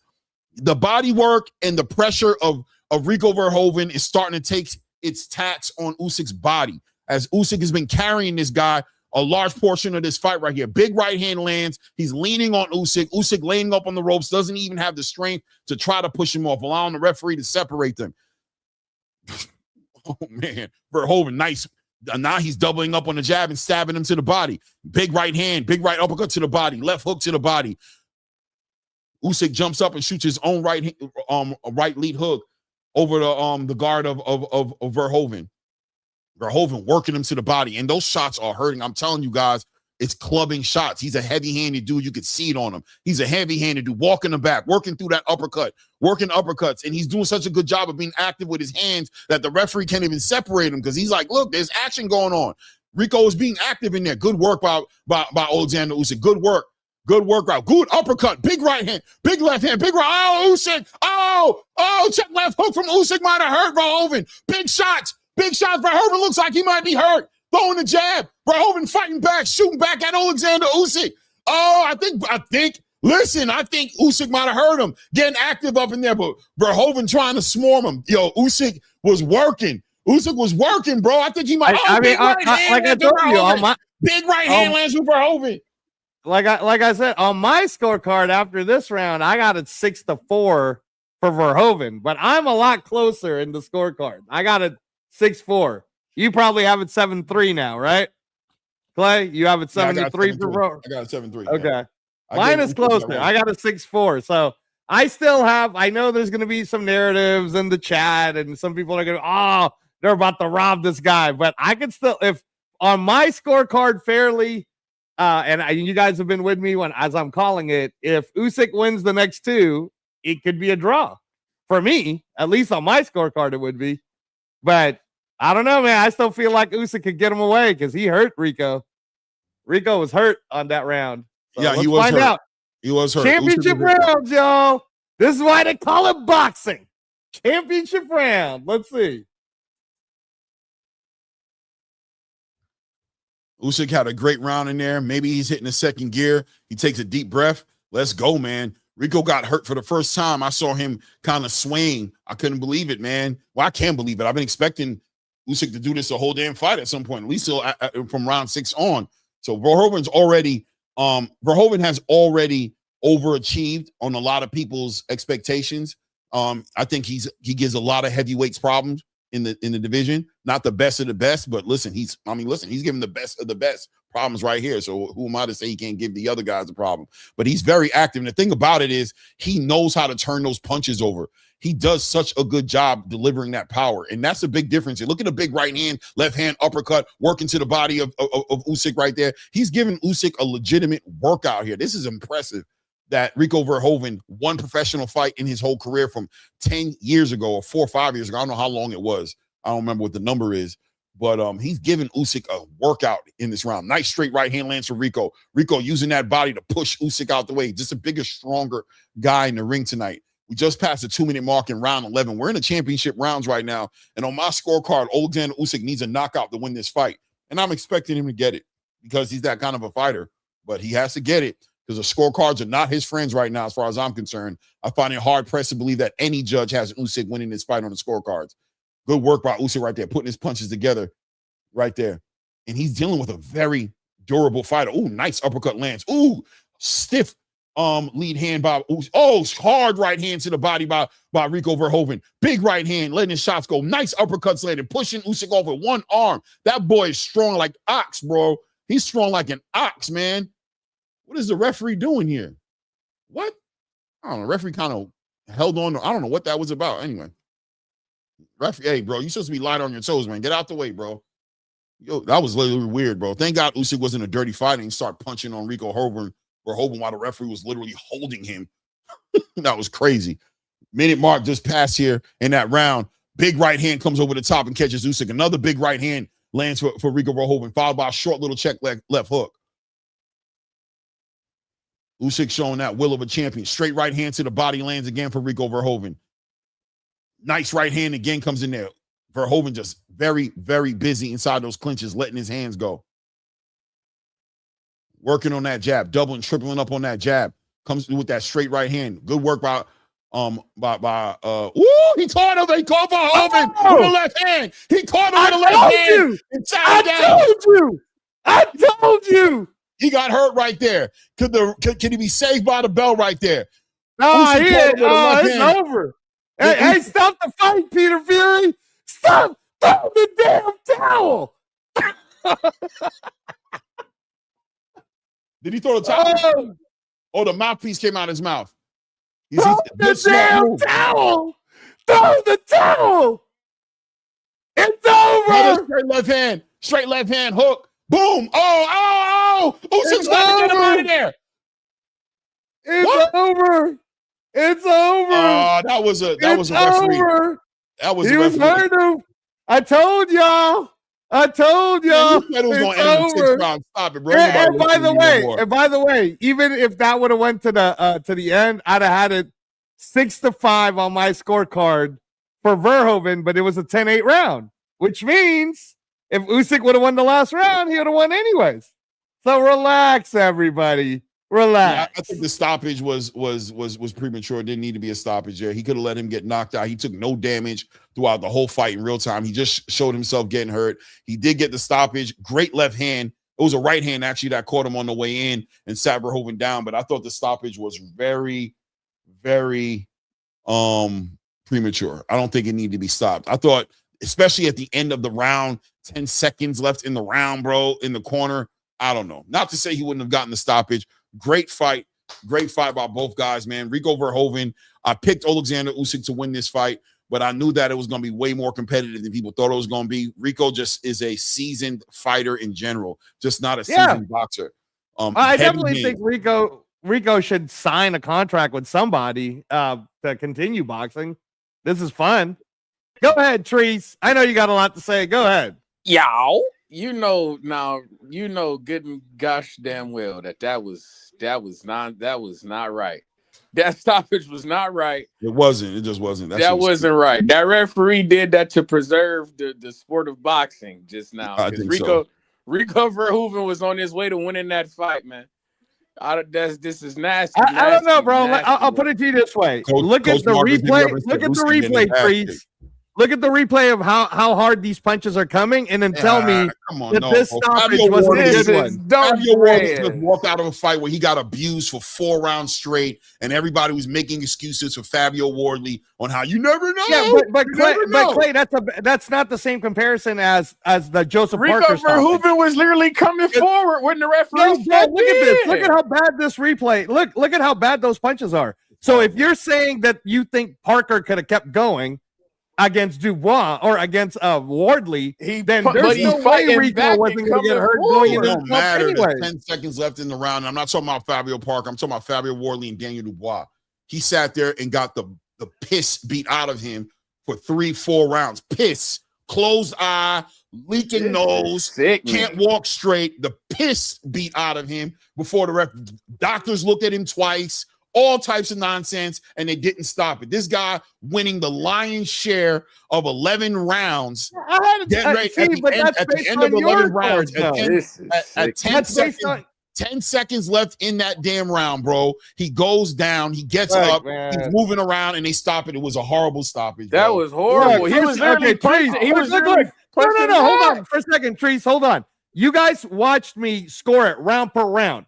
And after this round, I'd have had it 6-5 anyways. Now, I'm only 1 round away from what Clay has. He had it 7-3, and after this round, he'd have had it 7-4. I'd have had it 6-5. But with the knockdown, if it would have went to the 12th, try to tell me the truth, Trees, and tell me that Rico would have won the 12th. No, he would not have. I don't know that. Oh, my gosh. Rico does not have the same power as Fabio Wardley. It's a bad comparison. Rico already threw his best shots early, and it didn't even buckle or have Usyk. But we don't know that.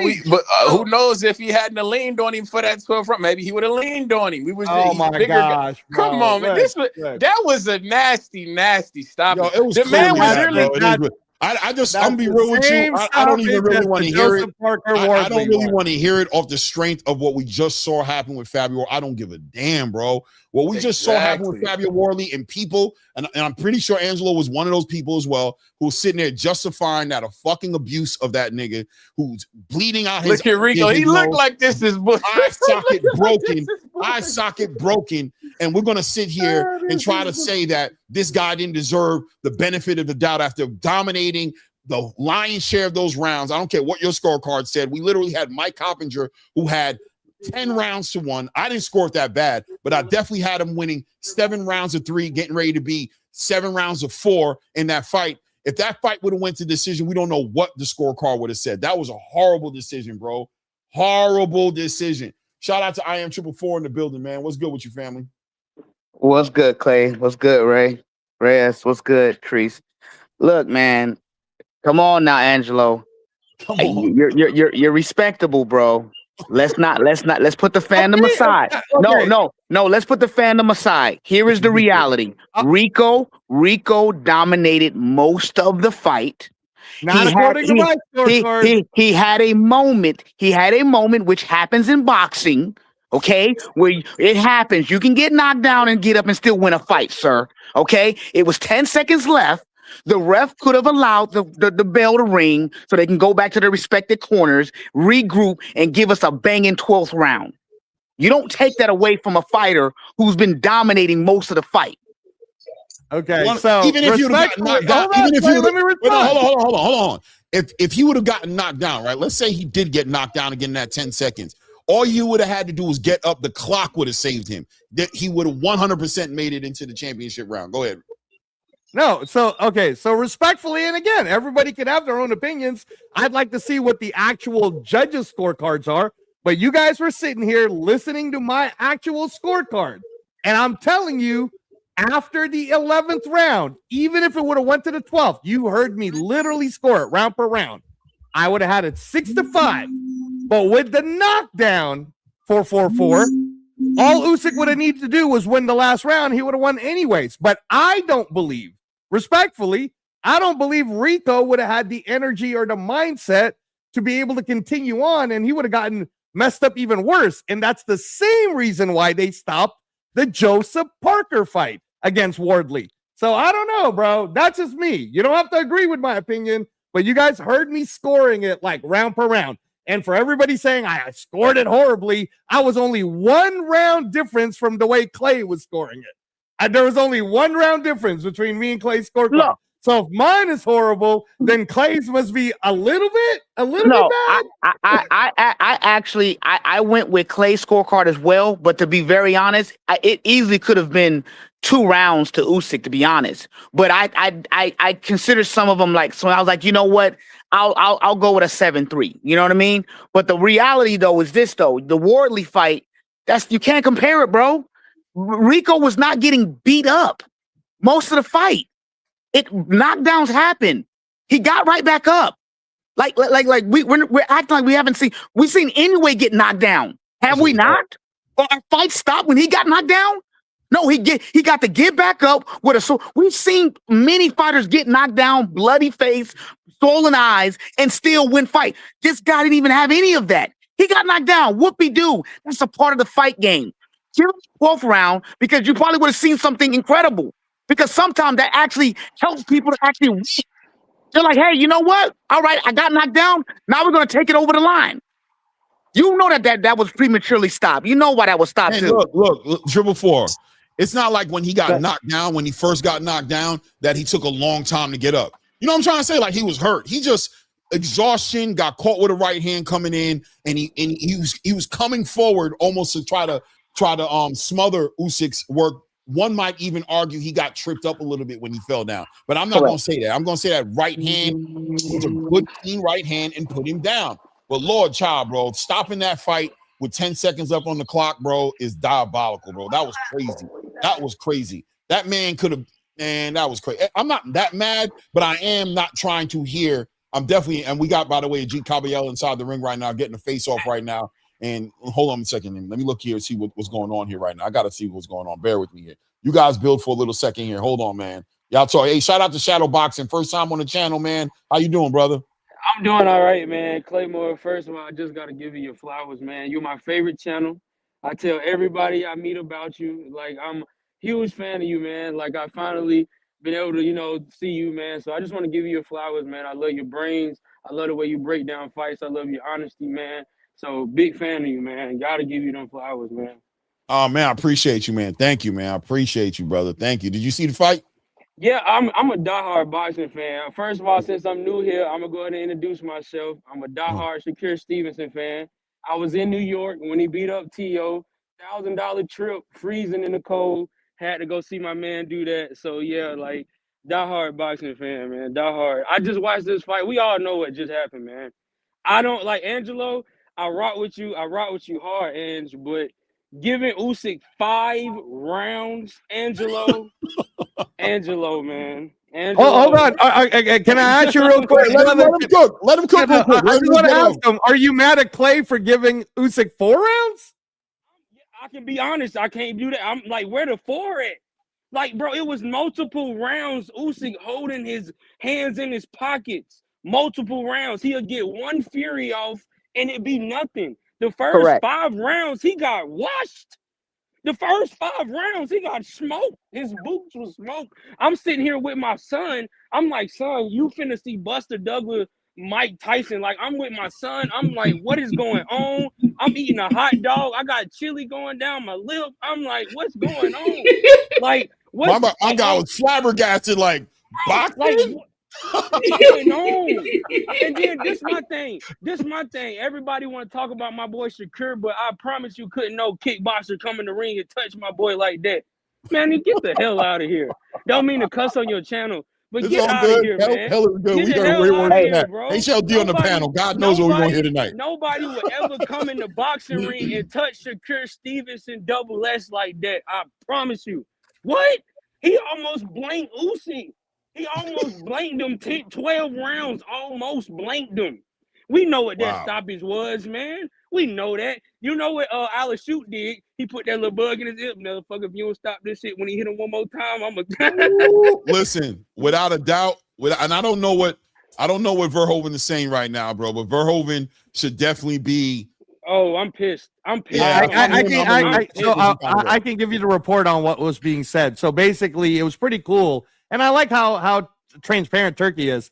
So Rick Reno tries to get into ring to bring Agit Kabayel in, right, and he's like, "Oh, he's next in line." And Turkey came in and said, "Listen, this is the champion, and it's up to Usyk." But then check this out: Turkey goes, "But I believe Rico deserves a rematch." So it's up to Usyk what he would like to do, right? Hey. And then he said we could either do Holland with Rico, or we could do next with Agit. However, so now they got all three of them talking, trying to negotiate.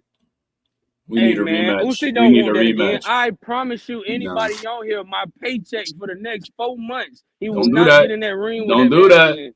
I'm He not interrupting, but don't bro, do that. bro, Don't do that. Hey, I'm not literally Don't do that. man. Hey, man, I don't want me and my baby to live in No, the car. no. We don't want you in the streets, bro. We don't want you in the streets, my man. I ain't gonna be in the street, but nah, just theoretically though, man. I was so surprised by his movement, man. He kept blocking Usyk's jab all night. Usyk couldn't land a jab on him all night long. He ducking that jab, head movement, looking old school. I'm like, and then he hitting Usyk with a triple jab, double jab whenever he wanted to. He tripling his head off. I'm like, what is going on? I'm like, what is going on right now? What is going on? Well, we're not going to talk about the despicable scorecards on this panel.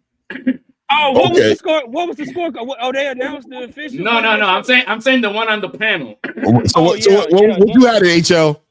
I let's say I'm leaning with Clay. I'm leaning with Clay.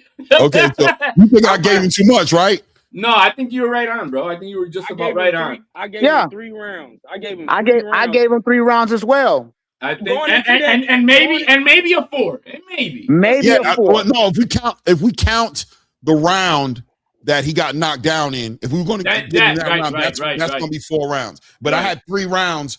I gave him 3 rounds going into that round right there, which I was getting ready to give him a 4th round plus the knockdown. It would have been close on the scorecard. You were right there. You were right there. You were right there. I mean, they put it, at the beginning how they always give, maybe the champion a round more than the other guy, whatever.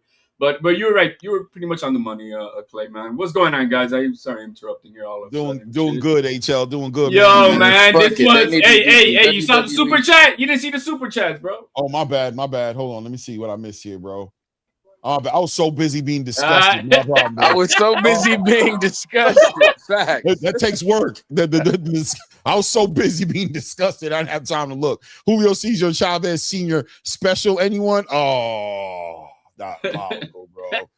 Lord child, man. Atheist Ghostbuster, shout out with the $5, says thank you to that crooked ref. Needed that stoppage to collect 1.7.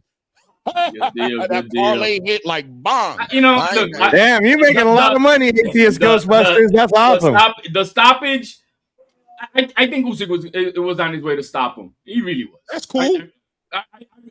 I do see that, but I think Verhoeven deserved every bit of that leniency, especially at what we just saw a couple of weeks ago, right? Where are we going to go now? When we saw Fabio and Daniel, right? I mean, this shit bullshit, man. I think, man, we know what this was. Like, we got to be honest as diehard. I feel like everybody up here right now is a diehard boxing fan.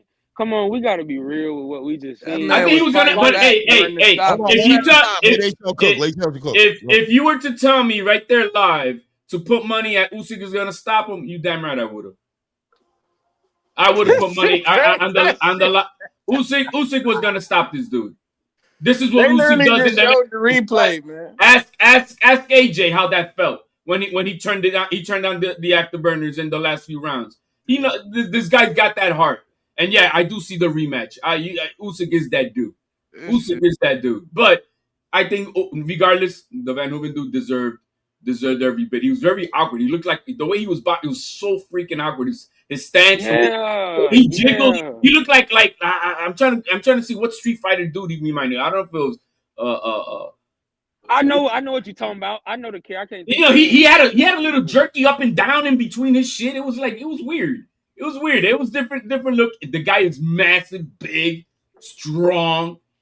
And I told everybody before this fight, this is not Ngannou. This guy is a kickboxer. He is familiar with the science of boxing. He's not an alien to it. He knows. Now, should it have accounted for as much as the whooping that he was giving him? I don't know. Was it the size, maybe? Or was it the talent? I think HLD, I think it was two things. I think it was the strength. I think that right hand was hitting a lot harder than Usyk thought he could do. And number two, the conditioning.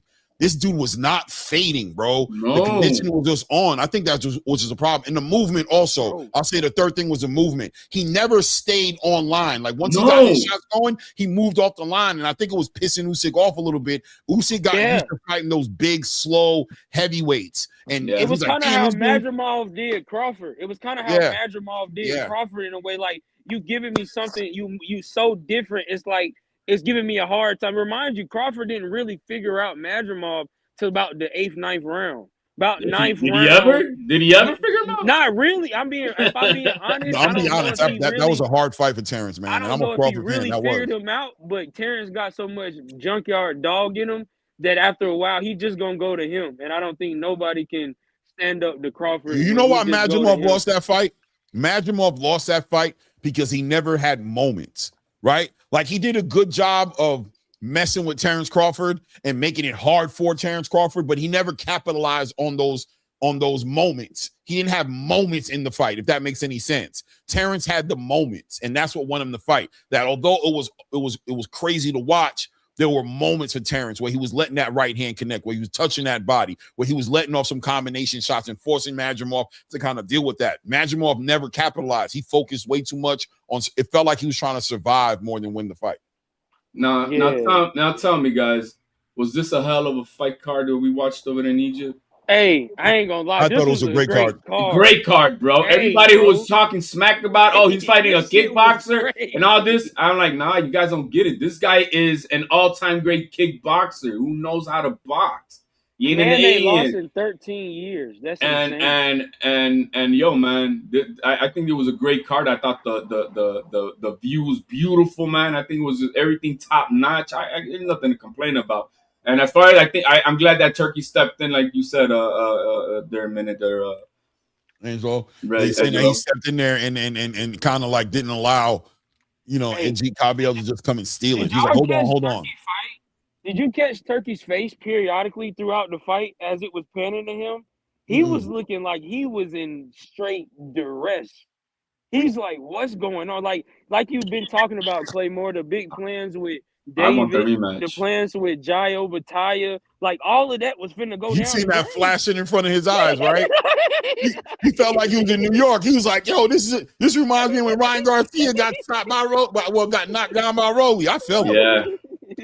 But bro, I want to see the rematch. We got to see a rematch, and I expect Usyk to take that. He's got to. He can't walk away like that with this dude whooping his ass. That stoppage was just unfair. You know what? I'm gonna be real with you. The referee. You can see it in his eyes, Claymore. You can see it in his eyes. He took away the victory from Usyk. You know what I'm trying to say? Right? Like he took it away from everybody. He didn't just take it away from Verhoeven. He took away Usyk's moment. Like Usyk was on the verge of stopping that guy. Like, you just did too much, bro. He was confused because the ref actually gave. He played the game and he gave Verhoeven some time. Like, put the mouthpiece in and all. Like, he played the game to extend this shit. So I'm like, okay, all right. So you're gonna. But then why stop it like the way you did? That part didn't make sense. If you're gonna give him the benefit of the doubt to make it through, why would you do that? 10 seconds, HLD. 10 seconds left on that clock. Come on, bro. And the man was throwing punches when he got stopped. Rico Verhoeven was literally coming. He was literally coming forward when the referee stopped in between them. Like, what the fuck is you doing? Did any of y'all see the highlights when you slow down the reverse? He didn't even land the last two punches. Exactly. Usyk didn't even land the last two punches. He hit his chest on one punch and missed completely on the big right hand. So where was the stoppage punches? Just because it's a frantic moment? This It's is what it not high is. school. That's Just what it This is because is. I not had to preschool. preserve the sport of boxing, like I can't let this motherfucker come in and beat the greatest heavyweight Hey, of all hey, time. Are hey, you hey! crazy? So you can't hate on the ref then, bro. He's hey, it is what he's gonna preserve I can Nah, hate. boxing. Oh, no, I can don't hate follow on the that up. refs. Don't follow that up. Hey, But the don't follow that referee up. should have had Don't get more with faith in Tree. Hey, Usyk. don't He say should have don't let follow Tree Usyk do up it. on that. I thought Usyk was gonna stop him, bro. I think it was very possible. I think he was very hurt, I without a really doubt. see it because Usyk already knew what he had to do he Yeah. hurt him in the previous round, and he knew what he had to do in this one, and he was on his way to knock him out. He was already on his way. I don't know. The world may never know. That guy get kicked in the head for a living, man. Who knows? Maybe he could have Nah, absorbed some that's the Do thing. you punches. think? He Do you don't think he get got kicked. stopped due to endurance or due to actually being hurt? What do y'all think on the panel? What do y'all think? Do you I think think he it's He a was got combination stopped of actually? because both. of the referee. I Stop. think it's a combination of both. I think pre-fight, everybody knows who's the man in that ring, and everybody knows who they got to protect. Simple as that. I'm not saying Yeah, no, Odom crooked, but yo, the judges know, the refs know who's the house, who's the house man, and all the benefits gonna go to that person, regardless. Atheist Ghostbusters, let me hold something, man, because you got lucky with that. That's like hitting. You might as well share the wealth with the gang, man. You didn't I got. think AD is Ghostbuster connected. He put the phone call in. He put the phone call in to the ref, and then he's like, "Yeah, go ahead and stop that. Go ahead and stop that. I don't know. Yeah, I don't man. even want to count on it. Go ahead and go ahead and stop it right now, man. It is what it is. He hurt, man. He hurt. Come on. You know what I'm saying? So, Come on, he hurt. so He hurt. how Clearly. do you guys feel like the scorecards would have been at the end if it I'm, made it no, to I'm the box? it's actually going to be fun to find out what the real scorecards are, Yeah. just to Like, see how bro, the like, come scorecards had it. on. Like, if I hear any 98 night Usyk 99, bro, I'm going crazy. All I right, swear I'm you losing want to my know the mind. scorecards? I got them for you, man. Here we go. Let me put it in the private chat. You can put it up, Hold Clay. on, you got it? You Yeah, got I it, got bro? it. Yeah, I got it. I was Right about to look it up and see if it's on BoxRec. No, I got it right here, man. There you go. It's already up. Oh, they Yep. out? They out already? Yeah, man. Come on, man. You are on the Claymore Rain Show. Let me see here. Oh, man. No way. This is going to be blasphemy. Oh, wow. Indeed, bro. Clay, Hold don't on. even tell me. Clay, you're going to make my phone break. Hold on, I'm when you looking tell right me this. now. You're going to crack my screen when you say this right now. I promise you. Oh, man. Hold Talk on. about grandma's home cooking. I'm They talking had about this on damn thing Sunday. tied up, bro. Let me They put it had, up. yeah. That's basically what they had in Clay. It was gonna. Look at Reyes, but I told you. Hold on. I told you. Hold on. Now, let's be real. You guys don't understand that this right here is not the card that was in front of the judge. Someone takes his cards and then they write it on this piece of paper. Oh. And this is what then the announcer gets. Oh, so that's how the judge. So technically, So in somebody can rewrite. between that, you can just write the fuck you need to want to write. You capping? No way. That's how boxing works. They Yeah, do their man. boxers in pencil and shit. How the fuck you do scorecards in Bro, pencil? You this can erase They it. had it tied up. They had it Yep. tied up. Oh, hey, One, Treat, I just two, peeped that. How you do a scorecard in 4. pencil? That shit, man. They've been erasing the numbers and all kinds. One judge had Verhoeven. had Verhoeven winning this fight by 1 round. The other two had it tied up 5-5, bro. Horrible. So it would have been a majority draw the way they were going. No, it probably been a win. It'd have been a win for Usyk with that knockdown. Yeah, with that. Oh yeah, with the knockdown. You're right with the knockdown. Look here, Ray. I I'm told saying they you. already. So that proves to you that they were already robbing them during the fight. That proves that they were already cooking up. I the called meal, that the shit though. I food told before the niggas they was gonna rob my nigga. Hey, anyway. is this kickboxer? Is this kickboxer a problem now in the division, bro? Well, that's the next Hey. question, right? That's the next Hey, conversation. I think he because what can does- stay. I think he is going to stay. I think he is going to stay, and I think Who we I think put he's him gonna be a in with? problem. Who you put him in with for a fight? Everybody and anybody. right now, know, off man. the gate, right now, what would be a action packed fight the way he fight? Give him Ajit Kabayel if Usyk go another way. Nah, Ajit got that body attack that is just. Yeah, that body gonna be. Yeah, Nah, that's might eat him. he That need the might eat him Usyk up. fight, man. I want to see if they We gonna need a bullshit, rematch. if We they need a bullshit rematch. like Like this, give Usyk me the gonna go. Usyk I fight. think he gonna duck, man. I just feel like Nah, he not, bro. Usyk Nah, is not Usyk's that not type built of like that. He not ducking. bro. He not ducking. You put respect on the man's name. He's not built like that, bro. Yeah, that's not how he cut. hopefully He he gonna do bite it. it. His I name don't is say not Attorney Wilder, Bailey says bro. avoid Bacoli. I think he knocked Bacoli out. Fuck it, give me Verhoeven and Frank Sanchez. Fuck it, Frank Now Sanchez just that won this fight. Oh, that's a good Rematch with fight. Frank. That's a good fight. That's a good fight. yo, Frank. I hope Frank Sanchez doesn't blow this win. Oh shit, bro! You He know what I did mean? Like knock out he took out a Torrez today. prospect. I forgot about He that. took out a prospect fighting not like a Cuban fighter, fighting like a fighter. Hopefully he doesn't do what he did after he did Ijabo, because he did the same thing to Ijabo, beat his ass. But then what he did after that, bro, he was like blah blah blah. Yeah. So yeah. hopefully he improves on it. But hey, tonight it proves why everybody's pretty boy from the heavyweight division, Itama duck Frank Sanchez. You think Itama ducked him? No, I don't think. He didn't want to take the title eliminator with him. Yeah, you're right. I ain't gonna lie. I can't defend it. I got to be real. He didn't take the fight. He didn't take the fight. He really didn't. He didn't. And tonight proves why. But I'm gonna say like this. So I'm not sure if I'm ready to say because Moses ain't moving it. Frank moving it. You know what I'm saying? So I'm not gonna say Moses said I don't want it. You know what I mean? I don't think that's in Moses. I think Moses would have fought Frank, but I think Frank would have fought Frank Sanchez. But Frank Warren, you know what I'm saying, is the mastermind behind this whole situation. And I think at the end of the day, Frank Sanchez might be a little too experienced for Moses Itama at that time, even though right now, I think Moses Itama will get him. Nah, but look at you. Hey, HLD.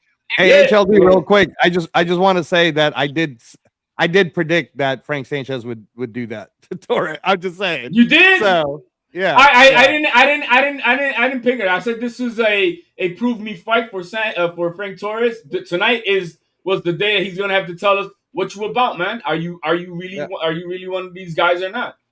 No, I always talk about how when you look at Frank Sanchez, his physical size and what he was able to do, right, his amateur pedigree, but his one loss came with an asterisk. Yeah, his but one loss is my knee got jacked up. So who's to really say what kind of but he was looking like ass, bro. Out of Caballel, right? He was looking bad in his and all his outings after the Jabo fight. He looked boring. He looked like bro, even though he won I agree. Even though in his wins, I don't want to see you again, bro. You know how you see a Cuban fighter that you don't ever want to see again? Want the Sanchez fight, or was that something Top Rank wanted for him? No. Torrez wanted that fight. He wanted. Hey, so is it? That was stupid. Torrez should have just signed a Zuffa contract. When we see promoters that not everything in is the past Zuffa, couple bro. of years in boxing, we've seen a lot of promoters. You got the offer, HLD. You got the offer. Fighters from big moments, and it's like every time the fighter go with his own will, it go bad. Well, you got matchmakers in this game, and I always said Top Rank has the greatest matchmakers to evolve a fighter to become great.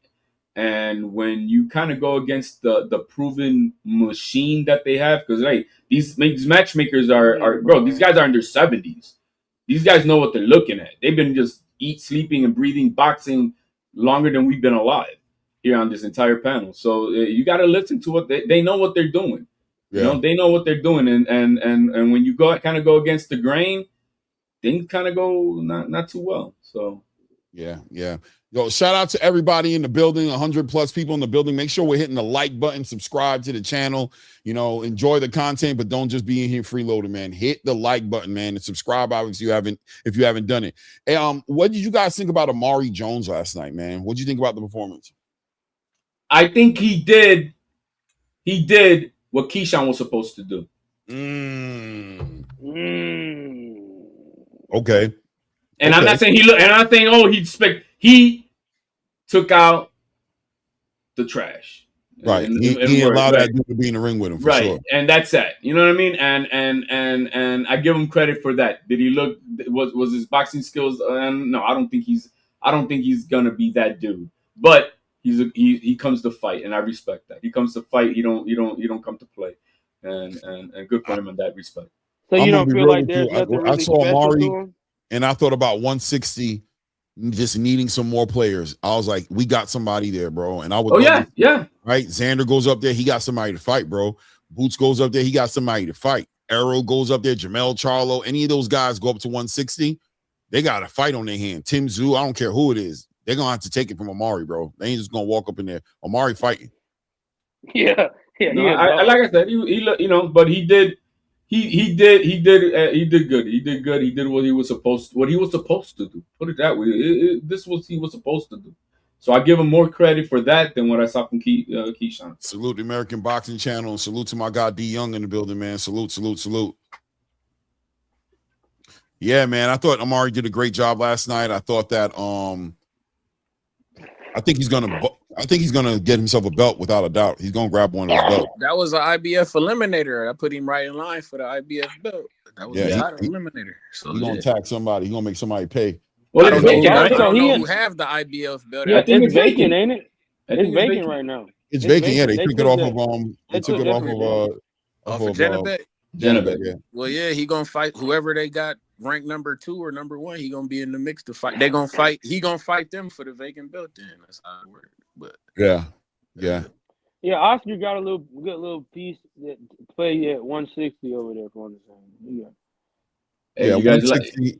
He's gonna be a problem for a lot of people, man. He's putting those punches together well. He worked behind that jab, the body work. I love when I see those prospect contenders working that body like that, man. He's slow motion with it, patient. I think Virgil Hunter got him dialed in, man.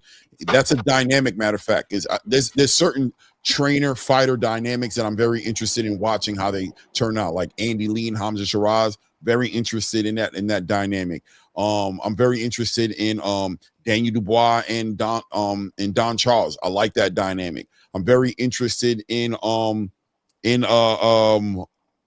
what's my guy, man? Oh my God. I mean, obviously, this Virgil Hunter and Omari Jones is a very interesting dynamic. I like that relationship. I like that Virgil Hunter saying he reminds him of Andre Ward, even though I don't see the Andre Ward in him. I don't either. Yeah, but what I think what he's saying is in the gym. I think he's talking about in the discipline, in the possibilities, in the, you know what I'm saying? I think he's talking about. He needs to articulate that, bro, because I know.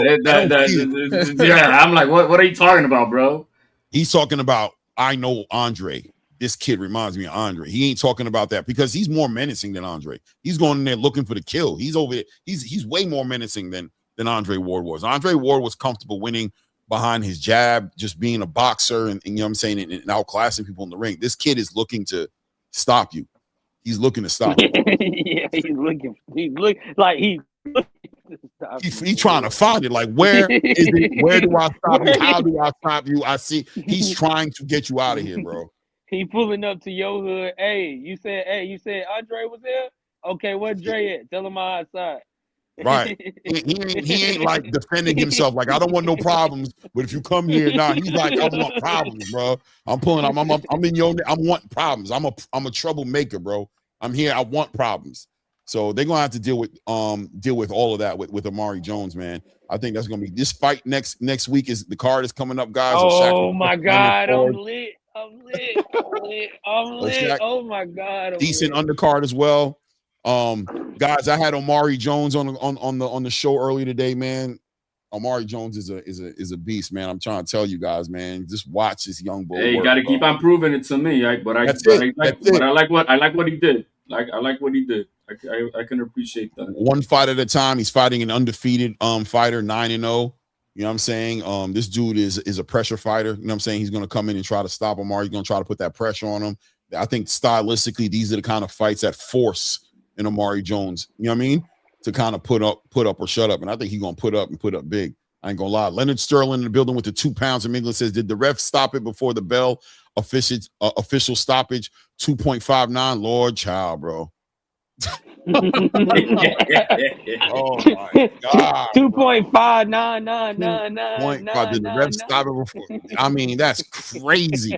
Yo, that ref is just diabolical for that stoppage, man. I'm sorry, bro. It just didn't need. And once again, I'm not even saying that Usyk wasn't gonna knock him out. I'm saying let it happen. It wasn't bad. We just watched Fabio Wardley get tortured for 4 rounds. Like, without a doubt, by round 8, it should have been stopped. Some people say 7. That ref stopped the fight round 11 after the ref.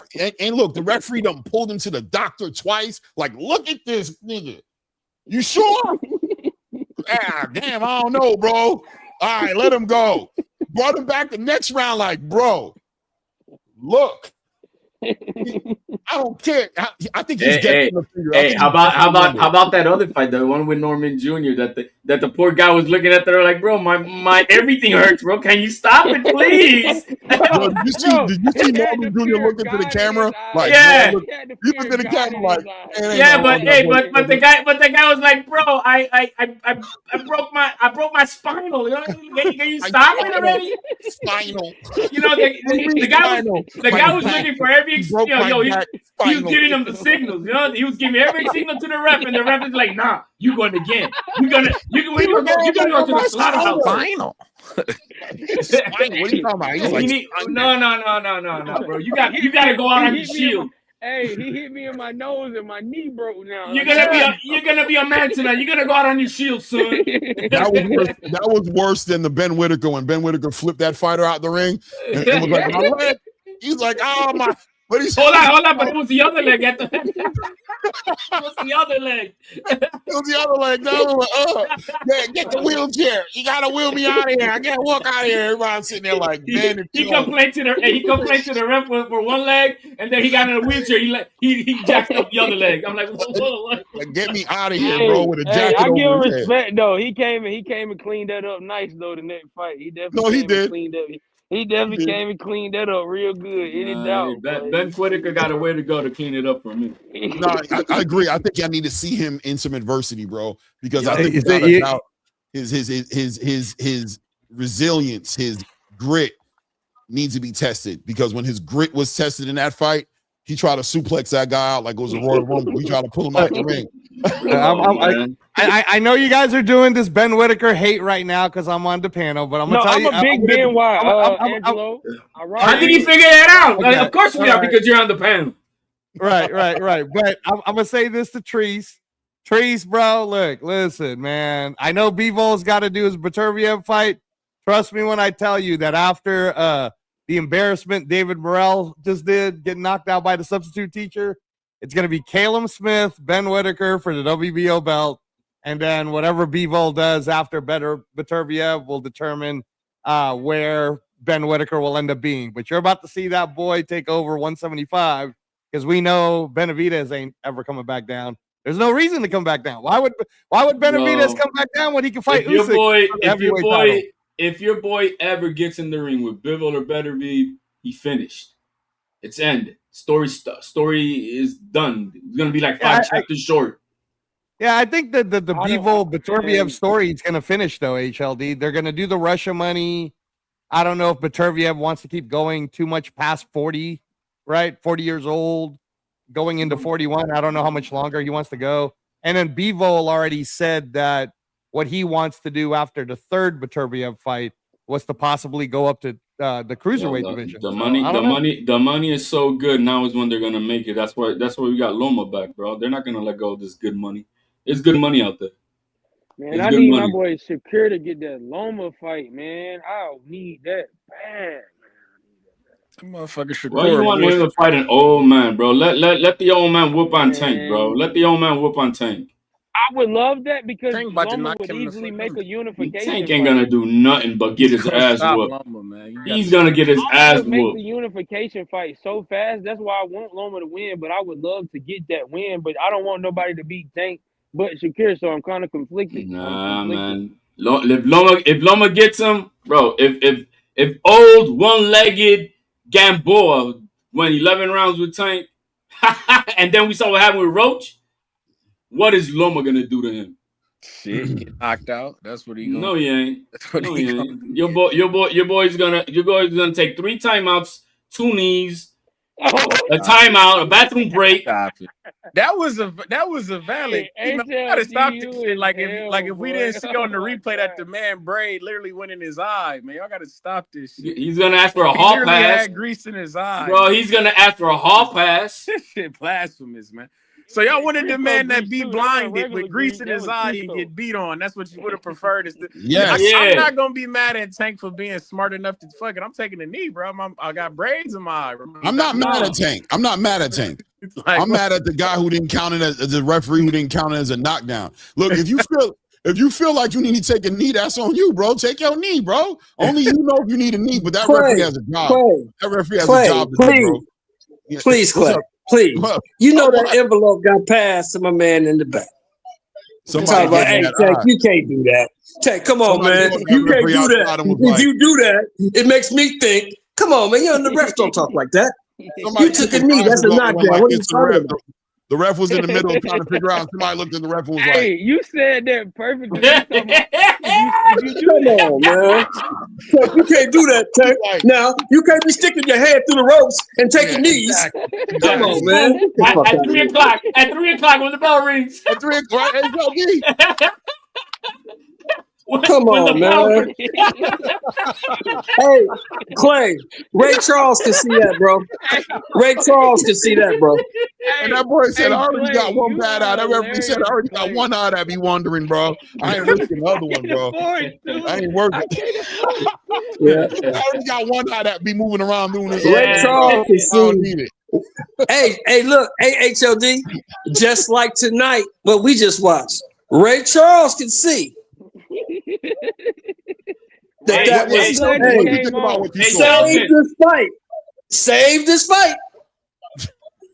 Well, you know what? This is what I said about it. It shouldn't have been stopped, I think. But if I had to put money on it live right there, Usyk was gonna stop this guy. Man, you Oh, know he was they going to knock him out. they Now, was I'll gonna give you put that that. boy in one of If them it went to the 3 12, back there. Usyk was going to finish him. Yes. Yeah, But you should have allowed it to go should to have the 12. allowed it. You should have allowed it. Just I think Clay said it best earlier. He stole Yeah. Usyk's glory. He stole it. He stole Yeah, it. His Usyk had an victory. opportunity to stop him in real time and didn't get to. Yeah. The referee got involved with Yeah. it, and now he's involved Usyk in his messy shit because now Usyk Hey. got to be involved in some shit where he needs to What get a if rematch. we're looking at it that they're saving Usyk from the scorecards? Rematch. But what about if they're saving Van Hoeven from getting knocked out?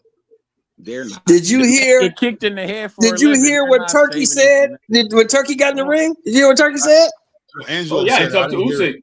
It's up to Usyk. He said, no, we're not doing the Caballero fight next. He gets a rematch. Yeah, he said it's up to Yeah, he gave blessings, it up to man. Usyk. Blessings. Hey, young man. That's Yeah, my he gave tenant it to right Usyk. there, What's man. up, All young right. bull? What's up in there, man? man? But they saying paid in full. You need to put a big chain around that Rottweiler head. Put a big old chain around that boy head, man. Hey, man. People, man. HLD. Yeah. What did we tell them fools about Richard Torrez, bum ass? Ah, we told him this. Hey, this is a show me fight. Yeah, so we don't know what's gonna happen. I thought he could do it, Oh, man. I ain't Richard gonna lie. Torrez, he working with Bomac. Man, that dude's trash. Bomac Hey, can't help my him. boy Bomac look like he like come what? Like you go to Bo and put that. You come on, man. You can't do my boy Bo like The dude wasn't that good. It's not Bomac's fault. Bomac is only as it good ain't as what he Bo has to fault. work You with. right. You The right. dude You is right. not I only that got what I good. got to work with. Yeah, but that you know what? We were watching waiting. I gotta see how these test results come back. That man was training with Eddie Reynoso and Frank Oh. Sanchez with the little. He training with Eddie Reynoso and he looked juiced, nigga. I gotta see. I gotta see No, the let me test tell you results. something. What happened Hey, was, yo. what There's no happened cutting tonight edge. was you saw Frank didn't have that knee brace on. Yeah. I mean, maybe he took something to get Frank didn't have that knee brace on tonight. Exactly. Maybe he took something to get healed pretty quick, man. I need to see something first, man. I'm giving it 2 weeks. Yo, If in a week and a half, 2 weeks, we find out this dude gets caught with something in his system. Oh my God, bro! I mean, there's no cutting weight in that Frank would have division. beat So you know, Richard there's no tea Torrez. drinking at that over there. Yeah, They only and take Frank that would for have beat cutting Richard weight. Torrez regardless. I don't know what you and Clay. I don't know what y'all see in this Richard Torrez dude. That dude is trash. Hey, I I've been waiting I on ain't Top defending Rank to Richard serve Torrez. him up I to didn't Jared, choose so a now they fighter. can make that fight, Jared versus Torres. I need to serve him up to Jared, man. They're not gonna make that fight. Go ahead and serve Richard him up to Torrez my and boy Jared. J-Dog. No, they're not gonna make that fight immediately now. That's They a fact. friends, man. I know they friends. You Yeah, talking but about Jared even Anderson versus Richard Torrez? yeah, but even Torres Loser said that one after versus that. loser two. Yeah. See, That's you but doing that's you what I'm doing that saying. shit. It's a Or top you need ranked to relax special. on my I guy got my Jerry. 2 young heavyweights. Whichever one win, okay, you back on the grind. I got you on the move. Whichever one lose, hey dog. Yo, man.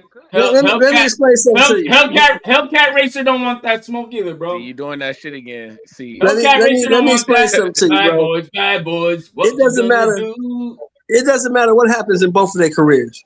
Neither one of them dudes are ever gonna be champion of shit. Ever. No. I don't know It's a about. big I letdown think by if Jared. Jared get his head on straight, Jared Big, can really big, do it. big letdown by Jared, man. A big letdown because I thought he had all the natural God gift tools to Yeah, be a great champion until I heard what's inside his head and his yeah. peppers, fruity When he Hey peppers. talked Clay, to we Roy, talked about and that this. boy talked about himself in third We person, and he said, "But mhm. Jerry ain't asked for all of this." He's like, It, "Oh it, God." Roy looked at that boy it's a like, lot of pressure. We Roy looked talked at him about like, this, See, Clay. that's that dish. We didn't ask for this, "Yo, man. why Roy look at All him we that want way?" to Roy do looked is at him fight like, and beat on guys, man. We didn't ask for all but these if other but We if I talked go to about the this. all these other accolades, if man. I go to the party, it'll hurt my hands when I hit his elbow. No. Roy Me and looked Clay at that boy talked like he about was this on the disgusted. show, right? You got some people who love the sport, who are in the sport of boxing because they love it, Yeah. and you got some people who box because they're good at it. Jared You Anderson see, boxes because he's because good at it, not right, because he not because loves he it. really loves it. When you find a fighter that loves the sport, even when he's losing, he's giving it his all. Let me give you an example. Albright, when he was fighting Keyshawn, was giving it whatever he had in him. He's not a great talent. He just gave him everything he had. He didn't look like no chump in there, like he was not trying. He Right. just wasn't good enough to beat this kid. Now Keyshawn, Oh, I don't you know if saw he that loved it or tonight, not. HLD. You saw that tonight. I don't care what anybody say. Usyk know he was losing that fight. He knew he was losing, Oh yeah, I think so. and he started to turn it up. He started to turn it up. That's I gotta that's get what this I'm dude out of saying. here. That's what I was Yo, I saying gotta get about this dude out Usyk. of Hey, here. Jared get I credit for seen a getting look in up off the Usyk eyes canvas, that I've man. never seen in my life. That look in his eyes between like round 7 and 8, when he looking at his trainer like, man, I don't know what to do. No, Like he he had was that look. literally looking at his. A, Nah, man, no. He looked AJ at that AJ man, gave him bro. that look for a round. Bruh, AJ gave him that look Yep. and he came out. son, he said, son, I need you. He said, what are you? And Usyk looking at him like, I don't know what to do. He said, son, I need you. You're down. I need you to do something. Like, yeah. When I seen that, Yeah, I said, oh but yeah, it's Usyk bad. But you Usyk know has what? got that. I, Usyk I has got said that this to extra Clay gear. earlier, HLD. I said this to Clay earlier. What impressed me more than anything else was Verhoeven's stamina. That dude didn't get tired. Yeah, the Yeah. conditioning was Tired to the second to 11th none. round. That's why I wonder if he can just get one more camp in him with just a little bit. Bro, he lasted 10 rounds with that pace he had. 10 solid rounds. He didn't get tired Yeah, to I the gotta watch the 11th. CompuBox. What's the CompuBox for this fight? See If what he what. could get a four month training camp, a solid 4-month training camp, fight Usyk again around October, He said he November, trained 6 months for man. this one. He just Yeah, said he in the did. ring he trained 6 months for this fight. So he'll train But another 6 months. see now though, I got my rhythm. I Now I know seen what what I'm I was looking going at through. too. And it's like, okay, boom. All I did need 2 more rounds. How hard do I have to train to give myself 6 more? Hey Shelton. I was 6 minutes away from the heavyweight Huh? championship of the world. 6 This, minutes. this is what I presented earlier. This is what I presented earlier. Is this dude a problem now in the heavyweight division? Uh-huh. Is he a problem?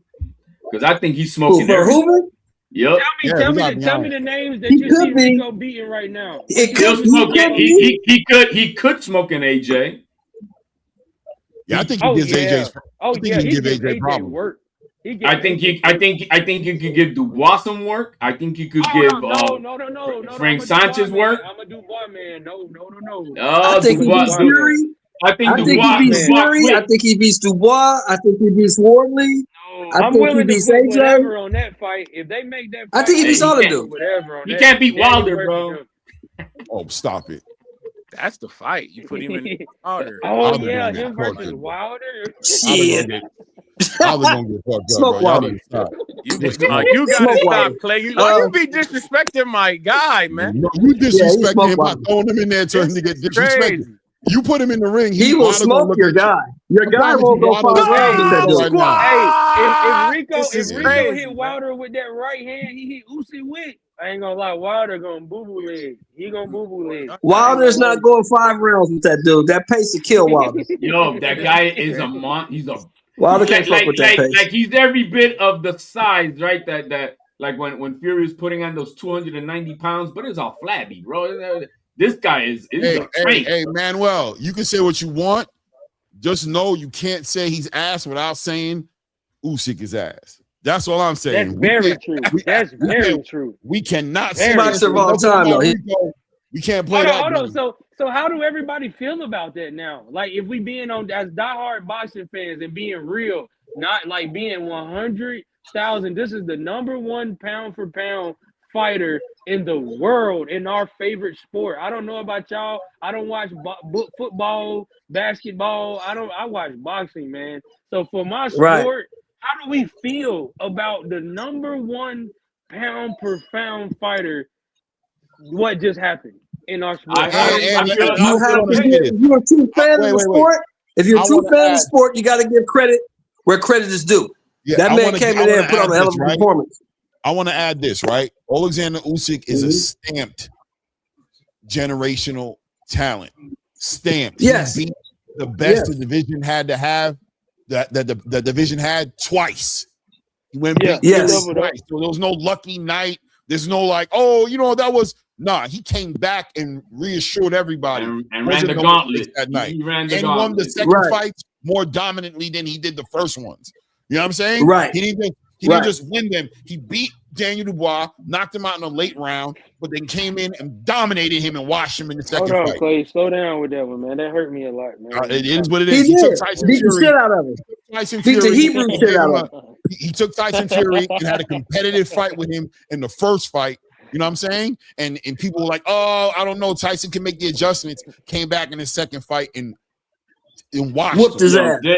Came back against Anthony Joshua. Beat him the first time. Whooped his came ass. back in the second one and whooped his ass in the second one. So he is the heavyweights creme de la creme, bro. And that's who Verhoeven was in the ring with. And he gave that dude all he can handle, bro. That's we sport, can't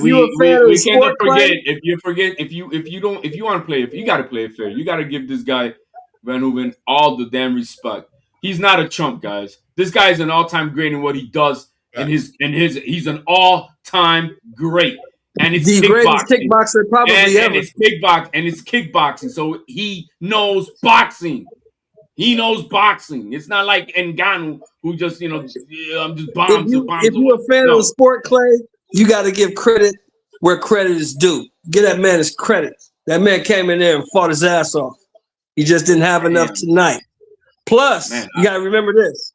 No man, I don't give a fuck how good he is. No man is unbeatable. There's always somebody out there for you. Absolutely. And any given night. Man, I was tempted. I was tempted to put money on this fight because the odds were so nice, bro. I'm glad I did it. I didn't. Right, you almost got pulled into that, right? I almost got pulled in, bro. Listen, I spoke to Angelo and I told everybody, I said, man, don't be shocked, man. This dude is not you know what my whole thing is? Winners find a way to win.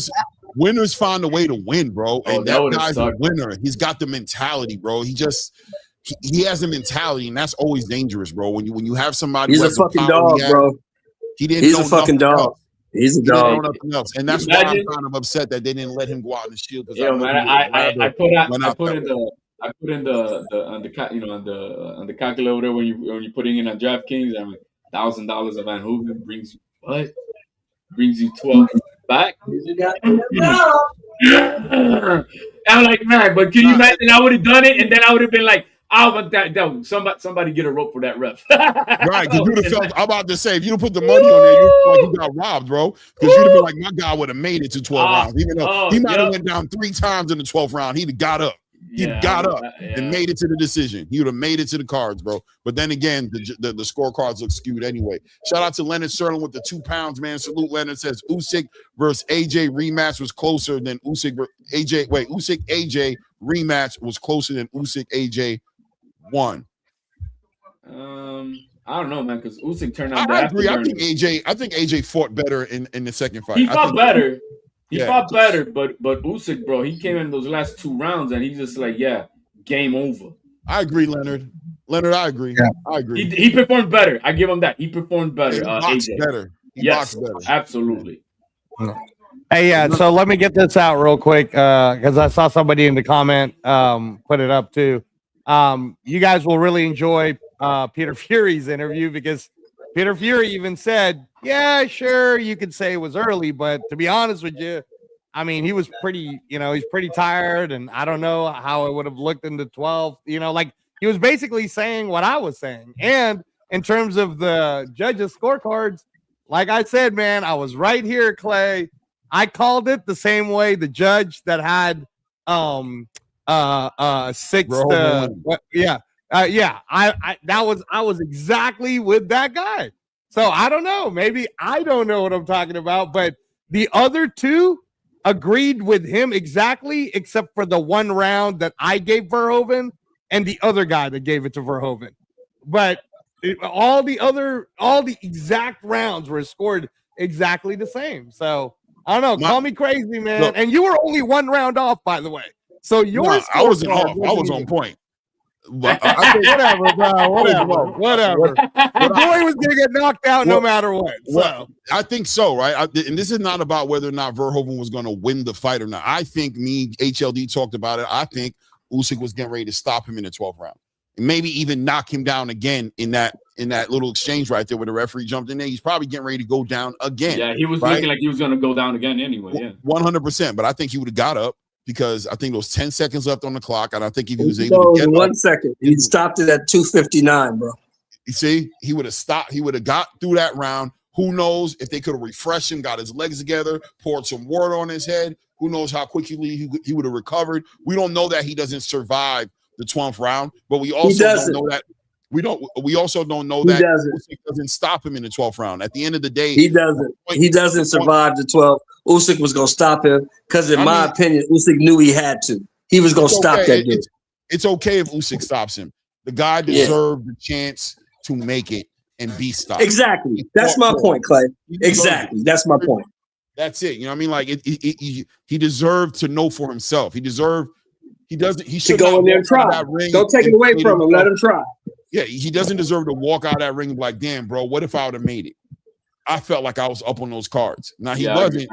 He should have had an opportunity. He earned it. He took it all the way into those championship rounds, blew everybody's expectations out. Angelo said he was going to get stopped in the 6th round. I heard under pundits said he wouldn't last more than 7 rounds. They didn't expect that man to fight the fight that he fought. You know what I'm saying? Not only nobody did. Nobody can say it did. Nobody did. No, I liked it, Clay. That's why when we talked about it even on the Thursday show, yeah, Rico deserved exactly what Peter Fury's talking about.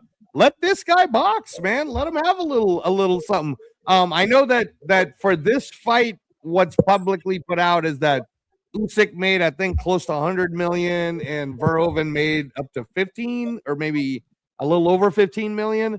And then Turkey said, "Hey, this guy deserves a rematch, and we can do it in Holland."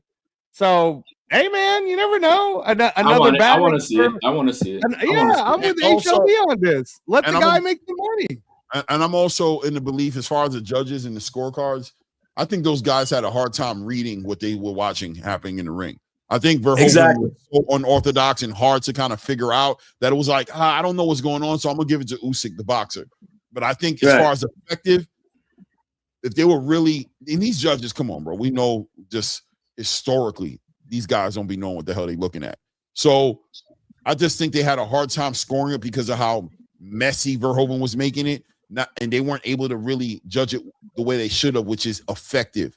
And Verhoeven was effective with what he was doing. This shit right here he was doing, and all that. That herky jerky, bro. He looked like man. I want to say is it Guile or like Balrog from in Street Fighter, bro. He looked like a black and white comedy movie. Yeah, and then he was kind of hunched, and then he's hunched. Like you see, like that he has that little like a little hunch coming forward, and he was like, Yeah, he was keeping his chin tucked. He was trying to keep his chin tucked. Yeah, I saw that. Kind of like that Muay Thai style, a little bit of it, just a little bit Yeah. of that punch that the Muay Thai And fighters do. shout out to Usyk for implementing those uppercuts. That was at IQ, right? He understood how to deal with that. Ring IQ, yeah. Like, I'm going to drop the uppercuts. If he would have got caught up trying to throw straight shots down the middle, he would have had. I think it would have been a hard. He might have lost that fight. But now, I don't like the fact that Turkey did what he did. I think Caballero should get the next shot in Germany. No, I think this guy earned the rematch over Caballero. I think he earned it, but I wouldn't be mad if the WBC doesn't strip him. No. Strip him, bro. Let Caballero be How did he earn elevated. it over Caballero when Caballero's the interim champ and Caballero's the number one contender? Because this guy put it on the fighter. Caballero hasn't done that to Usyk. We don't know what that's gonna be like. Yeah, he earned his spot, but this guy earned it in the ring. Yeah, I don't think this guy should be able to take it away. I do not think this guy should be able to take it away. I do. I think you don't take it away. You strip him. You give Caballero the title. And then you make Usyk fight him for the title. Mauricio Suleiman is going to say Mauricio Suleiman is not going to strip him. He says for the betterment of the sport that the rematch happened is a big fight, and I think the sport of boxing needs this. And that's you know what? And the board of governors ruled. That's probably exactly what he's going to in HLD, I'll tell you, you know that it all comes down to money and interest. And I'm with you, bro. Rico did enough to get a rematch, and if that's what they want to do, if there's more money for a rematch Rico tonight said he was a boxer. So Rico's a boxer. Go fight. What's his name? What's that guy's name? Moses. Fight Moses. No, both of these guys. Nah, bro. Moses just proved tonight why he ducked Frank Sanchez. Nah, Moses just proved tonight why he ducked Frank Sanchez. He don't want. Oh, yeah, he damn so proved that. We saw that tonight why he ducked Frank. But we saw why he ducked Frank. I think Moses is going to knock him out. Mauricio he definitely ducked Frank. Verhoeven and Usyk, they pay their sanctioning fees. There was a reason why Moses turned down that Frank Sanchez fight. Yeah, you don't, bro, because it could be a. I said it. If Frank Sanchez comes to fight like the fighter that's not a Cuban, he could be a problem. If he's gonna come looking like he's been looking like a Cuban fighter with no desire in the ring, that you just like, bro, I don't want to ever see you again. Then yeah, he was gonna lose, but I guess he want Rico, but you say you want Rico to get some more bread. Okay, give him some bread. Let him go beat up Moses. No, Moses don't want that either, bro. I think this guy will hurt, man. He'll hurt Moses. No, you want Moses to knock him out. No, I'm not. Moses, they got to earn that. This guy earned it tonight. Moses ain't fight with nobody in the now he can't. He hasn't even fought nobody in the caliber of Verhoeven, bro. That's a fact. That's what I'm saying. That's an inconvenient truth, right? That's what we call it. Inconvenient or truth, fuck it. If you really want to be old school with it, Rez, let's have a tournament. No, we're gonna get fucking Moses the interim champ, Caballero's the interim champ. Let them fight it out. No, I'm with the whole Moses is going his own trajectory. You know, I want to see Moses do whatever he's gonna do. I'm just talking about the current number 2 pound for pound king and Usyk. You know, he just made a bag. If it's more money for him to go fight Rico again, I'm with HLD. He deserves it. If it's more money for him to go fight Caballero in Germany, because Spencer Brown could have that government money kick in, great, man. I mean, look, what are we talking about? You got Dimitri Bivol coming back to fight a dude that Ben Whitaker would wash in the first round. That's what we're watching next week. Coming off back surgery. I know, but that. Have you ever had back surgery? The dude's coming off back surgery. Come on, man. So my point, though, is nobody was willing to pay that, including Turkey. That's why it's in Russia. So wherever the money is where you got to go. And I agree with HLD. If the money is with Rico on a rematch, man, fuck that shit. But isn't it? But I'm not about the money. I'm just saying that this guy, what he did tonight, earned it. Exactly, and that's what Turkey said too. And Turkey's the money. So, and I think Turkey.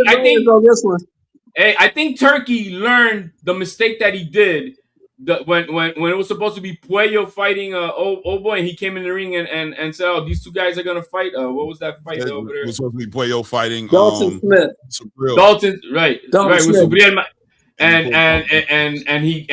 he took that fight away from Puello because he wanted to give it to Dalton Smith. I think he learned that in that fight that he shouldn't do that, and he should wait to see who really deserves what. And I think I'm with Reyes on this one though. Whoever got offered the biggest bag, that's where they should go. Well, yeah, obviously on the personal personal level, they're gonna, bro, and it's a bigger fight. I'm sorry, this fight today is gonna be bigger the second time around because we don't know what's gonna happen. I think they could certainly sell it better. HLD, oh, yeah, you could sell it pretty good. Oh yeah. And there could be some real trash talking now. I got robbed. That time for me. I'm about to shut it down. I'm going yes, on sir. 9 yes, hours. Sir.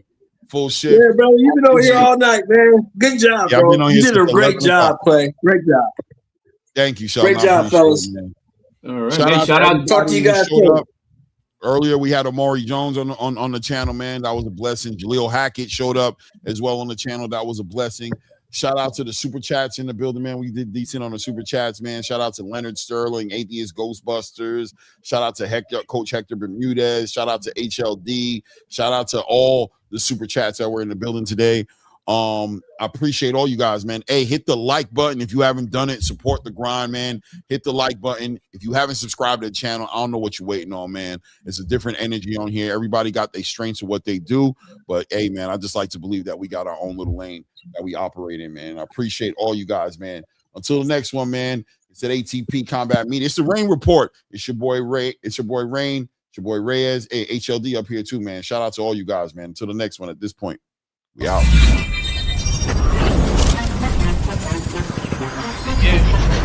Gotta aim for the top like, hold up.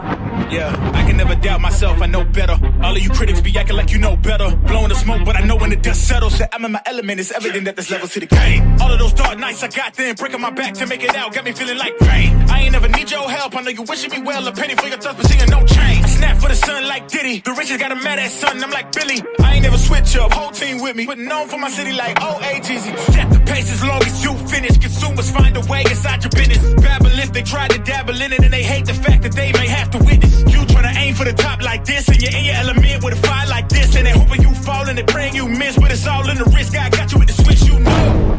I'm in the zone. Give me the throne.